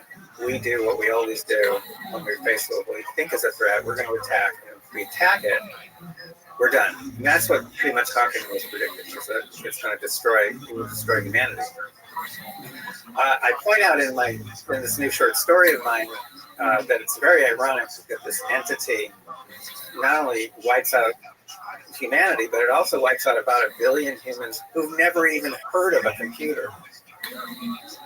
So they live out in the boonies in India or China or whatever, and they have no electricity, and there's still lots of people like that. And so it actually, I find it's very ironic they've never even heard of a computer, but they get wiped out too. So, well, I mean, if you were a super advanced, powerful AI or whatever you want to call it, a technologically created life form that is separate from humanity, you look at like conserving the earth, and human beings probably are not conducive to the lifespan of the earth, and with pollution and with all kinds of other impacts that we have on earth, and the expansion of the human population. I would hope that, or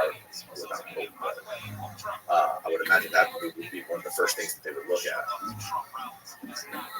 I think that if you think about these different options, so just to review, it does nothing.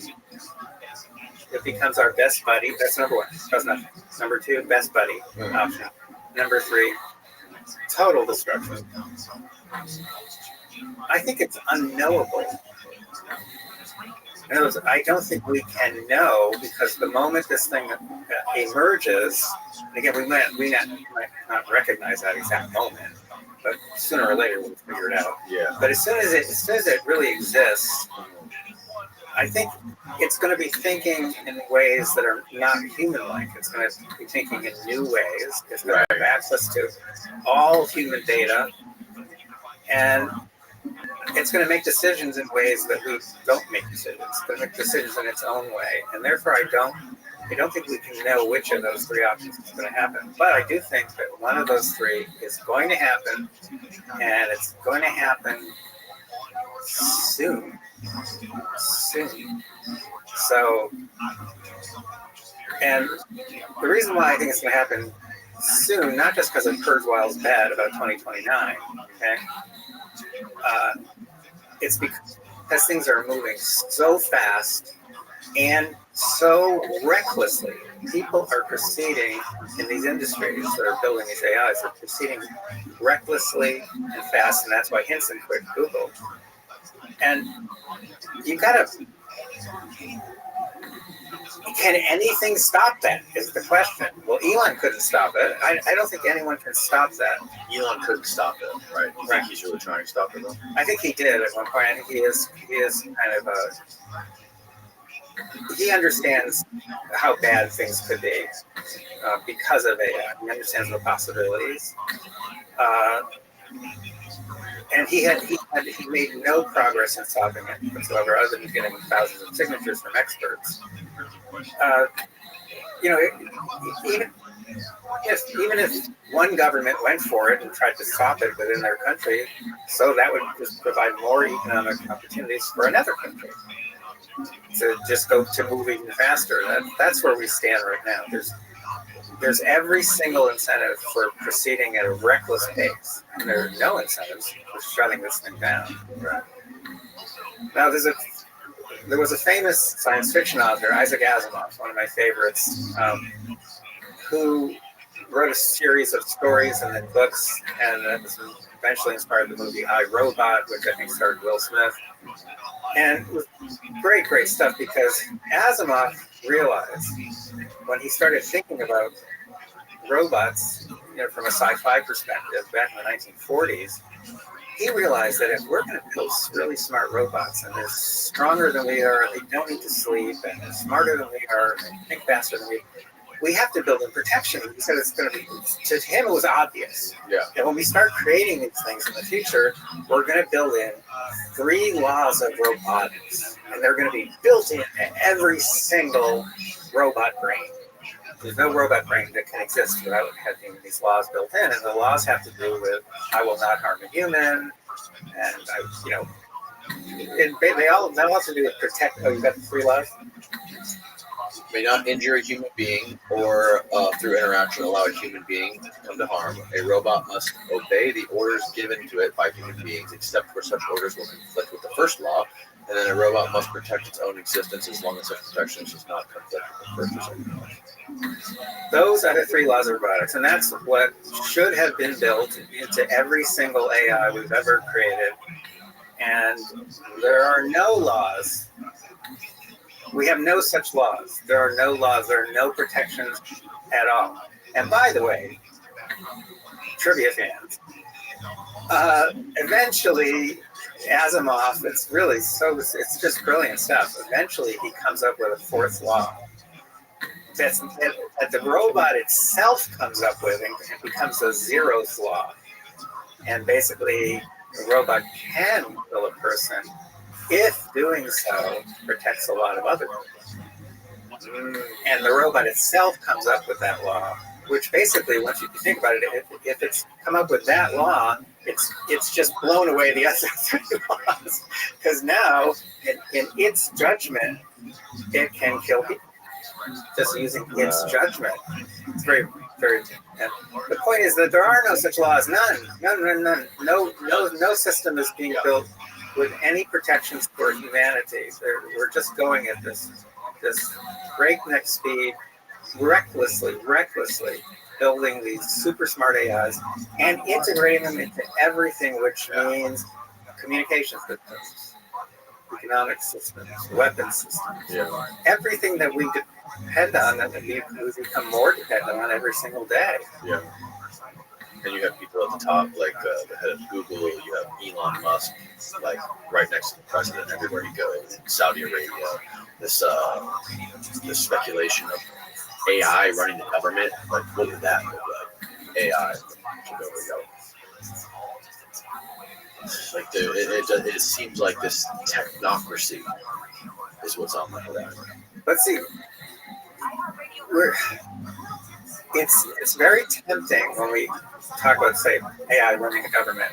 It's very tempting for us to attribute to the AI human characteristics, human thinking, human values. But it's not going to have human values. It's not going to think like we think.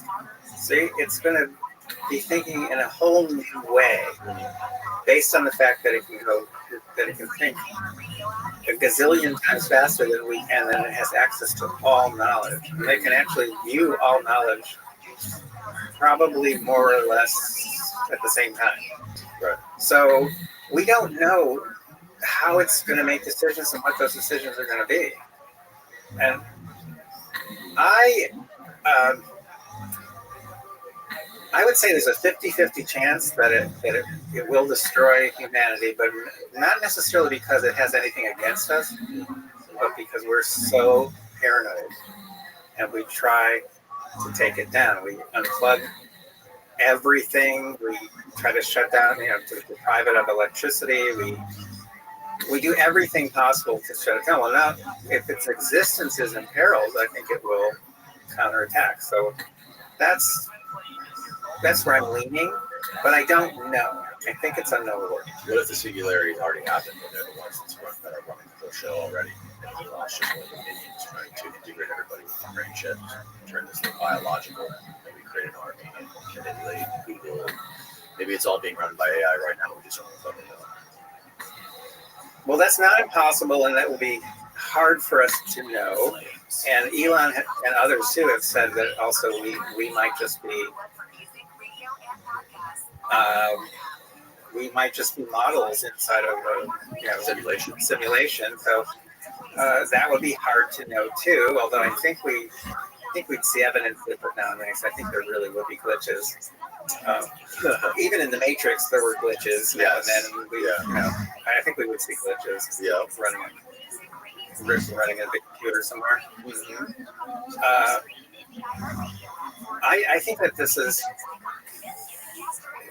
a tremendously exciting time to be human, because I think whatever's going to happen is going to happen in the next 5 to 10 years. And in another book I wrote, I make fun of physics and time travel and whatever, and I say basically time travel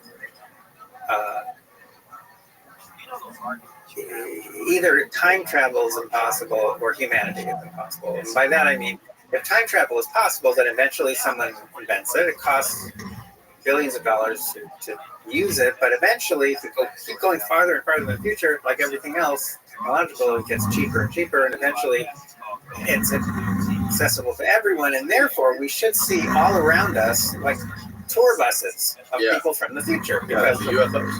Yeah, because eventually it's becomes that cheap. So the fact that there are no tour buses from the future tells us either that time travel is not possible or that we wipe ourselves out before it's invented. So that's the problem, is that the fact that there are no tour buses from the future, that's one clue, one indicator that... What if the UFO phenomenon are the tour buses? Well, I have... that brings me over to neural transduction theory, and if you want, I'll shift over to that. But do you have time? Yeah, I do. It's up to you. Yeah, the UFO stuff is fascinating, but I don't think it's what people think it is. People think that UFOs are spaceships, and that they have aliens on them, and that they kidnap humans and run tests on them. That's one of the theories, yeah. And there's I'm sure you're familiar with the famous Harvard psychologist John Mack, who did the study on all those UFO abductees who witnessed or recall very similar experiences. Yes, there's some wonderful people out there who've been thinking about these issues for decades and decades, actually. And so there are a bunch of theories. I think the prevailing one, person on the street, is there are aliens from other planets, and etc. and their spaceships. And we've all seen the little clips of, recorded by pilots, bizarre objects moving in ways that our flying objects can't move, and all that. I don't think that's really real. It's not real? Oh, that theory's not real. I don't think those are aliens. Oh, right. I think that we basically, to put this into a broad context, we basically experience a lot of things perceptually, perceive a lot of things that are not real. We have dreams at night. None of that stuff is real. We have twice a day. How do you define real? How do you know if it's real? Like, what if it is real? What if it's more real than this? We just don't know. It's not real in this, like the way this table is real. So it's not real in the sense that given how we define real when it comes to people and objects in our local, current, immediate universe. Right. Stuff that happens in dreams, I see that's highly contested, though, right? That stuff could be real. We just don't have any good testing in scientific. Well, I'm going to be changing that. In fact, I'm hosting a conference that's going to take place next year, and we are going to test out at least one theory that really could help us understand a lot of things, including the UFO sighting. Sorry, I was up better. No, I can explain it. It's called neural transduction theory. If you go to neuraltransductiontheory.com, you'll come to an article I published a few years ago in Discover magazine. And it's about this theory. And this theory, unlike a lot of other theories that are out there, is actually empirically testable. And so I've been, since that time, developing relationships with physicists, mathematicians, neuroscientists, and people in other fields who actually think that this is a theory that's worth trying to test empirically. One of the people, for example, is a researcher at the Harvard Medical School. She researches neural correlates of schizophrenia. And neural correlates of anything don't tell you anything. They're just correlates. They're just showing you that for some people who are labeled schizophrenic, their brains look a little different in some way. It doesn't tell you where schizophrenia comes from, what's causing it. But when I told her about neural transduction theory, which we abbreviate NTT, she immediately said, wow, that could actually explain schizophrenia. Neural transduction theory could also explain not just dreams, but one of the most peculiar things there is about dreams, which is very often when we wake up in the morning and we got the tail end of a dream in our head, and it's fantastic, it's amazing, but we've got to pee, so we get up and we're trying to hold on to the tail end of that dream, and by the time we get to the toilet, it's gone. The whole dream is gone, completely disappeared, and then we struggle and struggle and struggle. Dreams are weird. Slippery. They're very slippery, and so how do we explain that? There's a lot of things like that. There's hallucinations. There's unconsciousness itself. We take it for granted that sometimes, because of a health problem or someone gets hit on the head, someone will suddenly go from being fully conscious to being fully unconscious. But did you know there are no biomarkers for that? Did you know that? I had no idea. No neurologist can point to a thing that had like a switch that got flipped or some neurons that stopped firing or something. There are no biomarkers. We have no idea why. I'm sure the electrical input and the electrical signal output would drastically change when you're conscious versus being unconscious, right? No. So unconsciousness, something as simple as that, is not really well understood. And then there's really strange things, people seeing spirits and all that stuff. Okay, those we can argue about, but there's some things that we can't argue about. For example, sometimes when people are close to death and they have been uncommunicative for years in some cases, sometimes they have what's called the last hurrah, has technical names too, and suddenly they become fully conscious. Even people who are severely brain damaged, sometimes shortly before they die, they become fully conscious. They recognize everyone. They talk normally. Then that usually disappears, usually within an hour. And then they go back to the state that they were in before. And then they die. There's people that are on their deathbeds who recall talking to people who aren't there, or like past distant relatives who have passed away, communicating with spirits or ghosts or whatever. Right, and some of the stuff, yes, is nonsense, and people trying to, hoodwink other people, make money. But some of it's real, and it's well documented in the medical literature, and it's what's going. The point is, there are so many things we don't understand about ourselves and our universe, and I think we can understand all of this stuff. Oh, there's also the Fermi paradox, another one of my favorites. There are so many stars out there, 100 billion just in our own galaxy. Where are all the aliens? I'm not talking about these dubious sightings. I'm saying, where are the aliens? For goodness sake, some of the aliens should want to visit. and set down a spaceship and go high. Maybe not all of them, but a few every now and then should do that. By now, we should have met hundreds, thousands of aliens if they're out there. I mean, the numbers they should be out there. This is called the Fermi paradox. Where are they? I think, believe it or not, one theory, one relatively simple theory,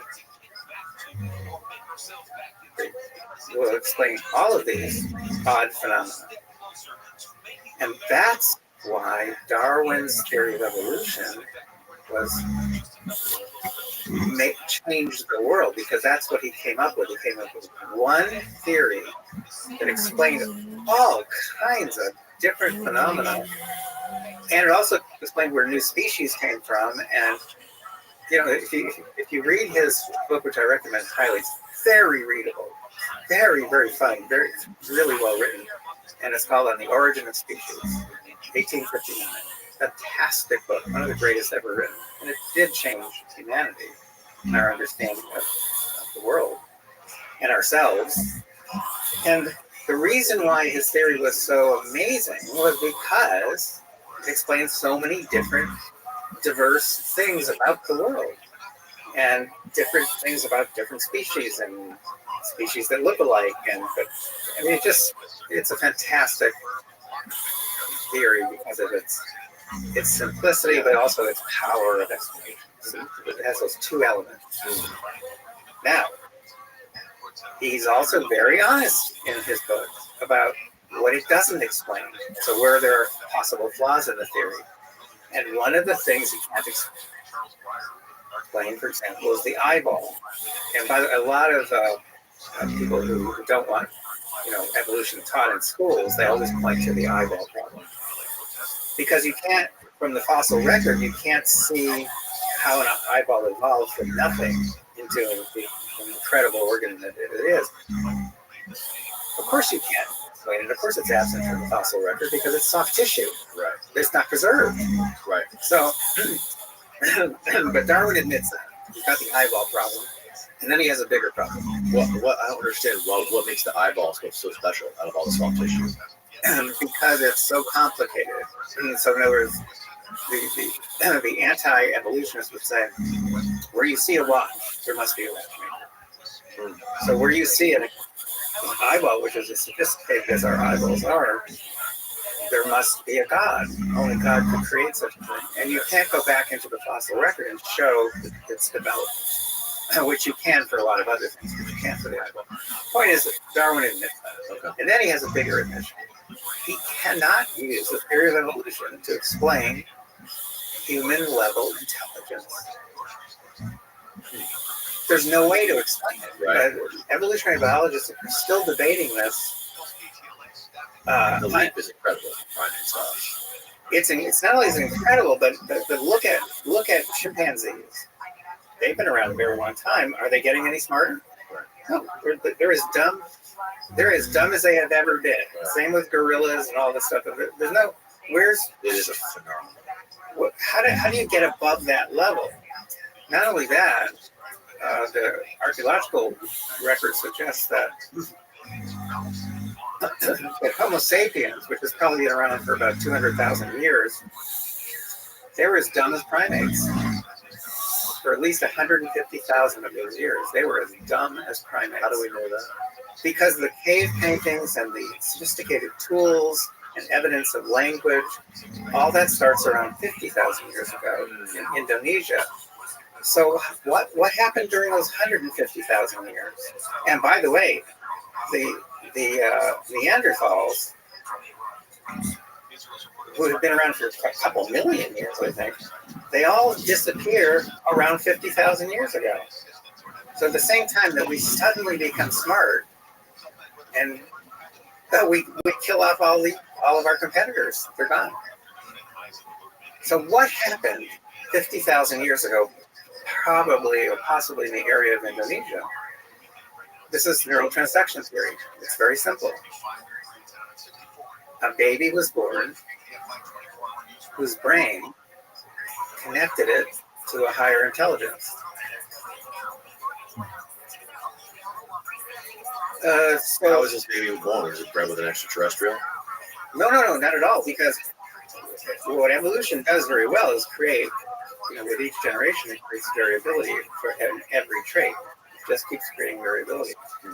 And that it's not only led, as Darwin pointed out, to the creation of millions of new species, it's also led to the creation of millions, hundreds of millions maybe, of new transducers. Darwin never talked about that, but the fact is that that's true. Our eyes are transducers, our nose, our tongue, our ears.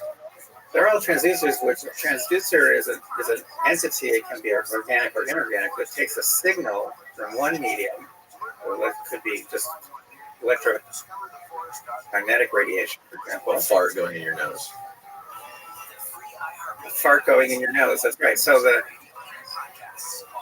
nose takes chemical characteristics of the air containing the fart, and it turns it into a pattern of neural signals. Right. So that's transduction. If the transduction is done very well, then we get a really, really very precise and accurate version of the fart. Right.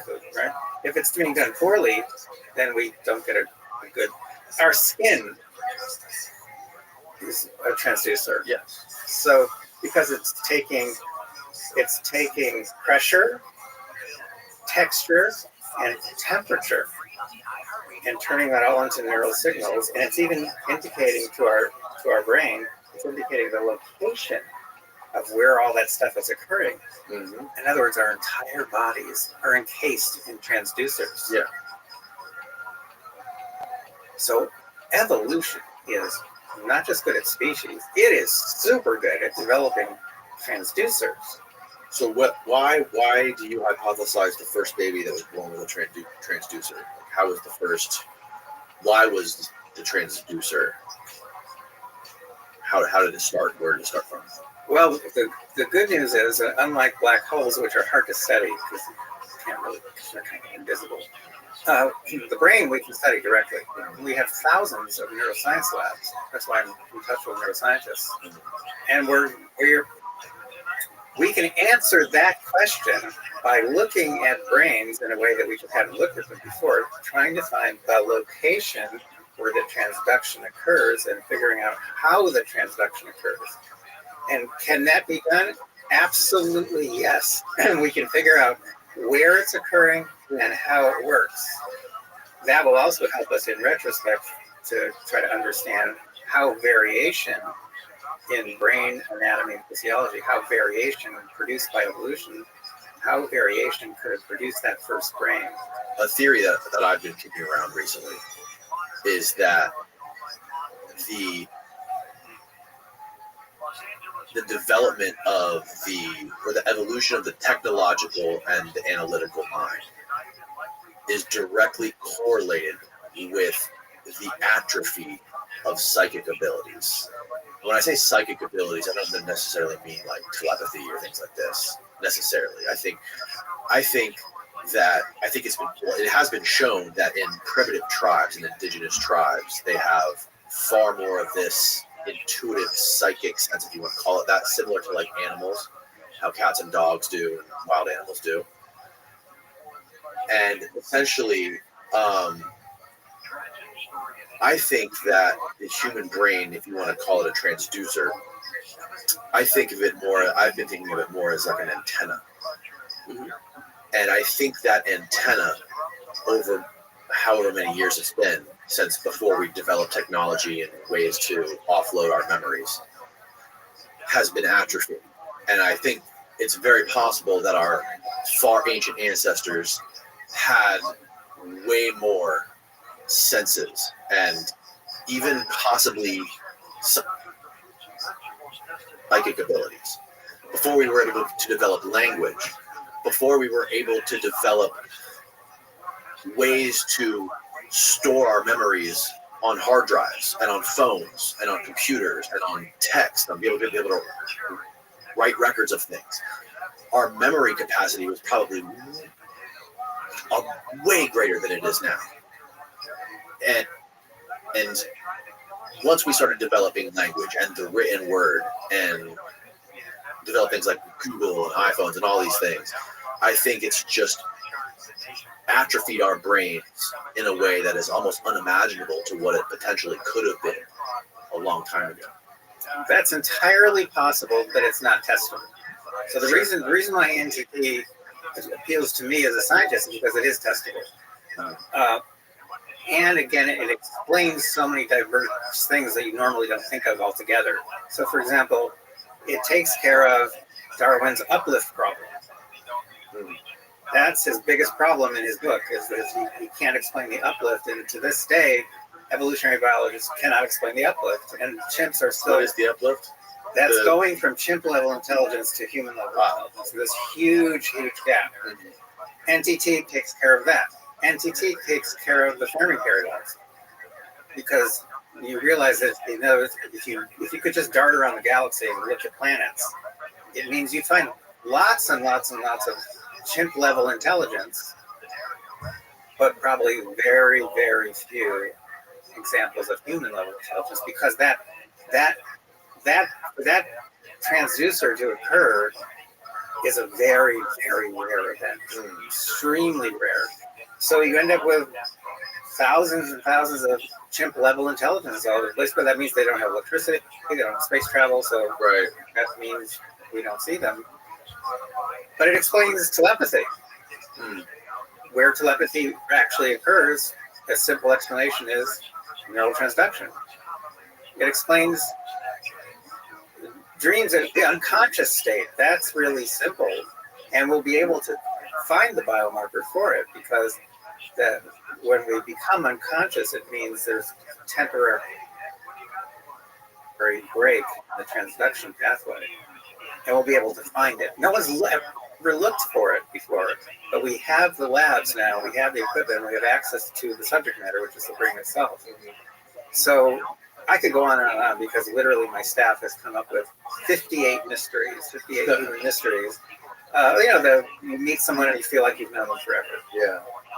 Well, that's easy.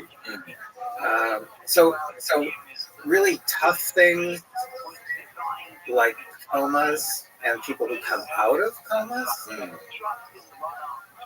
At the moment, that's a complete mystery. But if we actually understand, if we find evidence that transduction is occurring in this way in the brain, and we can find the pathway.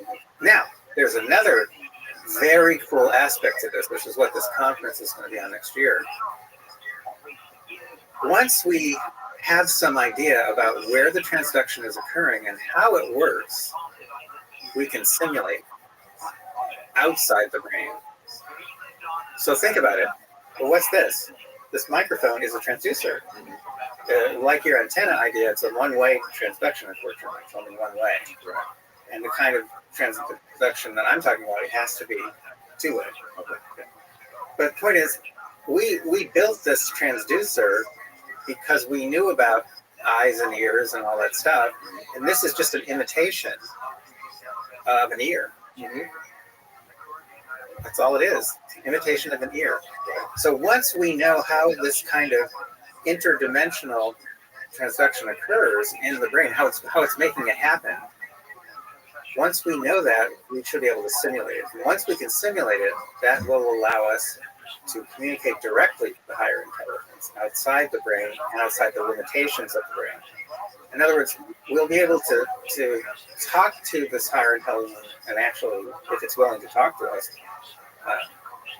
actually ask the big questions that are again complete mysteries. Where the universe came from, you know, who's in charge, is there God? The possibilities are endless. Once we are able to simulate this process, this will also help a lot of physicists out, because there are a lot of physicists, virtually all physicists believe now, that the three-dimensional space that we observe is not in any way indicative of the structure of the universe. You know, our concept of the universe is based on this tiny, very narrow range of electromagnetic radiation, a very narrow range of vibrating air. I mean, it's silly, really. And physicists, all three of the prevailing big models of the universe that physicists use, all three of them predict that there are other universes. But we don't know how to make connections yet. But the brain might teach us, it might help us to figure out how to make connections. There are some physicists who have ideas about how we might make connections. Have you ever talked to Gary Nolan? No. Should I? Yeah, I would check him out. He's a, I forget what his title is, but he's been doing research on the caudate putamen, and specifically how it relates to people who have paranormal experiences or UFO experiences.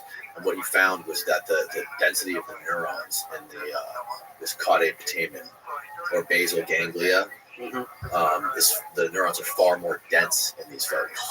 And this is a study he's done across a number of people. And super relevant to me. It is, but again, we're talking about correlation. Yeah. And so correlation is always very limiting. So we're saying people who have, will behave in a certain way, and they have these characteristics in the brain which appear to be somewhat unique. Right. But that's just correlation. Right. So, as I say, what we're after is something very, very ambitious. 100 years ago, one couldn't even have begun to investigate something like this. But now the labs exist, the equipment exists. They're just being used for relatively trivial purposes. This obviously is not trivial. If we can find out where this is occurring, crazy experiment. I don't like it, but imagine building a room that prevents this connection from occurring. That would mean that when someone walked into the room, their language and cognitive abilities would deteriorate dramatically. Ooh, interesting.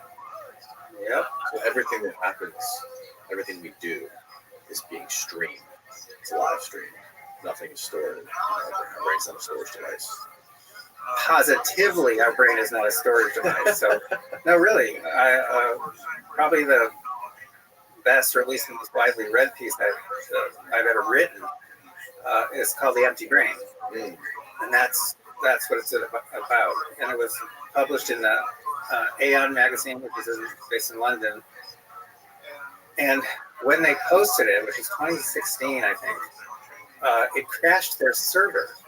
It got 2 or 3 million views, I think, within the first day or two. 250,000 shares on Facebook. Wow. A lot of it critical, because what I'm explaining there is that there is no memory in the brain. And I'm also explaining that the computer metaphor that we use to try to explain how the brain works, it doesn't fit. It's not even slightly valid. It's just a metaphor, and that we don't know how the brain works. So NTT was my way of trying to figure out a testable theory of how the brain actually works, and it takes care of the memory problem. Wild stuff, man. Thank you for doing this. Sure. I appreciate your time. Again, remind people all of those links where they can go. I'll obviously put them below. Thank you. I appreciate it. Can you say the links again? Say all the links. Yeah. What's the name? All of them. MyPrivacyTips.com. Rapid fire the website name. MyPrivacyTips.com. Very important. Americas with an S. AmericasDigitalShield.com. NeuralTransductionTheory.com. I think I missed a few others, but I think those are the most important. Dr. Epstein, thank you so much. I very much appreciate your time. This was really fun. Danny, you're an amazing guy, and I've enjoyed every minute talking to you. Thank you. Thanks, man. All right. Good night, world.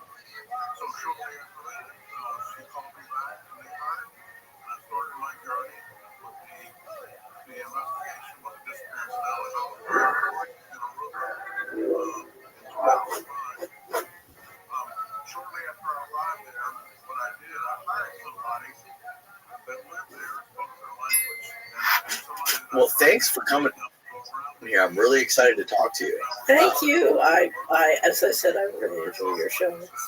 So for people that don't know, can you kind of give us a summary of your background in the government, working with the Bush administration, and then getting into like finance and all this stuff?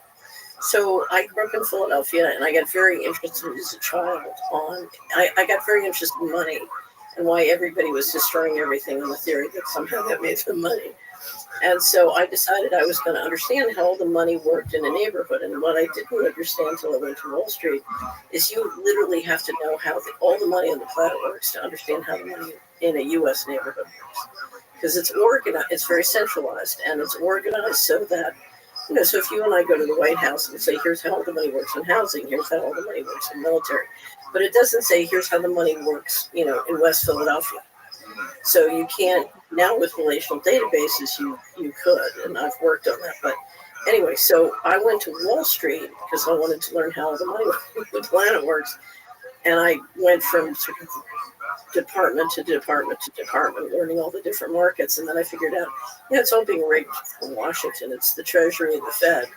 So I got to go to Washington. So I went to Washington. I was a partner at a firm called Dillon Reed. And in fact, I have an all-new book called Dillon Reed and the Aristocracy of Stock Profits about it's a case study in the intersection between organized crime and Wall Street and Washington. Anyway, so I went to Washington in the first Bush administration to be Assistant Secretary of Housing. And it's the Federal Housing Commissioner. And that's the person who oversees all the mortgage markets, both the credit, most of the credit, and then the rules and regulation. So, and I ran smack into all the mortgage corruption because a lot of the black budget is financed with mortgage fraud. And anyway, so I left, but I discovered the internet when I was in the administration.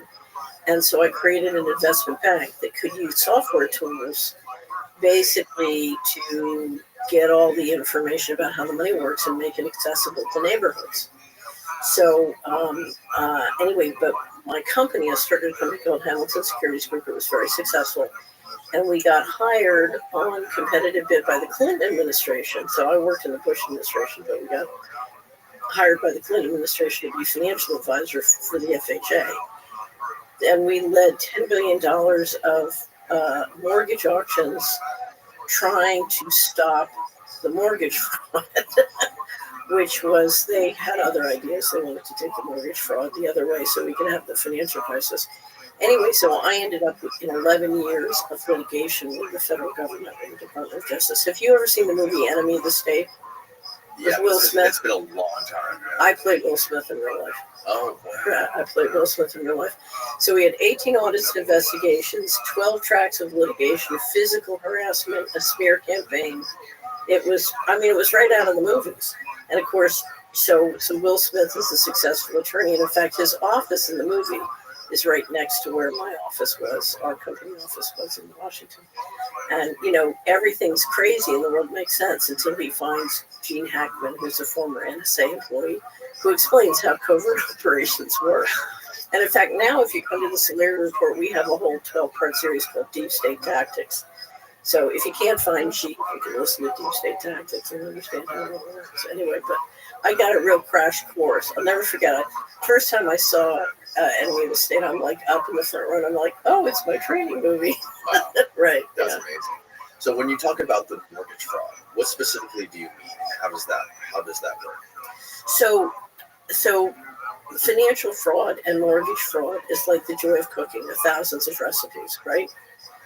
But if you want to know the most prominent, likely famous recipe for mortgage fraud in HUD housing, all you have to do is look up the Tony Soprano TV show did a series of 4 parts on HUD fraud by Tony Soprano.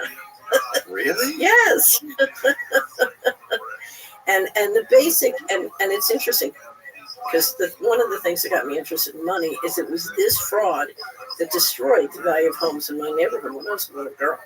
We had 4 boarded up, foreclosed properties catty corner to our block in West Philadelphia. And it had a huge sign and it said, by order of the Assistant Secretary of Housing, Federal Housing Commissioner. And I used to think, who is that And so when I was sworn in, they said, by order of the president, you are now the assistant secretary of housing. I thought, I'm the, and I went downstairs and I said, how many boarded up homes? How many foreclosed properties do we have in the foreclosed industry? My deputy said 50,000. I said, well, that's going to change. And that was part of the problem. But okay, so let's look at the basic fraud. Okay. So there's a home in the foreclosed property inventory of the Federal Housing Administration. They had financed a mortgage. They put the insurance policy on the mortgage, so they take the credit risk. It defaults. They pay off the mortgage holder, and then take back the property. So the property's sitting there in inventory. Okay. So let's say the property's worth $100,000. So, like when you find a house for sale on HUD auction, that's the situation. Yes, probably. Probably. Okay, so let's say the house is worth $100,000. Okay, you sell the house to someone, or you who's going to do sort of a quickie fix up. Okay, and you let them turn around and sell it at you put a mortgage. Let's say it's worth $150 now. They've fixed it up. You put a mortgage on it for $250, a lot more than it's worth. Okay, they sell it to a not-for-profit who immediately defaults. Right, you pay off the $250 mortgage and take the property back, and you keep doing it again and again and again, and generating lots of money out the back door. So when I became FHA commissioner, we found one property in Chicago, which had financed and defaulted 5 times in 1 year. I know. You can imagine that. And anyway, but here's how I can make even more money. I had a friend who did this. Not a friend. He was a guy who came in. He was one of my first guests on the podcast. And he was buying up houses in Tampa.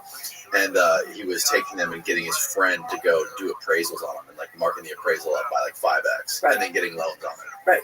That's sort of that's a variation. Now, here's how you really make a lot of money. When you issue the mortgage, you don't issue one mortgage. You issue 10 mortgages on that house, and you put them in a mortgage pool that's wrapped by Ginnie Mae, so you can sell them in Dubai, and nobody knows the difference, right? Right. And as long as there's money, you can skim out the back door of the FHA fund, no problem. Wow. Right. And it's really funny. So I had warned people about this kind of fraud, both when I was assistant secretary and then when I was the lead financial advisor. But you're it's like when you fight these winds, and so I'm driving down the highway in Georgia, and my old roommate from college calls me and she says, Fitz, have you seen the Soprano TV shows? They have the HUD frauds on the Soprano TV shows. And she said, I guess you're telling the truth. And I said, wait a minute. So I was the former assistant secretary of housing, and then I was the lead financial advisor for HUD. And I've told you about this for years. You don't believe me until it's on the Soprano TV shows. He said, that's right. So I said, that's why I say in America, fact is fiction and fiction is fact. If it's on the news, it's likely fiction. If it's on the Soprano TV show, there's a... Oh, yeah. You're getting your training film. Yeah, that's an interesting way of looking at it. Well, remember, during the financial crisis, within a very short period of time, there was more money shoveling out the door. I mean, the TARP IG said total money the taxpayers financed $27 trillion. $8 trillion would have paid off all the single-family mortgages in the country, right? So the total bailout of the mortgage fraud was 3 times all existing mortgages in the country. That's bananas. So one of my favorite quotes, I was told by a former intelligence officer who was involved in the financial fraud that Oliver North had said that HUD was the candy store of covert revenues. And based on what I cleaned up and what I dealt with, I'm absolutely convinced. HUD was the candy store of covert revenues. Well, that's got a nice ring to it. HUD's missing just from its financial statements $1 trillion from 1998 to 2015. So that's my whole thing about the missing money, which Catherine is that's one of those issues Catherine won't let go of. Okay, so can you explain to me, and I know you've done this well on other shows, but how does the banking system work? I know everybody thinks about how like the bankers control the world. It's like it's the bankers, the intelligence agencies, and the money washing with the drug cartels and all this stuff with funding, wars and overthrowing countries. And there's so much going on here. But the very top level of all of this stuff is the bankers, right? Right. So here's how any business, any enterprise, and any planet has a business model, an economic model, and how to fund the model well. So the Western world for 500 plus years has operated on a model called central banking warfare. Okay. The central bankers print money out of thin air, and I'm grossly oversimplifying, but they create the money, and then the military makes sure that people take it. Okay. And that keeps the liquidity going. So there are two sides of the coin. And when you say military, think intelligence and military, because surveillance is such an important part of the force. So you literally have the bankers running monetary policy, but then you have the military and intelligence backing it up. And you need both. It's like two hands of one coin. It's like two sides of a coin. Okay? And what the bankers do, you grew up in the United States, most people listening to this grew up in the Western world, and we've had for over a century a model where the bankers run monetary policy and then the people's representatives run fiscal policy. So the whole basis of the American Revolution was no taxation without representation. That means the people's representatives, the Congress or the state legislature, run the fiscal policy is the way it's supposed to be. And what has happened in America for the last 20 years is we've had what I call a financial coup d'etat, where the bankers decided we can't trust the people and the people's representatives to manage the fiscal side. So we're going to change the model and we're going to take over control of both monetary and fiscal. And of course, if that succeeds, and it's gone very far, but it's not all the way. So let's say we've gone 70% of the way, we have 30 more to go. If that happens, then we lose the ability to determine taxation. In other words, we get no representation. If they want the money, they just take it out of our accounts. Could you explain for a third grader what fiscal policy means? Sure. It's monetary policy means I get to create the currency. Fiscal policy means I get to collect and spend the taxes. Okay. So let's look how your federal government works. Your federal government, grossly oversimplified, gets about half of its money to, fix the roads and run the military, and it gets the money by half of the money from taxing. So we all pay federal taxes. We all have fees, various fines, whatever. Half the money comes from the taxes and half from where? Half comes from the central bank. Okay, got it. The central banking mechanism right now, the currency is issued with debt. It doesn't have to be, but it is. So the New York Fed, so the Treasury, your bank account as a citizen is the New York Fed is the depository for your bank account. Okay, so they are the federal government's bankers. The Treasury account is at the New York Fed and its members' banks. So the New York Fed is owned by its members, but they also act as agent. So you're going to have the largest banks in the country owning and directing the New York Fed, choosing its president, but also, doing depository functions for the Treasury. So they, as agent, are also doing various things for the Treasury. Okay. So they have a function called primary dealer. And a primary dealer is authorized to go borrow money using Treasury bonds and bills. So they borrow money, so that's sort of part of how the currency gets into existence, and they put it in the Treasury bank account. So half comes from taxes and half comes from borrowing, a lot of that coming from your retirement account or my pension fund. Wow. Okay, so our retirement fund could be a Norwegian pension fund or sovereign wealth fund. Are buying Treasury bonds and the money that it can, where half comes from. That's why if you're the president and not getting an allowance from dad, if you don't do what dad wants, you're not going to get your allowance. You don't have sovereignty. You don't have financial sovereignty. And you don't have information sovereignty because you, as the president, can't have a private telephone call. You get license agencies. Even the president. Especially the president. Especially the They'd president. much rather know than you or I would say. Right. Right. Well, how are you going to run a government if you don't have information sovereignty and you don't have financial sovereignty? How are you going to do that? That's a good question. What do you think? So have you heard my red button story? I've heard your red button story, yes. Okay. Yeah. And what the red button story says is, since the American people want their check, they don't want you to say no to, the people who control the monetary. That they want to keep. So we are the United States' global leader in organized crime. Okay. We're the global leader, and if that the red button story, you can find it on the internet to it. But the red button story is people were not willing to push a red button to stop the organized crime flows because they wanted their checks to keep going. As a society, doing things that harm other people, including our own children, our own selves. Great poisoning. We have a tremendous number of industries in the United States that are making money from poisoning people. Very resistant to stopping the poison, right? That's what this big debate is about. It's a budget debate. So, are you talking about like food and healthcare, basically? Talking about food and healthcare, spraying, pharmaceuticals. Yeah. If you look at the federal budget, so let's go back to the model, the central banking welfare model. The key to is if you're running the reserve currency for the world, the dollar system, you have to make more from running it. You have to make enough to fund your military and intelligence. There's a lot of work in governing the sea lanes and being the global cop and running the trade model and all of that.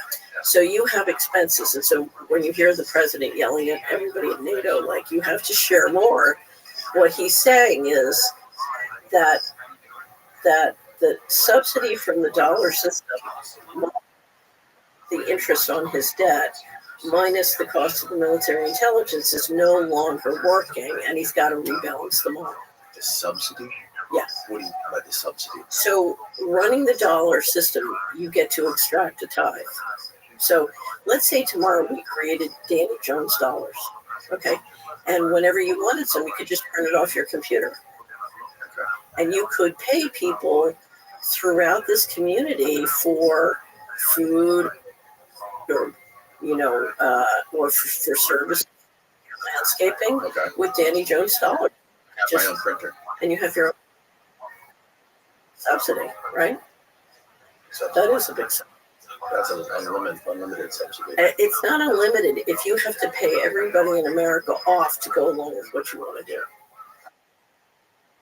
Cost of the running the model is the American issues and running the whole globe. Right. You've basically wiped off and paid off to get them to strike gold.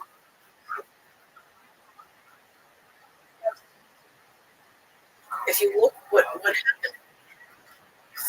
when the Soviet Union collapsed, the U.S. said we want to be a unipolar model. One of the reasons I left Washington and the failure in the Ukraine was the failed, and now we have Rubio second. It's a multipolar. Yeah. Model failed. We're still running. The unipolar plan didn't work, and it wasted a great deal of capital. Right. So now we have to change the model. So if you see the president talking about, I want Canada to be a state plan.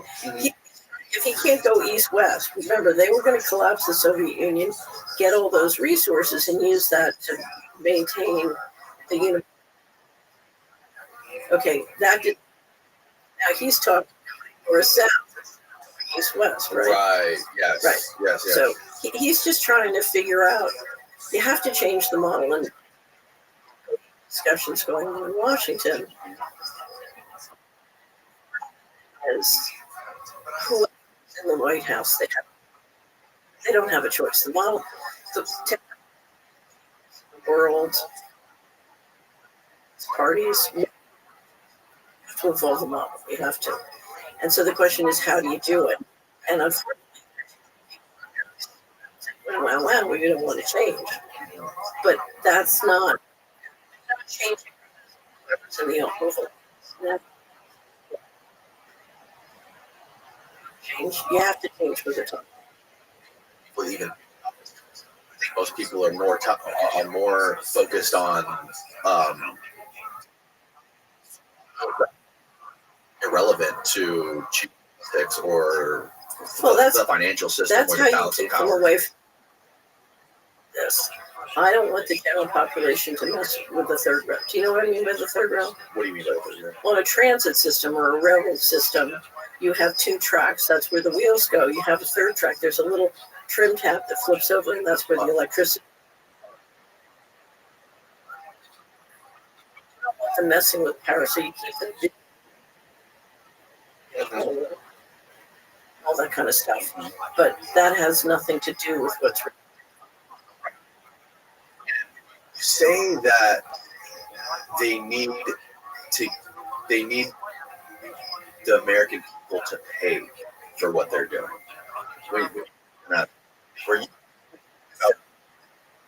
Like lobby. So here's what. If you look at the federal budget, the 2025 year, we had a military budget of $850 billion. This is it means the HHS budget is 1.8 trillion, and that's because we're all poisoning each other. American people are poisoned; they're chronically ill, and our if you look at our healthcare system, it's almost double the cost of Switzerland. And so it's and.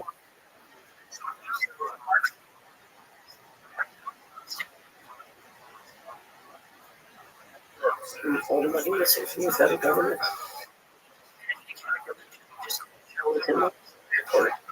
If we cut disability, so the number of people in America who are disabled back down to 2010 levels, you would drop that HHS budget by $500 billion. Wow. Right. That's what it costs. And that's why this battle around the HHS budget and policies is so fractious, including the fact that the government is legally liable, if the truth comes out, for poisoning Americans. Which means, if you look at what Toby Rogers says, Toby Rogers is the guy who's really tried to cost out the price of autism. So I got onto all of the HHS. And what I discovered was that healthcare fraud was the number one cause of family bankruptcy or loss of family wealth. And number two, in my experience, was financial fraud. So people were just losing, lied to. They were everyone. Legitimate health. Yes. And many of those legitimate organizations really didn't know. I mean, my father was a very Daddy, what did you do to tell us? Oh no! Oh yeah. Was very surgeon. And during the World War II, they had literally picked up people and the organizational structure and moved it under or he did his internship and residency in doing trauma. He was a MASH unit. And when he came, because a lot of improvements they make, it happens in so much, so much opportunity. When he came back, he worked and redesigned how the emergency room should work. It was really funny because both sides of my family, all the competition, they were very competitive people. It was like, okay, your grandfather did this. So, for example, his father had gotten the laws changed so they could introduce penicillin to Tennessee, and that had been a huge lifesaver for me. So, let's see, what have you done today? So this out of the control grid. Right. Control grid. Let's say the way George Kennan at the end of World War II said we got 6% of the resources. And we're going to have to be really tough. We're going to have to drop a lot of bombs. So Bill said, we're going to have to drop a lot of bombs and be really tough. And people said, no, we're good Christians. We don't want to, that's not us. So Jimmy Carter came along and he shivered in front of the fireplace and said, we're going to have to cut back. The American people said, no, we don't want to do that. So then the Bushes, I always say the Bushes came along and said, you're all good Christians. Here's your check. Okay. So what we've been doing is we've been subsidizing the American people racketeering the world in the third world and running the warfare. So when you go from a unipolar to a multipolar model, you lose the ability to extract the resources to keep that going. So, for example, if I want to trade my Danny dollar for labor and resources all around the world, and the BRICS nations don't want to take the Danny dollar, then I'm losing the ability to subsidize the American way of life. Okay, so I have to cut back. So one way to cut back, so you can say, oh, well, there's a climate change emergency, we want everybody to cut back. You can try that. Or you can, throw on tariffs, and that's going to cause even more inflation. Everybody's going to cut back. But at some point, if you're really going to cut people back, it's very helpful if you have complete control. So if you're the bankers and you want to control fiscal policy and collapse the current constitution system, if you can exercise complete control with digital technology and an all-digital financial system, you have complete control. So go back to the pandemic. If we say, okay, we want you and your family to lock down, then suddenly your money won't work outside your house. You can order a pizza to be delivered, but you can't leave the house. If you have an electric car, ultimately you can turn off the electric car. And if they say, well, we want you to take the shot, and it's mandated, if you don't take it, we'll turn off your money. Right. So you're talking about complete control. And this would be utilized by spending the government money and giving people money. And in addition to having a centralized, controlled digital. This would be used by using the private and the public sector financial train tracks to exercise complete central control. So I don't know if you've ever seen, there's a wonderful video that I keep showing of Augustine Carstens, the general manager of the Bank of International Settlements in Basel, Switzerland, in 2020. I was brought up, basically, I was trained to be a central banker. Okay. And I had never seen a central banker tell the truth in open public in my life until I saw, when this happened, I almost fell off the chair. I was on John Titus, who does a money market show with me. Yeah. And we were chatting as we were watching this IMF panel. And I freaked. I just said, did you see that? He said, don't worry, I got the clip. I said, that's, because in my world, it's impossible. Anyway, but here's what he said, and it's a 59-second video. You can run it if you want. If you go to our website, we have a section called Video Shorts, and in the Financial Transaction Freedom, we have about 100 short videos, and this is the first. He basically said, with the digital technology, and he was explaining central bank digital currency, CBDC, but you can do it privately with stable coins. It doesn't have to be a CBDC. It can be a stable coin. And he said, we can make the rules of what you can do with your money, right, and we can enforce the rules of what you can do with your money. Right. So if they say, Danny, your health isn't what it should, you can't eat pizza. Your money won't work to buy pizza. Right. Or you can't travel outside the limits of your area code or your zip code. your credit cards turn off when you go out there, so you can't buy gas, can't buy food. Right, but the reality is with AI and software, I can make a entirely granular control system just for you, one person at a time. Right, and so I can do it for not 8 broad brush. It's very it's 8 billion, and I can collect all the data and apply my social credit system just to you. If you're good, you'll get, maybe you can travel a little bit more. If you're bad, you get down. Maybe you can explain this to me, because I've never had anyone explain this to me before. But there was a story that came out a couple of years ago, and I forget the name of the country, but there was a country somewhere in Eastern Europe where the United States basically offered to pay them like a couple $1 billion to mandate vaccinations and all these sort of controls during the pandemic, and they refused to do it, and they refused the money. But basically, the United States was paying another country billions of dollars for these mandates. Right. Well, they do that all over the country and all over the world. I don't understand that. That does not. I don't understand how that works. Can you explain, like, why? What is the benefit of us giving billions of dollars to some other random country on the other side of the world for them to lock down their own people? So there could be many possible reasons, but one is prototyping. So, this is something you're planning on doing in your own country, and you want to see how you could get it to work in another country, and it's a prototype. A lot of times those are prototypes. Okay. So see if you can find that article. Yeah, I don't even know which country it was. Yeah. Sounds like it might have been Hungary.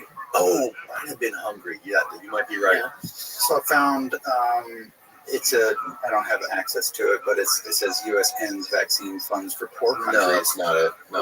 No, it might have been. It was something that came out where the president of that country made like a public statement and called out the United States. There was one guy who called out the United States, and then he had an assassination attempt.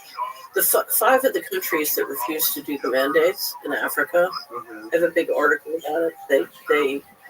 Their leaders either got assassinated or thrown out in the next election. Really? Yeah. Yeah, Steve, it might have been Hungary. Check on Hungary. It was one of those countries right around there. So, my guess is, because I worked for several years with a group of doctors and scientists trying to understand what was happening with the injections, and I absolutely believe that they were trying to install operating systems in people's bodies. Operating systems. Yeah. So, in fact, dark. No. If you listen, there's a great clip from right at the beginning of the pandemic when the chief scientist officer at Moderna says we're installing an operating system in people's bodies, and he he's describing something that can be used plug and play for future vaccines. But if you look at all the material on the Internet of Bodies, you're talking about putting materials in people's bodies that make them basically easier to interact with telecommunications and digital technology. You're talking about like the 5G stuff. Yeah. Like how 5G can connect to the stuff. So we just there's a whole. I've done a podcast on this before. It's so bizarre and out there and like hard to grasp. Like it's not hard to grasp at all because it just seems like sci-fi. No, it's not sci-fi at all. It's not, just like they're tagging livestock. I mean, one of the things that really helps you to understand what this looks like. I live in a farming community in the United States, and if you know about livestock, if you've ever studied livestock management, no, never. A lot of this makes a lot more sense. And they are tagging all the livestock, but this is simply a way of if you get a lot of these nanoparticles into the human body, you're creating the equivalent of an organic barcode. Okay. But I don't think there was actually any hard evidence that there was any nano. So I strongly recommend you. We just published Patrick Wood at Technocracy News. I was the moderator. We just published the second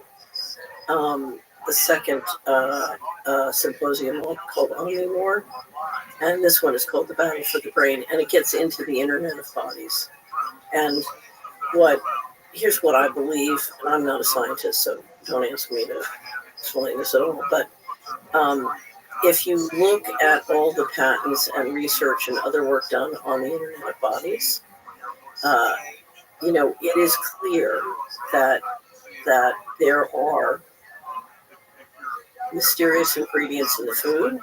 There are mysterious ingredients in the spray. There are mysterious ingredients in the injections. And the question is, what are those for? And I think it's very intentional. I don't think it's an accident. And I think one of the goals is, as the chief scientist officer at Moderna said, is to install an operating system in your body. That's pretty dark. Yes, it's very dark. So go to the Purdue Engineering website, to the Internet of Bodies, and look at the whole Internet of Bodies. I'm sure you're familiar with the story of that guy Charles Lieber, who was a Harvard nanobiologist. There's actually a story I just saw on Twitter this morning. He just got hired by China to go work at a university in China. He got busted basically for like taking millions of dollars from China to he got busted to keep him quiet.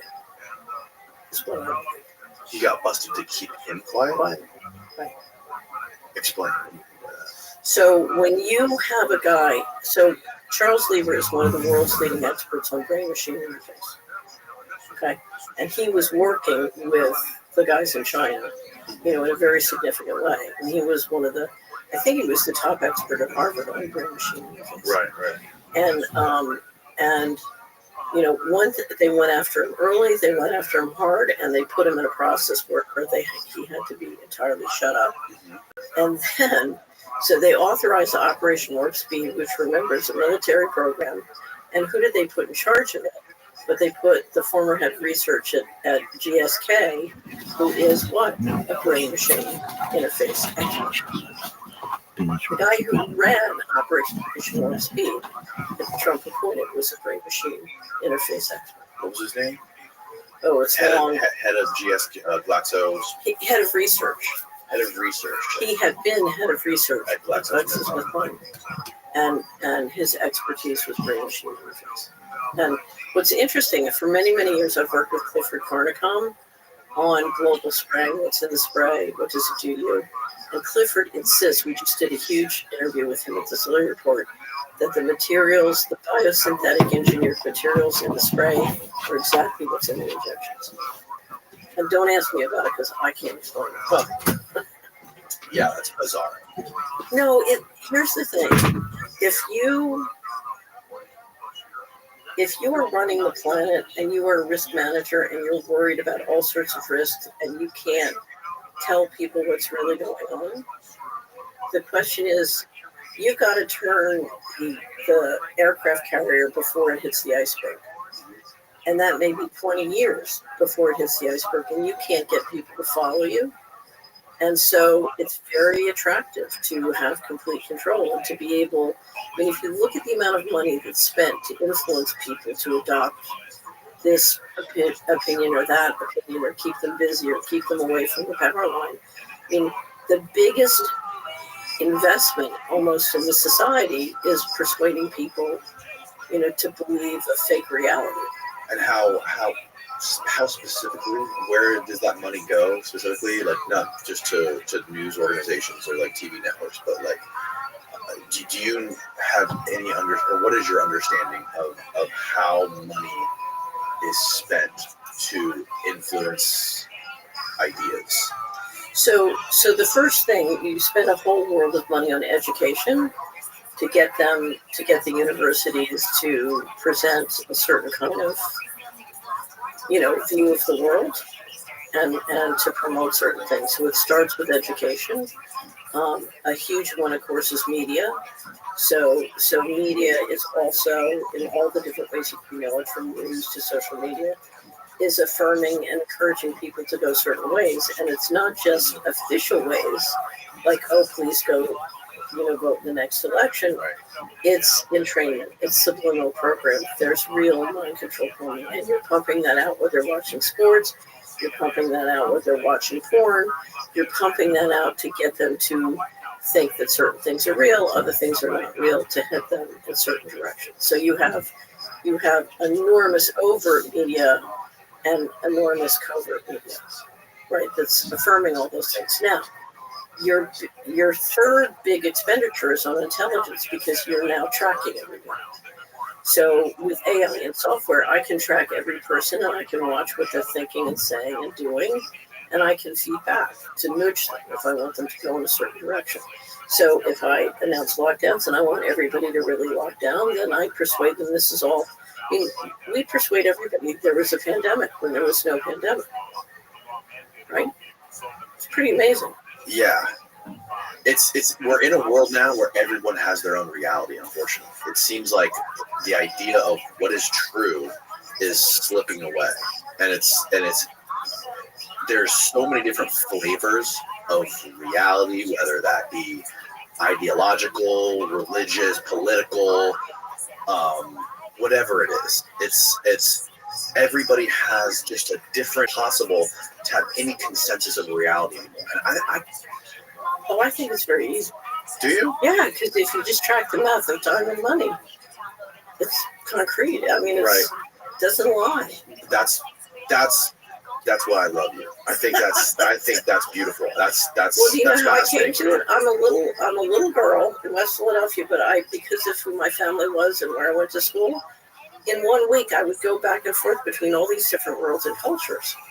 And I couldn't make sense of anything because everybody was lying. They were lying to themselves. They were lying to each other. I was like, I've been born into a nut house here. Mm-hmm. And so finally I thought I have to find a way to navigate this. And so what I came up with was the mathematics of time. I love math, and that's my math is one of my gifts. The mathematics of time and money. And what I discovered is if you could figure out the math of time and money, then you could figure out reality. The math of time and money. Right. Where, how many hours, you just count up all the hours, where are they putting their hours? Okay, count up all the money. Where are they putting their money? How do they spend their money? So I'll give you an example. When I was the assistant in 1984, I overheard two guys on Wall Street, billionaire types, talking about how they were going to roll out entrainment subliminal programming on TV. And it scared me to death, and that was it for me in TV. So I never had another TV again until the administration. I had a friend helping me decorate at Bonac House in Washington, and she bought a TV for me without my permission. And she said, "You can't work in the Bush administration unless you watch the Sunday shows." So I had it for a little while, and I gave it away because I hate them. And but because I was the FHA commissioner, I'm working with the budget for the home mortgage market. And if you're working with that and at the time there was a big S&L cleanup. So I'm working with all the credit and financial system in the budget. And because we're going through the 21, we competed for appropriations with 21 other agencies, I basically had to learn the whole budget. So I'm sitting there tracking day to day exactly what's happening in the budget. And then I'm watching, so we're over here whacking up the money in the budget. And you get on the Sunday shows and they're talking about what's going on. And they got this whole fantasy about what's really going on. It's got nothing to do with what's really going on. They're just like, wow, yeah. And so for a year, exactly. It was the Truman Show. I'm watching. I know exactly what's going on because I'm looking at the money and I'm dealing with the money. And they're going la da da da da da, and it's entertainment. It's got nothing to do with what's going on. Yeah. So, but if you follow, that's why what year was this? That was 89 and 90. 89 and 90. Yeah, 89 and 90, and that's why. So under the law, so there at the time there were 4 mortgage insurance funds, but there 2 of them are most of the money. So under the law, and the big one, the single family fund, by law, the first thing I did when I got to Washington is I read all the law related to what my responsibilities. I want to know what in the law, what am I responsible to do? So I read the law, and it said that I had sole fiduciary responsibility for what was then the $320 billion mortgage insurance fund. And I was required by law to run it on a self-sufficient basis. So the premiums we charged for the credit had to cover the defaults and expenses. So I'm required to run it. So I decided, okay, I'm going to try and get how much money are we making and losing. So I called in the budget officer. They bring in the budget, and it would have gone 2/3 of the way to the ceiling with all the budget justifications. So I'm a speed reader. I read through it several times that weekend. I called the budget officer in on Monday. I said, nowhere in this budget does it say whether I'm making or losing money. He said, that's not in the budget. I said, if I have sole fiduciary responsibility to run this on a self-supporting basis, I need to know that. Right. He said, well, the accounts have that information. I said, well, give me their number. I'm going to call them. He said, they report to a different assistant secretary. You're not allowed to talk to them. And I said, well, that's going to change. So, no, I had raised a lot of money for George H.W. Bush, and all I got was a pair of cufflinks, and the accounts moved over to report to me. So I did. I used all my pull, and I got the accounts moved over to report to me. They come in the first day. We are losing $11 million a day in the single-family fund. So I said, look, all real estate is local. We had 10, at the time there were 10 federal regions, so less now. I said, we have 10 federal regions, 80 field offices. Where are we making or losing money? He said, we don't have place-based financials. I said, we mail out checks. We have zip codes. I said, this is a rush. It's an emergency. Get the numbers. Well, it turned out we were making profit in 8 regions and losing everything plus more in 2 regions, which was, it was a black budget. It was the Bushes and the Clintons. It was the Texas region, which included Arkansas, and the Colorado region. It was a black hole. Money just vanishing. Yeah, it was the mortgage fraud. So you remember, we had the S&L crisis in '89, and that cleanup was a tremendous amount of mortgage fraud. Anyway, so I could talk about all those guys with mortgage fraud all day long. And then the day before 9/11, Rumsfeld says that we have, what was it, like $4 trillion that was unaccounted for? They were missing, DOD was missing $4 trillion, but he said 2.3. He said it was 2.3. But it was 4. And I was working with a reporter, and we had a huge story coming out that Friday about the whole missing money and what it meant per person. So we had calculated for each taxpayer in each state how much you were missing. So, yeah. So that was the financial coup, which had started in 1998. And where did all that money go? Well, that's what I've been trying to figure out. And without the bank statements, I can't, so I've tried to map out, because money, remember, you're too young to remember did you ever see the old Pillsbury Doughboy commercials where they squeeze down on one and it pops out someplace else?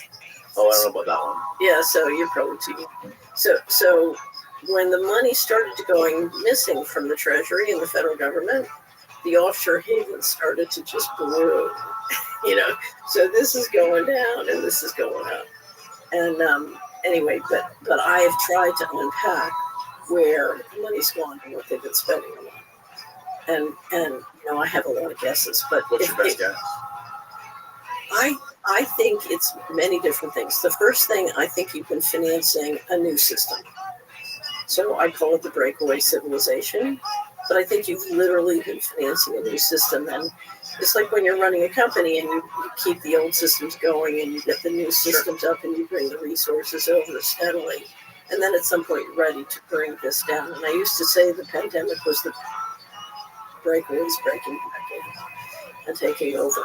But I think they've moved a lot of money out. And in theory, if you look at how much has been stolen, it's enough to run a global government on an endowment basis. It is. How much roughly total is stolen? So as of 2015, there was 21 trillion in undocumentable adjustments, but that's not cash, and it could reflect money coming in. So you could be bringing money in from the war zone. So how much is net missing? It's impossible to tell. But given everything, I would be amazed if it wasn't at least that much missing. So. Now, what I think you've been doing is you've been making enormous investments in black budget technology and infrastructure. So, so I think you've got a huge physical infrastructure. Some of it, when you did 9/11, you were able to move a lot more black budget in one budget.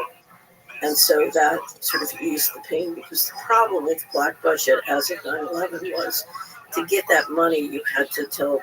The fraud had gotten so dysfunctional and wasteful, so you wanted to do more on budget. But, whether it's building a new governance system and a new endowment to run it, or invisible weaponry, secret space program, the infrastructure underground to platform that, I think it's all those things.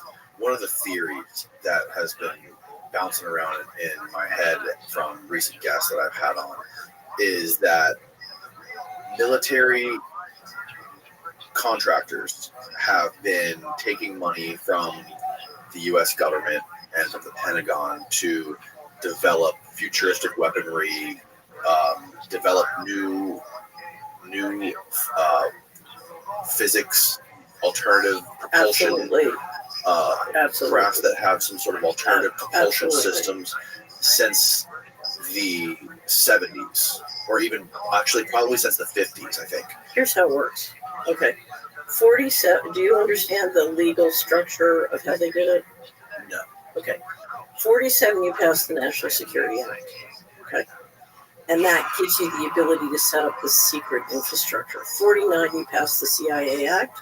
They literally had to kill the Secretary of Defense to do that. They assassinated Forrestal to get that done. We have a lot of interesting material on the Forrestal assassination on the Solarium. You should go through. Yeah, you should learn about Forrestal and what caused that assassination and what it did to create. You literally took several sections of. Was he a KKK guy? Don't. Okay. Not that I know of. He Okay. was the president of Dylan Reed. He was a partner of Dylan Reed. Okay. Okay. I thought he was in the KKK or something. I might be thinking something else. Never mind. I don't know. I've never read that about Forrestal. I really studied him, but I don't know. Okay. So, Don't worry about it, Steve. well, even if he was, that's not what got him killed. What got him Right. killed was standing in the way of creating Israel and giving them a nuclear bomb. So, Oh, really? yeah. And he wanted disclosure on the black budget. He was for disclosure on the black budget, and he didn't want Israel. He didn't want that part of the organized crime syndicate to get sovereign powers. So. Anyway, what happened was they made a deal on the 49. They got rid of Forrest, so they made a deal on the 49 Act. That created the CIA. And that made the CIA the most powerful banker in the world. Eisenhower put him in charge of Area 51 security. And literally, once you look at how the Exchange Stabilization Fund and sort of the different money aspects of the 47 and 49 Act organized to work, you've now created this financial mechanism that combines covert violence and makes it the most powerful banker in the world. I should say, on the covert side, the most powerful bank in the world is BIS. So I could be wrong about this, but didn't Dulles take a bunch of money from the budget to rebuild Europe after World War II to build Yes. Area 51? I don't know if he used that to build Area 51. He ran a slush fund out of the Exchange Stabilization Fund from Sullivan Cromwell before they got the 49 Act created. And part of that was to create this infrastructure, because part of it said you can appropriate to all the different agencies and then claw it out secretly to give it to the intelligence agencies, right? So they created, after World War II and all the slush fund money they got from World War II, they created a mechanism to constantly replenish the covert money. But here's the big thing. When Bush came in during the Reagan years as vice president, his deal with the intelligence agencies was he gets to run the National Security Council and the intelligence agencies. He creates an executive order signed by the president, by Reagan, that corporations can do highly classified work. Now, let me tell you what that means. What that means is the Treasury can issue an infinite number of bonds and use that money to pay corporations to do highly secret things, including just gifting them all of the black technology funded by the taxpayers and moving it onto their balance sheet, and do it in a secret way that generates enormous profits in the stock market. Okay? So now you've got a way. Now, what's the number one source of campaign contributions? Companies like this. Capital gains. Capital gains. I have a stock. It's trading at a multiple of 20. I give you $1 million a year contract. That goes up by $20 million. Your stock goes up. That creates capital gains for the investors and the executives, who then turn around and they or their law firms make political contributions. It's a kickback system. Right. Okay. So if you read my book, I have an online book called Dylan Reed and the Aristocracy of Stock Profits, and it was designed to explain to you how that kickback system works. Right. Because, and the quote we have at the beginning is an old New Jersey street saying, make a law, make a business. So every time the government does something that makes stocks go up, they get a kickback of campaign contributions from that. And of course, the taxpayers funding the whole thing. Now, let's go back to corporations.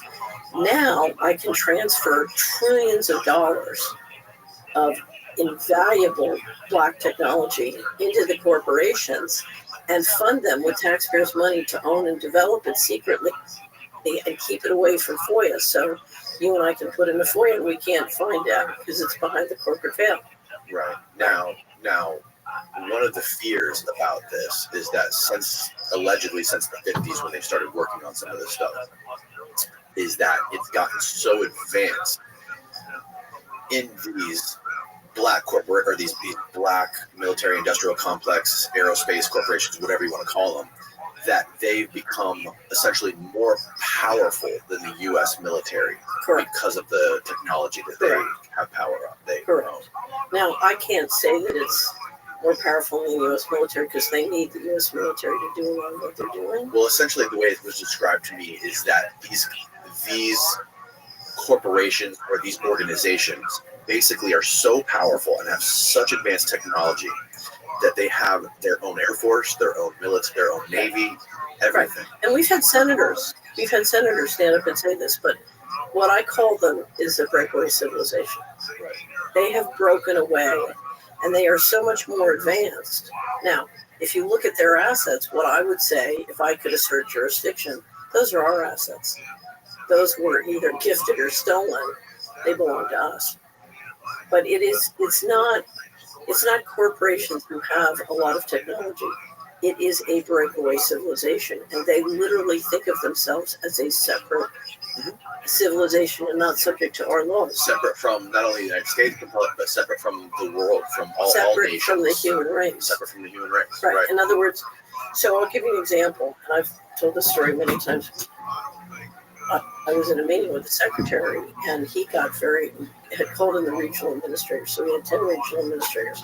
And he was very angry at the regional administrator from California because he had implemented a court decision. The court had decided something, he had implemented it, and the secretary was very angry at me. And he said to him in front of everybody, "Mr. Secretary, I had to, that's the law." And the secretary just explodes with fury. He says, the law is the law. I don't have to obey the law. I report to a higher moral authority. And that's a perfect example. When you're in Washington, you have a group of people whose attitude is, look, as long as I'm doing what the bankers tell me to do, I don't have to obey the law. The laws are relevant. You know, I'm part of the breakaway law. You know, I have to obey them. I don't have to obey this law. Now, as far as this quote-unquote breakaway civilization, we have these private military, industrial complex, aerospace, weapons development agent companies, and we also have these banks. How connected are they, and like what? I know you've talked about like space research and even developing underground facilities, these deep underground. Is it the same thing? These DUMBs, these deep underground military bases. Right. They're investing in all this stuff simultaneously. That's what it appears to be. So, and remember, a lot of the underground bases are publicly announced or known as existing. So, you know, and there's a lot of things you would do or store underground, just any good risk manager would do it. So it's a continuity of government thing to have those kind of facilities. Right. So, you know, but I think my guess is the infrastructure is a lot greater than has been publicly made aware. Like they have full cities under there. That would be. That's what some, you know, I don't know if you've ever watched the different videos of the truckers, but if you spend a lot of time talking to the truckers, because the truckers have to deliver a lot of material into those bases, and you'll get reports about what they've seen or heard. So that's. Have you seen the videos of those salt mines? There's like giant salt mines over somewhere in Poland? Maybe Poland. Yeah. and they're just enormous. They're just these caverns with, like, I would say they're 100 feet tall on the inside, and it looks like New York City underneath a mountain. Really? They're insane.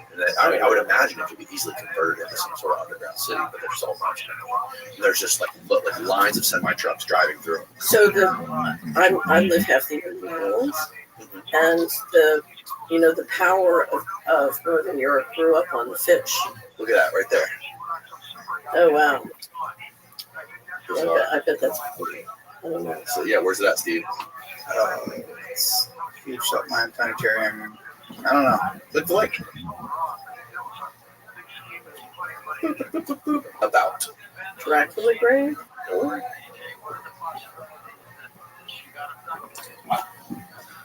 You can find so it, Steve. Northern Europe grew up on the cod and fishing. A huge amount of the Western Northern Europe came from the ocean, from the fish. Right. But so I live in Friesland, and one of the things that made the Frieslands were amazing world travelers, and they figured out how to get the salt from the Polish mines and salt the cod, so you could put cod in a barrel, salted, and if you would have animal protein that was good for 10 years, so you could sail anywhere in the world. Wow. Right. Yeah. All right, it's in Romania. Right. It's the other way out. Okay, well that would be consistent with Dracula's grave. Oh wow. Okay. Yeah. Yeah. There's insane photos and videos of this place that are just mind blowing and terrifying too. It reminds me of Total Recall. Yeah, look at that. So I will tell you that in my opinion, you have a corporate infrastructure which is literally out of control. Mm-hmm. So one of the things, I used to have these fights with the defense contractors because I was required to get the accounts when I still needed data, and the systems were run by the big defense contractors and they would refuse to give me the data. So I would have these wars with them. It's like, who really runs HUD? Is it the defense contractor, or is it the person who's legally responsible? Right. You would have these huge fights. And then one of the biggest problems is like you were alluding to earlier, is they control the government by lobbying, right? Like they can control the government by killing people who don't do what they say. That's how they control the government. Right. And lobbying. Lobbying, there are different layers, but I'll give you an example. So I litigated with the federal government for 11 years and then fought with the IRS. And anyways, 11-year shaggy dog process. And when it was over, I didn't want to go back into the investment world without explaining what had happened. So I wrote an online. Wait, no one said, like, hey man, what happened here? Those days, whatever you did, nobody will know. Three times. The Be last married, don't go. each As time long I as you pay ran your taxes, just nice, single loan, who cares? Whatever. 10% off goes to you. Go to the box and press that church. CHURCH and get 10% off your first. I can guess where it's coming from. I know how try to that deliver. Let's say you fly. Let's say you hang out with fuck people. You Deliver smoke the crack. messages, but who started it, I can guess. Get this room tech immune. But I took Let's say you're a seriously. female, you suck Okay. 10 a week, you don't want to get sick, then you are coughing, it's tough to make a living when you're coughing. Try shroom tech a meal, there you go behind it. Two were and press it. one with somebody I know. But it's very carefully crafted so that the people who deliver the message don't necessarily understand They what get they're 10% off. Maybe you and I thought there was a reason You for want that they you would want do to that. get So on it and then you go never rehab. know. And you It's like a technique. It was already on March, so it's not so right. I got problems, Lisa. How Listen, are we all know how sexy God what is. is the Bank of That would feel as good. You can see it on my face. It's something wrong with Joey. He's the constipated. Bank of He's having International a bad day. Settlements But now, you know why I'm comfortable? Because I got me on these Central Bank of Central jiu-jitsu Bank. tonight. I had money on So these on all that the tight back there. 63 largest, most I still wear my important tighty central whities banks for in the time. world belong I to got a the nice suit on this Sunday. I wear the tighty whities. I The got top almost central 4 bankers dropping on meet these youngsters. But regularly. I'm They doing have activity, a when I'm group climbing, called jumping, financial that stability parachute. board that define systemically important institutions, which to me appear to essentially Any other call get on some of top the if you want to do it? benefits of their sovereign Watch the immunity. beginning of this And situation. they have the power to move money and hold it on their balance sheets secretly. So if there's 21 trillion missing from the U.S. government, in theory, we could move that 21 trillion to the BIS and have it solved. That's all they want. And use the BIS to move it to lots of countries who then donate to the Gates and Bill Foundation, for example. I'm using that as a theoretical example. See what I mean? But because they have sovereign immunity, we've created since World War II a whole network of organizations around the world who have sovereign immunity. The United Edition.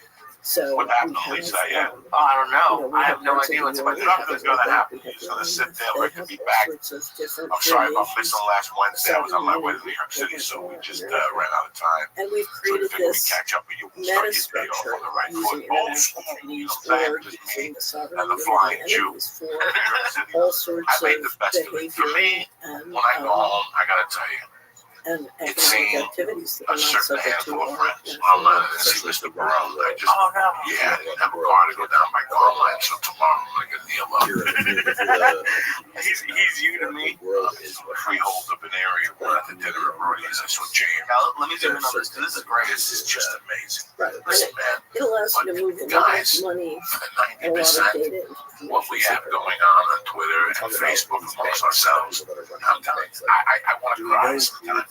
This picture right here, I love Polly. So in my experience, the system is run this through is one of the committees. greatest any truth and So I'll give you an example. When I was on Wall Street, a lot must have of looked at the old money in videos the or United something, States so I is gotta run respect for this the guy. budget.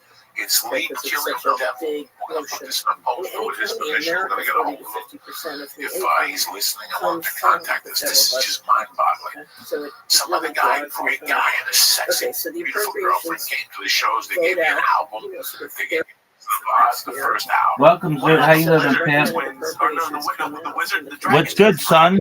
These are the big questions. You what? No, you didn't touch me. How is life in your neck of the woods?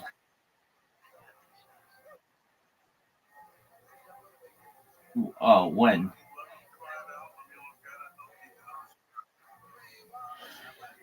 So you want to lose in table soccer? Is that what you're saying? All right, you beat me. When?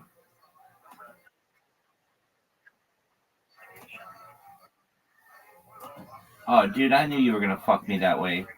Because you're a little bitch. You didn't want to play against me. Did you go to the gym today? Why not?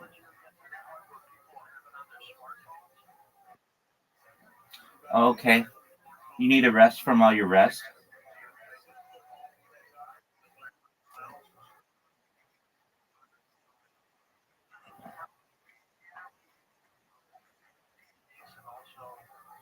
Cool story. Do you want to get your ass kicked in table soccer right now?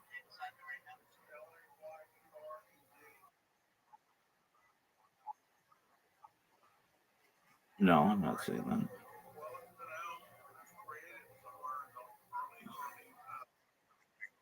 No.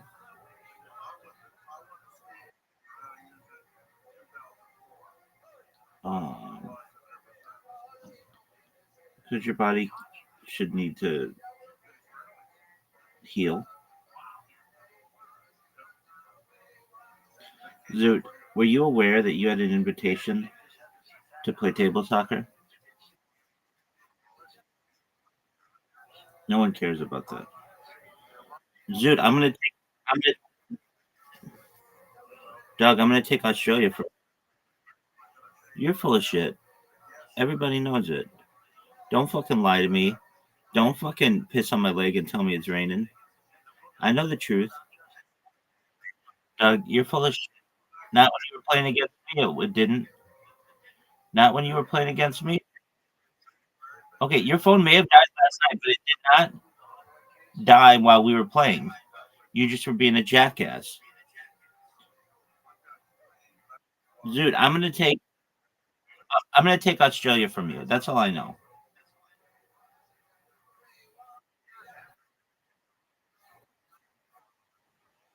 No one cares.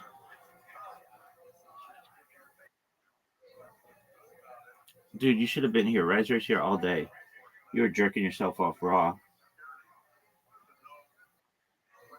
Cool, man. Do you remember that time that you accepted my game invitation and stopped being a little bee?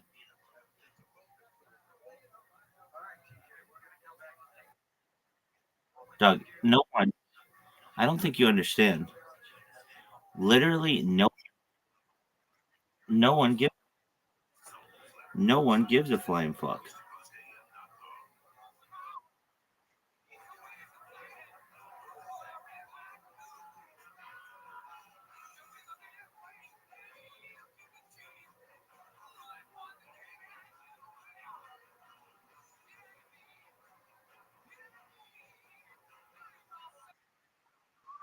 Okay, that's a cool story. It's really nice, and everybody liked it. Now, are you ready to accept my invitation?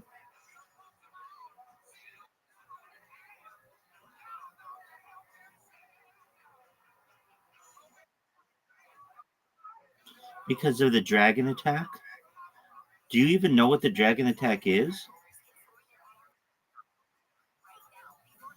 Dog, I've been using this formation since my dragons were still being hatched.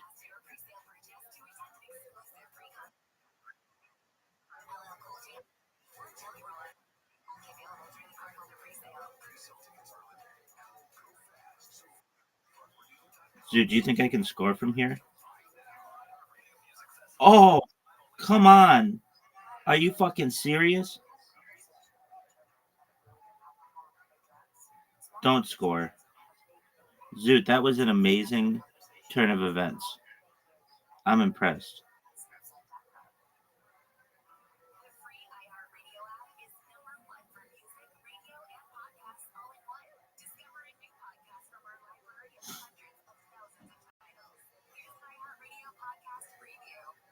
Get in the goal. Thank you, Zoot. Zoot, I really appreciate that. It was kind of you.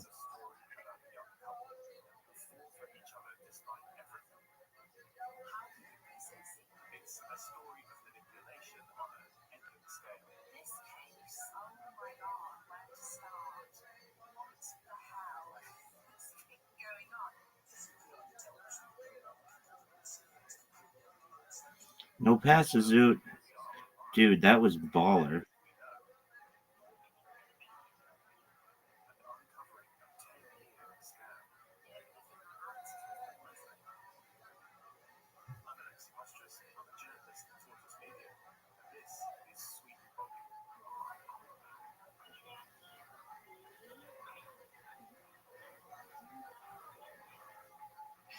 No way, Zoot. Zoot, you're playing out of your fucking face.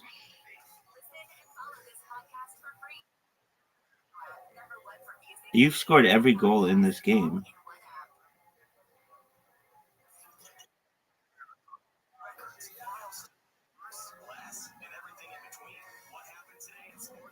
Zoot, you've scored every goal in this game.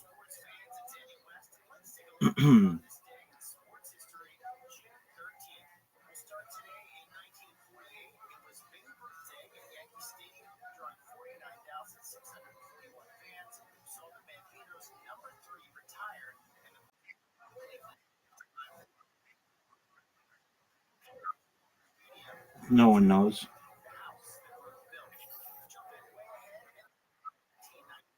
At some point, yeah. Now here's an. Oh, this is the last pass. Are you serious?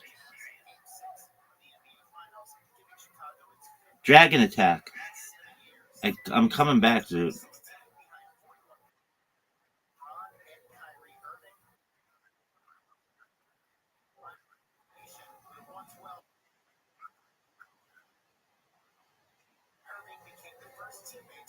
That could be.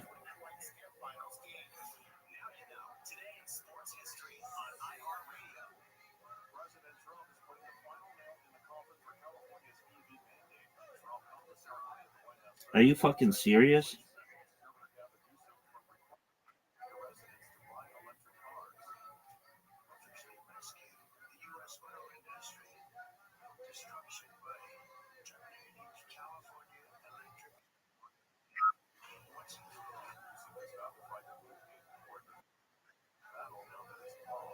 Yeah, just I don't think so. Look at this shot. This is difficult. Oh, baby.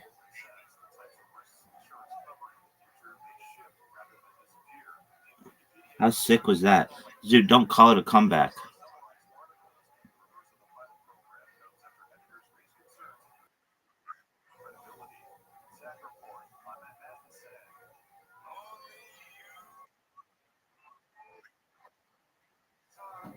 Thanks, baby.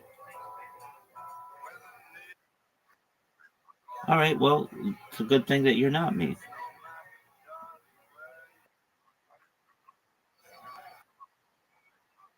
That's a really nice story, and everybody liked it. Dog.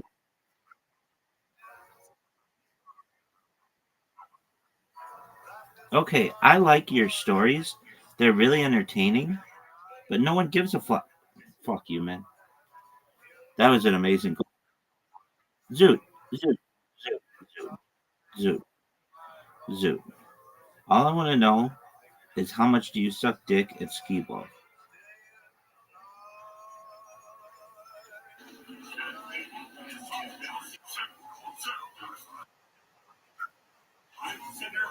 That makes two of us, big man.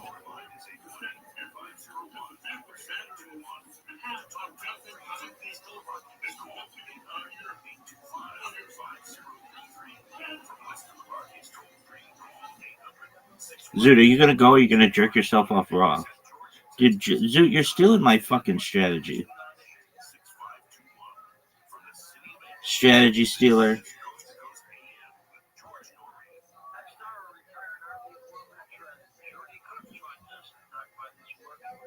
Zoot, I'll show you how it's done.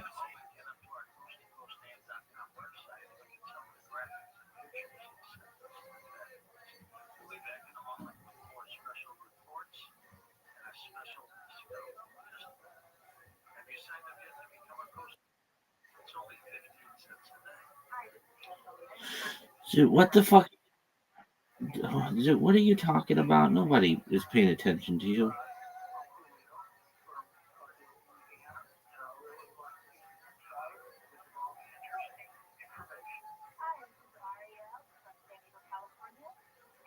Zoot, are you gonna go or are you gonna jerk yourself off raw?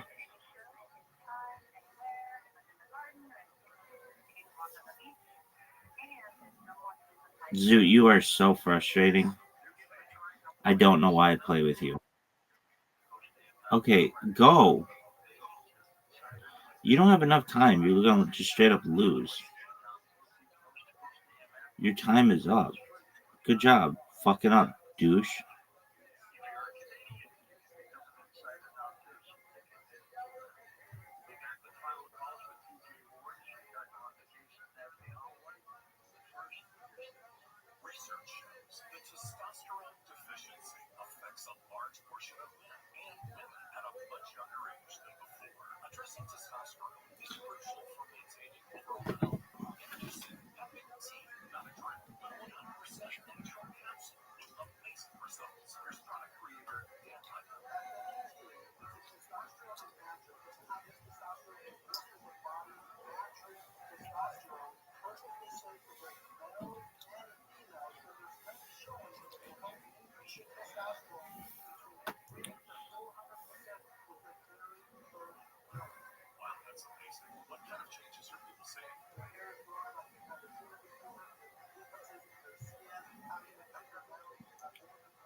Zoot, are you someone who considers themselves to be garbage at this game?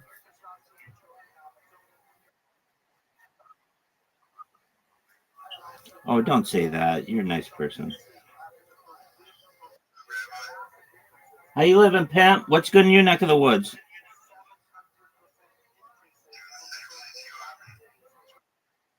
I'm on, yeah, I'm on Telegram, but I'm also on Twitter. Dude, come to the Discord.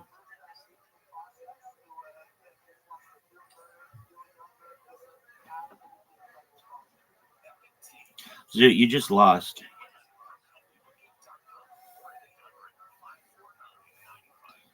Zoot, if you're not good, I'm going to make you play all blank bingo.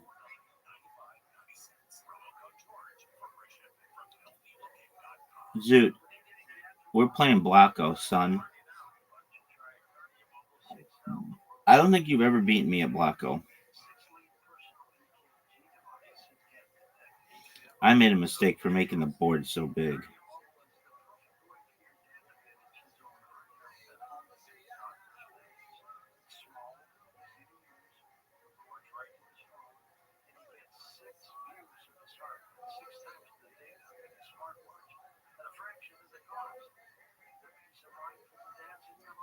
Zoot, you're up, big dog.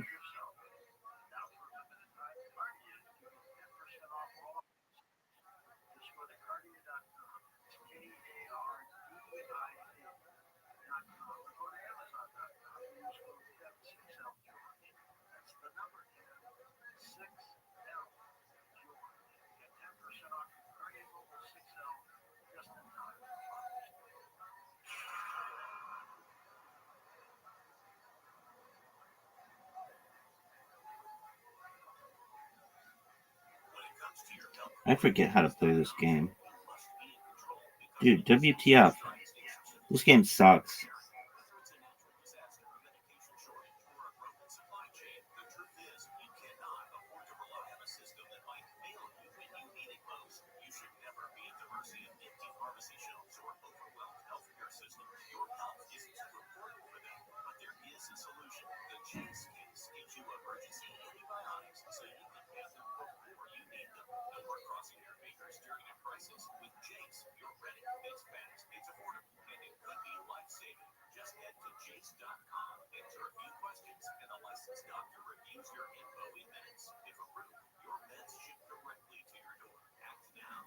Oh yeah, I forgot. I forgot how to play.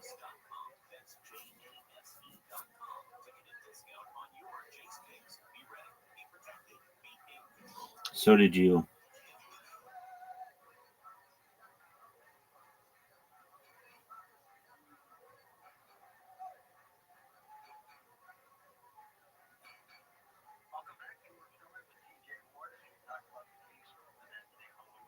You're gonna run out of time because you don't know how to play.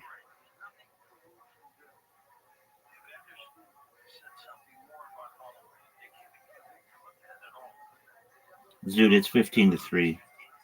You have no idea how to play.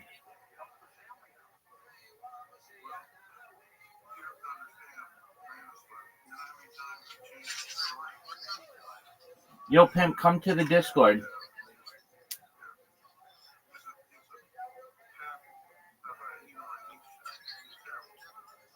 Come to the Discord.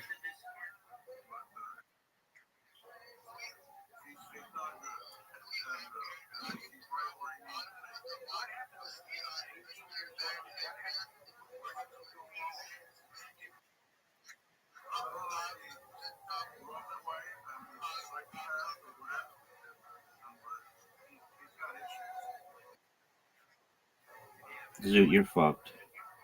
I know it. You know it. Everybody knows it.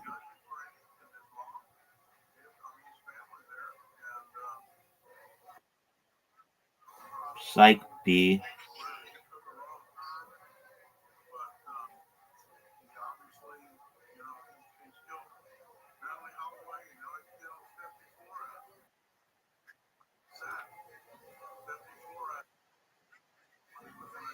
I didn't. I got 5 points. Because I'm sexy.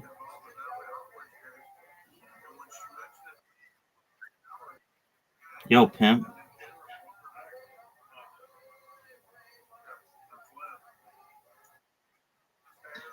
Yo, baby, you're done. I don't know what you're talking about. Wrong move. Garbage. You're done.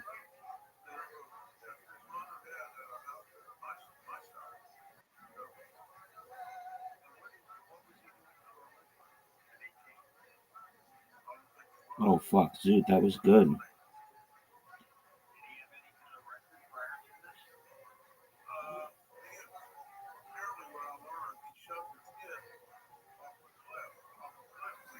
Zoot, quit with your garbage talk.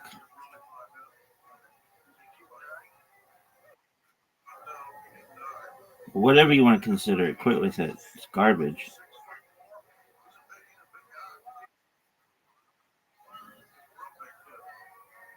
Quit with your communications, douche. Zoot, you're done, son. This game is over. I don't know why you just don't resign. If I were you, I would resign because you're done. Zoot, it's over. Zoot, you're done.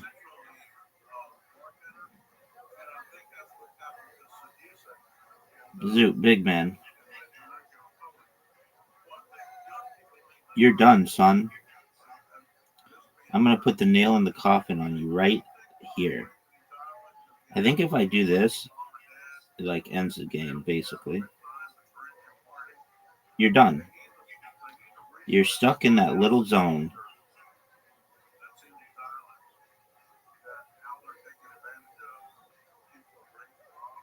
And you can't get out. The game is 27-47. And you're stuck. Now I can come over here and enjoy all this space. And you're done. It's over for you, dog. Do you see the strategy that I used and how sexy it was? Zoot, you're done. If I were you, I would just give up. Because you're done. Nope, none of those are going to work. I've got you trapped, son. And look at all the space that I have to enjoy. Look at this move. Zoot, look at this move. Look at all this space. And look at the score. I just keep racking up points.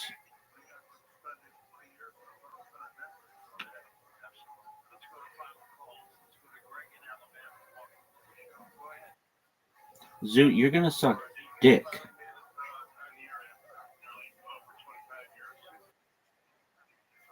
Zoot, you're done. You couldn't win on your best day. Look at all this space. Look at all this. Watch this move. Look how good this is. Just boom, 5. Another 5 points, Zoot. And you're done. You can't put your shit anywhere. I see one place you can put it. 2 places you can put it. Yo, what up, pimp? How are you? It's discord.me/rabbi.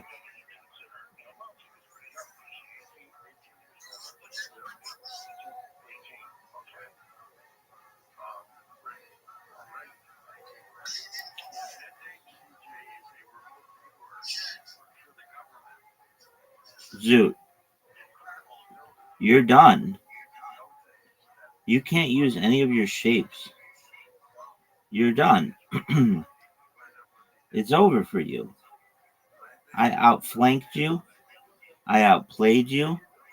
I outsmarted you. You're done, Zoot. Zoot, you're done. You're done. This is obvious that you're done.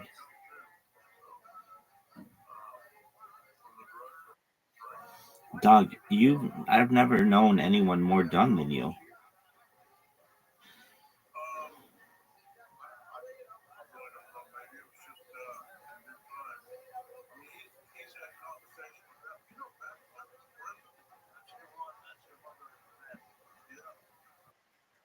Yo, pimp, what's good in your neck of the woods, baby? The what? Oh, I've never used it. I don't need hints. I'm the one who gives the computer hints.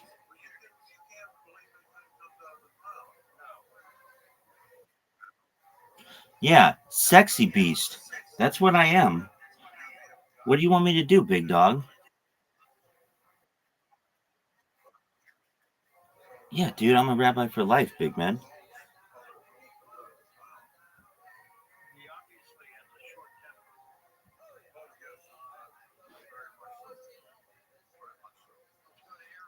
Zoot, are you gonna press the hint button? You think that's gonna help you? I don't even know what the hint button is. It seems like a simp thing to do. And I'm alpha, baby.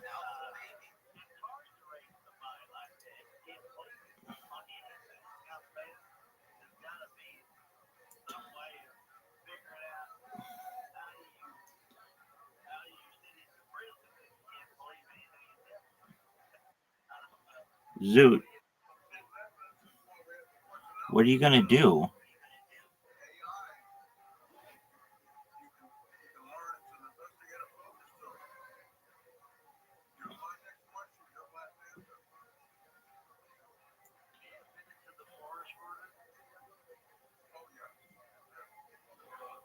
Big dog.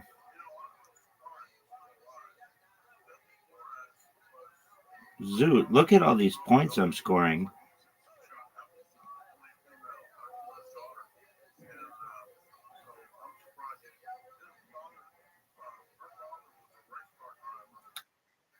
Sounds like a plan, Stan. Peace out, Girl Scout. Brothers, Yeah, that game sucks. Things to be Like I said, debated or man, figured I'm out. here tonight because Are like this rolled could up wait till and Monday with a guest. We love you with all our hearts, and this is not and about they chew over monetary. the big It's not- things, and then they make this their is about I decisions, want and I then want my family. that I'm goes just laying back on to the floor with Washington. person. Everybody's on vacation, Watching, and then the staff gets you everything know, ready to I vote mean, for the I budget just in I September, learned. and then the Listen, budget man, gets I've voted written in one October. life. And if that process breaks down, and you have a food fight, then you've got I again, can't but the imagine not big learning decisions things are about made myself by consensus, every and week. I like you looking back use, on you know, Sunday whether and it's a go, wow, that Bilderberg was a meeting great week. or a What did I learn about myself this week? they're a You know, little bit and this different, week for but me, yeah, I learned executive committee of the council. and that's why I don't harp on it, man. God You know, makes his choices. you have Karma makes their these choices. meetings where you get But you people have from all one thing at different the end of the day. industries, all different And this is, applications I've always together, judged myself by so they this, can and this is your friends. collaborate, and The they people make that are these around. decisions Let's say you during go to a four of your committee good of friends. consensus process, Two which of is them why are going to once tell they you you're a agree to loser, something, and everybody two of gets them are to, going to support you you. know, You know, two you of them are can't going to bust say it you're a because, loser. you I know, don't you've like told putting 20 my different two, industries just to going go to the right. raise So the you other can't just go to the possibility. left. You know, and you have a pick on family. What are you going to do if you fail? You have two friends. Let's say out of those two friends, you have So one I'm friend not that who's a familiar mess. with the Bilderbergers. I mean, I never, you know, if you look at The who I weakest work person in your with, life I mean, I drove you work to with some gigs. people on the street What if that that guy in gave you a book Washington, once on Bilderbergers, stand-up but comedy? What it was if simply a more that was Philano's international cousin? version. And my guess is, In if you 1993, look when I at, went back to you New York, I grab didn't so know much what I was booty doing at the with end my of life World War at II. I 32 think years one old, of the guys. initial goals I had was been to on build stage a a couple business times. to I was manage like that, the girl that fat shamed. I was you know, telling that people as sort a of comic. kind of I money. told him my dream. For some reason, he would push me every day. You go to the city tonight, do comedy. Let's go. I'll give you a ride on the So road. more recently, that's Nah, nah, possible watch. because Yeah, the why did I tech, push you with the you know, jiu-jitsu? Where tech do you is think I so got that important from? to build under control. Yeah, because I get it. I get when sometimes you need. Peter Was to manage that, you know, that sort of pot of money. I heard that Peter Thiel and Eric Schmidt were the representatives of the United States for the Bilderberg Summit. So more recently, that's possible because You the need that person to say, "Come on." yeah, Now tech you're in is a so spot. important When to build I'm control. like dreading jujitsu, if So, I don't have any, like you if know, someone's I hate to offering say you a it, ride, it's like you can't even 21 say, "Oh, I'm trillion running is, out you know, of gas." we've My sucked car out broke as much down. money as possible Like and put that? the government on a debt trap. Okay, If you look let at me what ask you they're this: doing when you now, first started now comedy, they're did you stealing enjoy all it? the data, and it looks to me like they're Yes and no. building up to steal This is hitting me, man. But One day, there's, 1985 um, and if you look at 1984, if you have an 85, AI George, and you want to build he a tells control me grid that, and social credit system, the that most you know he's valuable doing data this you and this. need I is got arrested communicate. that day. George Thing had me with bailed. Social Security, What up? IRS, and the How are you? That was the beginning data. of my life. It's the most valuable data. Yeah, I didn't want to fucking talk with you The anyway. most valuable data. That was the first time I didn't So get in that's trouble for where 3 months. funny I Nate had and three Wolf and I visits to were the trying to podcast cover the business. same point. And she And said, they you know, want that to data's hire you worth to more achieve than $1 trillion. operations or network control It's because you know interesting about because Musk was podcasting. out and that raising just capital leading for to something. SAI and Yeah. had a deal I with don't know Palantir what it at the is. same time. I don't My know guess, what it is. And that I you think said, I don't know what it is. But according to Welcome. Polish the reports, worst thing How are you? What up, Celestial? Okay, the worst thing What up, Celestial? How you living, pimp? How'd you find out about me, son?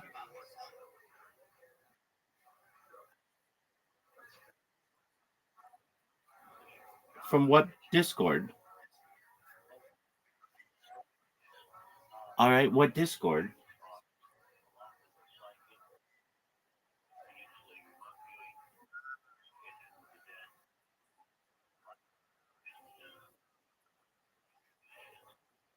Yeah, everybody meets me from there. How you living, big dog? Excellent. What's good in your neck of the woods? What's good in your neck of the woods? Yeah, it's a saying. It means like what's good around you.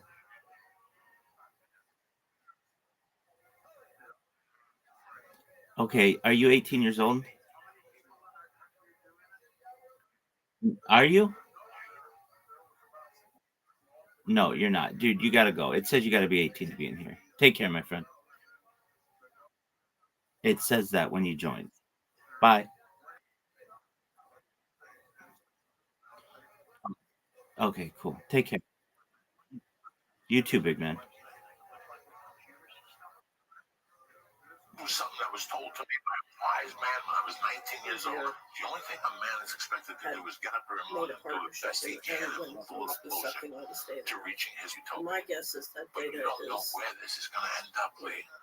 You're going to be, when they I'm sucked dead it into and buried, the AI. one day you're going to look out a window, spark up a cigar or a joint, and you're going to go look at what I'm doing today. It all started in Well, let a me come room around to that. sitting across from some fat ex-felon because you're The on the other thing ground is, floor of something and huge. this is from a This is video, communications. an interview Howard Lutton said. He said, "Don't worry And about this is that." So something he's that's the needed Secretary of daily. Commerce, but he was a Entertainment private and dealer, communication. and he was the guy who looked Yeah, at Epstein for and that's it's great for me, but I've been talking with so many people Ludnick now. says, Like this one that I'm going to respond to his email tomorrow. because we have He's not sure if he should on go the to U.S. college balance for sheet, we have podcasts. 500 billion. And it's Would you go to college for I don't know what to tell trillion him. No, this is the uploaded college. resources, This is the which college. true. What's the The federal college? I'm going to government teach a has a huge podcasting amount class. of Let me ask you. I would only take 10 people's podcasting during classes Trump, in right now. fact, he Get paid ordered for up nothing a else. At a geological college survey degree that would level, allow 10 people's basically to map podcasting classes. 100% Adam of the Carolla. resources. I wouldn't take my podcast class. So, But there are podcasts out if there you that are want to successful. ponder the U.S. They balance went sheet, to college. This is what the it's problem worth is. a Go for like sound fortune. It could engineering. This is create, how you learn sound engineering. new When kind of people hear Rothschild your emails and going, Joey, I can't fortunes. hear you talk to Lee. Because they teach you that theory, but they're not going to teach you what we learned in 5 years, which is still what they're No, going to it's need to not. do. It's just Welcome. The only way to get this is No, technicality. but here's The the only thing. way to learn. How are you? The only way to learn anything. We have one problem in the United States. What's good? Hello? FWQZ, how are you?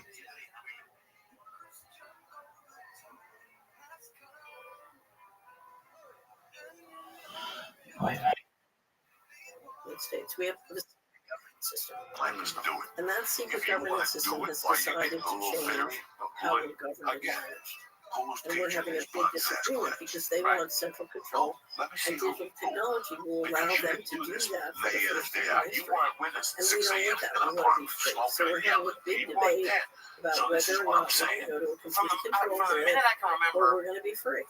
even as That's kids, the you were debate. asked, And what do you want whether to be when they, you grow up and all the that. And so breakaways much were can you break right. back It in is and the, say, it is okay, the we're worst dictating to you now decision that we we still make spend all in your our money. We're lives. going to dictate Because to we you do how you're 50% going to of live. it for our parents. So who More than that. Is it that 4 years. specifically I'm that just going wants with to 50, control Lee. growth? I'm just going with Is 50. this People go to just college, some 50% evil for the group parents, that is 30% decentralized from of the U.S. government 20% now has of control what over them? surrounds them. Like, Or is this sort of just like a diaspora of you're good not in high evil school that no is more. Mommy's not controlling flipping your burgers and making your laundry. So, This all kicks into your day. So that underwater So, biology you know, becomes think of associated. this back to the Come on, they population of want you people to who are make a life responsible to decision. manage the planet. at 18 And years you know, old. if you come What up you through want to the do layers as a of the child. financial It's not like, system, okay, at the 18 years bankers, old, the as a child. insurance, the whole Yeah, thing. I thought I was And number then the up here, people and I who thought I make could the do this and that. governance But I had the decisions, mind you know, I can of only a guess who child. they are, but I If you have want some to help guesses. you lose You know, weight, they I are can help you. What's the responsible matter for the with intergenerational what? things. You're The sitting there children are blinking. responsible for this. I don't see no devils, And no stars they, yet. over the last You 50 gonna put years, some in music my on? You experience, gonna they have been exceptionally frustrated. They find managing the general population very frustrating and scary. Because remember, occasionally you have revolutions and people Oh my God, get we guilty. got a lot of fun tonight. So they're afraid it. My I gotta personal get up and I'll experience is tell that you they're no afraid time. of the whole population. Because they are feeling it. Right. And they're risk managers and they think it very long. And what's happened is, particularly in the United States, you have a huge cycle of disrespect between the general population and the people responsible to the financial system.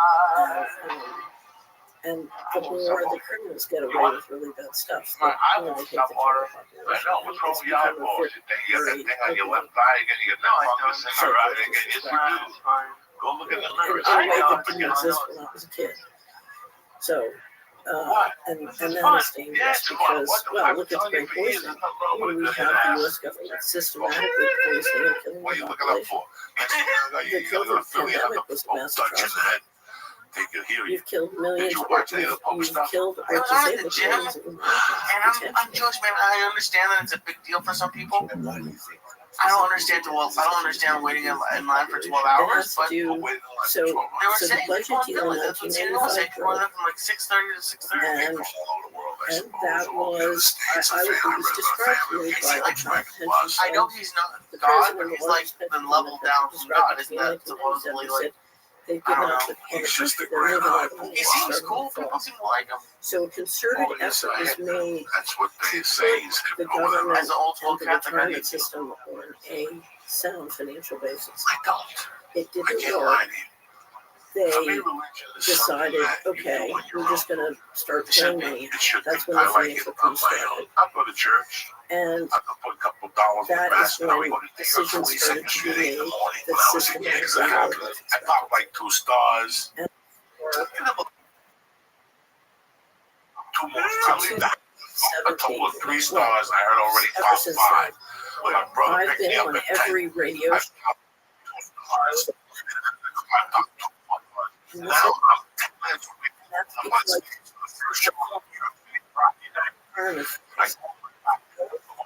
I go, what's this in my pocket? There's a piece of made it paper very with a clear in star 1995 that's he starting to refused melt. to fund them. I'm not doing You it. only I'm have not going to another let way them to do it. balance the budget, The and AC that's the star lower life It's expectancy. New York City. When And you the go on little- stage in New York City, you got to Well, go if out you look there. at the charts, I went out there Friday, like literally about from when that 12, budget deal busted, 14, life 16 expectancy minutes started to fall. Boy, So here are the other I 19 feel like industrial I am countries, about to and pass out. here's the U.S., and it I get starts to go down, nauseated. down, My down, and stomach then just they go drops get to a back certain up the level cliff. of nausea. And the I can feel the divergence temperature of my between body change.